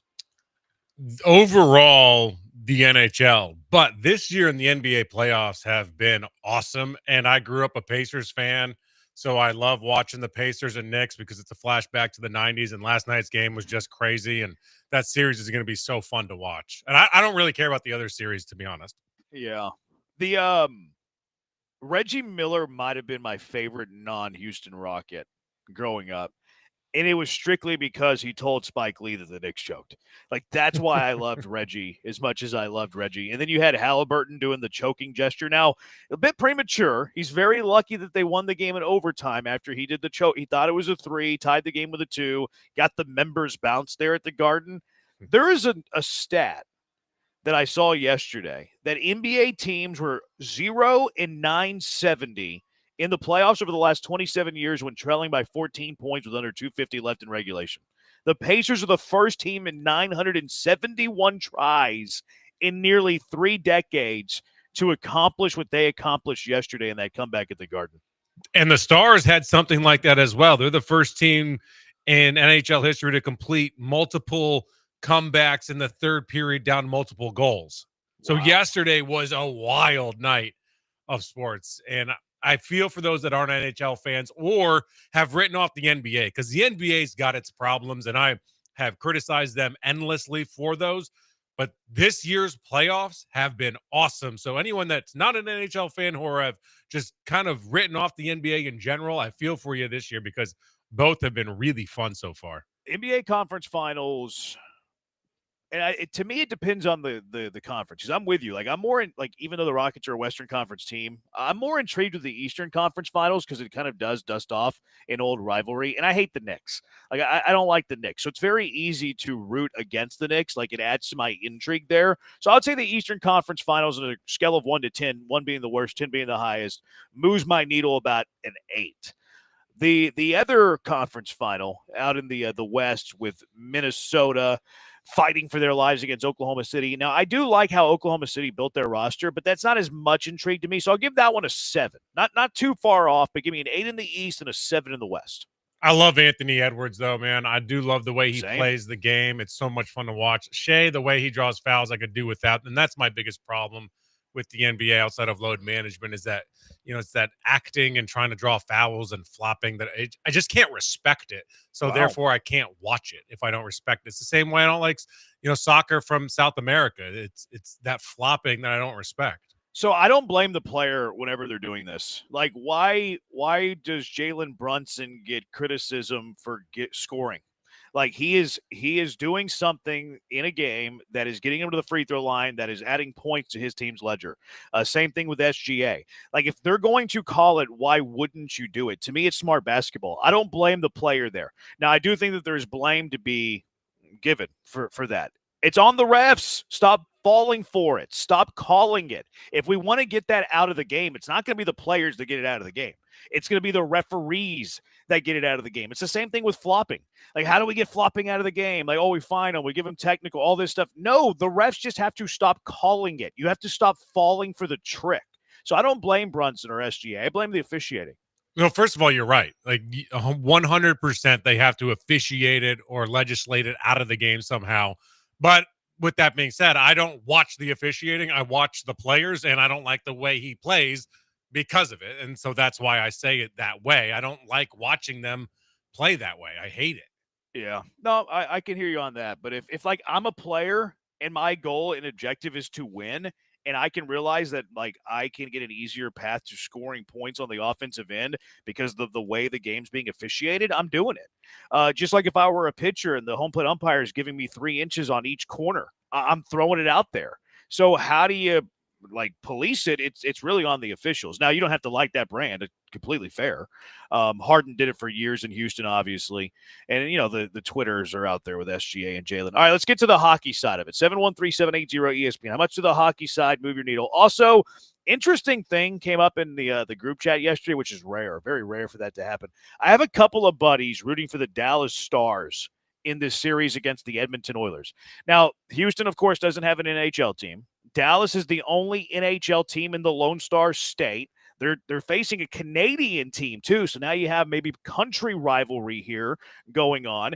If you're an NHL fan, and because you in Houston, and because you don't have an allegiance anywhere, is it okay to actually root for Dallas? 713-780-3776. Killer Bees, ESPN 97.5 and ESPN 92.5. If you're a business owner, it's okay to get a little bit of help for a variety of reasons. One, it's going to help your business grow. It's going to make your business better. And then you can spend your time and resources in areas that you rather spend your time and resources. Moment on HR&P, Human Resources and Payroll. It's Cougar Home by Mike Holly. Go Cougs. He used to protect the Heisman Trophy winner. Now he wants to protect your business.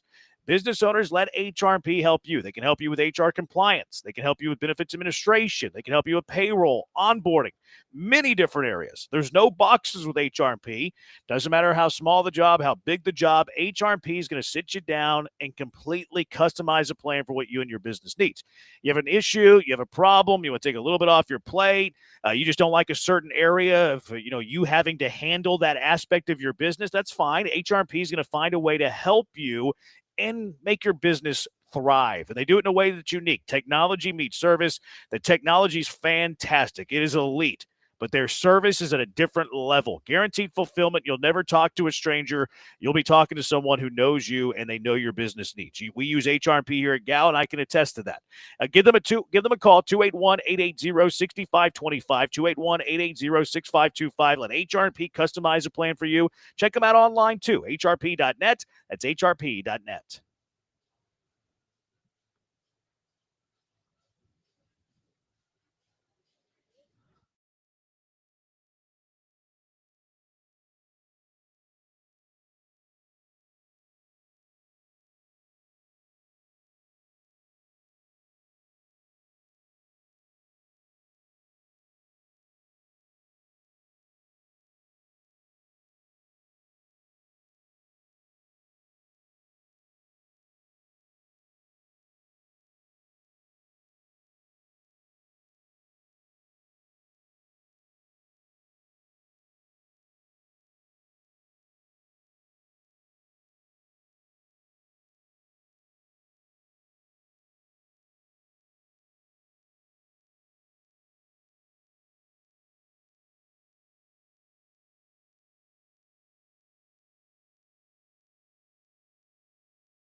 You're locked in with the Killer Bees on ESPN 97.5 and 92.5. Live from the Veritex Community Bank Studios, here's Joel Blank and Jeremy Branham.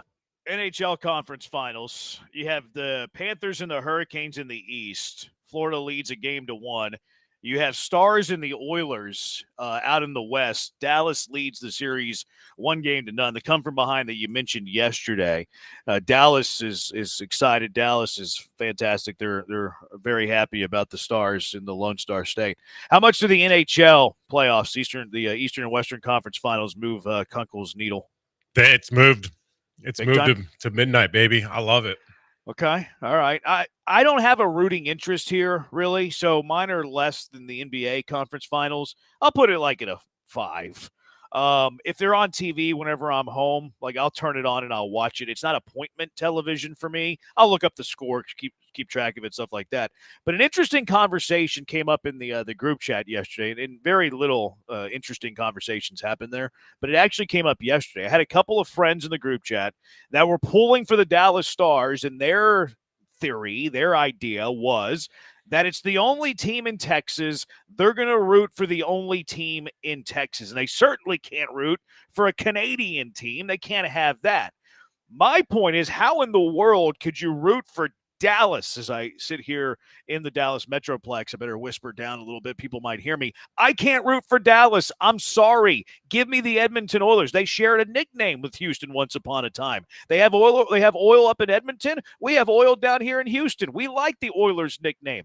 I can't root for a Dallas team, even though they're the only NHL team in the Lone Star State, following the NHL in Houston. Don't have a team here, obviously. I can't pull for Dallas.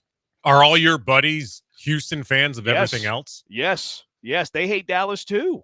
So It's weird. Where else could you get away with that? Because you certainly, hypothetically speaking, if New York didn't have a whatever team, you're not cheering for the Boston version, right? You can't do that in Ohio, the Detroit version of whatever you don't have. No, you could. That's a great point. Like, one of the buddies is a big Aggie. Like, if they didn't have, let's say the Aggies didn't have baseball, which some Longhorns would suggest they don't have. Do they have baseball? They're still alive and well in the SEC tournament. They play LSU. You know what their roster costs for baseball? Hit me with it. Well into the 7 figures. Okay, I believe it. Yeah, I believe it. Houston's is significantly less than that, so that's why A&M. It's hilarious to see them not even.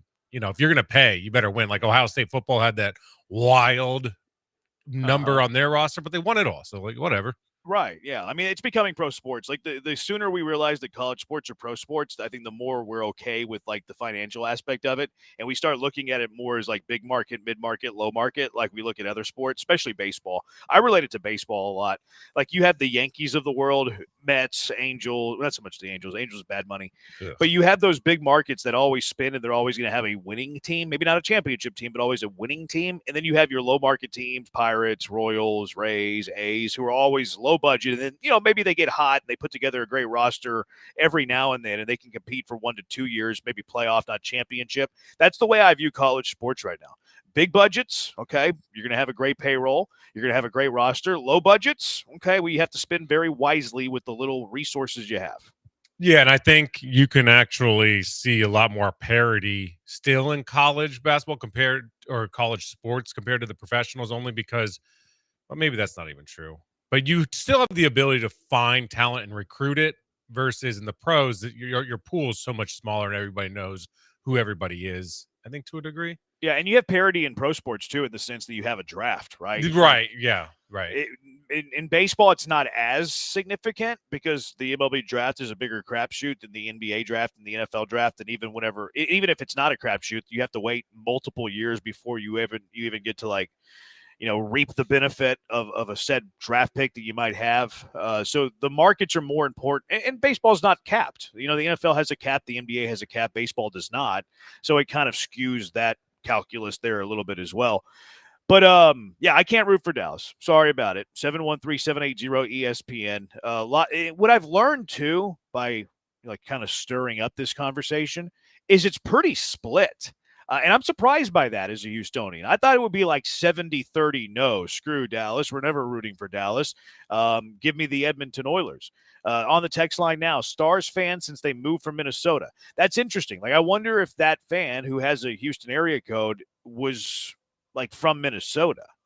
But is Houston to Dallas, it's more of a cultural Texas rival than it is a sports rival, because it's not like the Cowboys and Texans have a rivalry. Oh, I disagree. Well, not from a playing standpoint. It's a fan base rivalry. Well, that's my point. That's my point. It like the New York and Boston one is a sports centric rival that's now turned into a cultural rival, but it started with the sports. Same thing with Chicago and Detroit, or Michigan and Ohio State. That's obviously a little deeper one.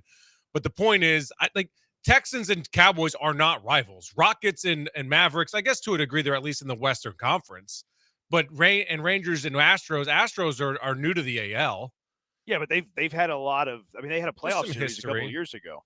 Yeah, but having a playoff series, my point is, do you swear off Dallas? Like, you hate Dallas because of the sports rivalry, or because they think that they're uppity and better than Houston? It's more of a city rivalry. I think it's a combination of all of it. Yeah. I think it's a combination. Now, the 30,000 millionaires over there. It's true. I do think that it has a lot of the city rivalry stuff, though. Like, because I'm with you that the actual, Rangers, Astros, Mavs, Rockets, Cowboys, Texans doesn't have the hatred of a lot of the other rivalries. Like, Rangers, Astros isn't Red Sox, Yankees. Mavs, Rockets isn't even Pacers, Knicks, really. The Cowboys, Texans isn't basically any rivalry in the NFC East. So, like, I'm with you there. It does have a lot of bad blood with the cities, though. I do think that Dallas and Houston have a disdain for each other. And I probably feel it more from Houston towards Dallas, directed towards Dallas, than vice versa. Like, I feel like Houston hates Dallas more than Dallas hates Houston, if that makes any sense. 1,000%. And for better or worse, I understand why Houston feels that way, because Houston doesn't get the national love that Dallas does, because Dallas has Jerry Jones and they have America's team, whether it is or isn't, whatever that means. And Dallas is a smaller city than Houston, yet they get all that attention. And they have, the rich hoity-toity, flashy owners and Mark Cuban. We have a quieter Jim Crane type of guy. And so I understand why, because Houston doesn't get the credit it deserves. It's got a much better food scene. It's a bigger city. You can say it's a better city, whatever. But I understand why Houston feels that way towards Dallas, and Dallas doesn't have to think about Houston because Dallas gets all the national love. Yeah. 713-780-ESPN. As a follower of the NHL playoffs, you might not even have an allegiance, but as a follower of the NHL playoffs, as a Houstonian, is it okay to pull for the Dallas Stars? 713-780-3776. Killer Bees, ESPN 97.5, ESPN 92.5.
Coming to you live from the Veritex Community Bank Studios, it's the Killer Bees. On ESPN 97.5 and 92.5. Here's Joel Blank and Jeremy Branham. A couple of the Twitchers on the Can You Root for the Stars? King of Twitch not rooting for a team till one gets here.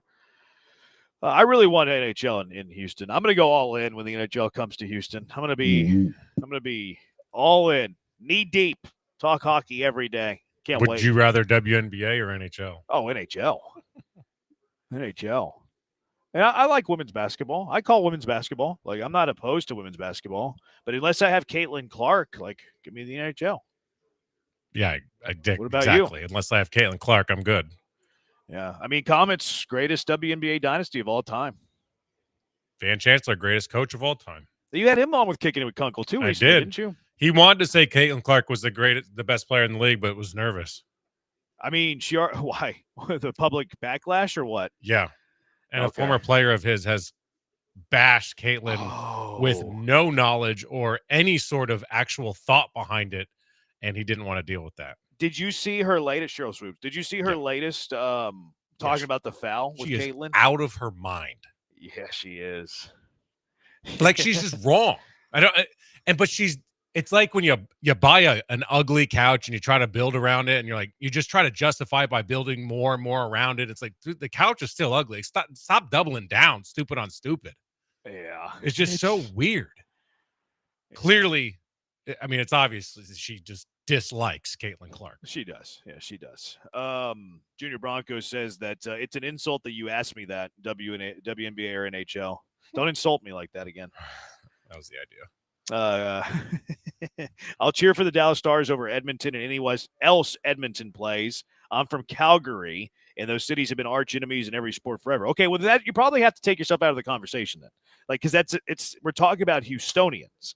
Houstonians, is it okay to root for the Dallas Stars in the NHL playoffs? I'm a Cowboy fan and a Rocket Astro fan. You get a lot of those. A lot of Houston sports fans that are Cowboys, not Oilers. But he said, I've never understood the Cowboys-Texans rivalry. They play like every 4 years. I will pull for the Texans as long as they aren't playing Dallas. Do hate the Rangers, though, LOL Corey. That's more about the cities, like what we were talking about. That's interesting because I got a buddy who's a Canadian, and he lives here in Houston, and he's a Flames fan, but he certainly cheers for some Leafs or for some Canadian teams because he's Canadian. But like that last texter said, there's so many rivalries up there. When does the rivalry say, I'd rather cheer for an American team than a Canadian? Can you cheer for the Dallas Stars because they're Texas and you want a Texas team to win? Yeah. It's kind of like the SEC. Like, the SEC wants to rip their throats out all the time, but then they will root for the SEC against other conferences. Like, that's also pretty fascinating to me, which I get that, though, because, like, you're trying to put the conference at a higher tier, and the SEC's at the highest. There's no argument there. 100% okay to pull for the Stars. They are Texas's team, just happen to be based in Dallas. Would you not cheer for an Olympian who happened to be from Dallas but was representing the USA? It's the same concept. I don't agree at all. It's it's totally different. It's like having a Dallas athlete that plays for the Astros. Like, it's not about where the athlete came from. It's about the city that they're representing at the professional level. If that was the case, then most of the hockey teams are actually Canadian. Yeah. They're not American players, most of them. I wonder exactly. Or Russian. Or Russian. I wonder if more Houston fans hate the Cowboys or the Rangers. Cowboys. I disagree because I think there's a lot of Cowboy fans in Houston. Well, I agree with that, but I think more hate the Cowboys. And he said Houston fans too, so like that kind of narrows down the pool we're talking about. If you went Houston population, I would say there's more hate for the Rangers than the Cowboys. But if you're just going Houston fans, I think that shrinks the pool of people we're talking about here, and I think there would be more hate for the Cowboys. Yeah, I don't know. I think the Cowboys are – you've got a lot of love for the Cowboys as much as you do maybe hate, but the Cowboys are – a lot of people just are so annoyed with the fact that they get so much attention like in the offseason on ESPN. And like, what are they going to do at left guard? Like, who cares? They haven't won a playoff game in 15 years. You're right that does happen. I just never really watched those shows, I guess, to care, enough about it. Like it's not it doesn't move my needle, I guess. I cheer for all the Dallas teams as long as they're not playing Houston teams. That might be the most bizarre rooting interest. Split I've jersey heard. guy. Yeah, like that one's odd to me. I can't root for anything Dallas because I'm originally from Philly. Okay, it's a little different than a Houston NHL fan that doesn't have an allegiance. Not talking Astros right now. Dallas doesn't have an NFL team. Ooh, boom roasted because they're in Arlington. Jasper, like Aggies hate the Horns, but the Longhorns don't even care about the Aggies. I think that the Aggies hate the Longhorns more than the Longhorns hate the Aggies. I think that's fair. But the Longhorns do hate the Aggies. For sure. But yeah, like Texas doesn't really care about anyone much else but themselves. Uh-huh. And take that however you want. Yeah. This texter says Dallas doesn't think about Houston. It's not a rivalry. For whatever reason, Dallas lives in y'all's head rent-free, says the 713 area code. I disagree with that. Like go look at what Ranger fans do every time Jose Altuve comes to the box. And you're going to tell me that Dallas doesn't think about Houston, but every time Jose Altuve comes to the box, they're booing him, and the Rangers broadcasters like spewing off nonsense about the Houston Astros all the time. Their pregame show is always talking about how this isn't the Astros division anymore. Dallas might not think about Houston from a Mavericks perspective and a Cowboys perspective, but that absolutely does not exist when it comes to the Astros. But to be fair, they were in Tampa, and the crowd lambasted Jose Altuve, as he gets lambasted everywhere he goes on the road, to be honest. It's arguably the loudest moment of the game at times. And he was, you could, because it's a smaller stadium down in Tampa right now because they're playing at George Steinbrenner Field. You could hear the fans just screaming, "Cheater! Cheater!" Like he gets it from everyone. The crowd mic was fun that series. Like it was you could pick up everything on the crowd mic. Thumbs down. Dallas is worse than Canada. There you go. Pulling for a Canadian team over a Dallas team because we hate Dallas. Let's see. I grew up an Army baby traveling all over. I'm a Cowboy fan from my little boy due to my father. I settled in Houston area and full-on Astros fan. I also pull for the Texans for the hometown love and have been to many games because I love football. My Texans fan friends tell me that's not allowed, but whatever. And he says, F the Rangers. Can you pull for the Cowboys and the Texans? Yes. It's weird because it's weird to just pull for two teams. But my point when I say yes is because they're inherently just don't play. And like, who cares? They're irrelevant to each other. Yeah, no, I hear you on that. I don't hate the Cowboys, but it's funny to me when they lose. I definitely hate the Rangers.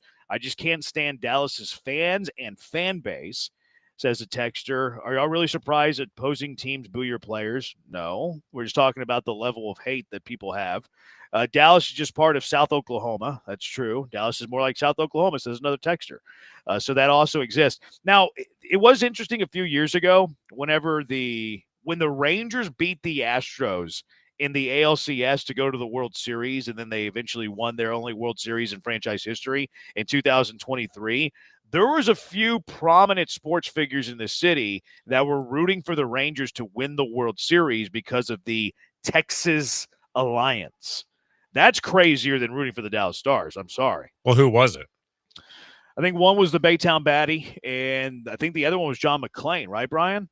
Brian's away from the board, but I'm pretty sure it was those two. I know it was the Baytown Baddie. I don't know John about McClain did the same. McClain, but certainly Sterner was. Yeah, 100% on that one. I'm like 80% sure that McClain said the same thing. Yeah, which that's nuts. Like, how could you pull for the Rangers to win a World Series? But to be fair, is McClain is probably, was a journalist and probably doesn't have like a fandom tie. I disagree with that. I think McClain pulls for Houston teams now because he's been here forever. And he comments about them a lot too. Like I think McClain pulls for him. I agree with that, but I don't think he has that hatred towards their rivalry. Because of it. Huh? Yeah. Like I think you can be. Like I've gotten to the point where I can just kind of want to watch good baseball and want to see whatever team win, no matter what. Like I don't really care. Like I don't care if the Rangers win. No skin off my back. Oh, I care. I know you do. I absolutely care. Absolutely. But I'd rather the Astros win, of course. Yeah. Like if it's Astros Rangers, I want Astros to win every day. But if it's Rangers versus another team, I'm not anti-Rangers. I just want to see 7 games. I could see, yeah. I see your point. I don't share that point, but you just want to watch good ball at that point. Like, I hear you on that. Rangers won the World Series, and I woke up with a fever, says a texter. That's how much I hate them. I hear you on that. My favorite two teams are the Houston Texans and the team that plays the Dallas Cowboys. I hear you on that. Rangers losing is just as good as Astros winning. I won't go that far, but it's pretty darn close. All right, let's go out to the HRP listener line, 713-780-3776. H-Town Willhouse in the Hive. What's up, H-Town? What's up, fellas? This is an interesting topic because, believe it or not, I've actually rooted for the Stars for quite a long time, and it goes back to my college days. The first NHL game I ever went to was the Dallas Stars game versus the Phoenix Coyotes, and when Darian Hatcher absolutely crushed Jeremy Roenick, broke his jaw in several places, and it was getting back for a back check on Mike Modano like 3 weeks before that. So my introduction to the NHL was almost a gladiator style, the Romans screaming for blood type of experience. Now, I root for them, but I'm not like a rabid fan. I don't have Dallas Stars jerseys in my closet. I don't even own anything that says Dallas Stars.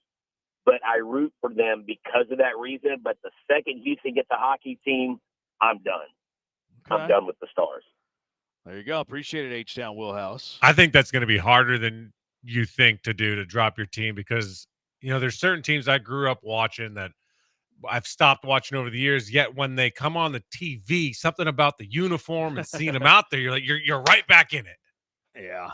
See, I don't have that perspective because I've never known anything but Houston. I haven't experienced. I'm not cultured. Prodigal Vault on Twitter. I love the irony of Houston NHL fans becoming Oilers fans for a series again. That's the thing. Give me the nostalgia of being an Oiler fan once more. Carlos on Twitter. Houstonians don't like anything Dallas, but we're okay with Austin and San Antonio. See, I don't disagree with that.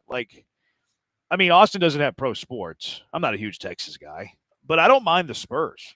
Like the Spurs, I kind of respect the Spurs, really. I like Popovich a lot. It's a Dallas thing. I don't mind San Antonio. But I like Texas A&M. When I say I like to see them win. I like to see Texas win. I like to see Houston win. I like to see all the fan bases win, because for me, I don't have any ties. I don't care. I want them all to win because it's a lot more fun. Like the city's more fun when I walk into an ice house and everyone's going crazy. It's a good time. Yeah. Yeah, I hear you on that. Keith from LA, if you want to watch good baseball, watch the Dodgers. Shut up, Keith from LA. F. Chandler Parsons said a texter, I'm a Cowboys fan and not a Texans fan. I don't root for the Texans, but I do want them to succeed because I live here, even though I don't think most fans deserve it. But I think y'all do, especially you, Branham, and Lance. I wonder why I got singled out there. Dallas smells people's own farts. It's a good way to end the segment, I think. 713-780-ESPN. Let's get to Bad Take Boulevard. What are the worst takes of the week? What belongs on Bad Take Boulevard this week? 713-780-3776. Killer Bees, ESPN 97.5 and ESPN 92.5.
Will Kunkel in for Joel Blank, Bad Take Boulevard. What are the worst takes of the week? 713-780-ESPN. Well, you think on it if you think of any, but I have a few here.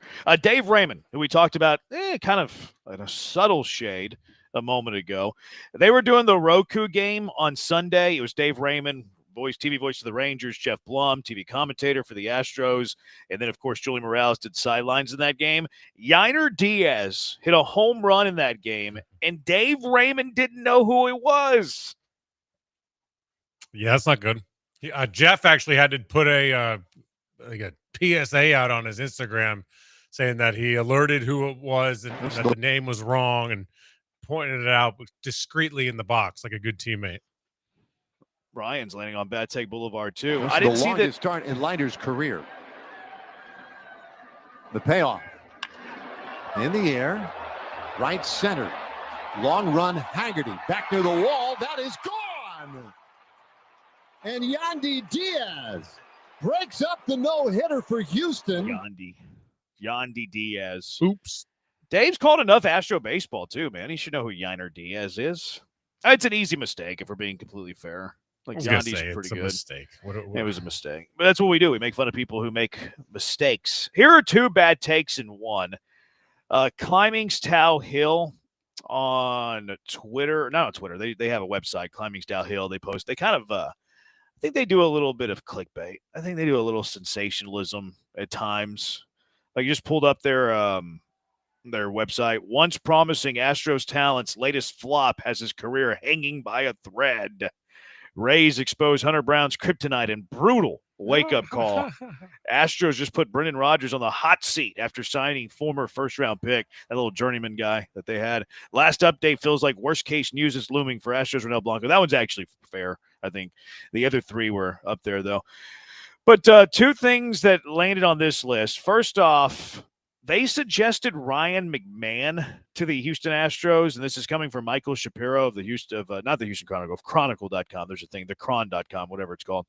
Ryan McMahon stinks. Ryan McMahon's awful. And, like, haven't we already seen enough of a guy who's left Coors that only hit well at Coors, Brendan Rodgers, that is now playing for the Astros and can't hit offensively? Let's stop suggesting Colorado Rockies to the Houston Astros, all right? I think just because he's pitching tonight, I'll flash back to until he started pitching again. Lance McCullers Jr., the fans that wanted to cut him, was dumbest take because you don't gain anything by cutting him. There's no reason to have cut him when he was rehabbing. While he was rehabbing? Right. Yeah, that was very bad take. Now, what if he's awful after 10 starts? Well, that's fine. You know, whatever. But cutting him while you're still got to pay him no matter what. But I think maybe you try to figure it out, set him down, and try to get him to figure out and then find a spot that is useful for him. But also, you're going to have to, if Ronell's out, we're going to go back to the conversation yesterday. You need bodies at some point. The benefit of cutting Lance would be that Lance isn't pitching in games, right? Like that. It's the same thing with Jose Abreu. Like, what was the benefit of cutting Jose Abreu? The only benefit of cutting Jose Abreu is that Jose Abreu no longer has to play. And the Astros ate tons of money, so Jose Abreu wouldn't have to play baseball. That would be the benefit of cutting Lance at a certain, not right now, not today. But if Lance McCullers, after 10 starts, has an ERA of 15, the benefit of cutting Lance is that he doesn't have to play baseball for you anymore. Now, I think the Astros would probably make up an injury, so they wouldn't have to do that to Lance. But that would be the counterpoint. That would be the devil's advocate point.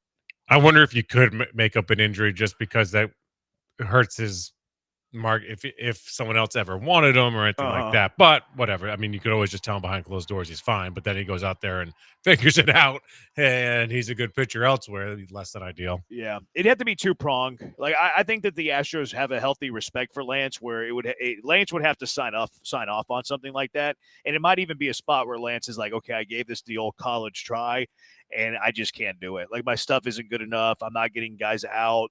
Let me go the Steven Strasburg route where he basically retires. I'm not saying this is going to happen. Like, I'm just painting out a scenario in which the Astros move on from Lance McCullers this year, which I think is plausible but not probable. What's your ceiling for Lance this year? Ceiling?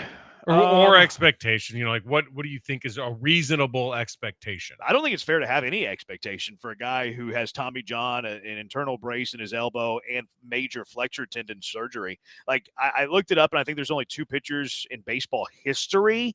Certainly only 2 pitchers that are currently active that have had all 3, and the other one's Walker Buehler. And Lance hasn't pitched in like 2.5 years. So I think putting any expectation on Lance is criminally unfair. I posted it on Twitter just because I like to farm engagement. Like your over-under Lance McCullers ERA 4.41, and like 90% of the comments were under. Like people don't realize how much injuries take a toll on productivity, especially for pitchers who are entering the age of 30. Now, his ceiling would be that he fulfills one of the rotation spots in your rotation. And I don't really care which one. Like if he pitches to a 4-starter, great. If he pitches to a 5-starter, great. I think it's a major win for the Astros if Lance McCullers is a capable starting pitcher in the rotation the rest of the year. His last start, 4 innings, 4 hits, 2 runs, both unearned, 2 Ks and a walk. Do you consider that a good start? See, can I remove the context of like actually watching that game? Because I didn't think he pitched well. Like the line score was not good. I haven't seen Lance pitch well this year. And I know he's had 2 outings where he hasn't given up a run, and people were like, oh yeah, that first start against Chicago where he didn't give up a run in 3 2/3. I thought he pitched terribly. He was leaving pitches in the middle of the zone. They just weren't taking advantage of it. The Rangers series, he had like 2 flyouts to the warning track. Like he put on a bunch of base runners. I didn't think he pitched well in that game. Now it's early. Could he get better? Yes, he could get better. But if he pitches like that all year, he's going to get shelled. Now, if I get just the line score without the context and like what I predict what a normal line score would look based on how he looked, how he pitched, then no. Line score, yes. Actually, what I saw, no. So you'll take 4 innings from your 3-starter. If he goes 4, I mean, you're not giving up a run. Like if he goes 4 innings and doesn't give up a run in every single start, how could you not take that? Well, I don't disagree. Stuff, yeah, I don't necessarily disagree. Here the problem is that is not a good start for a 3-starter. No. But it's a good start for Lance where he is, and it's certainly a good building block. And it's fine for a 4 or a 5. Like you're not expecting a 4 or 5 to light the world on fire. Like you just want him to kind of like keep you in the game. So if he's going 4 shutout innings every single start, I think it's a major win. Major win. But right now he's your 3rd starter. We don't. Yeah, I mean, no, he's not. He's not my 3rd starter. Who? Like, I kind of hate the whole Colton pecking order thing. Colton Gordon. I like. Oh yeah, I think if I had to, okay, I'll put it this way. I like to get morbid about things. Apparently, all things equal, right? Everything else equal. If I had a game tomorrow, both guys are rested, all that stuff. Like they are who they currently are. If I had a game tomorrow and I had to win that game or I die, like Hunger Games baseball edition, I'd rather start Colton Gordon than Lance McCullers without a shadow of a doubt. I don't disagree. But do you think that's what they do in a playoff game? See, this is hard because we're talking about it on May 22nd. If the playoffs were tomorrow, would the Astros start Gordon over McCullers? I'm on the fence there. I tend to think they probably go McCullers, but I think it would 100% be the wrong decision. And we had this discussion yesterday. Have you changed your mind on what the possibility is and the ceiling is of this Houston Astro team now that Ronel Blanco is on the 15-day DL? Excuse me, IL. Sorry for all those offended. All those disabled. You just insulted all the disabled. So sorry. But have you changed your outlook on this team now? Because your starting rotation is now Framber Valdez, Hunter Brown, and or Lance McCullers and Colton Gordon. And Gusto and Arrighetti at some point. Maybe. No, I'm optimistic. Everybody knows that about me. Everybody knows that I'm super positive and I'm always optimistic and I never say anything negative and I never look at the bad at anything in life. People know that about me. It ain't great. It ain't great. Now, I don't think you have to be great to make the playoffs, though. So, like, that's if I'm looking at it from an optimistic point of view, you find your way into the playoffs by winning 88 games, right? 88, flirt with 90 wins, you're in the playoffs. And then once you get a seat at the table, then you have Framber and Hunter Brown starting 40% of your games. Hopefully you're healthy and your offense is coming around, and you have a shot. I like their upside. I think they're built for the postseason. I don't think they can rack up 95 wins over a course of 162. No, they cannot. No, but if they get to the playoffs, they're dangerous because you got a Fromber and a Hunter at the top. You got a Hader and a Abreu in the back. And you have Yordan Alvarez who can turn the game upside down, assuming his hand doesn't have a boo-boo. As soon as you say assuming, I think nope. It's fair. It's fair to have that. Like, there's a lot of ifs. Like, yeah, ifs and buts, candy and nuts, everyday Christmas type of deal. But I do think you're right. Their top of their rotation is very good. And by the way, game 1, we are starting Hunter, right? You're triggering me. You are starting Hunter, right? I hate the whole ace conversation. Like, no, but starting but 5 days. It Game 1, that's a real thing. It's not opening day, but that's an honor. You might not have the option of being able to make that decision. Like, if you're a wild card team. Yeah, okay, all right. Like, Hunter's the Astros' best pitcher, and I don't think it's even. I don't know that it's not close, but it's like Hunter's that dude. I mean, if we just go with my suggestion earlier of I have a game tomorrow. If I win, I can live. If I lose, I die. I would go Hunter over Fromber, but it's not like a slam dunk for me. I think it is pretty tight. Oh, it's an alley-oop slam dunk.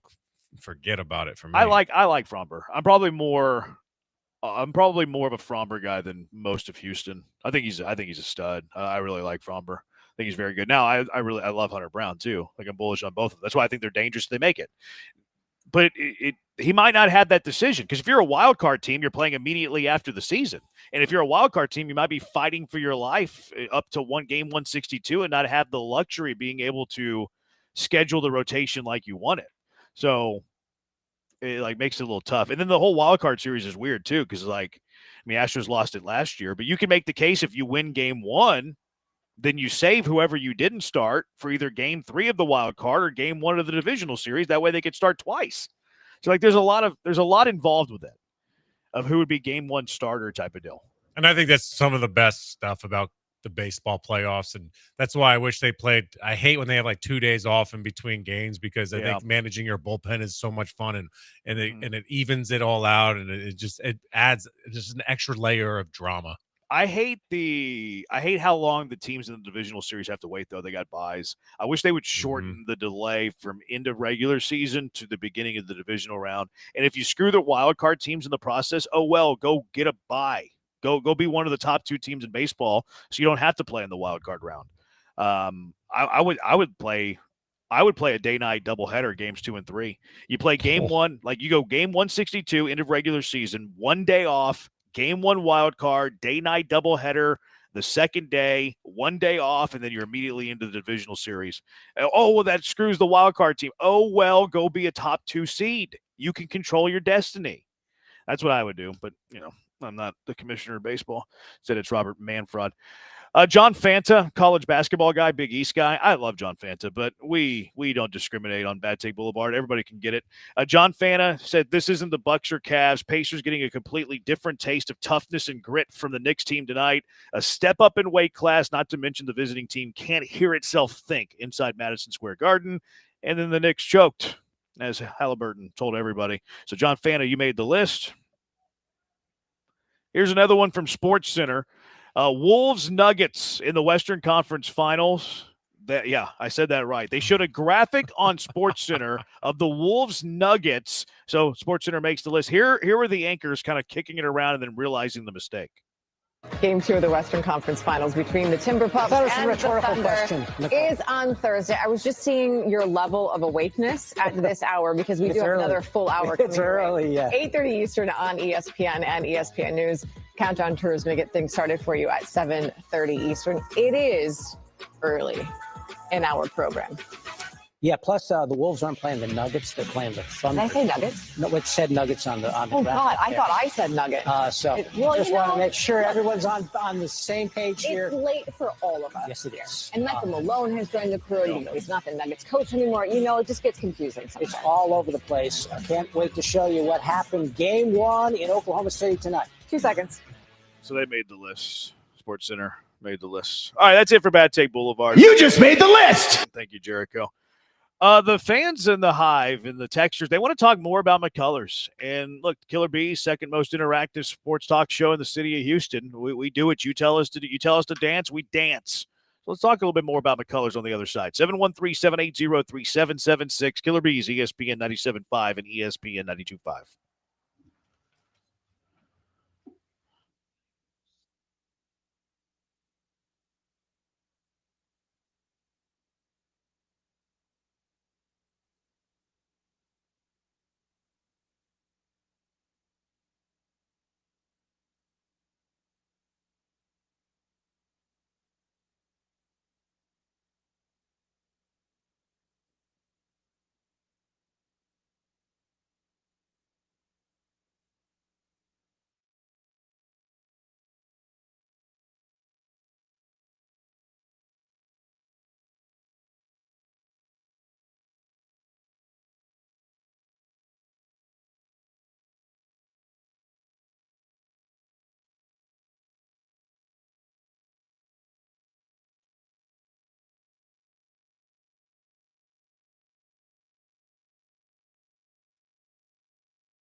Broadcasting live from the Veritex Community Bank Studios, it's the Killer Bees with Joel Blank and Jeremy Branham. On ESPN 97.5 and 92.5.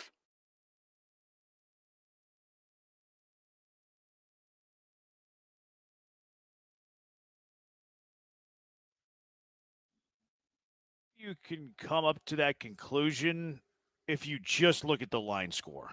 It kind of goes to what the question Will posed. Like, can you live with 4 innings, no runs, 3 2/3, no runs? You know, as a last start in your rotation, yeah, it's okay. You're not pitching deep into the game. It is going to tax your bullpen, but hey, at least you didn't give up a run, and it keeps you into the game, into the middle innings. But if you watch how McCullers pitched in both of those games, nothing about that made me feel good about where Lance McCullers is at, which I shouldn't be. It's 3 starts after 2.5 years of not pitching and 3 major surgeries on that right elbow, right arm. So, like, yeah, I'm giving him some leeway here. He has time to turn it around. But if we just took, like, the average of his first 3 starts, and that is who he is like, for the rest of his career, in my opinion, he's not a big league pitcher. I don't see big league pitcher right now when I watch him in any of his first 3. And how long do you give him? And do you What's the comparable for this in another sport that someone can work out the kinks and play poorly at the highest level? It's hard to think of one. Because I mean, football, it's so cutthroat and you have so few games, you really don't get a leash, right? Like every game's so significant, unless you're like on a losing team late in the year and they don't care as much. Maybe basketball, like you haven't played in a year, coming back from a major leg surgery or whatever, and like you're one of their best players or highest paid players, so they have to pay you. I think Jose, like it's not a different sport, but I think Jose Abreu used a bit of it where you pay him big money. He's getting older, and you can kind of see the writing on the wall. You might even just don't believe what you see because you don't want to believe what you see, and you give him a run, of course, because of how much money he's making. I think it could be similar to that. And I think we all want Lance to do well. I think it's just now the conversation is, does he still have it? Because he changed his entire throwing motion. It's been several years, and there's not a lot of sports in general where you can take 2 years off and just come back and be at the highest level. Like this thing ain't easy to do in general, let alone like what Lance is trying to do. Yeah, it's that's why I don't have any expectation of him.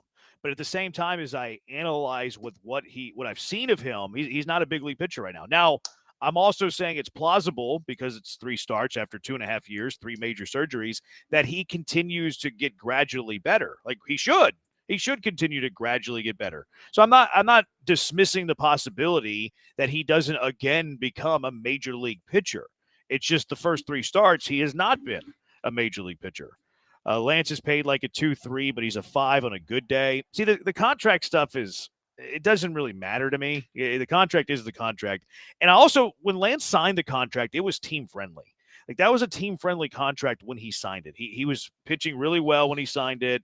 He bought out a few of his free agent years whenever he could have waited a while to test free agency. Now, if he did that, he would have screwed himself with hindsight 2020. But it was very similar to the Javier contract. It was team-friendly at the time that it was signed because you signed him whenever he was early. It just didn't work. Like, that happens in sports. But I don't look at the contract with Lance and dog Lance because of it. I don't think that's fair. Not only is it not fair, it doesn't really make much sense, and it doesn't behoove you to do that because he's still part of the roster, and you got to go out there, and maybe his role has changed, but that has nothing to do with his contract. That's more of an emotional, like, this guy ain't worth what we're paying. Fine. Whoever wants to have that conversation, we can agree with that, but that doesn't mean that he doesn't have a service to still provide, albeit because he's there. And think of, whenever you have this conversation, you got to think about what the replacement is. What's behind him? Yeah. The reason he's getting these opportunities isn't because he's Lance McCullers. I think that's part of it, but the reason they're going to continue to give it to him is because there's no one really behind him just like forcing the hand. Cam Smith forced the hand out of spring training. I know you think it was too early. I do too, but he still forced that conversation to where it's viable. No one's knocking on the door right now to knock Lance out of the rotation entirely. The injuries have helped Lance extend the runway too, because if you didn't have the injuries, let's assume like everybody's healthy or getting healthy. You go Fromber, Hunter Brown, top 2. Ronel Blanco, no, again, we're assuming everybody's healthy, which is unrealistic, but for the sake of the conversation. Spencer Arrighetti never gets hit by a line drive. Like Luis Garcia, he's coming back in the summer. Christian Javier, he's coming back in the summer. Ryan Gusto is like an option. Gordon, an option, all that. Like, now you have a conversation to make. Now it's, oh man, Lance McCullers is losing every single time he goes to the mound. We have these other viable options who give us a chance. You don't have that right now because of injuries. Like, you almost need Lance to just eat innings because of all of the injuries that you have, and you don't have viable options. You're starting a 28-year-old Jamie Moyer clone. Like, that's where the Astros are. So it does, in a weird way, it's not good for team, but it's good for Lance figuring out his struggles that the Astros pitching is depleted because of injuries. 100%. And that's kind of the point, is that no one's knocking on the door because the guys that are the alternatives are down in AAA. Maybe that's where Lance should be, but Lance gets that nod over them, right or wrong, because of what Lance has done. And his name is Lance, and he's brought this city a World Series, and he's proven to be an elite big league starter when he's healthy. But do we get that ever again? That's the question. And he's learning on the job because he had to change his arm slot. I think you'll see improvement in Lance every two starts he has. I hope so. Like, in that Like I will admit that is possible. Texture, it's still bad money, like multiple other contracts that are anchors for the Astronauts. That's fine. But when Joe Espada has a 26-man roster and he's trying his best to win games, I don't think he really looks at the salary a ton. He has to be aware of it a little because, I mean, maybe Zach DeZenzo at first base gives you a better chance to win every day right now than Christian Walker because of his struggles. I don't believe that, but just throwing out the scenario. Like Espada is going to play the bigger salary or the veteran or the higher upside over the course of 162 trying to get him right.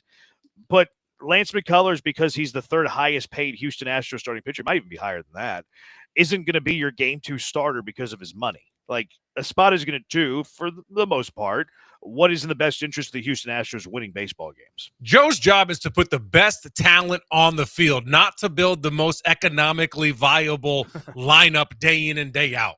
That's not his job. No, it's not. If the Astros put Lance on waivers when he get picked up, no chance. No chance. No one's touching the Lance McCullers contract. No one would touch him with a 10-foot pole. Yeah, no. I mean, he's still owed. He's still under contract this year, then 2 more. Or is it next year? I think he comes off the books next year, actually. So he's on the books for a prorated salary the rest of this season. What is it? $18.5 million, I think, is what he makes. Maybe 17.5. And then he's on the books for another 17.5 next year. No one's touching that. You couldn't give Lance McCullers away right now. You couldn't give Lance McCullers for the beans he buys at Maven. Sorry, I know that you went there with him, but it's the reality of the situation. Great coffee shop, though. Yeah, I've been meaning to get over there. It's good. Coffee's good. You know, I don't like coffee in general, but they have a Carajillo that I love. Oh, okay. Yeah.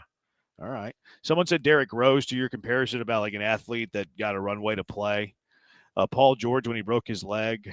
Someone said Tiger. That's totally different because Tiger's in the confines of an individual sport. It doesn't matter. Like his performance, no one's relying on his performance other than himself. The Astros are relying on Lance. And it's so unique in baseball as a starting pitcher because you're only as good as the next day's starting pitcher, as this saying goes. Derrick Rose, you could ease in 4 minutes at a time, a couple minutes here. Like once Lance is out there, he's out there. That's it. There's no like 50% expected of him. That's not really how it goes. Like he's got to be good or else they lose. Yep. Cam is one of the best on the team. Y'all some haters. No, we're not hating Israel. It's Israel. Israel's texting in. We're not hating on Cam. We just thought that he came up too early. Maybe the first 2 months aren't worth the extra year. And he's not even the best on the team. Just from a WAR standpoint, Isak, then Jeremy, then Jake, then Cam. Force not bad though. Oh no, of course that's the point. No one's saying he's bad. Force not bad. That is the point. You're right. Israel. In Israel, you should be on our side on this too. Because if you love Cam Smith so much, wouldn't you want an extra year of Cam Smith? ? 713-780-ESPN HRP listener line. Brian thinks the Texans are gaslighting us about the offensive line. Brian also thinks that he's also upset with the Texans about something. Brian will tell us what he's upset about and why he thinks the Texans are gaslighting us next. 713-780-ESPN. Killer Bees on ESPN 97.5 and ESPN 92.5. My weekend getaway out to Two Creeks Crossing Resort right around the corner, and I'm so excited for it. Looking forward to taking the kids out there, taking the wife out there. It's going to be a great time at Two Creeks Crossing Resort on Lake Livingston. You know what's awesome about it, too? I'm going to be there an hour and a half. I don't have to get the kids into the airport, onto the plane. Don't have to pack them into the car for a 5-hour road trip, which is always terrible. We know that as parents. I'm going to be there in an hour and a half. I'm going to be enjoying the great outdoors in an hour and a half. The open green spaces, wildlife you don't see in the city. I'm a sucker for beautiful, mature trees. You get that out there at Two Creeks Crossing Resort. I'm going to take the fishing pole. I'm going to catch some fish with some of the best fishing in Texas. You can't beat that. I'm going to do it in an hour and a half. You can escape the city without traveling too far at Two Creeks Crossing Resort on Lake Livingston. Escape the rat race. Get rid of the hustle and bustle of whatever's causing you stress and anxiety. Hike on their 92 acres of property. Kayak the beautiful water. Play pickleball on the pickleball courts if you like to do that. Or if you just want to hang out by the pool with a drink or two, they got that too as well. Two Creeks Crossing Resort always taking care of their customers. One weekend, it's a barbecue cook-off. The next weekend, maybe a crawfish boil. They're always looking for ways to take care of their visitors. From glamping to cabins to tree houses, pull up the RV. They have the perfect stay for everybody. And right now, going on, you can save 20% on your next 2-night stay, Sunday through Thursday. A little midweek stay, 20% off, minimum of 2 nights, maximum of 5 nights on all rentals for RV sites, yurts, cabins, and tents. So book your stay now at twocreekscrossingresort.com. That's twocreekscrossingresort.com.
You're listening to the Killer Bees with Joel Blank and Jeremy Branham. On ESPN 97.5 and 92.5. Broadcasting live from the Veritex Community Bank Studios.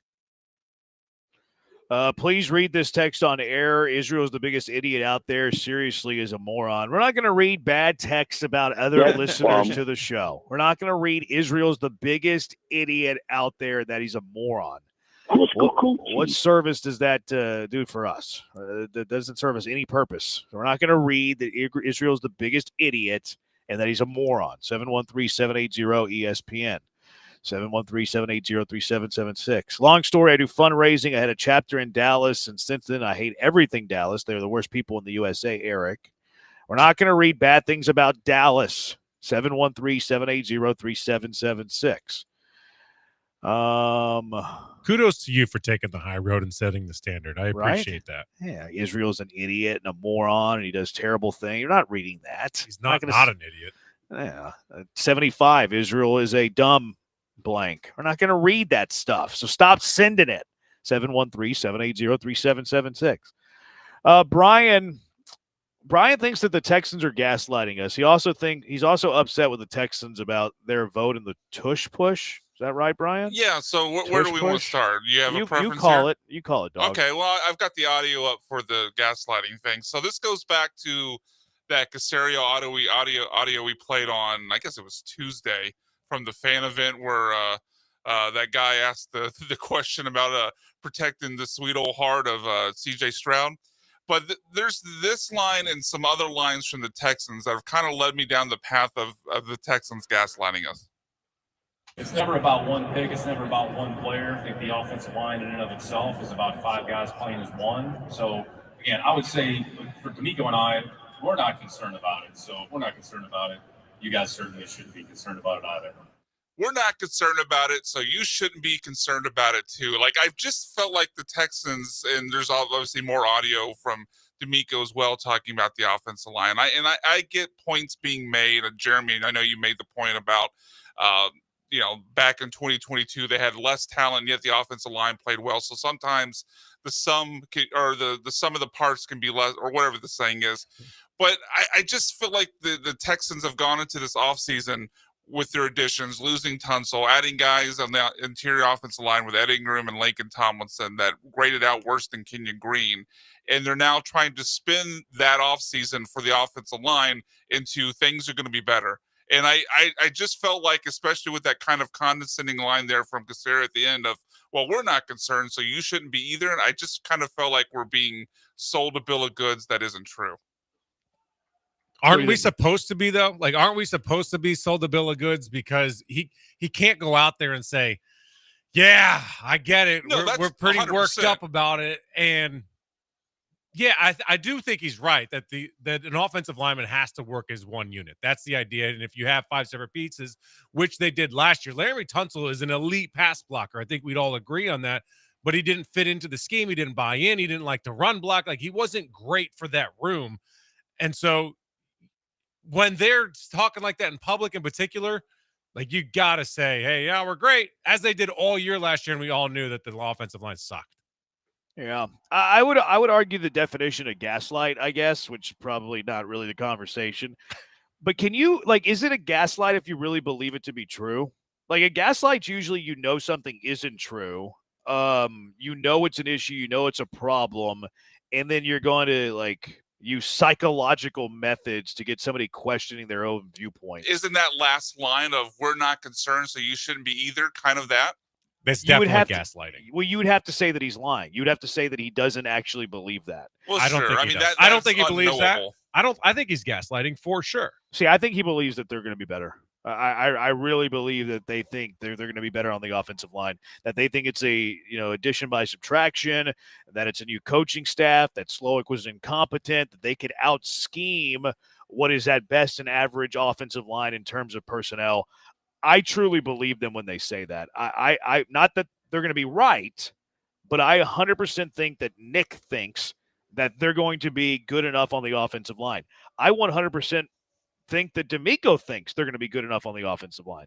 So because of that, I don't think it's a gaslight. I think we could question the take, but not as much as being a gaslight. I would say that we're having a little bit of 2 different conversations here. I think that they believe that they will be better than last year, and I think they will be too.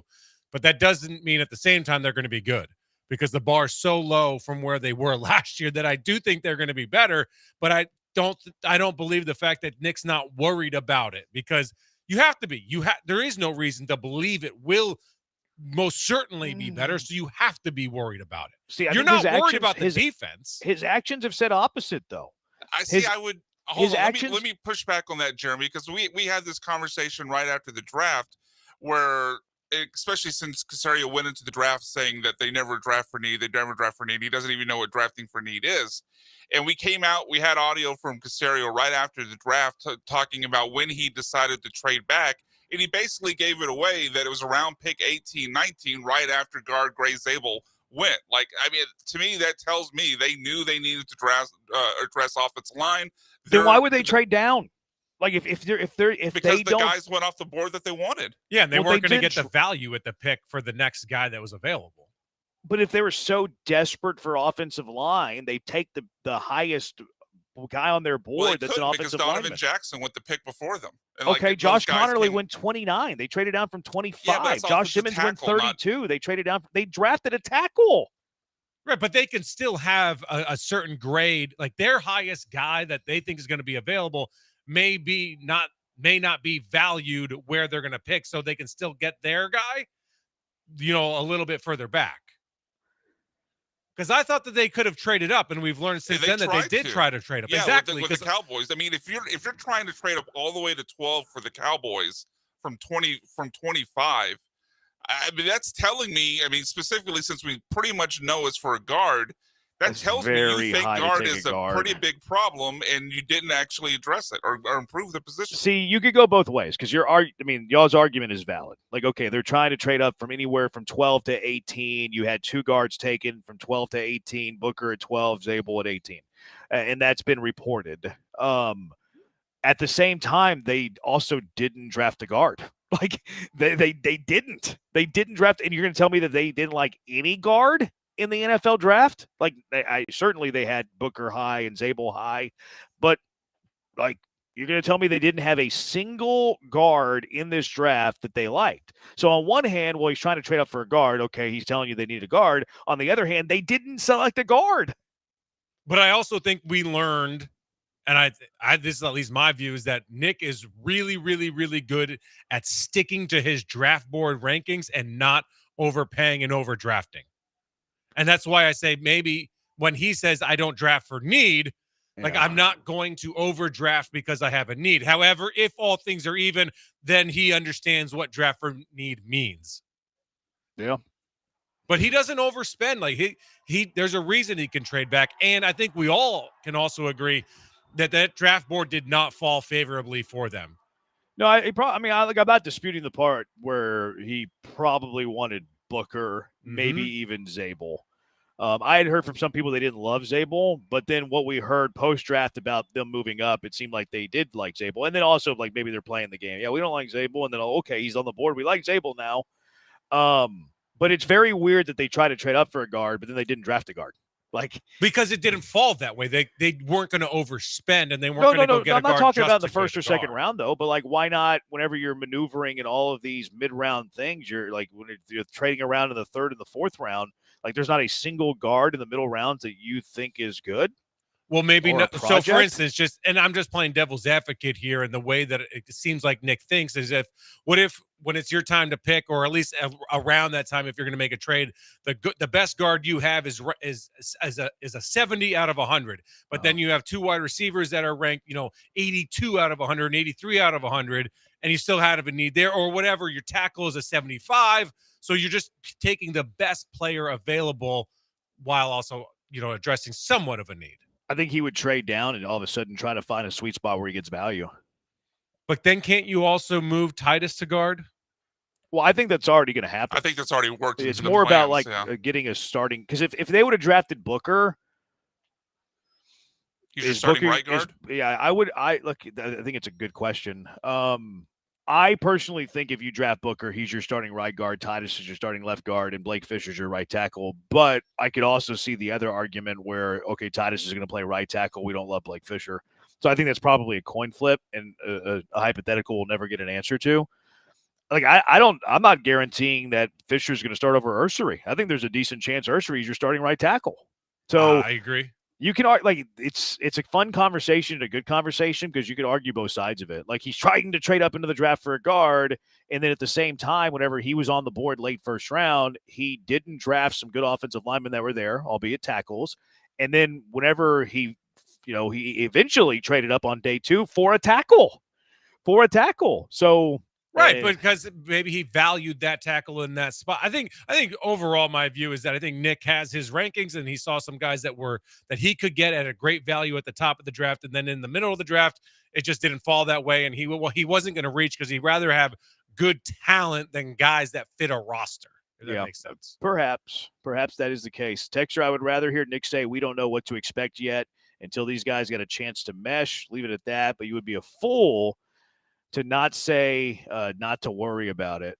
I think that's probably fair too. But Nick says that all the time. Yeah, I mean, Will made that point, I think, initially. Like, they have no choice but to say, like, we like our guys. I have no problem with that. I think it was the very last line from Caserio, and we talked about this the other day when we played the audio, but just the condescending nature of, well, we're not worried, so you shouldn't be either. It's like, they were the same guys that put out a bad offensive line last year. Like, why are we inherently supposed to trust you when you gave C.J. Stroud a terrible offensive line the year before? Were they a bad offensive line because they didn't do a good job of acquiring talent, or were they a bad offensive line because it was a terrible coaching job and scheme? Does it matter? Yeah, I don't know if it matters. It does. Well, no, it does, because we have one guy who's building the team that's still around, and we have a coaching staff that is not. Like, if I'm rooting for one of those things, I want it to be a well-assembled offensive line with talent because my GM that I still have knows a thing or two, and I want it to be the coaching aspect of it because I retooled my coaching, and I'm hoping that my coaching is going to buoy that offensive line.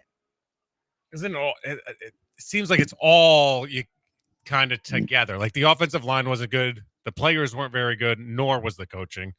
Were they not did good, change. Though? Like, I mean, you said that Laramie's one of the best blocking. Well, Laramie was good, but the unit sucked. Right, but why did they suck? Was it because they had poor talent, or was it because they had poor coaching? Yes. Like Kenyon Green wasn't good. No, he was. Juice Scruggs isn't good. He's average. Okay, is that good? Shaq Mason was terrible. Shaq Mason was horrendous. Thank you. He was bad, but he was good 2 years ago. Okay, right. Like you can't predict that a guy's going to fall off the ledge, and he fell off the ledge. Was Kenyon Green bad though? Because it was a poor draft pick, or was Kenyon Green never developed well because of poor coaching? Like coaching can supersede a player's talent. Yeah, but he was drafted pre-Bobby Slowick, so I don't know if I want to put that on just coaching. But it's not like you ever watched Kenyon Green and be like, why aren't they using him properly? He just wasn't getting he was getting his tail beat every time. Yeah, it was. Last year, we were expecting a consistent, cohesive unit. Last year, the same unit got retooled and overhauled with three of our O-line acquisitions on one-year rentals. Yeah. What's your deal with the tush push here? I just think it's soft. I mean, I think How did they vote? I thought they voted for keeping the tush push. No, because I looked up the list. Schefter tweeted out right after the vote happened about the teams who voted to keep it, and Texans weren't on the list. But I just a part of it to me comes down to like I don't believe from what we know of Cal McNair, his personality, like his. I think having it all together in his head. Like I can't imagine Cal's making that vote on his own. No. I mean, he can't even talk about jerseys without Hannah helping him out. So to me, that probably comes from Cal walking down to D'Amico's office and asking D'Amico, this is purely a guess, obviously. Hey, D'Amico, how do you want me to vote? And D'Amico told him vote against. And that to me, I don't know. I'm a little disappointed. I thought they voted for it. Like I'm reading this right here. The following 10 teams voted against banning the tush push. Okay. So the 10 okay. You see, okay, you're with me now? Yeah, they did. So they actually the NFL voted in favor of banning it. Yeah, 22 to 10, but they needed 24 votes against. I think it's so stupid to ban the tush push. Like this is football. Like you have 11 guys versus 11 guys. Like if you don't there's fullbacks that are pushing the court. Well, get your defensive tackles and your defensive ends to go push them back. Like this is physical, violent football. Go hit somebody. It's a ball carrier. They're pushing the ball carrier. It's football. You don't want them to push each other? Then get flags on them. This is tackle football. It should not be banned because one team's really good at it. What is the argument against the tush push? That it's aesthetically unpleasing and unfun to watch? Is that the only argument? They try to make it a player safety issue. But it's not. Like, that's not a thing. They try to make it that. Okay, fine. But let's throw that out the window because it's not. We know it's not true. So, like, what's the real argument? They don't like seeing it. I think they think it's not fair. It's not fair when people are pushing other people. It's football. What do you mean? They hit each other. They push each other. It's physical. It's violent. Oh, it's a player safety. Oh, they're too good. Find a way. It's the wussification of sports. If you're like, well, they should ban it. You're a wussy. It's the wussification of sports. They're really good at it. Like, what are they going to do next? You're going to get a Mike All-Star running back who's gaining 6 yards every single play and no one can stop it. Oh, let's ban the fullback dive. Yeah, we're going to ban Derrick Henry getting carries from the 1 yard line because no one can stop a 230-pound running back. And you only see it on 3rd and 4th and short. And you know what's coming. And at least the scoring. Like, what's the exciting 1 yard play that we need to see that we're missing out on? Like, what's the 1 yard play that we are now missing out on that is so electrifying? It's so weird. The QB sneak without the guy touching him? Like, I just missed the QB sneak when it was all up to him. It's weird, too, because D'Amico and Nick were like, yeah, we think the tush push should still be around. So it's weird how they flipped on that. D'Amico actually didn't Cal did that on his own. I just don't. I wonder if this was like a political game. Hey, you give me a vote here, I'll give you a vote here. Could be. Because they're kind of indifferent about it. He could be voting with his boys, like whatever NFL owners he's tighter with. That could be it. So to be fair, I was at the Combine, and D'Amico didn't take a stance. Caserio said he would hate to try to legislate something out of the game that's a team is good at. But to your point, B, I don't think that's a bad thing that Cal did. If that's what he did, was to go walk down to D'Amico and say, what do you want me to do? And I also think it's behooves D'Amico as a defensive coach to say, get it out of the game, because we don't have an offensive line that can do that. And my defense doesn't want to deal with it. Yeah, so D'Amico might have been more game strategy. I'm okay with it. And I think if Cal did that, good for Cal, because don't make that decision. Who cares what you think? Let's get the car wreck of the day. Never Cal right there. quit. Never quit. Inspiration. That's my alarm whenever I get up in the morning. That way I'm fired up for the day. All right, It's always car wreck fun of to the win. day. Car wreck of the day coming up next. 713-780-ESPN. It's the Bees on ESPN 97.5, ESPN 92.5.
Let's race through car wrecks of the day here before we get to more of Jeremy Branham on ESPN. Jeremy Branham and Joe George, not the other way around, inside the Icebox, coming up at the top of the hour.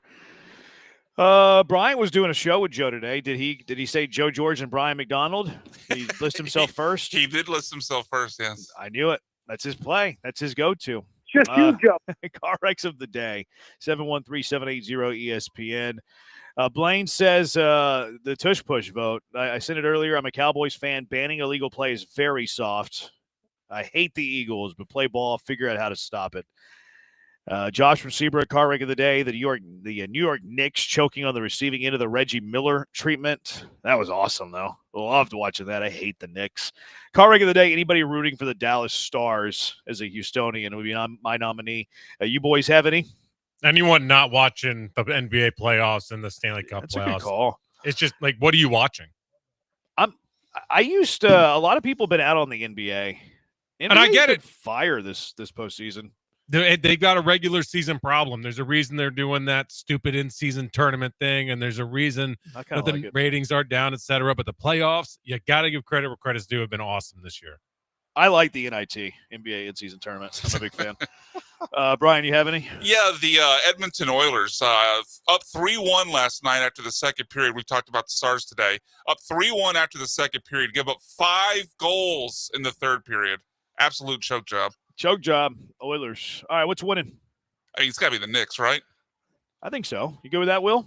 What's the question? The Knicks are the car wreck of the day. The car wreck. Knicks, good with the Knicks winning this? Absolutely, especially after they came back down 20 against the Celtics. They know you can't do that, and you're in the Garden, and you got choked out by Halliburton. Heck yeah. All right, Knicks, our car wreck of the day. Appreciate you filling in, Will. He's Brian doing the hard work. Ryan as well. Will Kunkel, Jeremy Branham. Talk to you tomorrow, Houston. Good night.